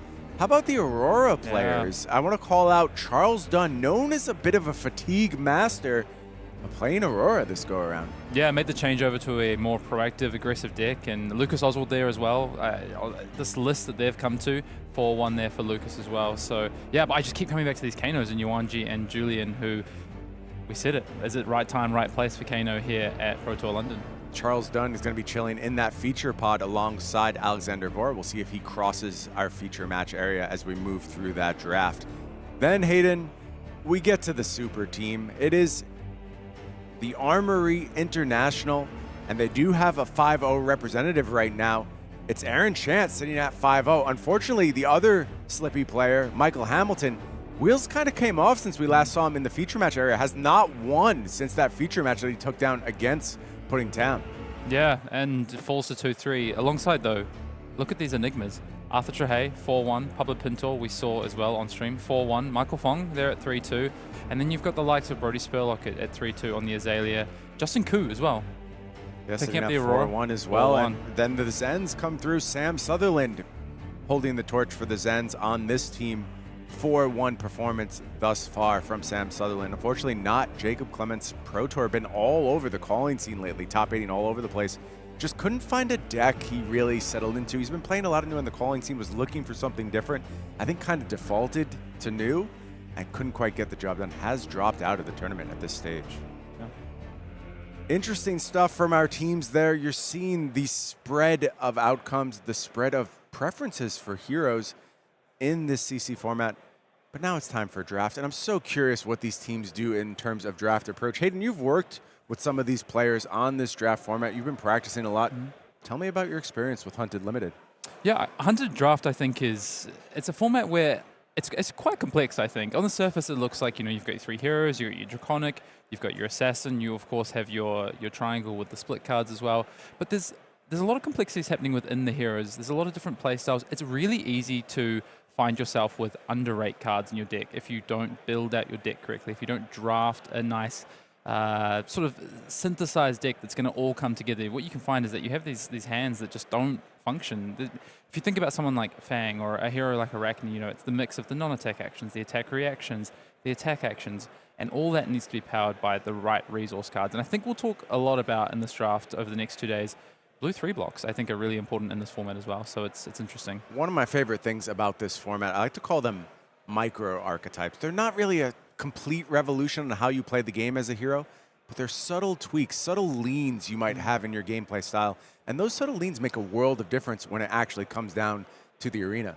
Yeah, definitely. You think about something like Fang, again, talk about Fang, you've got the fealties, can sometimes be ultra important, and in other builds, you might less rely on those fealty. You might not be trying to turn Fang's hero ability on straight away. You might get to that as an end result, but you might be more using those fealties more as a way to enable your non-Draconic cards to become Draconic to make sure you can get to that second, third chain link. Yeah, Arachne is another hero that stands out to me as being all over the spectrum. So many ways to play that hero. Why don't we go ahead and take a look at our feature pod for this draft? Who are we going to be focused on? And there you see it is our featured drafter sitting up there in the 4 seat. It's Alexander Vor. All these players 5-0. And I want to call out the way it looks like it's going to line up when we finish this draft for our first match. How about somebody you and I covered down in the feature match area? It's Max Schmidt, and you and I were so impressed with Max's play on Enigma, has leveraged that play now to a 5-0 standing. Looks to be in a really good spot to go ahead and make his mark on this Pro Tour London. Yeah, and make his mark on this draft as well. I stood behind Max during his draft, and yeah, really interesting to see what this round 1 will shake out after we go through and look at what Alex has done as well. As we mentioned, Alexander going to be joined by another American. It is the U.S. national champion, former U.S. national champion, Charles Dunn. Thus far 5-0 on Aurora, looking to see if he can apply his draft skills down there in the feature match area. Our players just getting sorted. We're about ready to head down. We're going to get Alexander comfortable. We're going to get him settled in. We spoke a lot to him. He said he's confident. He said he loves this format. Let's see how his draft goes. We're ready to go ahead and take a peek. And there you see Alexander Vor as we go ahead and scan through our players. Draft 91 for Alex here. Yeah. Lucky number 91, he's hoping. So immediately Alex starts to sort the pack. Work out, okay, what am I looking at from a class card perspective? Oh, big Majestic in the back of the pack there. You see Tarantula Toxin. For me, Hayden, I'm thinking immediately about signals. If I take this Tarantula Toxin, what is it saying to my opponents? How good are the rest of the assassin cards in this pack? Can I pass the person on my left into something clearly? And I think there are strong Fang cards available in this pack that you can really go ahead and set yourself up to get rewarded in pack 2. Yeah, I think you can shift the Draconic to your left. There's also Code of Allegiance, which is another strong card. You can ship the Coat. You can ship, like you say, the 2 Warrior cards and potentially put the next 2 players next to you in Warrior and maybe even Syndra. There's a cut through there as well, along with that Code of Allegiance. How is your preference when you're debating between hybrid cards and just sending a strong signal and taking a strong card, as Alexander Vor does with his first pick by taking this Tarantula Toxin? So I'm some and some. Like, I do like sending a signal in this format if you can, but taking a Majestic doesn't actually send a signal, right? So in that kind of instance, I would like to take a hybrid, but Tarantula Toxin is so strong. Absolutely is. Reaper's Call in the pack, a nice red. Getting access to those surprise marks could be very important for an assassin. Strong Draconic card there in Hunt the Hunter, though. Yeah, there's still plenty of time for Alex to keep options open. You can go ahead and just get out of your pick. You can reevaluate, but I like the Reaper's Call here. I really do want a density of that effect in my deck to go ahead and have the ability to mark out of nowhere, not be quite as reliant on hurling my daggers at somebody. But the blue as well. Blue block 3 is very important in this format. Blue Mark of the Black Widow, get a little bit of disruption. Go ahead and build out your resource base. How early do you have to prioritize blues in this format? I think it really depends. You look at what you might be able to potentially wheel. You'd like to be able to wheel blue 3 blocks, but it's not always that easy, and sometimes you have to take them. Alexander is going to go ahead and take the Reaper's Call here. Yeah, I think that's a good pickup. And I think that is a pack that kind of starts to send a signal. You're taking that Red Reapers and leaving just a blue Assassin card in the pack. Mark of the Funnel Web, another red stealth card available in this pack. Saw some equipment. We have the Leapfrog Vocal Sack. Equipment priority in this format, Hayden. How high? Fairly high. Yeah, I think you have to. I think at this level, players understand how strong these equipments are, and they're going to get snapped up. And that Leapfrog, very powerful. I do notice there's a red Mark of the Prey. First of all, Alex sorts to see, is there a signal sent? Is there a class card taken? Looks like there might be potentially, the way the breakdowns, you can't always pick it, but there could be an Assassin card missing from here. But what I do look at, that red Mark of the Prey at the back of the pack is a pretty strong, I like that card a lot. I like having that in Assassin. It's really high priority for me because it forces your opponent to say, well, if you don't block, I'm going to remark you, and if you do block, you're still going to be marked. Yeah, so it's kind of the best chain case. marking can be quite powerful for Arachne, and that is going to be the pick. It is going to be Mark the Prey taken here by Alexander Vor. 3 solid picks thus far. Yeah, at this point, I think Alex is basically locked into Assassin. I think it's pretty hard to change out here. I think you'd have to basically stay the course unless something drastic happens. This is a really strong Assassin pack, though. Yeah, Defang the Dragon available. 2 sides of the blade, Blue Reaper's Call. 2 sides of the blade, one of my favorite Assassin reactions in this way. Whittle the Bone as well, which creates that graphene. Token, yeah. Maybe Alex not as high on it, though, as I am. I think, first of all, Alex continues to just sort the pack and see what has been taken, looking for signals. It's interesting how early he's looking at this Defang the Dragon. Personally, I take these a little bit later. I hope to, potentially get them in packs 2 or 3, but they are really important for the matchup. Yeah, Alexander feels different. He's going to take it very early, and I tend to lean on Alexander's side. I think these contract cards are so powerful. They can single-handedly win games, and yes, they're sideboard cards, but look, there's only 3 heroes in this format. You are going to play against a Fang in all likelihood if you're going to go ahead and win a draft. Yeah, and if you pick up something like Danger Digits maybe later on, that can be absolutely insane with something like Defang the Dragon. Red Incision in this pack. Throw yourself at them. Yeah, and it's hard to see. It looks like Fang looks pretty open. Hard to tell with Assassin at this point. There's 2 weaker Assassin cards here, 2 yellow cards. But there is a Red Incision, and that card is, I like that card a lot in Arachne. I talked about these micro archetypes. I'm a massive fan of Daggers Arachne. Just as many dagger pumps as you can possibly get. It makes defending a nightmare for your opponent. Actually impossible if you were able to go ahead, shove with a dagger, and then pump it 3 times and just kill them from nowhere. I think it makes defense reactions just even more important. And you're not going to see them because players are taking them very highly, and rightly so. They're so important in this format. Red Scuttle the Canal available here. Yeah, not my favorite of the stealth attacks at red, but it's perfectly serviceable if you need some number of red stealth attacks in your deck. We're doing okay on red stealth attacks thus far. Yeah, I think Alex is really hoping that blue mark wheels back around. That is going to be the Scuttle of the Canal taken here. So 6 reds thus far for Alexander Vor. What's your ideal blue count for a deck like Arachne? Does it depend a lot on sub-archetype? Yeah, I think it does. You spoke about leaning into those kind of sub-archetypes. Are you more dagger focused, or are you more traditional stealth and looking to mark them with other cards that aren't your dagger? I think less blues in that case, but if you're more dagger focused, I think you need more blues. I like to play somewhere between 7 to 10 blues in Arachne. I think there's a lot of good options here. There is another Red Incision. There's also Hunted or Hunter. We talked about defense reactions being so important, but it's going to be pick up the point, the pick here from Alexander. I think starting to lean into this dagger build, and what you do want is you want Retrieve or Callisto Makers, and I think that's what Alex is starting to decide right now. Where am I leaning?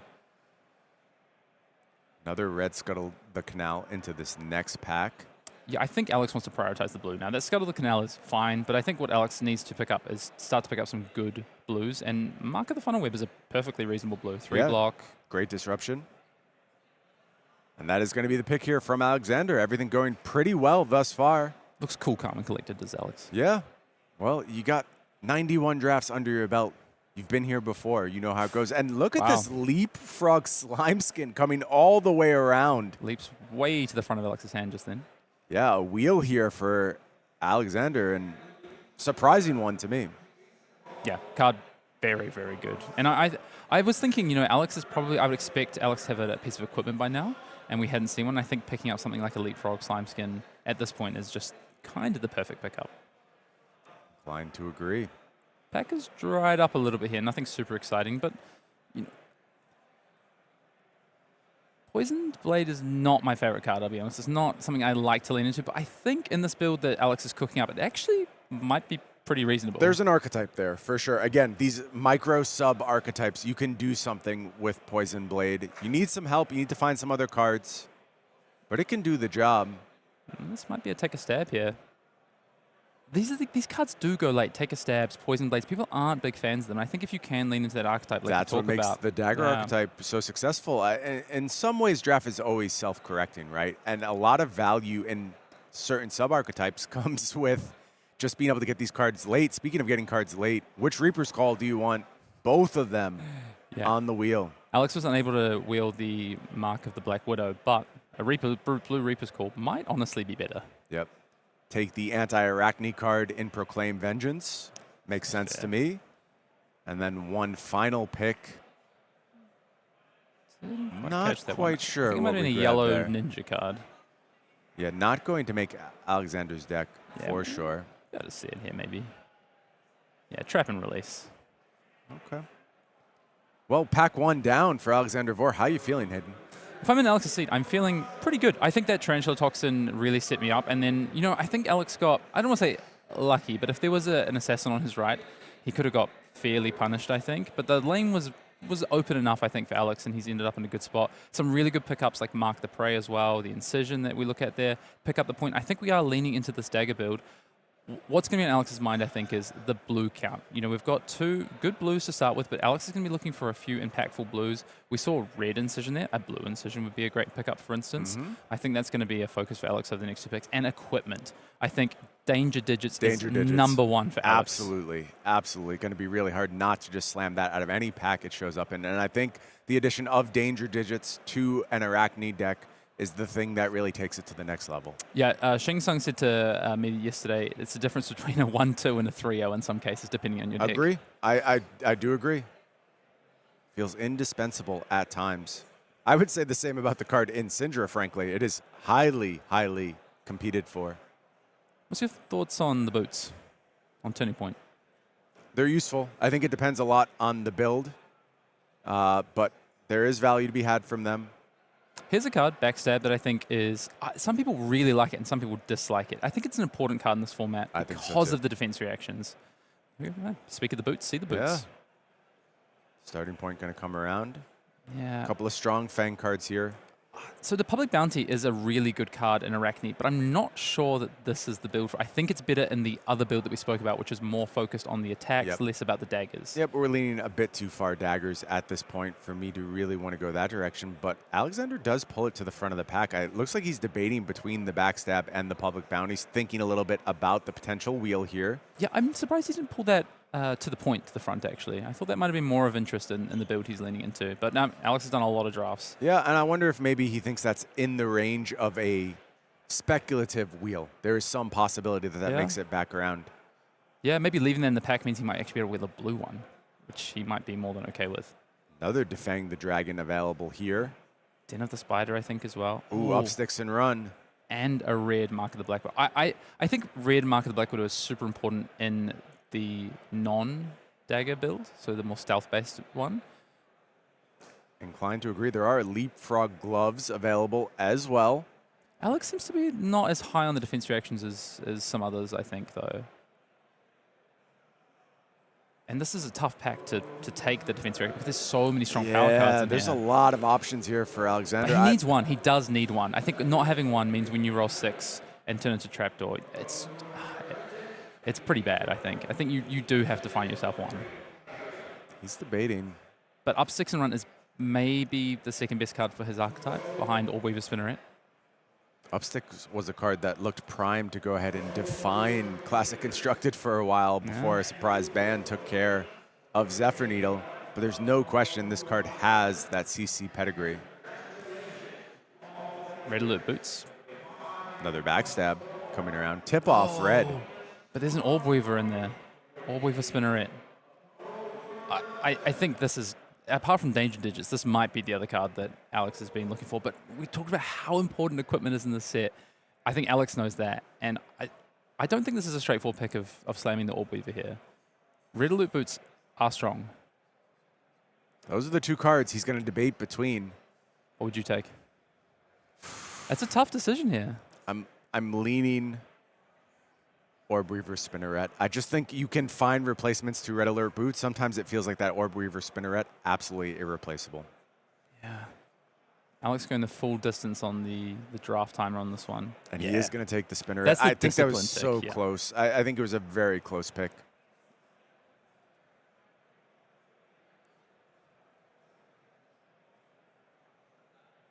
There you see the starting points come around. You know there's another one in the pack.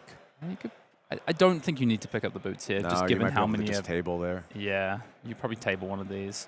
This seems like a good pack to me to pick up a nice blue, I think. To be fair, though, there is a yellow cut from the cloth. Mm-hmm. That card is very, very powerful, even at yellow. It would be a reasonable pick. I could get on board with that. Yellows are good if you're leaning towards that dagger focus build. You're very happy to pitch those into your dagger. Very good in the Fang matchup as well, knowing what reactions they might have on the following turn. We've spoken in our rounds today about the power of information, especially at this high level of Flesh and Blood, and cut from the same cloth definitely offers you that. Another nice looking blue and Mark of the Black Widow. It is. These packs aren't as exciting. I mean, we've obviously had the Orb Weaver Spinneret, but the Public Bounty, the up 6 and run, they're not the most exciting cards. Kind of getting the vibe that despite Alex trying to send a signal, the drafting partner on the left maybe just took an early assassin card. Yeah. And it might be a little clustered. I don't think this is a draft that is flooded with Arachnes. I don't think there's a problematic amount of Arachnes. I think maybe they're just lined up. That's my expectation with how these packs are going. Yeah, it doesn't look like a 4 Arachne pod from what we've seen so far, but it easily looks like there's probably 3 at the table here. Yeah, and one maybe immediately or just one seat down from the Alexander on the left would be my guess, because pack 2 not really panning out thus far. It's fine. I don't think anything has gone wrong. I'm not worried if I'm Alexander, but you've seen a downgrade in card quality for sure. To be fair though, pack 2, if it's sitting to your left, you're going to get these blues, which I think Alex needs. Fine. And then pack 3 on the way back, you get Load first, back up. Yeah, you get first choice at all the great power cards. Yeah, like I said, I would not be panicking if I was Alex, picking up 2 blue Mark of the Black Widows, and now it looks to be a blue Reaper's Call or a blue Incision. Really, either one. Completely fine. I might up that Orb Weaver. Yeah? Personally, but it is a 2-block, which is... It's tough. Is it a 2-block, Orb Weaver? I believe Orb Weaver is a 2-block. It's a 3-block. So I think a reasonable pick there. But I think Alex may be saying I've got enough of those effects now. I want to be able to mark and not have to do it with the dagger necessarily. Red Incision back in the mix, as well as the red Reaper's Call. Lay low. We talked about the importance of defense reactions. Yeah, maybe get these packs are just solid. Yeah. Certainly some options here. It is just going to take the generically good generic in the form of lay low. Yeah, I also think that Alex has so many ways to mark. I think turning on that secondary, and it is a secondary text, on lay low of the -1, I think Alex is going to be able to do it fairly easily. Ooh. I felt like I wanted to lean towards the Incision and really hammer home that dagger archetype, but maybe Alexander not quite as much of a fan of playing in that fashion. Does have access to a bunker beard here. How do you feel about that piece of equipment? I think it's good. I think it's solid. Solid. Yeah, I think it's not the best of the head equipment. I think it might be one of the weaker ones, but it does a job, and you do definitely want 4 pieces of equipment in this. I think it's a reasonably high priority to have 4 pieces of equipment.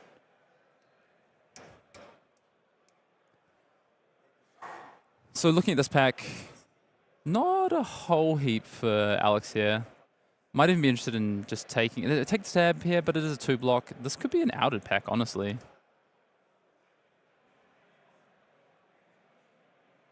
What do you think of outed? Fine. I look, the Hunted has a lot of good cards. That's one of my favorite parts about this set. And it is less about individual card quality and how you're putting your cards together. And I think outed just gives you access to a way to go a little bit wider, which can be important as an Arachne. A yellow mark. We haven't spoken about yellows. I like yellows in this set. They're fine, yeah. Not only is there a good amount of yellows. Obviously, there's more reds. I love this design, principle in terms of have these more reds, reduce some of the yellows in this draft format. But the yellows are actually really good, and that's a cut from the same cloth that's wheel back around and a backstab. I like both these cards. Wow. I think they play an important role. Backstab in your endgame, there are certain archetypes that if you don't have a backstab in your deck, I actually think it's problematic. Yeah. I think especially if you pair into, he hasn't seen a lot of defense reactions. If you pair into the Fang or the other Arachne who's drafted a bunch of defense reactions, what do you do? And there you go. Wheels the starting point comes back around with no problem whatsoever. Yeah, to correct myself from calling it turning point earlier, I apologize. Take a stab still left in the pack. And maybe that's why Alex didn't take the incision. Just knew you might be able to wheel that, take a stab. Alex has shown a good instinct for the wheel thus far. Picked up a couple of pieces of equipment there, so we're at 3 out of 4. I think that's the difference between a good drafter and a great drafter is how do you navigate the wheel? And I think in this format, it's probably more important than we've seen it since. MST was pretty important as well, though, I would say. But I think this format is particularly important of how you navigate the wheel. It's probably not going to shock you, Hayden, that I'm a massive fan of Flesh and Blood Limited. One of the things I love about it is I think good decisions in Flesh and Blood Limited are very subtle. They're often based on the slimmest of margins. They're based on information you're giving to your draft partners. They're based on very minute edges you can get over the draft process.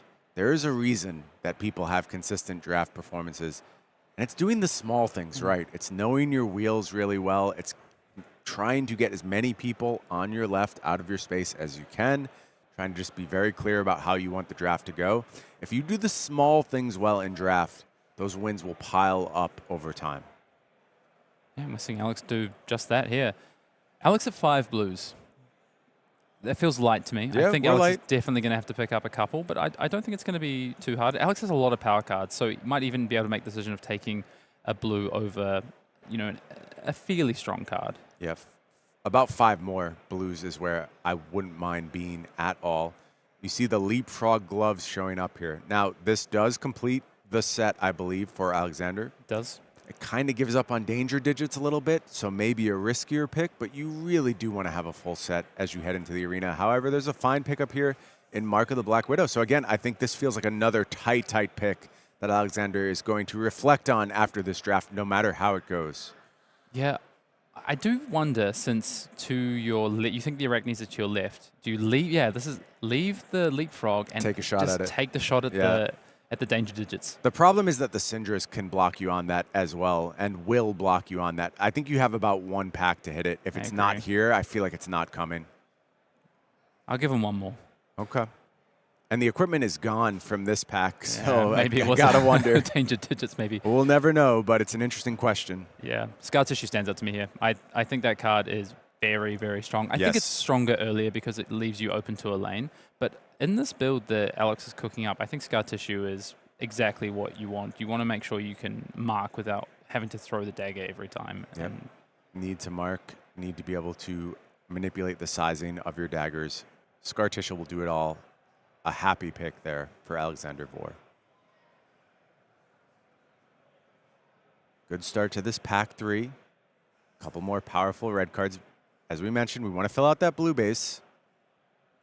Have to keep a close eye on that. No equipment in the pack. Yeah, equipment has gotten very hot very quickly.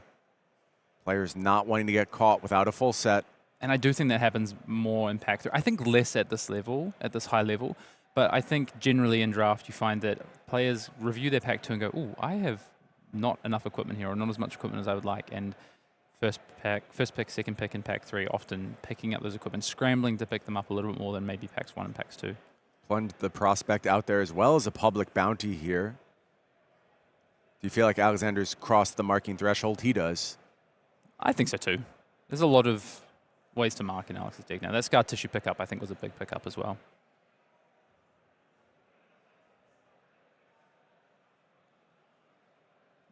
Another plunge, a yellow one this time. Stains of the red back available. I actually like yellow plunge because it does go to a 4 attack with the hero ability. Breakpoint is good. Yeah, I think it's a top-tier yellow. Yeah, It's kind of a oxymoron to some extent, but I guess I didn't, just going back to that point before about the yellows, what I really like about them in this format is I think you want some of them. Like an all-red hand or an all-blue hand in this format is pretty devastating, honestly. And yellows just help you smooth that out a little bit. Here's Mark the Prey available as another red. Mark the Prey may be my favorite stealth card. Not necessarily the best, but I think it helps your turns a lot. Just makes your hands a lot smoother, I think. You don't have to worry about losing the mark when you don't want to lose it. It makes your decisions a bit easier, I think. How close is Alexander Vore to having to prioritize blue cards over even power reds at this point?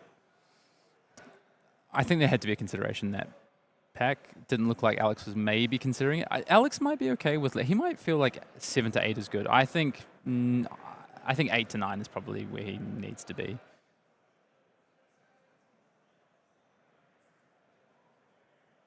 The blue cut from the cloth, same cloth in this pack. Yeah, D2 there. Unfortunate. I think Alexander shown a real predilection for D3s thus far. Yeah, and is going to once more take the red stealth card. And those packs, those early packs weren't exactly flush with blues to wheel either. But can probably pick up a couple of yellows. In fact, looks like we've got one this pack. Scuttle.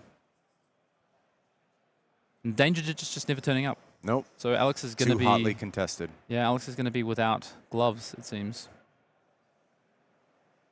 And still is an outside chance to go ahead and wheel that leapfrog. We saw it in the first pack. Yeah, he wheeled the chest. And if the priority on those arms has been high, Alexander could get lucky. We'll know shortly. Another bunker beard in this pack. Blue scar tissue available. I think we've got to take. I think it's time to take the blue. Yellow Reaper's Call. Yeah, I mean maybe Alex just values the 3-block way too high, too highly, and won't give it up even for a blue. He's debating between the two right now. Yeah. This is where you say, how many blues is it? 6? And he takes the yellow one more time. So Alex has not taken a blue this pack, so Alex still only has 5 blues. I believe 4 yellows, though. 4 yellows. Another yellow coming back around. The other big card that Alex hasn't been able to pick up is you often just want to see at least one Razor's Edge. And Alex has not been able to find a Razor's Edge. 0 thus far. Maybe a little reaction light is Alex. Yeah, potentially. Is Alex a fatigue deck? That's what I'm starting to wonder, yeah. With all these 3 blocks. Feels maybe a little defense reaction light to go that route. He's probably 2 defense reactions light. These, like I said, there just weren't these blues in those early packs in pack 3. And so there's just not the blues to wheel. I think Alex's card quality is quite good. I think his archetype definition is not top tier. Yeah, I think Alex is going to face some awkward hands in his. I think he, to your point, some really powerful cards. And pack 1 was really nice for Alex, and pack 2 was solid. Pack 3 actually has been pretty tough, honestly, for Alex. Now we're facing having to just. I don't think this is making the deck at this point a yellow Poison Blade. If I just think about how Alex's deck is set up, I actually do think yellow is just as good as a blue. Like I don't think I actually care that he doesn't have a huge number of blues in his deck. He's just not. He's not pitching for anything. The only thing he really wants to pitch for is his daggers. Yeah. Yeah, which is the 2. Yeah, he doesn't have the one cost reacts, for instance. No. I think the only thing is he does have the Orb Weaver. So depending on the if you want to retrieve. The Chalisera plays he goes for. How many times per game are you really looking to do that? Well, that's why cards like Scar Tissue are so important. I think that's huge that Alex picked it up. Yeah. Yeah. Well, look, we'll have to see how it goes for Alex. I think that was a good draft. Maybe a very good draft. I wouldn't say a great draft. I wouldn't say a draft that I am over the moon about for my draft at such a high-stakes event as a Pro Tour. Why don't we take a little break, and then we will go ahead, we'll get our players sorted down in the feature match area. When we come back, we'll have more draft action from you here at Pro Tour London. Do not go anywhere.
Welcome back to round 6 here at Pro Tour London. During the break, I had a chance to catch up with Alexander Vor.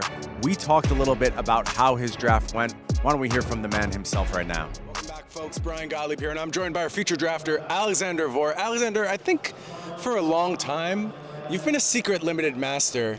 Is the secret about to get out? How do you feel about your draft here at Pro Tour London? I think my draft is decent. It's not like a slam dunk, this is busted, but it's a solid pool of cards. It has some strengths, some weaknesses. I think that we'll see how it goes in the pod, but loving limited so far. Okay, and who did you end up on for this particular draft? I ended up drafting Arachne on this pod. It seemed like you sort of got there, pack one, pick one. Tell us a little bit about that decision you faced immediately. Yeah, so this is a very interesting format where generally the cards you prefer to pick at the start are not the class cards. You know, there can be reasons you want to send those signals. And you get into spots where you're trying to contain what information you're sending, what information you're getting received. And so I like the Majestic from my pack because I think it's powerful. Especially with the graphene dagger. So we'll Tarantula Toxin was the pick, right? Yeah, Tarantula Toxin.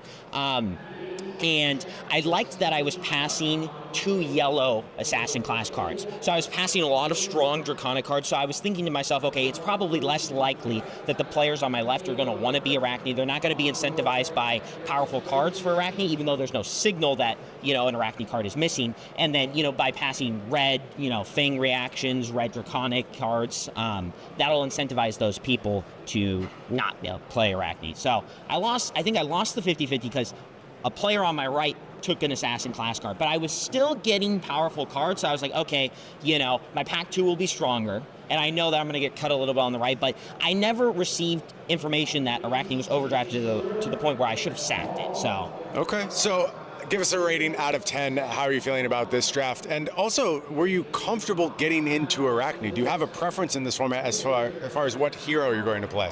I don't have a preference as far as hero. I'll play whatever I think is the best to draft, which I think is the right mindset to have in any draft format. Out of 10, my deck is probably 7.5, I would say. So I think we should be able to squeeze 2 wins, maybe 3 wins, depending on, you know, how things go. My equipment is a little on the weaker side, and my deck is missing reactions that I would prefer to have, but I think the quality of the deck itself is actually quite high, and we have a lot of powerful cards that can help us maybe play a more aggressive build of Arachne. Okay, awesome. We're going to come along with you for the journey. Best of luck, my friend, and best of luck the rest of the time here at Pro Tour London. Thank you.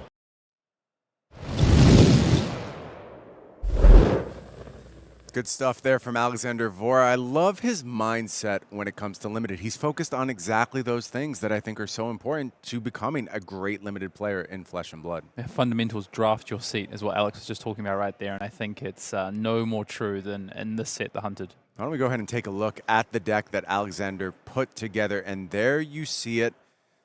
I think Alexander called it exactly right. There's some things missing, but the card quality here, it's really, really nice looking. Everything seems to be in order, and there's just a host of powerful red stealth attacks. Yeah, and we spoke about, you know, these 5 blues. I kind of harped on it in pack 3 that Alex was unable to pick up another blue. But to your point, there's some powerful yellows in there that are going to do the job that Alex needs to pitch into that dagger and then come in with these 0 cost, mark the opponent, and continue to threaten. Yeah, so if we're talking strengths, I want to talk about these 20 stealth cards. As I mentioned, just a lot of good options on the stealth side. If we're talking weaknesses, I think it's actually about the 6 attack reactions. Yeah. The attack reaction setup here is limited. It is a powerful one in the form of Tarantula Toxin, but Incision, Take a Stab, Scar Tissue, like Scar Tissue's top tier for sure, but Take a Stab is just not one I'm super excited about. No, and I think when we were leaning into the pure dagger build, I was more excited about that. But now that we have these 20 stealth cards, Razor's Edge, we spoke about it. I think that's maybe the missing link when we talk about these stealth cards here. Yeah, there we see the 20 stealth cards that Alex is going to be working with. And as I said, a good collection. Some good ones in there. Yeah, and the other thing, too, about these stealth cards is that they get much more powerful when you have transformed as Arachne. And to transform, you need to go ahead and mark your opponent. Let's check in on the sources of mark that Alexander was able to find, because I think this is another potential strength for him. He is unconditionally marking quite often with those Reaper's Call at the ready. Now, that is at the cost of a card in your hand, But if you're able to leverage those early, particularly if you're forced to go ahead and go first, Reaper's Call can be a powerful, powerful play. And fine going second as well, just going ahead and discarding if you're able to block out your opponent and getting that early mark rolling. Yeah, such a high percentage of being able to discard Reaper's Call on turn 0, like you say, and make sure that what Alex can then do is potentially roll through the mark. We've talked about these Mark the Prey, great card for doing that. But even if Alex might lose the mark, hopefully it's for an on-hit, then backs it up with something like a Scar Tissue or a Public Bounty. So it has other ways other than just loot. You want to be on rate in this format. It's really important, I think. So Reaper's Call using that mark ability is not always the option you want to go for.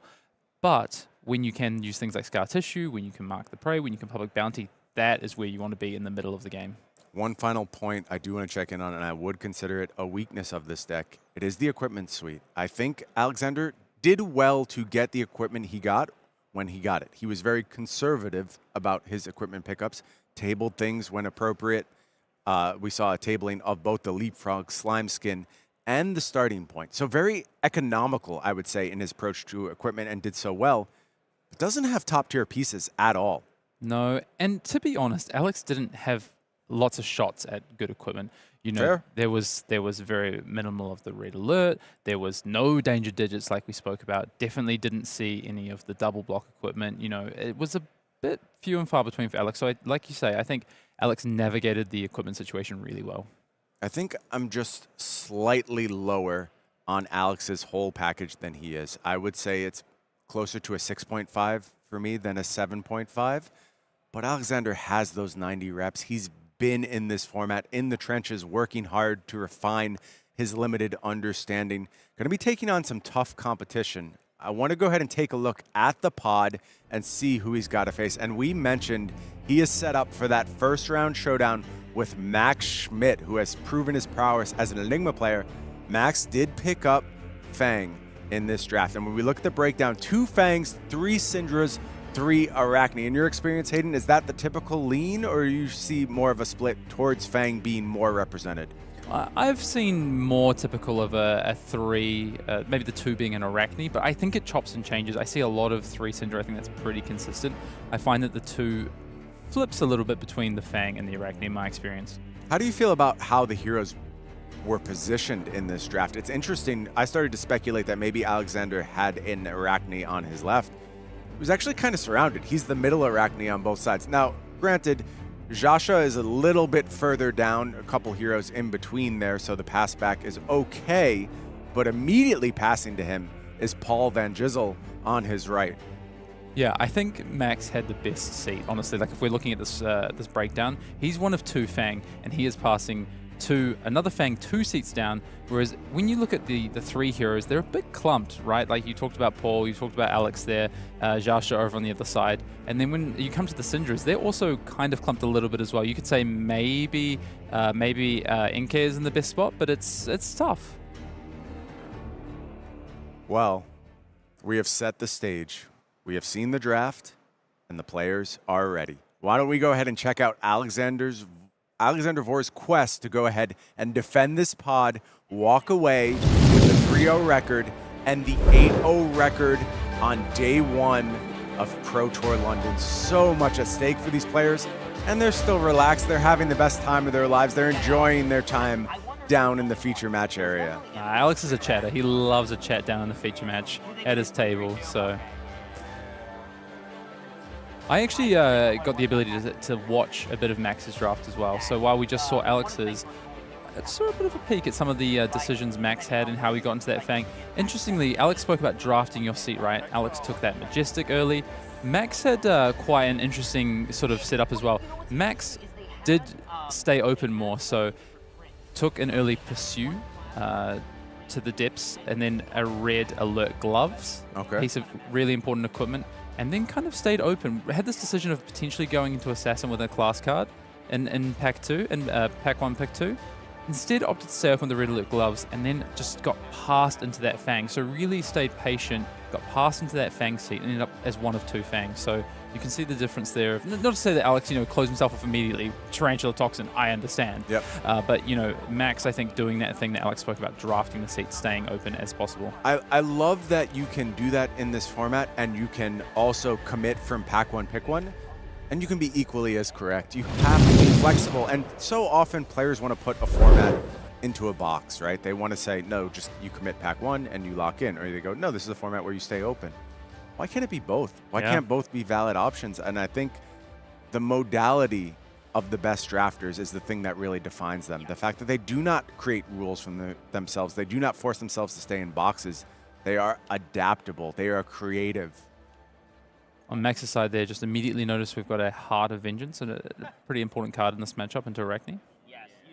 Yeah, a fine piece to have when you're taking on what I view as the signature hero of not only this set, but all of Flesh and Blood, of course. Of course. I might be alone in that particular assessment. I'm sure you have a few friends there. A couple of Arachne believers. There's a lot more Arachne believers these days. It was pretty lonely for a long time as an Arachne believer. A lot has changed for Arachnes over the course of Arachne summer down in the Southern Hemisphere. There might be more after this weekend, to be honest. I think that's very possible. And Max immediately going ahead and reaching for 2 cards to put in front of this dagger, fearing the pump a little bit. Yeah, the trouble is you do that and then they just come in with the second one. Yep. At least you know there's one less react in theory that they're going to play. In theory. But we spoke about this, you know, this dagger archetype, often a dagger come in and it can be for 10 on turn 0 and your opponent might be pushing 4 to 6 damage on top of you. You know, the other thing we spoke about, Hayden, is that Alexander Vor's setup might be kind of a fatigue setup. And you give away 4 cards on turn 0 into a fatigue setup, you can't feel good about that. This is just going to be Mark the Prey following up to go ahead and wrap up this chain. I wonder if Max starts to, like you say, feel the same way. Am I going to get fatigued in this game and maybe I shouldn't block this? It depends how good this card is, this last card in Max's hand is. If it's a power card, if it's a, you know, for instance, a really powerful draconic reaction. Yeah, it's really hard to let yourself be marked here. And that means that Alexander Vor is going to win 4 cards and an equipment and still keep an arsenal here. So, look, I'm not questioning Max's decision. Like you mentioned, those daggers represent a huge amount of threat. He gambled. He took a choice, tried to cover up those daggers, got slightly punished for it. Yeah, Max has I would say, in terms of archetype, Max is playing a Fang deck that has a good number of blues, good number of draconic reactions, and some really powerful attacks, actually. You just saw a For the Drakai there. I think there's 2 For the Drakais in Max deck, so another one still to come, but has can go quite wide on the chain, can regularly double dagger. Isn't a big fealty deck. Not a lot of fealty makers in Max's deck, so I think what Max is going to be trying to do is just pump damage into Alex here, just continue to go dagger, and sometimes an attack action on the end. A completely fine approach. Cut deep to start with. A nice front pump there, a 0 for 4. It's going to combine with this Obsidian Fire Vein. 5 is the offer thus far. But that could change in a hurry in this format. Yeah, these non-attack actions, there's some really powerful non-attack actions, and they're how you can get good value out of your cards. For instance, Cut Deep, offering you a 0 for 4. But you do also need those draconic reactions, so it's a real balancing act of how you build a deck that has some of those non-attack actions for the front pump, and then some of those draconic reactions to get you the go again, to get you that value on your dagger of the +1 as well. These defending decisions are so hard in this format, and it's one of the things I love about the format. It's really, really challenging to consider your opponent's ranges. Alex is also going to have to defend really, really well in this game. You know, maybe perfectly, because he doesn't have a lot of access to defense reactions, so if a misblock or 2 could absolutely punish him. It is the Majestic out of Max Schmidt here. Provoke coming down. It's going to get some information time and time again in the feature match area. We've talked about the value of information in these matches. Yeah, Provoke an interesting card here, depending on, as long as it's an action card, I think Alex isn't going to be upset that it gets added to the chain. It's going to be slightly less value. You can live with it, for sure. I revealed the card I blocked with. 91 drafts, but Alex hasn't seen Provoke very much. It is a Majestic.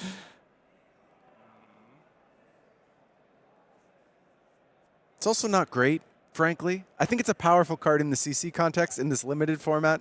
It does less. Honestly, standing behind Max, when he drafted it, it came, I think, maybe 4th to last. I was like, oh, a nice blue 3 block for Max there. Totally fine. Yep. But again, we're speaking about the card density for Max, this potential threat of fatigue. Spending a blue to do not a whole lot there, honestly, is leaning further into that potential that he could find himself in a fatigue battle at some point. Yeah, and Alexander, again, starting things off with that dagger.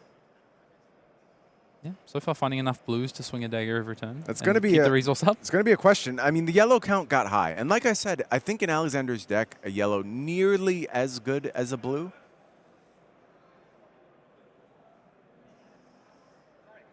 We'll see if that does prove to be true or if it punishes Alexander at some point. Max looks to have a fairly powerful hand, but maybe doesn't have a blue in hand. Or is that a blue non-attack action? Thought it was a blue point of engagement. I could be mistaken. We might burn through this equipment pretty early on Max's side to stop these daggers. It's really hard to know if you should or shouldn't block these daggers. It's really hard to know, does my opponent, are they on a dagger plan? Like, do they have good ways to retrieve? Do they have good ways to potentially make a graphene? Or are they just getting value out of me from me blocking these daggers? Yeah, you can think a little bit about the draft, try and reconstruct, but when you're so far away from your opponent, it's just so hard. Yeah, I'll play take a stab as a reaction. So 4, you're blocking 2. Yeah. Alexander is just going to go ahead and look for some damage here.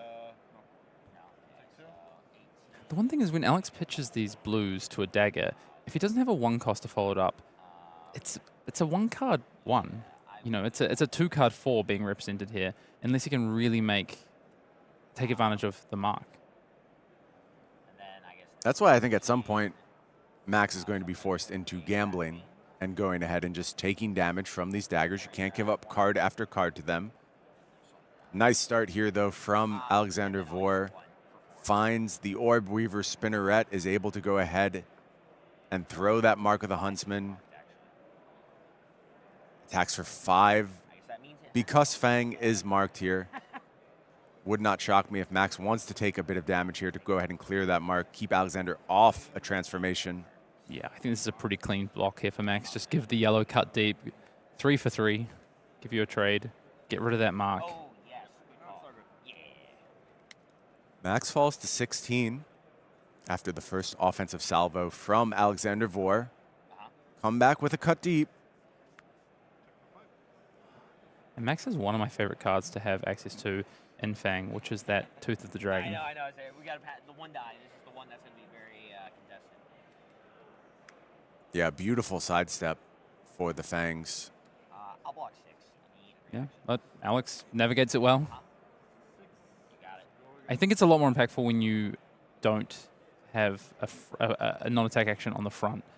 It's a lot harder to play around because you think, they're going to have the react here. So you throw a card in front of it, or even maybe 2 cards in some instances, and all of a sudden they're playing Tooth. And this is a fire. Yeah, has the only second link reaction. This is how the numbers get really good in Fang if you were able to go ahead and leverage these, play this only if you control 2 or more Draconic Chain Link effects. Oh, they also defend very well. Yeah, they can be a bit awkward if you draw them in multiples and you don't get to that second chain link. But Max's deck is really set up to be able to get to that second chain link, that second obsidian. And I think sparingly has enough of these effects. I think maybe 3 or 4 in Max's deck, just the right sort of number. I'm usually trying to work in the range of 2 or 3. Any more makes me a little bit antsy, but there are exceptions to that. There are ways you can go ahead and draft where you have more reliable access. Yeah, as soon as if you're on a heavy fealty build as well, I think where you know that you're going to turn your fealty, your hero ability on early, and you're going to be playing pitchless effectively, then it becomes very, very strong. Red pitched here to start off the turn. Yeah, an all blue hand here. An all red hand here, sorry. No blue for Max. Note that Den of the Spider is the pitched card. I could see that being important as we come around to second cycle, which I think we're apt to go to in this matchup. Yeah, I think so. Things can change quickly, though. This is a tough turn for me because Alex just blocked out last turn. Blocked out and said, okay, back to you. And then Max has not drawn a blue. but not a bad hand considering. Yeah, doing pretty well with the lack of blues.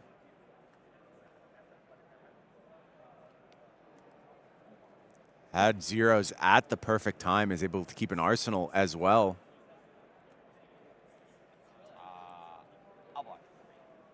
I don't think Alex is too worried about this for the Jakai.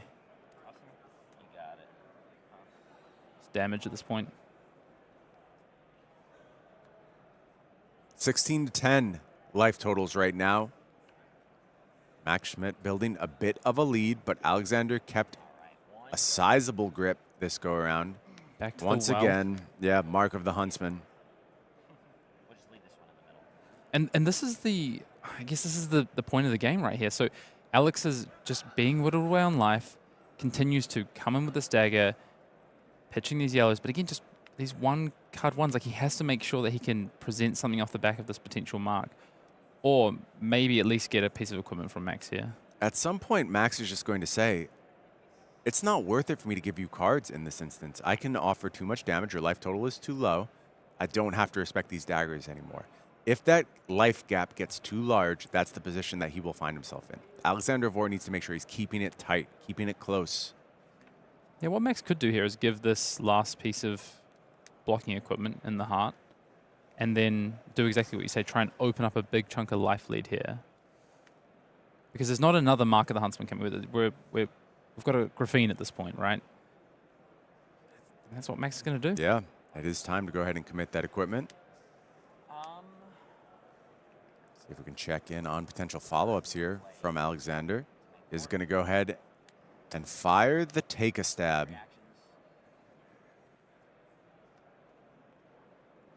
Pushes 2-4, checking 4 reactions from Max. We saw one pitched the last turn cycle. Says no. And we are going to take the mark here from Alexander Vor. And now we're out of marks. For now. For now.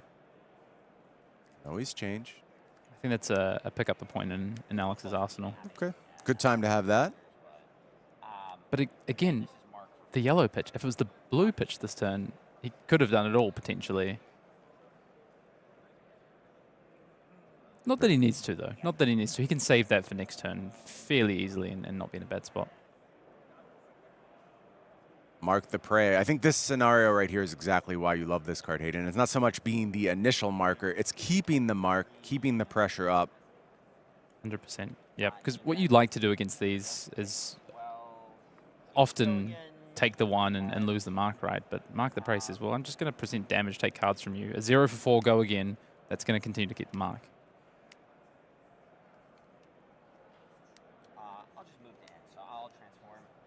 Alexander, first Arachne roll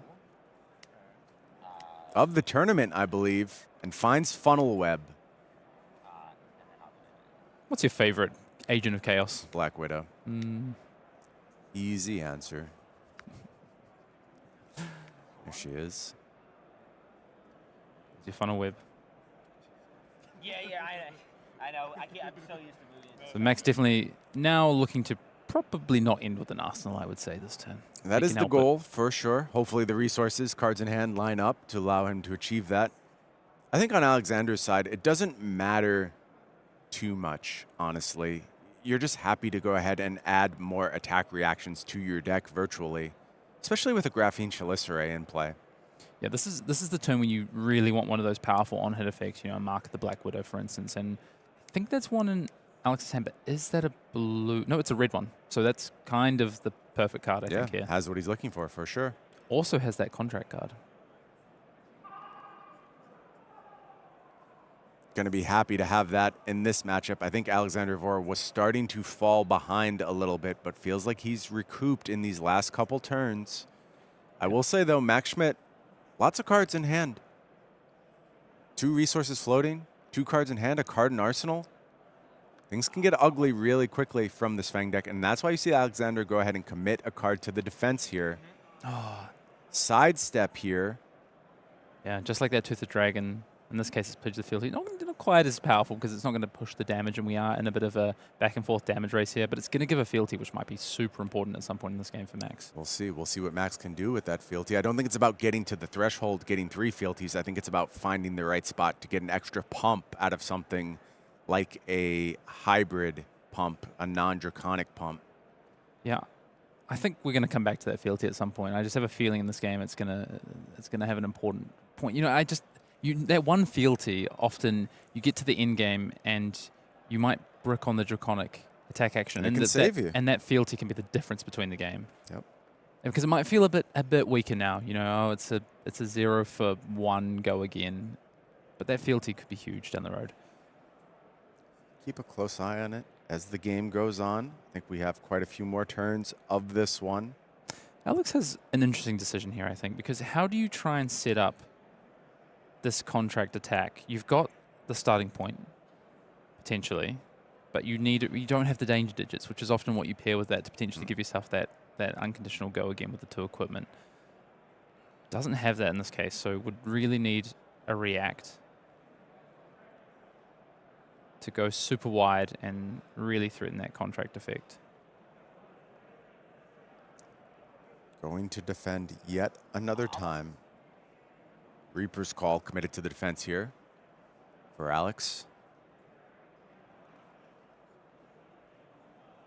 Yeah, I think this might be a bit of a semi-setup turn for Alex. I wouldn't be surprised if we end the turn with that contract card in Arsenal.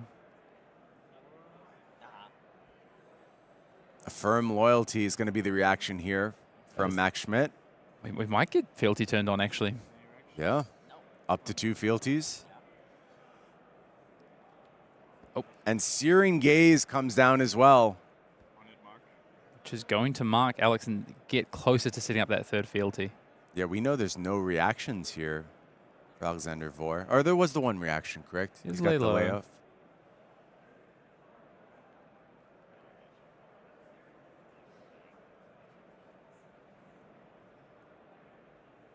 Don't think it's available on this turn.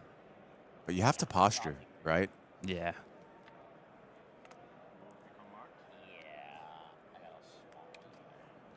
Alexander's now marked. Oh, there you go, there you go. And that does represent potential 3rd fealty. Yeah. I think what Alex was thinking about was the bunker beard, potentially. Whether it was the time to use it there. But the problem is it's a 2 block in his arsenal. Coming in with Mark of the Black Widow. Good time to have that one. Fang is in fact marked. I spoke about potentially Alex finding some awkward hands, and I think this is exactly it, right? We've got this Defang the Dragon that we'd like to set up, but we also have a pick up the point in Arsenal that we'd like to utilize to get back that dagger. It's all just come a little bit at the wrong time here. You know, you'd like to be able to push this Mark of the Black Widow over and have the on-hit effect, but then you lose a really powerful card in the form of Defang the Dragon, for instance. Yeah, look, I think having the Funnel Web bailout is still a win for Alexander here. Just having this hand brick up a little bit would have been disastrous. Now at least this is able to offer 6 damage. Yeah, there's the counting of the cards. Yeah, and that looked pretty thin. I guess +2, or +4, so yes, I think you have 1 more. I think Alex has about a 3 or 4 card advantage here.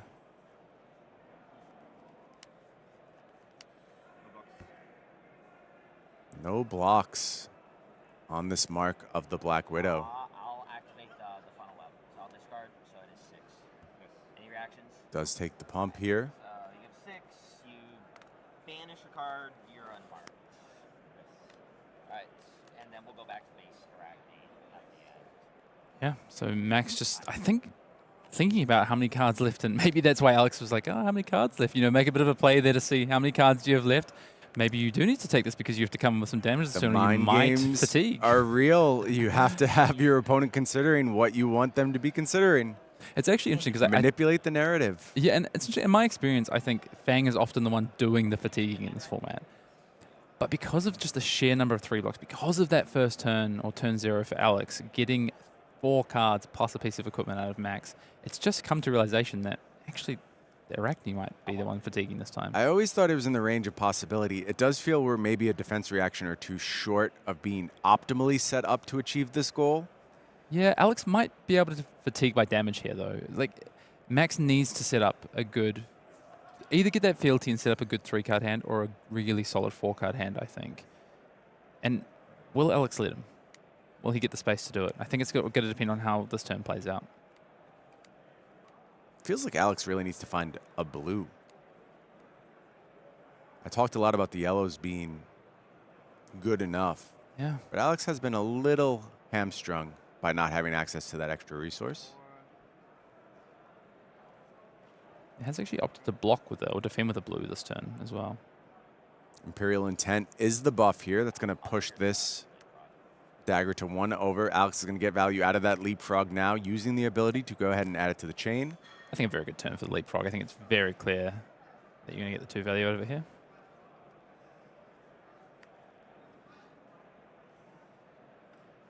Second Obsidian Fire Vein added to the chain. Take a peek in at Alex's hand.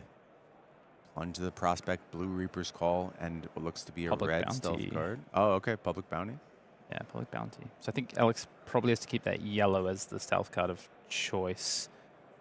Or do we look at a pick up the point sort of setup turn? Both fine options. We're expecting another reaction here potentially. I think the decision for Alex is really, can I eat this and then come in with the turn setup of pick up the point, into dagger, into the stealth attack with the Public Bounty? Yeah, and he says no defenses here. The leapfrog is going to get involved, but that Obsidian Fire Vein got pretty large here, pushing to 5. The string blade coming down there. And Alexander takes 4. Clears the mark, and 3 fealties are online for our Fang player. This is kind of the ideal turn for Max here, turning this hero ability on, getting to that 3 fealty. Now it's on Alex to take as many cards as possible from Max here. He's got some good tools to do so. Kicking things off here with the pick up the point. Yeah, so I was interested if this is the line we're going to go for. Pick up the point to start with, get back the dagger. You've got the Public Bounty plus your stealth card, but it's a yellow stealth card. It does pump itself up to 4 when marked, so it would be coming in for 7 potentially with that bounty. It's not bad. It's a good damage turn. But is it enough? Is it going to get, gets 2 cards out of Max? Is that enough? Before that third fealty came online, I would have said absolutely. Now it is less certain for sure. One thing that is quite interesting is, does Alex maybe prioritize getting an action card into Arsenal for, for the Bunker Beard? I was just thinking the same thing. With that life total at 3, you really do want a little bit of safety. Good news is Alex is unmarked now. So if that lay low shows up, it's back as a potential defense reaction. It must turn up soon because we're back to... Yep. Yeah. I'd expect it to be in this hand. Speaking of defense reactions, Max Schmidt has 1 in hand. There is the Public Bounty doing the marking. Yeah, I think this is the play. I think Alex is going to set up this yellow in Arsenal for the Bunker Beard. 5 go again here. The thing is, Max has to respect 8. Has to go ahead and consider the possibility that that last card in hand is a pump. Doesn't mean he has to defend, but he has to be willing to lose the game if he makes that call. The thing is, I mean, he can give a card here, right? But that takes him down to 2 cards. And is that a winning position with the amount of cards left in deck? I think you're right. I like that Alex has gone with this line of not. At first I thought, yeah, we're going to play the yellow here. But I think this is a better line. Either you get a card out of Max, you hold back that information, you put the stealth attack into Arsenal for Bunker Beard, or do you pull back? Yeah, I think this is very interesting. This state is a beautiful encapsulation of what I love This about is the this 100 format. Limited. Yeah. This kind of decision where you go, can I still win if I defend in this spot? Do I have to leave myself dead to your effect? Do I have to gamble on this? I mean, Max has the D-React. I actually think the other thing Max is thinking about is, I'm just trying to get the context of his hand. I'm not sure that he can push lethal this turn. This isn't fantastic, but he needs to keep those fealties around. Yeah, and he has to also play this up when he says no blocks because he has to make it seem like he doesn't have the D-React if he saves it for the future. Yeah, and he does exactly that. No blocks. The question is now, does Alex try and take the card from hand by playing the attack? Yeah, the equation has changed one more time here. Does he give up on the Bunker Beard Dream? It depends what you think the context of the hand is. The crazy thing is Max has this defense reaction here that Max says, well, I'll just Arsenal this for a future turn to give myself protection. If Alex kind of sniffs that out, yeah. He's going to go ahead and pitch to Mark of the Huntsman. Gets to keep the card in deck better than just playing the stealth card here. Makes a lot of sense. Still offering lethal in this spot. Yeah, and yeah, it's the same, except of course that you also factor the mark in and transforming. Yeah. I like the call here from Alexander. I think not doing this, seeing Max's behavior there against an Arachne, you know how hard it is to survive at 1. Yeah. I think what that tells me is that Max believes he wins the game if he can keep these 3 cards. And I need to be the aggressor here. I have to get off this Bunker Beard plan. Yeah, and I think the other thing as well is that Max doesn't know that Alex doesn't have a defense reaction to go and search for, right? So he's probably really worried about Trapdoor showing up. And so's Alex. Yeah.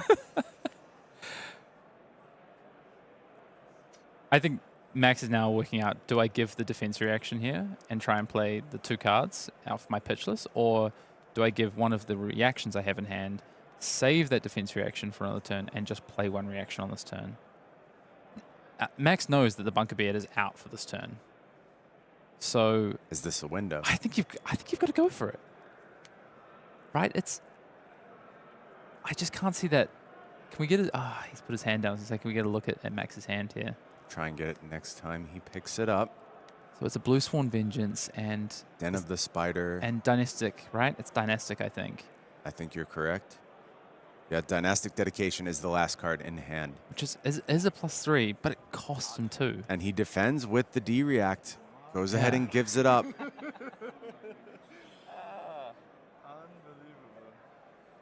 This game has gotten very interesting in these last 2 turns. Yeah, I think both players feeling the tension a little bit. I want to go ahead and check in on Alexander's hand. Has he got the Leylo? I didn't see it. I don't think so. I didn't see it at first glance. Back over on Max's side, and now Alexander's the one put to the test. What does he have as far as defenses go? I mean, D-React is not in hand. I think he just has to hope that he doesn't have the double react. I think you just, because if he has the double react, I think you're dead either way. Because either he just plays 1 here, you double block, he plays 1, plays the next one, you block with 1 card, he puts you to 2 or 1, and then you have 1 card. So I think you just have to say, you don't have it, you've only got 1 react, and you just put down 1 card here. And it looks like Alexander Vor coming to the same conclusion, but double and triple checking his work. We're at the Pro Tour. You got to do that. Absolutely. 1 card. And now Max has to think. Yeah, Max is in a bit of a tough spot. Because that Dynastic will push it up to 5, will put Alex to 1, but uses both his Max's cards. Comes in, takes another card. Alex is still going to have the 2 cards, but it will be 1-1. Who's favored in the 1-1 scenario? Alex gets to go first, so. Yeah. Alex has the Graphene as well, which is so important when you're 1-1 because you can swing the 2 daggers for a single blue. Yep. And demand 2 cards because we're out of equipment at this point. And that's when you get into the fatigue state and you're able to win in that fashion. And that's why Graphene is so important.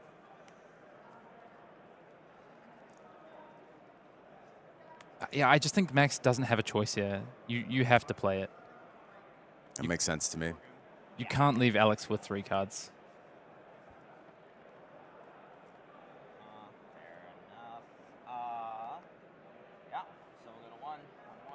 Both players now at 1. Obsidian Firevein offers lethal. Of course, Alexander finds the block with Mark of the Funnel Web.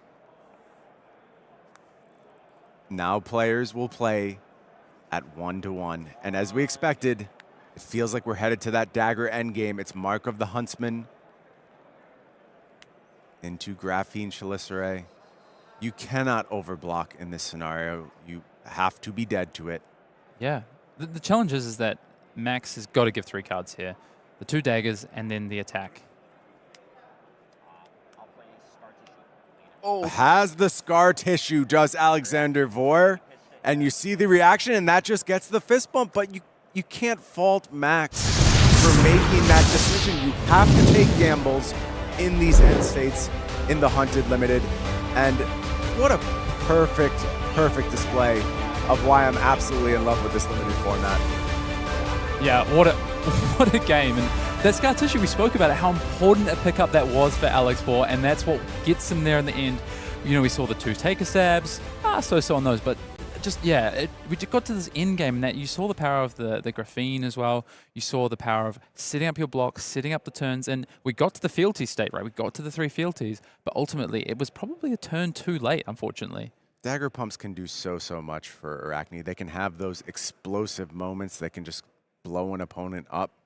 But when you get to these end game states, the uncertainty they provide, the fact that there are no more safe blocks, your opponents are just forced into impossible choice after impossible choice, and at some point you will wear them down, especially if you're able to set up that Chelicerae earlier in the game. Yeah, and we talked about, will Alex have these awkward hands, these hands that are going to be, you know, these yellows, not enough blues, but there was only one turn that was a little bit awkward, and Alex was able to navigate it and then had those blues in the end game once the deck got down, second cycle, had pitched back 2 blues, and was able to make sure that Alex could play the lines that he needed to.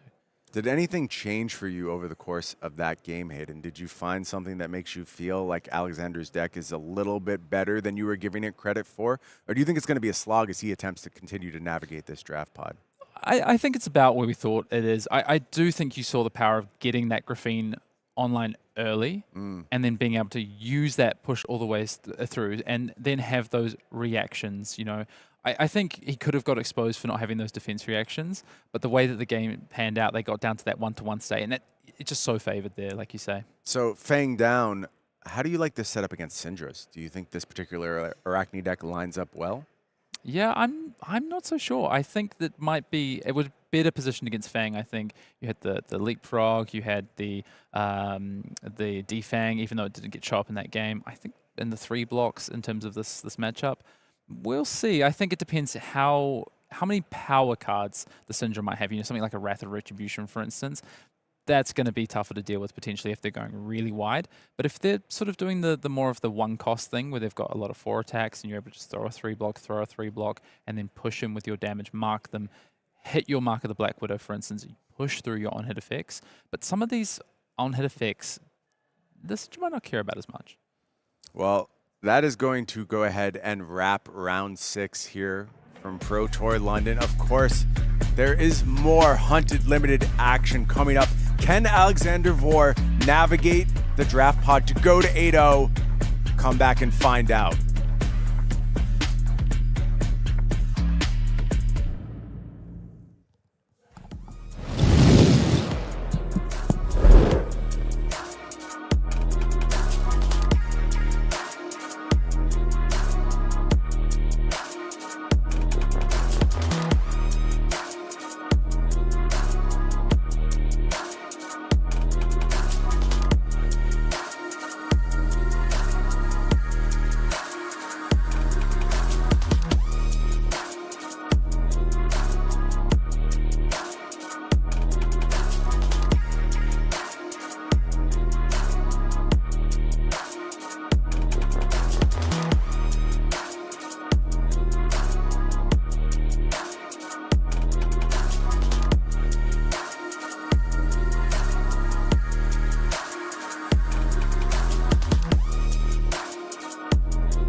We are coming up on the end of our first day of this great Pro Tour, and we have a couple more games of draft to get through. Alexander Vor has taken down one game. Can he take down another? And can he take down a national champion while he's at it? Samaburn and Pankaj Bhujwani, you ready for some more gaming, brother? For sure. That was a nail-biter of a finish, which is something we have come to expect from the Hunted Draft. And we have the same matchup again for the next round. It's going to be Alexander Vor on Arachne against another Fang, but this time piloted by ex-US national champion Charles Dunn. Let's get down into the arena and see these players as they prepare to do battle. We've got a couple heavy hitters from the United States trying to take down a draft game in the Hunted format with a couple heroes that both like their daggers but like them in very different ways. Right off the bat, we have to talk about the equipment loadout and the differences between them.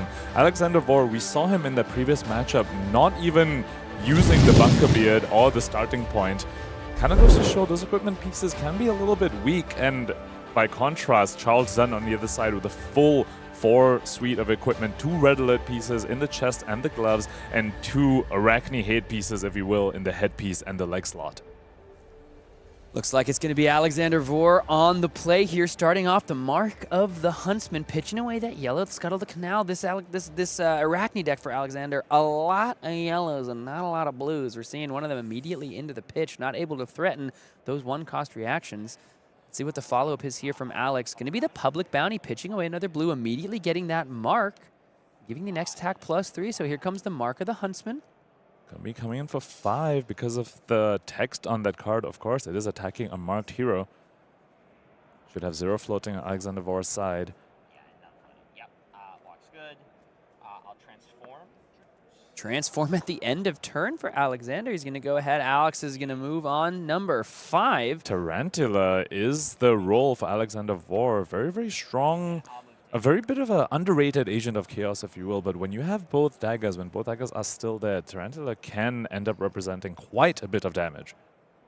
So Alexander was able to get the mark off early, but sometimes these Web of Deceit players really kind of prefer that Web of Deceit ability, getting the +1 and that potential go again. So very strong, but for Charles here, you know, it's a hot button topic, but I'm pretty sure players prefer to go second in this format, especially playing a deck like Fang that can be so aggressive, especially when you're the 1 of 2 Fang. That is a position I don't think we've seen many times in high-level draft coverage.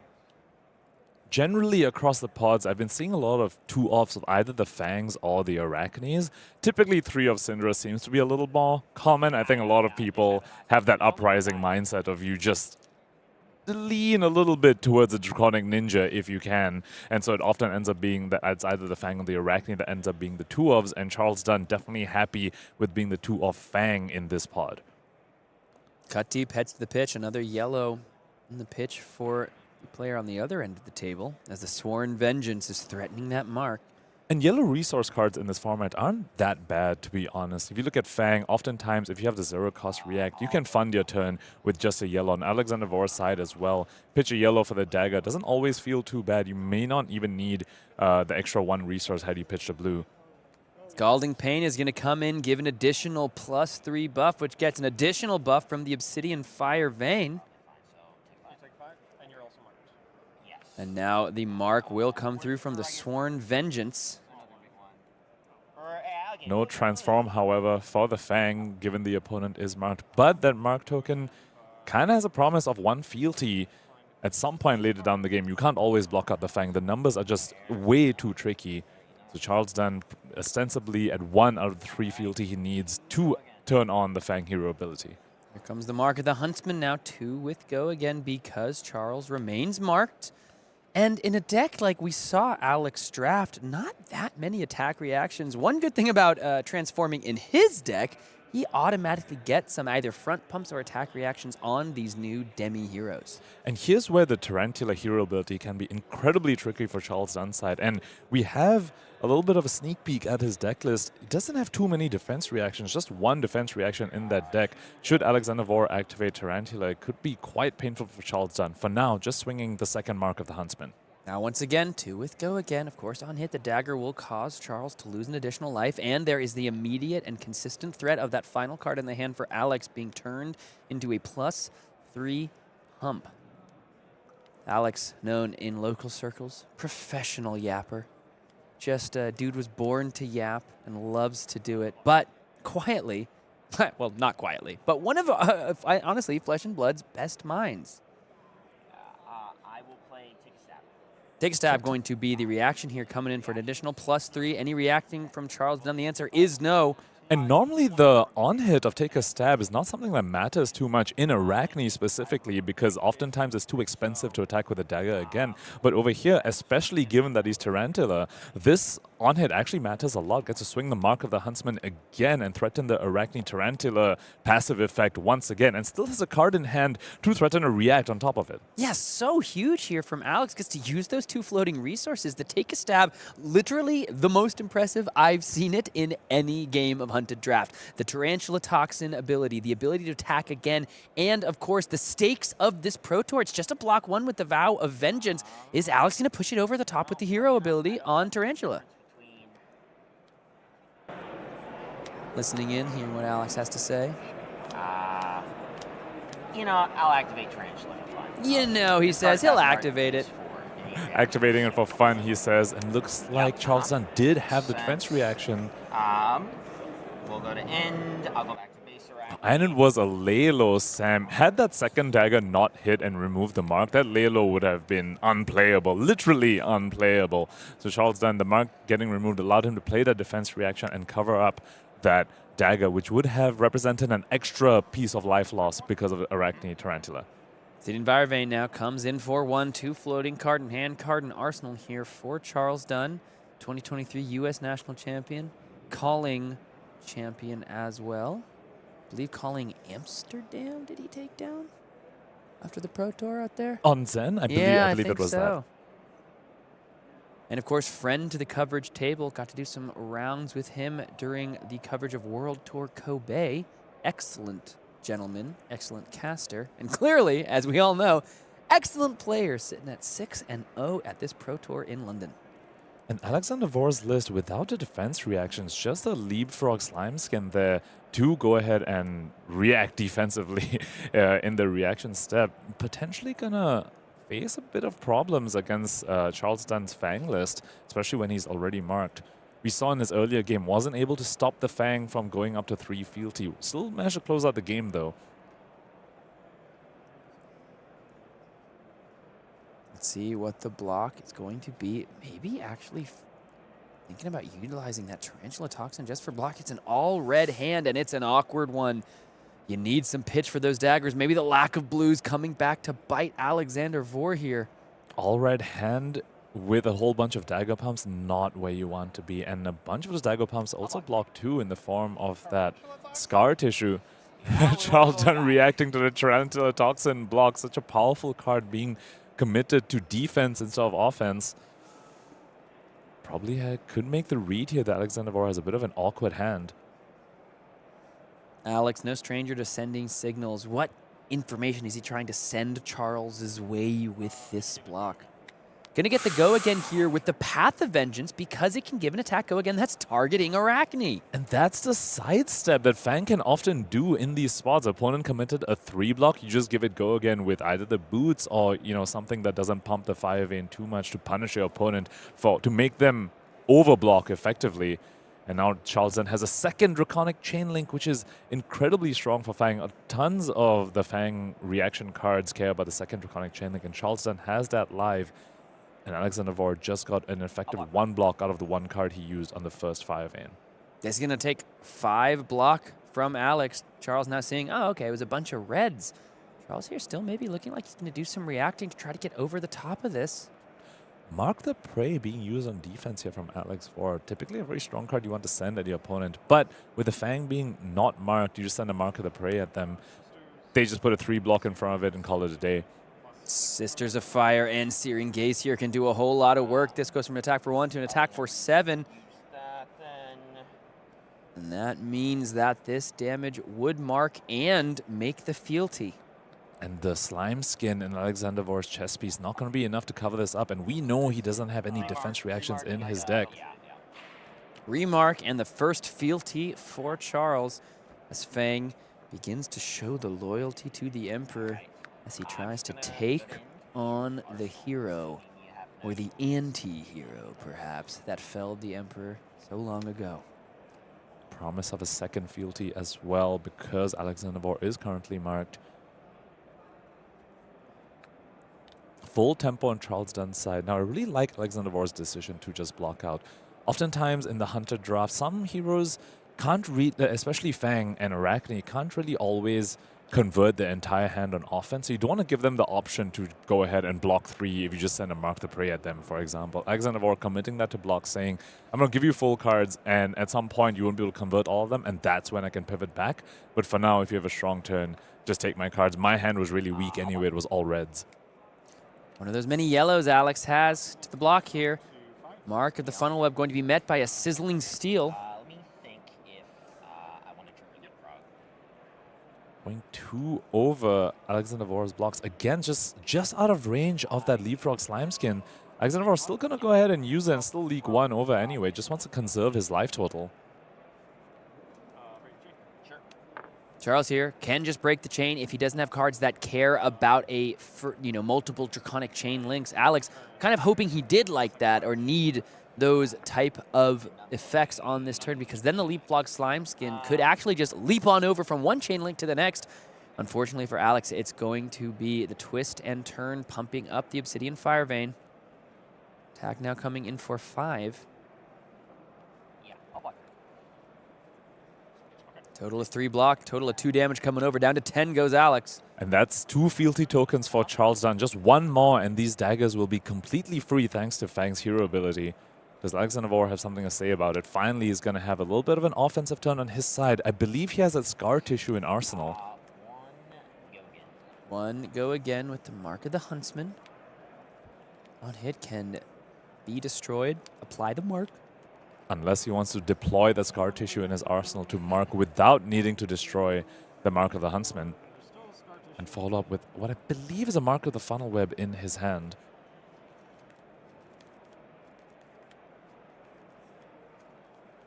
How much does Charles Dunn want to stop this mark from Alexandros? Still has 2 pieces of equipment to try and block this dagger out without committing cards from hand. One of these days I'll get it. Talking about the stream dice there, I believe. Let's see how Charles wants to respect or not respect this block. Got full 5-card hand available to him.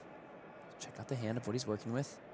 Ooh, quite a few blues in that hand. My dog is hunting a killer, brother. He's got a is that 3? No. Hunting a killer with a bunch of blues. Not exactly where you want to be. That's why he's committing some to the block. Is this Mark of the Funnel Web just going to come in for 3?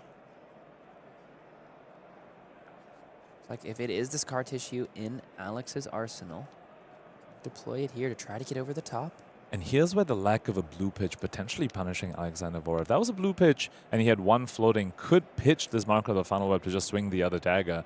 Because at this point, you're either going to play a Scar Tissue, which is only going to come over by 1, or you're deploying this Mark of the Funnel Web with no on-hit. Bit of a tough spot for Alexandros. Yeah, he's looking up, really giving this one a think.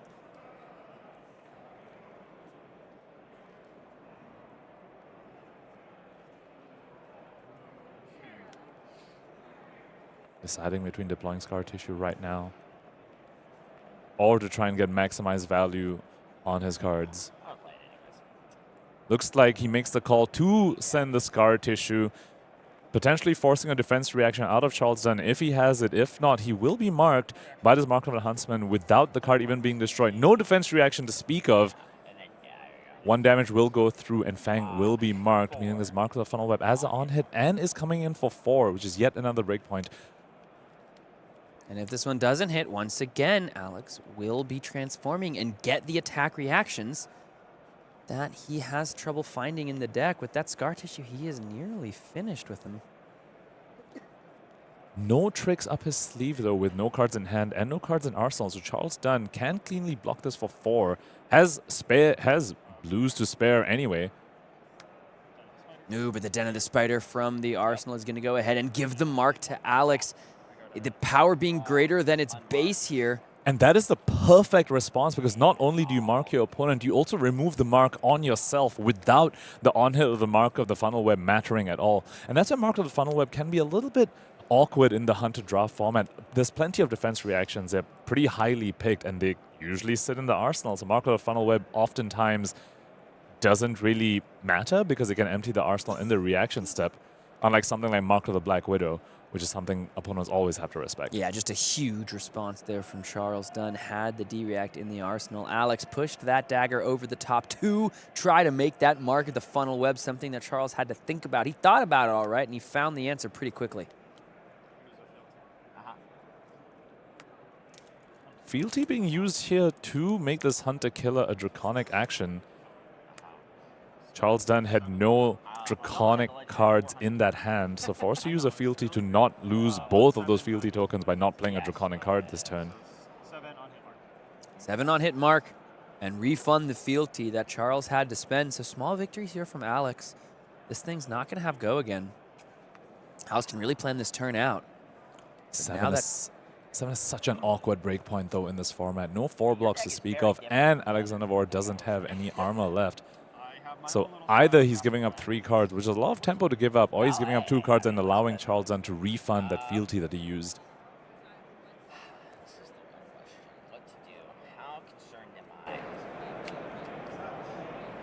Here, Alex talking through his lines.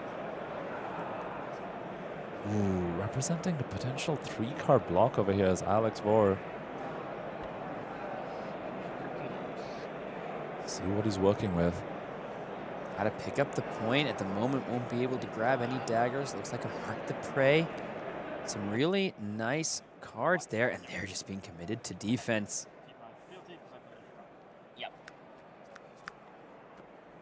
And once again, Charles just buys 3 cards from Alex. Alex puts his final card in the arsenal. And what is the follow-up from Charles? Does he have a way to play a red card for this Blaze Headlong? Yes, he does. He's got the Searing Gaze. Looks like Alexandros is once again asking Charles, can you convert 4 cards if I just give them to you and you are not online yet? Charles then replying, yes, I'm one of the 2 off Fangs. My deck is incredibly strong. I've got a Blaze Headlong in this deck. I will be able to convert. Love to see when the players who have gone from kicking ass all day in Classic Constructed, just working their way through Swiss with these high-powered CC decks, all of a sudden have to work with what the draft pod gives them when their decks are significantly less powerful, when they're just trying to pull together whatever their opponents and compatriots hand them. And we see 2 masters of their craft. They've come across the pond here to London, but only one of them can walk out of this match and remain undefeated. We've spoken about how Alexandros doesn't have D-Reacts in his list. However, perhaps why he's prioritizing arsenaling this much is because of that Bunker Beard, functionally turning one of your perhaps dud action cards into a defense reaction, which is something you really want against Fang, to not just die sometimes out of nowhere. 12 currently playing 10. 17 minutes remaining in this round 7 here of the day 1 of our Pro Tour, coming to you from London, the largest Pro Tour in Flesh and Blood history. Block 3 is the call from Alexandros. Does Charles Dunn have yet another sidestep? Looks like it's not going to be a sidestep this time. No Path of Vengeance or something like a Tooth of the Dragon to punish this 3 block. Just, oh, looks like it is though. It pops the fealty aggressively to play the blue dice, holding on to the Searing Gaze. Yeah, look at the valuation here from Charles. He's just going to go ahead and attack, come in, maybe now use the Searing Gaze. He wants the 2nd Draconic Chain Link to be able to threaten the mark. Charles here, clearly the way this deck is constructed, not necessarily needing the hero ability to be online, just going to pitch a blue every turn and utilize his cards as best as possible, regardless of the minigame that Fang presents. Using the fealties to just smooth out the turns and turn on the 2nd Draconic Chainlink effects of his cards, and at the same time punishing Alexandros for blocking 3 and saying, okay, cool, this is going to be like a perfect block, and my next thing is the one with the on-hit. Searing Gaze now comes over by 2.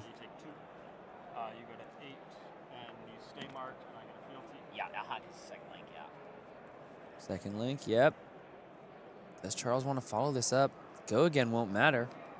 Does he just want to keep it in his arsenal for a Draconic card? But it would also create yet another fealty should the Blaze Headlong hit. And threaten half of Alexander Vor's life total in the process. The answer is yes. Blaze Headlong, take 1 damage over the top. Down to 7 goes Alex. Up to 2 fealty goes Charles. Up and down the fealty ride we go for this Fang deck.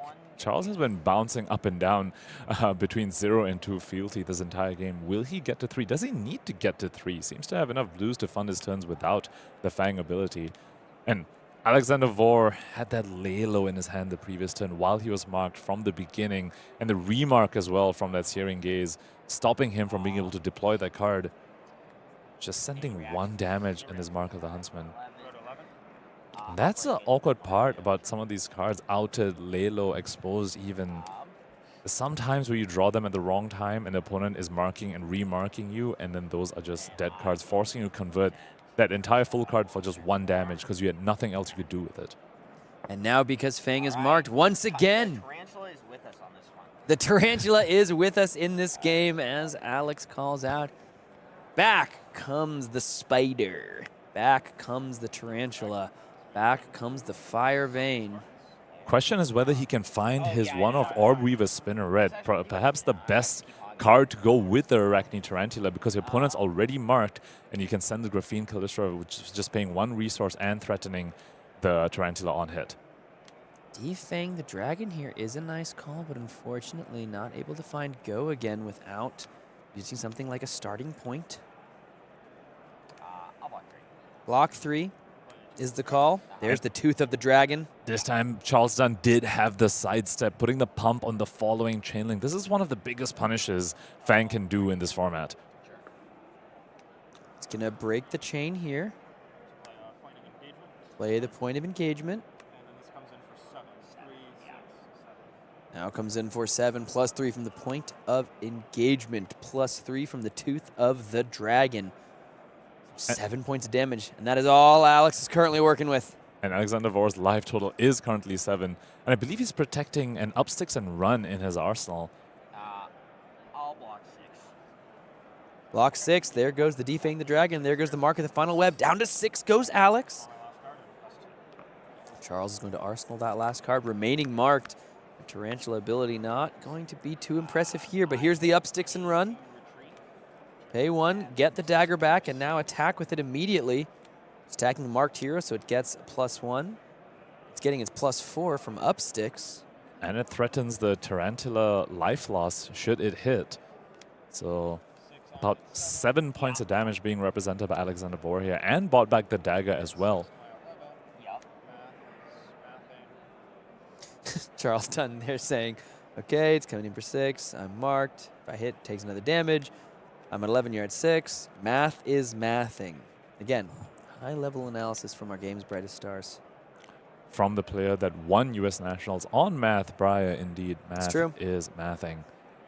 Wise words. Charles Dunn, also known for his incredible community, like fireside chats, is one of the lead, I believe, class designers or level designers. He designs a huge part of Diablo 4 for Blizzard Entertainment. So there are people all over the world with literally, like, probably thousands, millions of hours played thanks to Charles Dunn and his work with his team.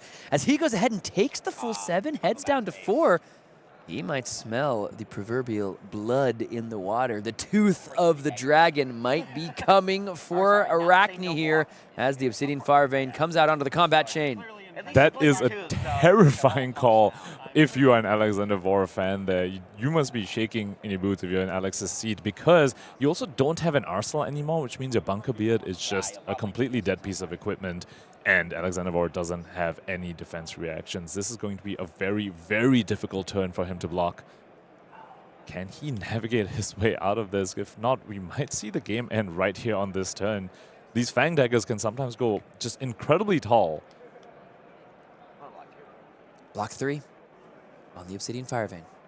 Charles Dunn just went from 11 to 4 on that last turn to keep a 5-card hand. You have to imagine that Charles believes he can end the game on this turn, or at least put himself so far forward that Alex has no chance. Imperial Intent out of the arsenal. Going to make it 4 go again. 1 damage now, currently over the top. Diced makes it 5. That's all for passing me, I assume. Passing the reactions over to Alex. It's like he's checking out Charles's graveyard. And you got to represent that you potentially have the reaction. Even though we know he doesn't, he's still, you know, you got to posture a little bit. You got to pose a little bit that you are thinking about something. No, trust me, I'm in agreement. Yellows are good. I'll take the Alex promising. Yellows are good. Especially when you get that 3 juicy 3 points of defense value out of him. Dice is going to come on over to the Obsidian Fireband as well, coming in for 4. And Charles representing what we spoke about earlier. Oftentimes in a lot of these hunted decks, a yellow is a good enough resource card if the rest of your deck can support it. And Charles then showing exactly that over here. Had the 0-cost react for the first dagger. Now the yellow pitch is all you need to fund both dagger swings. Let's see what reacts he's working with right now. And as we say that, he puts the cards down, doesn't show us. Don't you even think about it. We got to live in suspense just like Alex. A little ambitious. How many cards do you have in deck? 2 in hand, 5 in deck, 1 in I got 5. I guess 8. Yeah, sure. Okay, fair enough.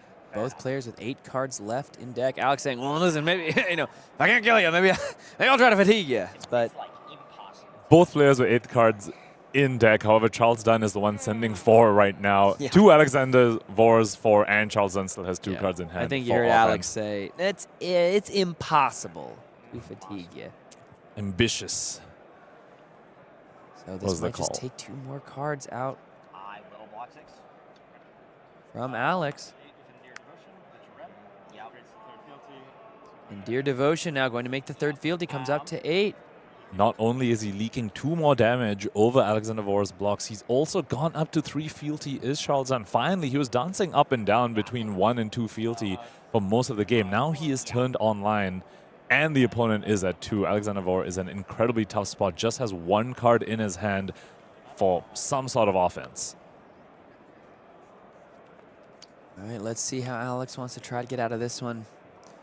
I think he is potentially too far on the back foot, especially considering that these fire veins are now coming in for an additional. No resources. Additional 0 resources swing. Resources. Actually, just costing 0. You almost have to wonder whether he should just arsenal so that his bunker beard is turned on and just hope Charles Dunn doesn't have a very offensive turn. It would be nice, wouldn't it? That would be. I mean, Charles Dunn's also sitting there with 2 red alert pieces over there. He's an effective 6 life over here. Yeah, this one at the moment not particularly close. Life totals look close. Feels like it's not accomplishing much, but Here comes the Mark of the Black Widow. This is going to take a card. You can't just give 2 pieces of equipment. It'll take 1 of the pieces of equipment plus a 3 block.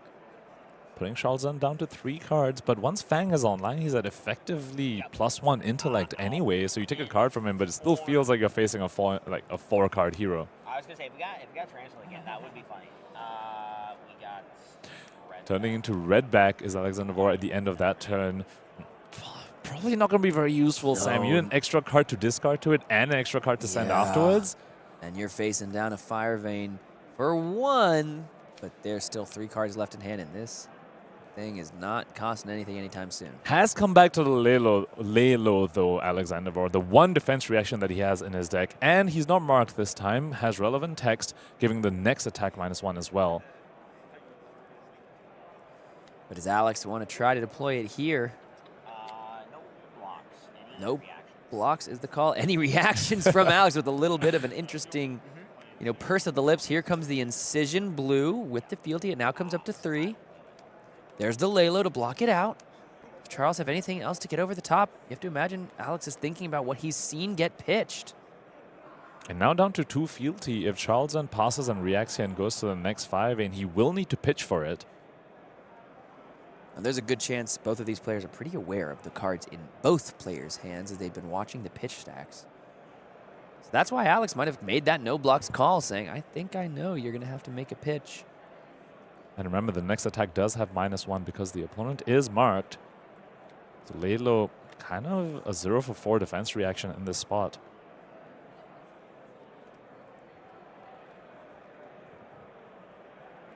Twist and turn blue. It's just a bunch of blues here for Charles. And he is going to have to pitch into it. It is going to come in for 2. And that is Alexander's life total. It does still force a card. So the Lelo effect of not really saving Alexandros any cards from his deck. And this is a sort of fatigue state that can sometimes happen in Hunter Draft. It comes down to almost like a fatigue by damage sort of state, where because you need to keep overblocking because of reactions, or the opponent just is attacking you, you just start using too many cards on blocks and you run off cards in deck because of it. Yeah, I mean, this is going to be tough for Alex. He has the attack reaction on his hero ability, but I think he's just going to be out of cards. There's only 1 left in the deck. He's been having to do a whole lot of blocking. He's going to take a couple cards from Charles here, but then he's just going to be left with 1. And that is going to most likely be the foregone conclusion. Holding a yellow Reaper's Call and a blue Mark of the Black Widow. Interesting here, yeah, coming in. To go again, just wants to keep the card in the deck.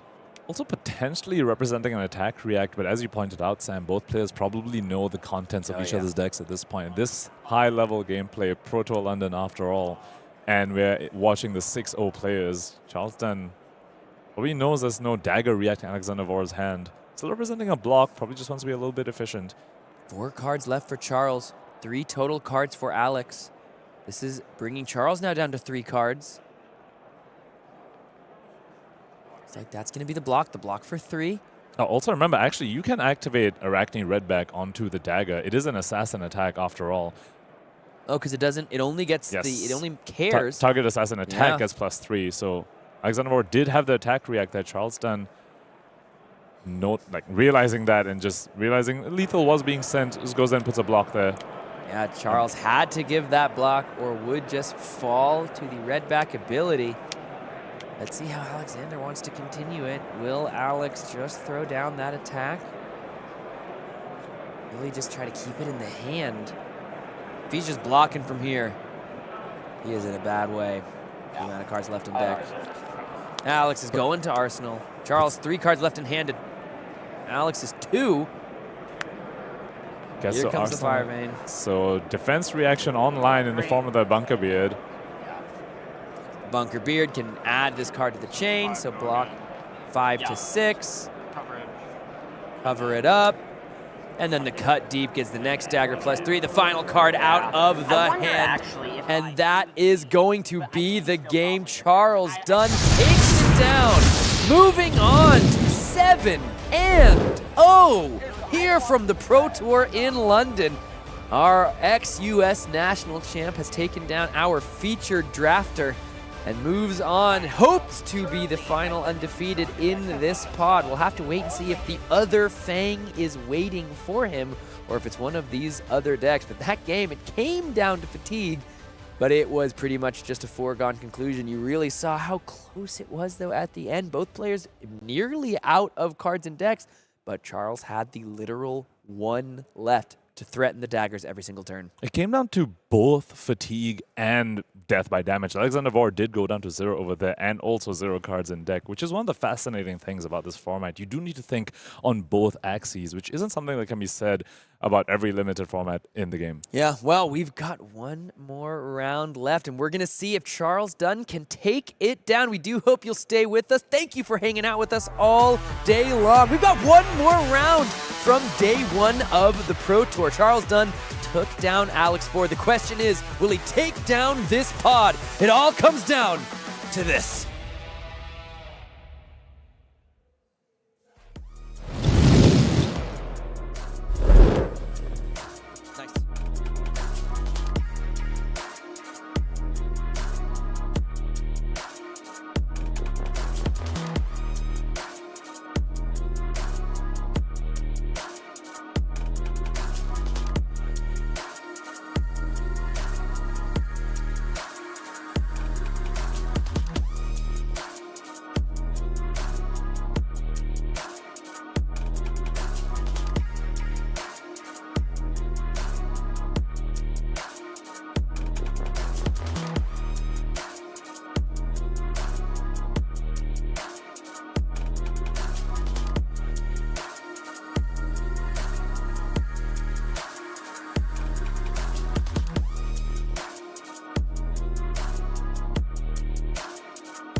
the end of this day one of competition, there can only be two undefeated players remaining, and only one undefeated of this draft pod. It will all come down to this round to see who will take it down. And will it be the player we watched in that very last game, Charles Dunn, Samo Byrne, and Pankaj Bhujwani? It is all coming down to this, my friend. And for the third time this draft pod, we are watching a bit of the same matchup. We're watching Fang and Arachne again. For the first one, we saw Alexandros and Arachne take down the Fang. For the second game, we saw Charles Dunn on Fang take down the Arachne. Who's going to come out on top this time to be one of the two undefeated players going into day 2 of World Tour London? Yeah, I mean, we saw Charles's deck. We saw it get drafted. We saw that he was, maybe light on some blues, maybe light on some reactions. But we're going to have to wait and see if our Arachne player that has gotten to this point undefeated, what is the flavor, the style of his deck, and is it going to be able to take down the 2023 U.S. national champion? I think it's going to come down quite a bit to the equipment. I think Alexandros in the match that we saw just now was light on the equipment pieces, and we saw that come to bite him later on, particularly in the endgame state where it is really just the last few points of damage, the last few cards in your deck. Having a couple more pieces of equipment can really help you make up that deficit. Yeah, the bunker beard there, it didn't really do anything until Alex just died. Let's see what the equipment has for these players to offer. Let's see just who's going to come out on top. Once again, folks, there can only be one undefeated of this draft pod. Will it be Charles Dunn or Paul van Gissel? All will come down to this. All questions will be answered. I am excited. Me too. And looking at the equipment from Paul's side already, we see 2 leapfrog pieces, a red alert boots, and a danger digit, Sam. That card is incredibly strong in Arachne in this draft format, giving a flick knives effect once per game, meaning that you don't need to swing your dagger to get that also important mark for some of your card. Charles had the luxury of going second in the last game we got to see. However, here coming in on the play, meaning Paul will have the tempo. Hunt to Kill are going to be the initial game action coming in, pumping this dagger up. So now the Obsidian Firevein comes in for 3. And you almost always have to overblock this if you're in Paul's seat, which never feels good because then Charles can just pass and you have given up 2 cards for Charles's 1. We talked about it.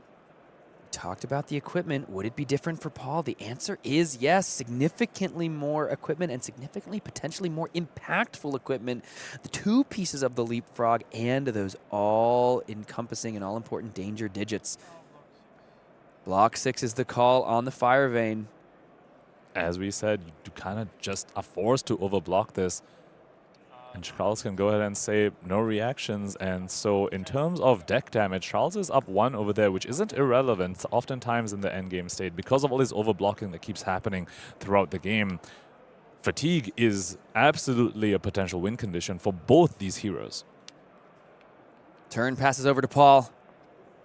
The first true attacking turn of this game.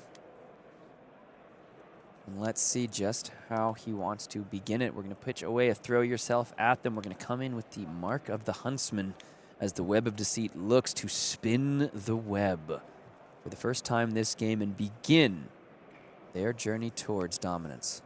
And looking at Paul's list over here, he does have quite a few stealth cards that have devastating on-hits if the opponent is marked. He's got 2 red Mark of the Black Widow, Sam, and some attack reacts to go along with them as well. 1 red Razor's Edge, 1 red Stains at the red back.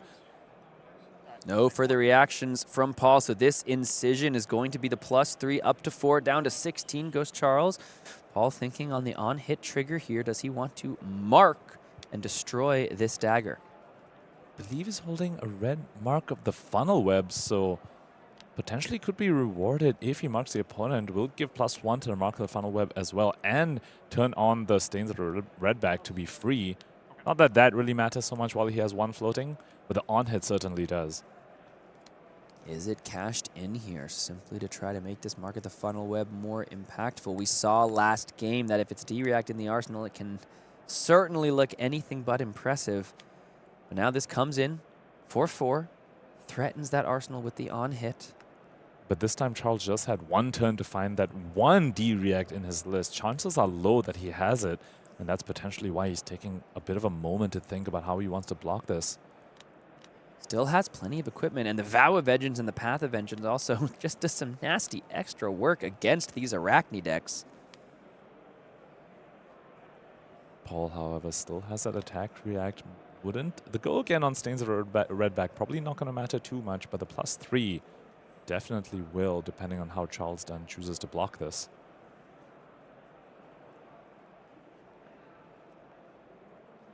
It's going to be the Vow of Vengeance and the Twist and Turn committed to the block. Asking if there are any reactions from the Arachne player.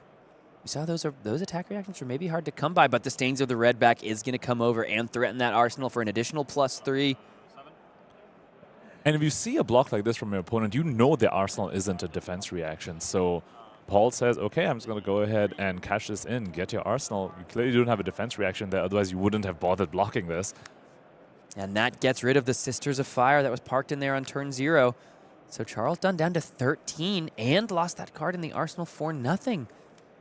And also lost the mark, so that is a bit of an upside for him. Took the words out of my mouth, partner. Paul draws up that 4 cards. Let's take a look at what Charles is working with. Yellow Pitch is the name of the game here. He's holding a Searing Gaze and an Endear Devotion. Bit of an awkward hand over there. But a yellow pitch, yeah, not able to fully convert this one. I think he really needed that Sisters of Fire in his arsenal to be able to convert this hand much better. This is just going to be Searing Gaze into Pitch Obsidian Firevein. Start the game over here, coming up Paul.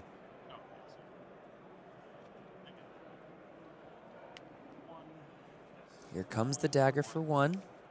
We also have to point out that was an equipment piece used from Charles Dunn's side for effectively, well, not stopping an on-hit. It just blocked for 1, which is not where you want to be when you're against a deck like Arachne, who's also sporting a couple of red Mark of the Black Widows. Paul here, 7-0 on the day. What an impressive record so far at this day 1 in the Pro Tour. But I know he's not satisfied. He wants to take down Charles Dunn. He wants to move on to 8-0 in this pod. He's put himself in a good position to do so, given the life deficit that Charles has. He's currently, Paul is up 7 life, 20 to 13. But the Path of Vengeance is going to give it the go again here. So nice for Charles to get so much value and now get to come in with that Fire Vein. That incredible play again. We saw him do that against Alexandros. Just sidestep the opponent's 3 block over here. And again, this will turn on the second Draconic Chainlink in the form of that Searing Gaze in his hand. He's declunked himself. He's got that Endeared Devotion. Now it can head to the arsenal and the Searing Gaze. If Paul does not want to block this out or doesn't try to block this out, the Searing Gaze will now threaten the mark and maybe begin that fealty train. If Paul puts a block 3 in front of this, though, and Charles uses the Searing Gaze, then the Leapfrog equipment can come out and go ahead and stop that on-hit. Incredibly powerful pieces, those Leapfrog equipment, especially against Fang. So now Paul has the choice. Do both pieces of Leapfrog equipment come in and stop this on-hit, stop the mark so that the fealties might be a little harder to come by? We know that Charles Dunn used those fealties in pretty interesting ways last game. Was very interested in just popping them when he needed them, not necessarily working towards that hero ability. What's going to be the call for Paul? Not blocking with a 3 block over here, definitely hurting Paul. You have to imagine if it was a 3 block, he would have snap blocked with one of those Leapfrog equipment, but doesn't want to use both of them just to stop the mark over here. So ends up leaking 2 and getting the mark status. Charles Dunn very, very happy with that. How the turn cycle ended up, given that he lost the Sisters of Fire in his arsenal. Mark the Prey now coming out. When this hits a hero, it marks, comes in for 3. Does he have the react, though? Not showing us. We'll have to wait and see. He wanted a secret from Charles. He wanted a secret from us, and I don't blame him. These assassin decks, they are known for being somewhat tricky.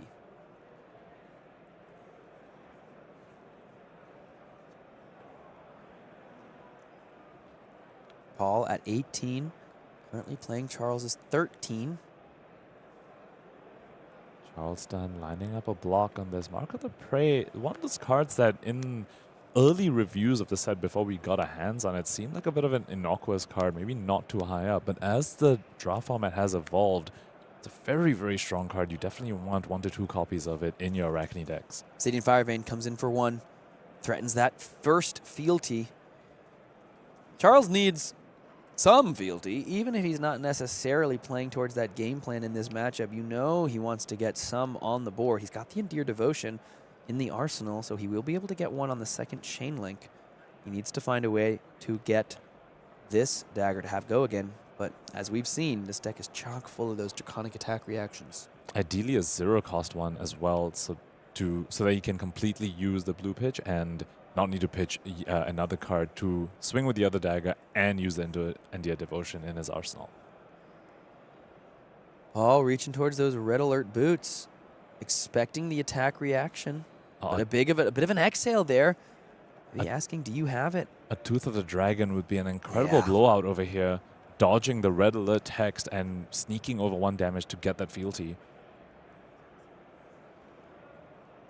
Charles has to give this a real think now that he's seen that important piece of equipment be committed. It's going to be the Endear Devotion here without being able to get the fealty. It does give the go again, so now the red alert boots is going to pump up by 1, given that an attack reaction was played on the chain link. Paul is red alert indeed. 3 damage threatens to come over the top and gets the fealty anyway, but Charles could have maybe had 2 on this turn. Both leapfrogs coming out, still not covering up the on-hit though. Just blocking for 4 total. Diced as well is going to pump this up to 6. 4 block on 6 means 2 damage over, means 16 for Paul. Chain break here, and now the Obsidian Fire Vein gets to come in for 4 thanks to the +3 from the Diced. Breaking the chain so as to not let the leapfrog equipment go ahead and block again if Charles chooses to react on this chain link.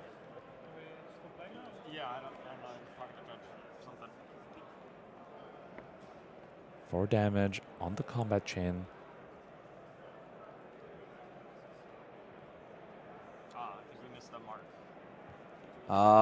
Talking about the mark and the fealty on hit. Should have created a fealty. Paul's just handing it back over, but looks like the attendant calling the judges to make sure exactly what happens from here. You know, the dice was not another card played, I don't believe. It was an attack reaction, so there wasn't any real decisions change other than attacking with the dagger. I have to imagine the fealty will be handed over, but we'll have to wait and see just how it is ruled. Thanks again to our judges for making sure that the games run as smoothly and as legally as possible. Sounds like the judges have resolved that, and we should be able to get back into the game. And I believe the fealty token was given over to Charles and a mark status removed from Paul's hero.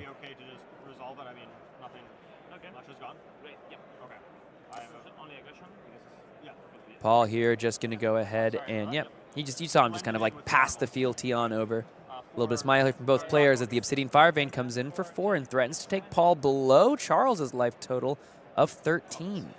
Seems like Paul really wants to keep his hand using those equipment blocks so aggressively. They're not even covering up the on-hit, just wants to keep his life total a little bit high. See what he's working with over here and why he's so keen to keep this hand. Taking the full 4 damage is Paul. Down to 12 goes Arachne. We have seen him be pretty defensive. He's had the life lead, and he's wanting to use it. Life is a resource, and Paul wants to cash in his resource into a W here, starting off with a cut from the same cloth. That's going to reveal the hand and begin the mark train, because you have to imagine there's an attack reaction, and there is one in the Stabbing Pain. Cut from the same cloth is such an incredible card in this format. Not only do you get to see the tricks that the Fang has up their sleeve, you also see whether they have defense reactions that den up the spider. Paul definitely is going to take note of that and also take note of the lack of attack reactions in Charles' hands. Just one of it is in the form of that Stabbing Pain. Gets a free mark as well and +3 damage on his next dagger swing. Let's see here just how Paul wants to continue the turn. There's the Razor's Edge that Alexandros would have liked to see. Looks like he's also found one of his Orb Weaver Spinnerets. Look like it's going to the pitch zone. Yeah, just the blue version here. So rather get this into the Mark of the Huntsman to give the cut from the same cloth some additional text. Mark of the Huntsman getting an additional +1 from its own ability, +3 from the cut from the same cloth, so 5 with go again. Threatens to consume the mark. And that backstab in his hand potentially going to make things awkward for Charles Dunn. Both, well, I mean, Paul knows and we know that Charles Dunn is holding on to a Den of the Spider. Should he not deploy it on his Mark of the Huntsman, he might find himself stuck with that in his hand because the backstab says you can't play defense reactions to that chain link. Paul hoping to see that Den of the Spider stay in the hand here for Charles. Charles, though, he sees an attack with power greater than his base. Goes ahead and takes 5. Is Charles done? And Paul chooses not to destroy the dagger. Very disciplined call. You don't really want to go to 0 daggers unless you already know where your retrieve is. Backstab coming down, though, and Charles holding that Den of the Spider, which Paul knows about. Is he getting punished here because of not deploying it on the mark of the Huntsman? I was about to say, I wonder if we're going to see Charles just reach for both of those red alert pieces, sniff out the attack reaction, sniff out that Paul took a bunch of damage because he wanted to threaten some real impactful damage back the other way with this backstab. And now Paul's got to give this a real think, because does he want to give these red alert pieces the additional value? As it stands, you're getting 1 damage over right now. If you play the Razor's Edge, you'll get 2 damage over. Yeah, but if you don't play it, you just keep the Razor's Edge in your hand. Yeah, so it converts you. Your option are convert the Razor's Edge to 1 damage, 1 extra damage, or just hold on to it. But Charles Dunn is holding all his cards still. But you have seen the hand as well. You know one of those cards is a defense reaction. Could potentially just leave the card hopefully stranded in Charles Dunn's hands. And looks like that is the call from Paul. 1 damage leaking over. Just hold on to his Razor's Edge. And says, all right, Charles, you have a defense reaction in your hand. Can you actually make use of the rest of your hand offensively and your arsenal? What's funny is Paul's like, I've seen your hand. I know you have a defense reaction. I won't play my attack reaction. But now both players just sitting there with the card left in hand. Defense reaction for Charles, attack reaction for Paul. He's got that Razor's Edge remaining. And Paul did manage to bait out that equipment from Charles Dunn, so no more equipment to speak of on Charles Dunn's side. And we've seen how important that has been to stop the mark of the Huntsman time and time again.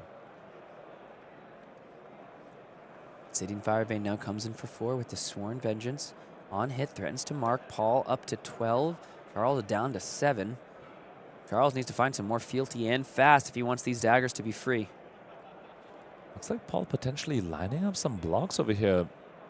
Potentially even blocking with that Razor's Edge, which he chose not to deploy in the previous turn. So you got 3 value out of it versus the 1, like you said, that he would have gotten. He would have gotten 1 additional value if he played it last turn. Here he's just getting the 3 block. Just have to wonder what was the card he would have drawn off the top of the deck. Given that that Razor's Edge could have been converted into another card with some more velocity. 2 damage over the top after the Stabbing Pain. Paul knows about everything coming on this turn. He knows that last card in the hand is the Den of the Spider. What he doesn't know is what the card in the arsenal is. Mark going through because of the Sworn Vengeance text, giving the mark on hit to the first Obsidian 5 in. Here comes an attack for 1. Charles here, if he can't play that card in the arsenal, he'll be IPs on both sides of the table here in this round 8 of this draft game of our first day of the Pro Tour here from London. This Obsidian 5 in is so awkward though, because Arachne is marked, so it is threatening the second fealty, even though it's not threatening a lot of damage. How much does Paul value stopping the fealty generation? It is not going up to the 3rd fealty, very, very importantly. It just would be the 2nd one. So perhaps Paul might make the call that the 1 damage is fine and just let Charles go to 2 fealty. Although we saw in his game against Alexandros how important and how vital, impactful those extra fealty tokens can be. 7 currently playing 10, 18 minutes and 55 seconds remaining in this game. Looks like Paul respecting the fealty and respecting the potential react. Sisters of Fire coming out. Charlton saying, I'm still going to get my fealty, and you just committed a card to block. Yeah, but these cards, not that exciting here for Paul. Utilizing them on defense, a blue, a yellow, and that Razor's Edge. Here's the Sisters of Fire, going to go ahead and consume that mark, grab that fealty, and the Den of the Spider hits the arsenal. And Charles is in such a good spot after the turn cycle, not punished by the IP of the defense reaction. Managed to convert the whole rest of the hand and has a defense reaction in his arsenal from now on, which is exactly where you want to be against Arachne.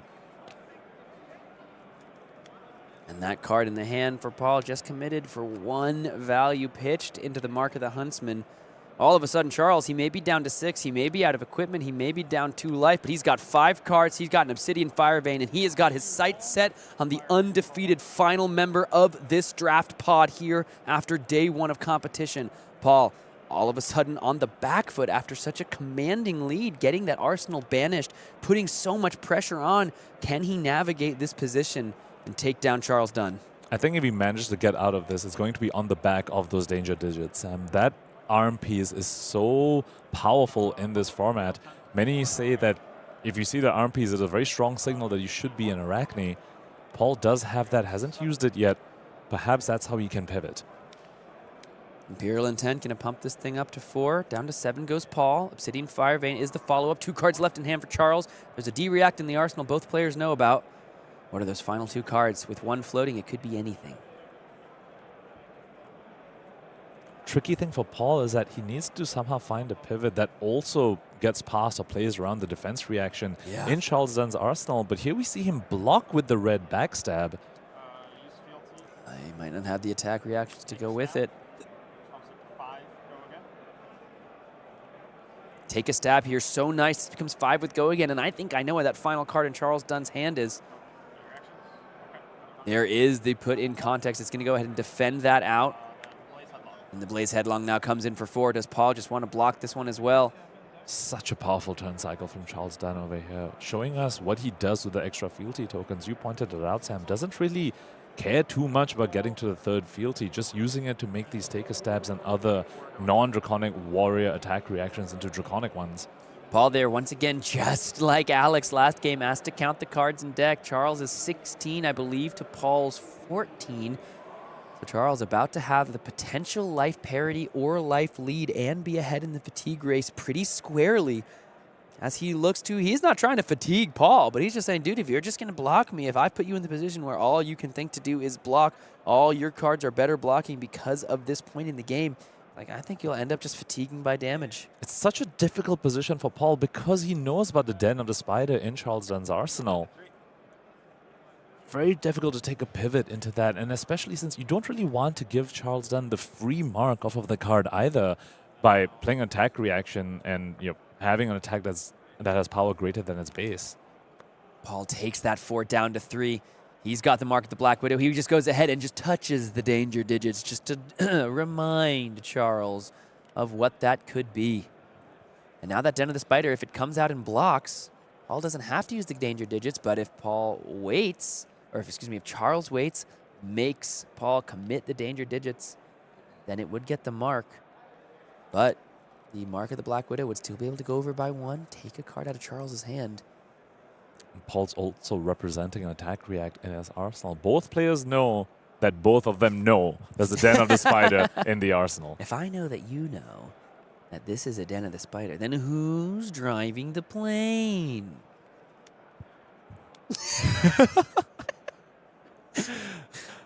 Mark of the Black Widow, currently no on-hit being represented because Charles Dunn is not marked by those danger digits. Could confer the mark in the reaction step unless Charles Dunn has some sort of prevention effect to stop it. I don't believe he does.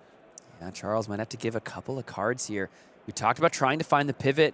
Is this Paul's first step to putting himself in a position to be able to take some more cards from Charles? Because all of a sudden, a single attack reaction can just end this game from Fang. And to that point, Charleston even has the option to just let the on-hit through, force the danger digits out, and then just use the defense reaction. Looks like that's exactly his call. He just declared no blocks, he's asking Paul, do you want to give up your last dagger when we're potentially in a fatigue race? And after defense reaction, anyway, fine, the on-hit might go through. I'll have 3 cards remaining to just threaten your 3 life total. Given this a real thing, Paul's going to look through the graveyard. Plenty of time remaining for these players. They're not going to time. 13 minutes, 39 seconds remaining in this final game of competition here from our day 1. It is going to be the danger digits put on the combat chain. The mark of the Huntsman is going to fly across the table. Charles Dunn is going to fly down to 5. And now does he commit the defense reaction from Arsenal as this mark of the Black Widow has suddenly been pumped up to 4? Very risky move from Paul over here because he doesn't have any retrieve effects. Does have a couple of Orb Weaver Spinnerets to make Calyceras, but with no more mark available in his... Well, no more mark of the Huntsman access available.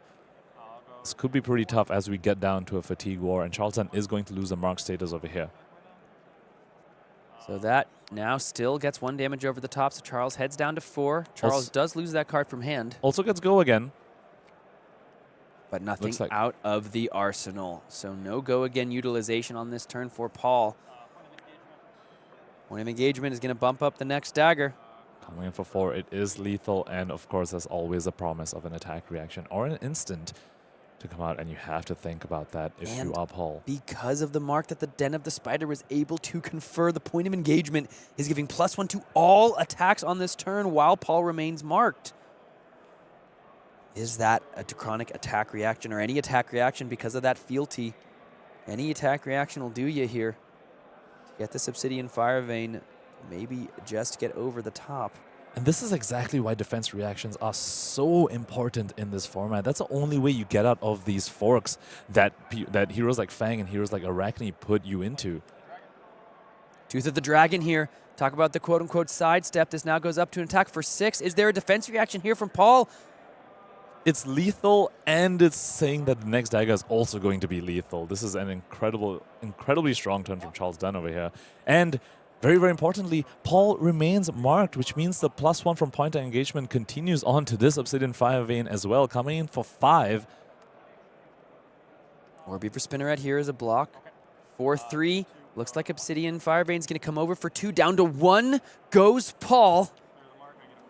Clear the mark. Second fealty over for Charles. He hasn't completed his quest yet to truly prove his devotion to the Emperor, but I'm not sure he's going to need it. Here comes the mark of the Black Widow once again. Charles remains marked. From the trap. Yeah. That's why these traps are so incredibly powerful. But again, wonder whether Charles might just make the call like he did the previous turn cycle and just let the on-hit through.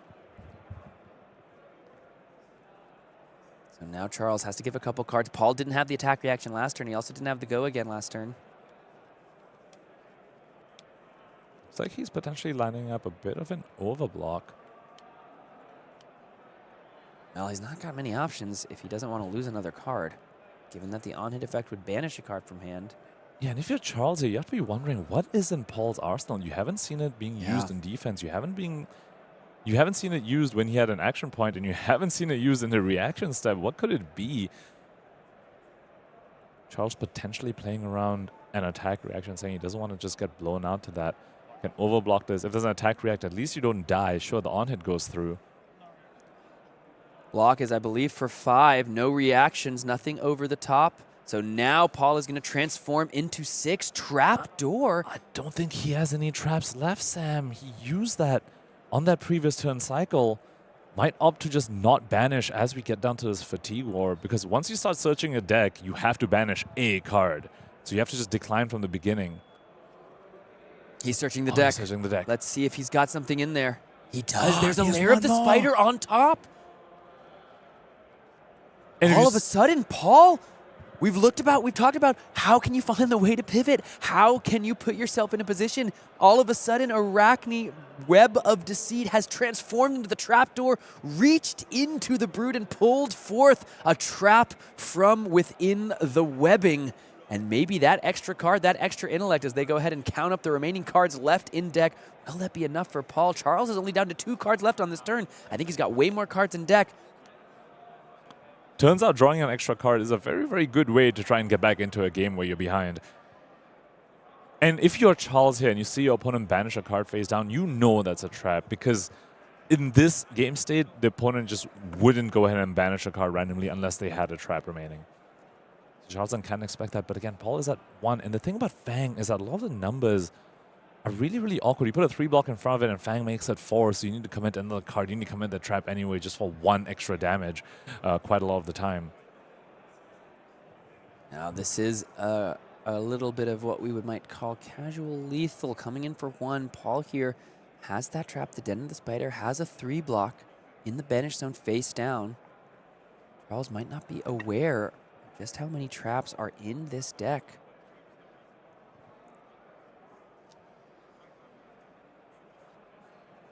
Paul taking a moment to think. He is down to 1. He cannot afford to make even the slightest misjudgment here. Both players at 7-0, and while 7-1 is such a respectable record and something to be proud of after one day of Pro Tour competition, ain't nothing better than undefeated.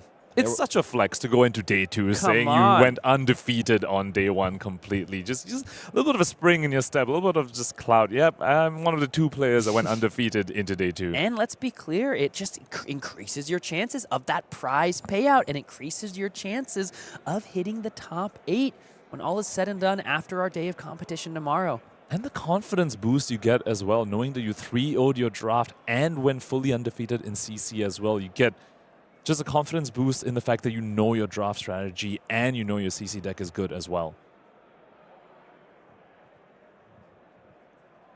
Turn still on Paul. Still 7 minutes left in the game.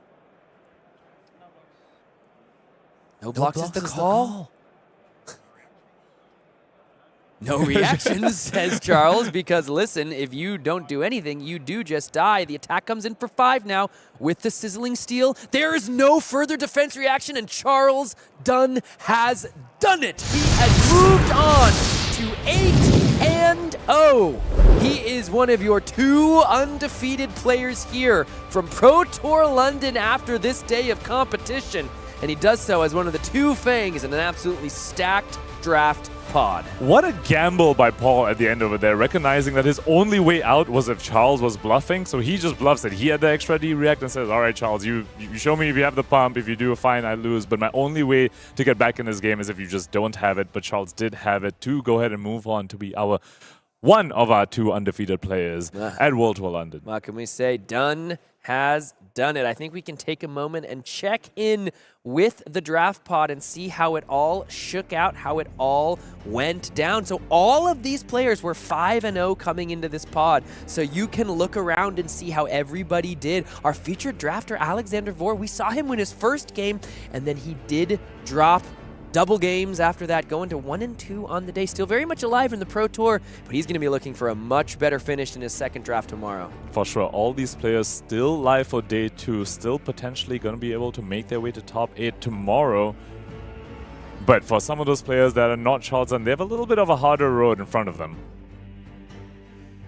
All right, folks, we're going to go ahead and take a little bit of a break here before we're going to welcome back our friends Brian and Hayden to take you all home. We're going to go ahead and take a quick break, and then we'll be back with Brian and Hayden. What a day here from competition. We'll recap it all. We'll go over the standings. We'll see you in just a second. I'm here with one of our 2 undefeated players here at World Tour London, Charles Dunn, former U.S. national champion. How are you doing, my man? I mean, I'm doing great. Top of the world right now. Feeling awesome after an 8-0 run on day 1. Okay, so you are kind of well known for playing the more defensive style, Guardian-esque decks. You won U.S. Nationals on Math, almost fatiguey Briar. What are you doing on Aurora this tournament? I do have a bit of, I like aggro decks to some extent. I do know that I'm more known for those defensive decks, but I did play Zen to a calling win in Amsterdam, so I like good numbers. But, the key to that Briar deck back then was all about blocking for 4 with embodiments. And now I'm just attacking for 4 with Aurora. So it's the same thing, just other side of the coin. You do like Math. I've definitely heard that before. All right, so you have ended day 1, 8-0. Congrats on that, by the way. How are you feeling about your day 2? Really, really confident. I think I've got a pretty good draft strategy. I feel really confident in this draft format. That's what we're going to start out with. So hopefully can rattle off another 3-0, run it back. And then obviously I think Aurora is just the best deck in the format. And so there's nobody I'd rather go into the CC rounds with. Of course, it doesn't always win every game, but I feel pretty confident that I'll have a good run tomorrow as well. Awesome. Well, thank you so much for joining us here, and congrats again on your undefeated run in day 1. Thank you. And I'm here with our other undefeated player here at World Tour London, Andrew Cook. How are you doing, my man? Still processing it. I don't think it's fully set in, but it's starting to, and it's crazy. It's wild. Okay, so talk to me a little bit about your CC pick. The narrative coming to this weekend was that Aurora and Enigma are the decks to beat, right? And you brought Prism. Mm-hmm. How do you feel about Prism into both those matchups? I feel pretty good about them, especially into Aurora. It was confidence into that matchup that made me feel like Prism was possible to bring. And then I've been working on the Enigma matchup as well. It can be dicey. It's an illusionist mirror, so frequently games will be very lopsided one way or the other. But I didn't feel bad about it. I didn't feel like tremendously unfavored, and I beat the one I played today, so feeling good about it. Awesome, that's a great start. How are you feeling going into day 2? Got to get through draft. My drafts have been hit or miss. Obviously, we hit today, but if we can get through that and not, just bomb out of it, then I don't think there's anything that could put me down. There has been a little bit of a rise of Slippy coming into this weekend, and we are seeing some Slippies do very well this tournament. How do you feel about that matchup, and how much did you prepare for it? I feel fantastic about all the Assassin matchups. Those are one of the ones that we were targeting coming in, so if there are Slippies here, if there are news, even some marionettes around, send them my way. That is incredible. And now I need to ask you something a little bit spicy. Did you see the new headpiece coming out in the Prism LR Armory deck? I did. I had my gasp moment. I then realized I couldn't really use it in CC very effectively. Halo of Illumination is just too powerful in Awakener. But for Living Legend, there are some thoughts. People are already theory crafting on what that can do, and it's potentially very powerful. Well, there you have it, folks. That's Andrew Cook, one of our 2 undefeated players at World Tour London. Thank you so much for joining us here, and congratulations again. Thank you.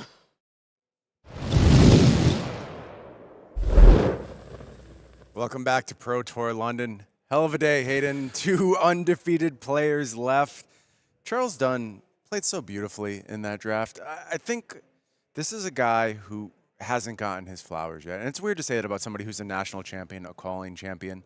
But there's a missing part of the resume. There's this tier 4 finish, and he is 100% in the best possible position to go ahead and finally put that stamp on his resume. Charles has been very consistent. Of course, that national championship, like you spoke about, but there's always their day 2, cashing, doing well, and callings as well. But like you say, I think getting that Pro Tour top 8, I think might be a little chip off Charles' shoulder potentially. Yeah, there. I know it would mean the world to him, and for somebody like Andrew Cook going ahead and putting up that big finish. Yeah. Piloting Prism beautifully thus far this weekend. Still a long way to go, though. 7 rounds still to be played. We're going to kick things off tomorrow with 3 rounds of draft. Then we're going to head into those so important classic constructed rounds where the pressure starts to amp up and things just start to feel different, Hayden. It's not the same game when we come back to play on Saturdays. It is not. And, having sat in that position before, going towards those final rounds, those last 2 rounds, those winning rounds that start to come up, maybe you're an X1 or an X2 record and you're looking for, and for others, even at the X3 record, looking to hit that cash, looking to get that invite for the next event, looking to get to Singapore with that invite as well.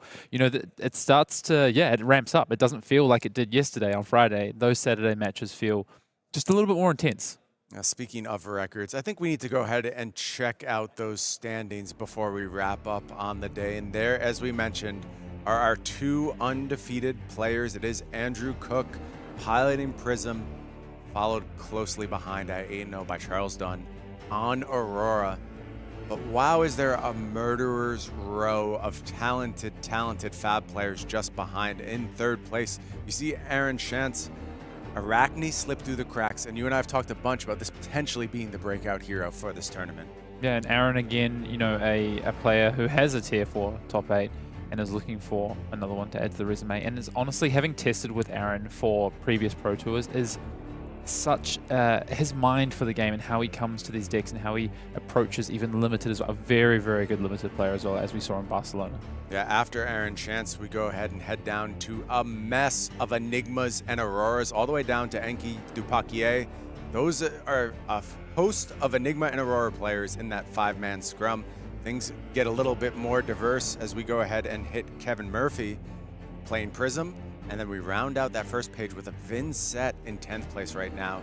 And then we get to some big-time names on this second sheet of players. You start with the first Pro Tour champion himself, Pablo Pintor, setting at 7-1, piloting Enigma thus far. Also joined at 7-1 on Enigma by Arthur Trahey, a fellow Pro Tour champion. And how about 2-time Pro Tour runner-up Bartosz Ziemba, sitting at 7-1, piloting Aurora. That's a scary run of players right there, Hayden. Yeah, Pablo and Arthur on the, I believe, the same 80 working together for this event. 2 of that Team Armory landing on Enigma, the 2 of the 3 Enigma players there. And then I want to shout out Sean Dhaliwal there, 7-1 as well, from playing from Canada, playing Aurora this event. Yeah, impressive performance thus far. And I don't want to skip over Andrea Nicastro. Kano in the mix at 7-1. You always have to fear when a Kano's around at those top tables for sure. Then you see Jose Ricardo Ordonez Muller. Victor Goldmane, 7-1 thus far in this tournament. Was not on my bingo card, I'll be honest with you. I would agree with you, Hayden. Then we get to Enigma in the form of Max Diekman and Sam Sutherland rounding out the 7-1s. The lone Zen to go ahead and put up a 7-1 or better record. Things got a little rough for Alexander Vore down the stretch there, wrapped up at 6-2 after a 6-0 start. But look, every single player you just saw there live for top 8, which is what we're here for. We're here to play that top 8 Sunday. When you're in this position, Hayden, 1 day left, things have gone well on day 1 of the Pro Tour. You're on the cusp of doing something that can fundamentally change your life in a lot of ways. How do you go home at night and deal with that, knowing the stakes you're going to be playing the next day? I think it's natural. You're going to be excited. I think if you're at that X1, it depends on your mentality, I think. For a lot of players, and especially players who've been in this position before, they're going to be able to treat it like another Pro Tour. You know, I'm an X1, I'm not XO, you know? And I think that's the thing that tempers some of the expectations, I think, of, if I'm X2, I've had 2 losses. I need to win out after this. So it's a unique situation. But for some players, that might be their first time sitting in that position. And it's very natural to be excited and to look forward to tomorrow. But I think the main thing is you come in tomorrow and you treat it as if it's round 1 again. You start again, you play a game, you play round by round by round until there's no more rounds to play, and you just try and win every single round as if it's a game at a time. If it's easy to say, but a game like an Armory, but you just try and bring it down a little bit, just stay in your element and treat it 1 game at a time. Don't start to think about what could be with the top 8. You think about, I've got to win this match right in front of me against one of the best players in the world. Tall order for sure, and we are going to be back tomorrow morning to bring you all of the action here. You will not want to miss a single moment of it. Who is going to go ahead and stamp their name in the history books of Flesh and Blood? Can Charles Dunn, can Mr. Cook go ahead and convert these 8-0 performances? Or is it a dark horse? Is it someone we've never seen before who can go ahead and start building that resume, making their name known, becoming one of these household names of the game? I will be here for every single moment, and as the day progresses, the stakes will rise. You'll see the tension down there in the feature match. You'll see players start to have doubt creep in, start to have certainty creep in as they achieve the greatest pinnacle of Flesh and Blood, a Pro Tour top 8. You will not want to miss 1 second of it tomorrow.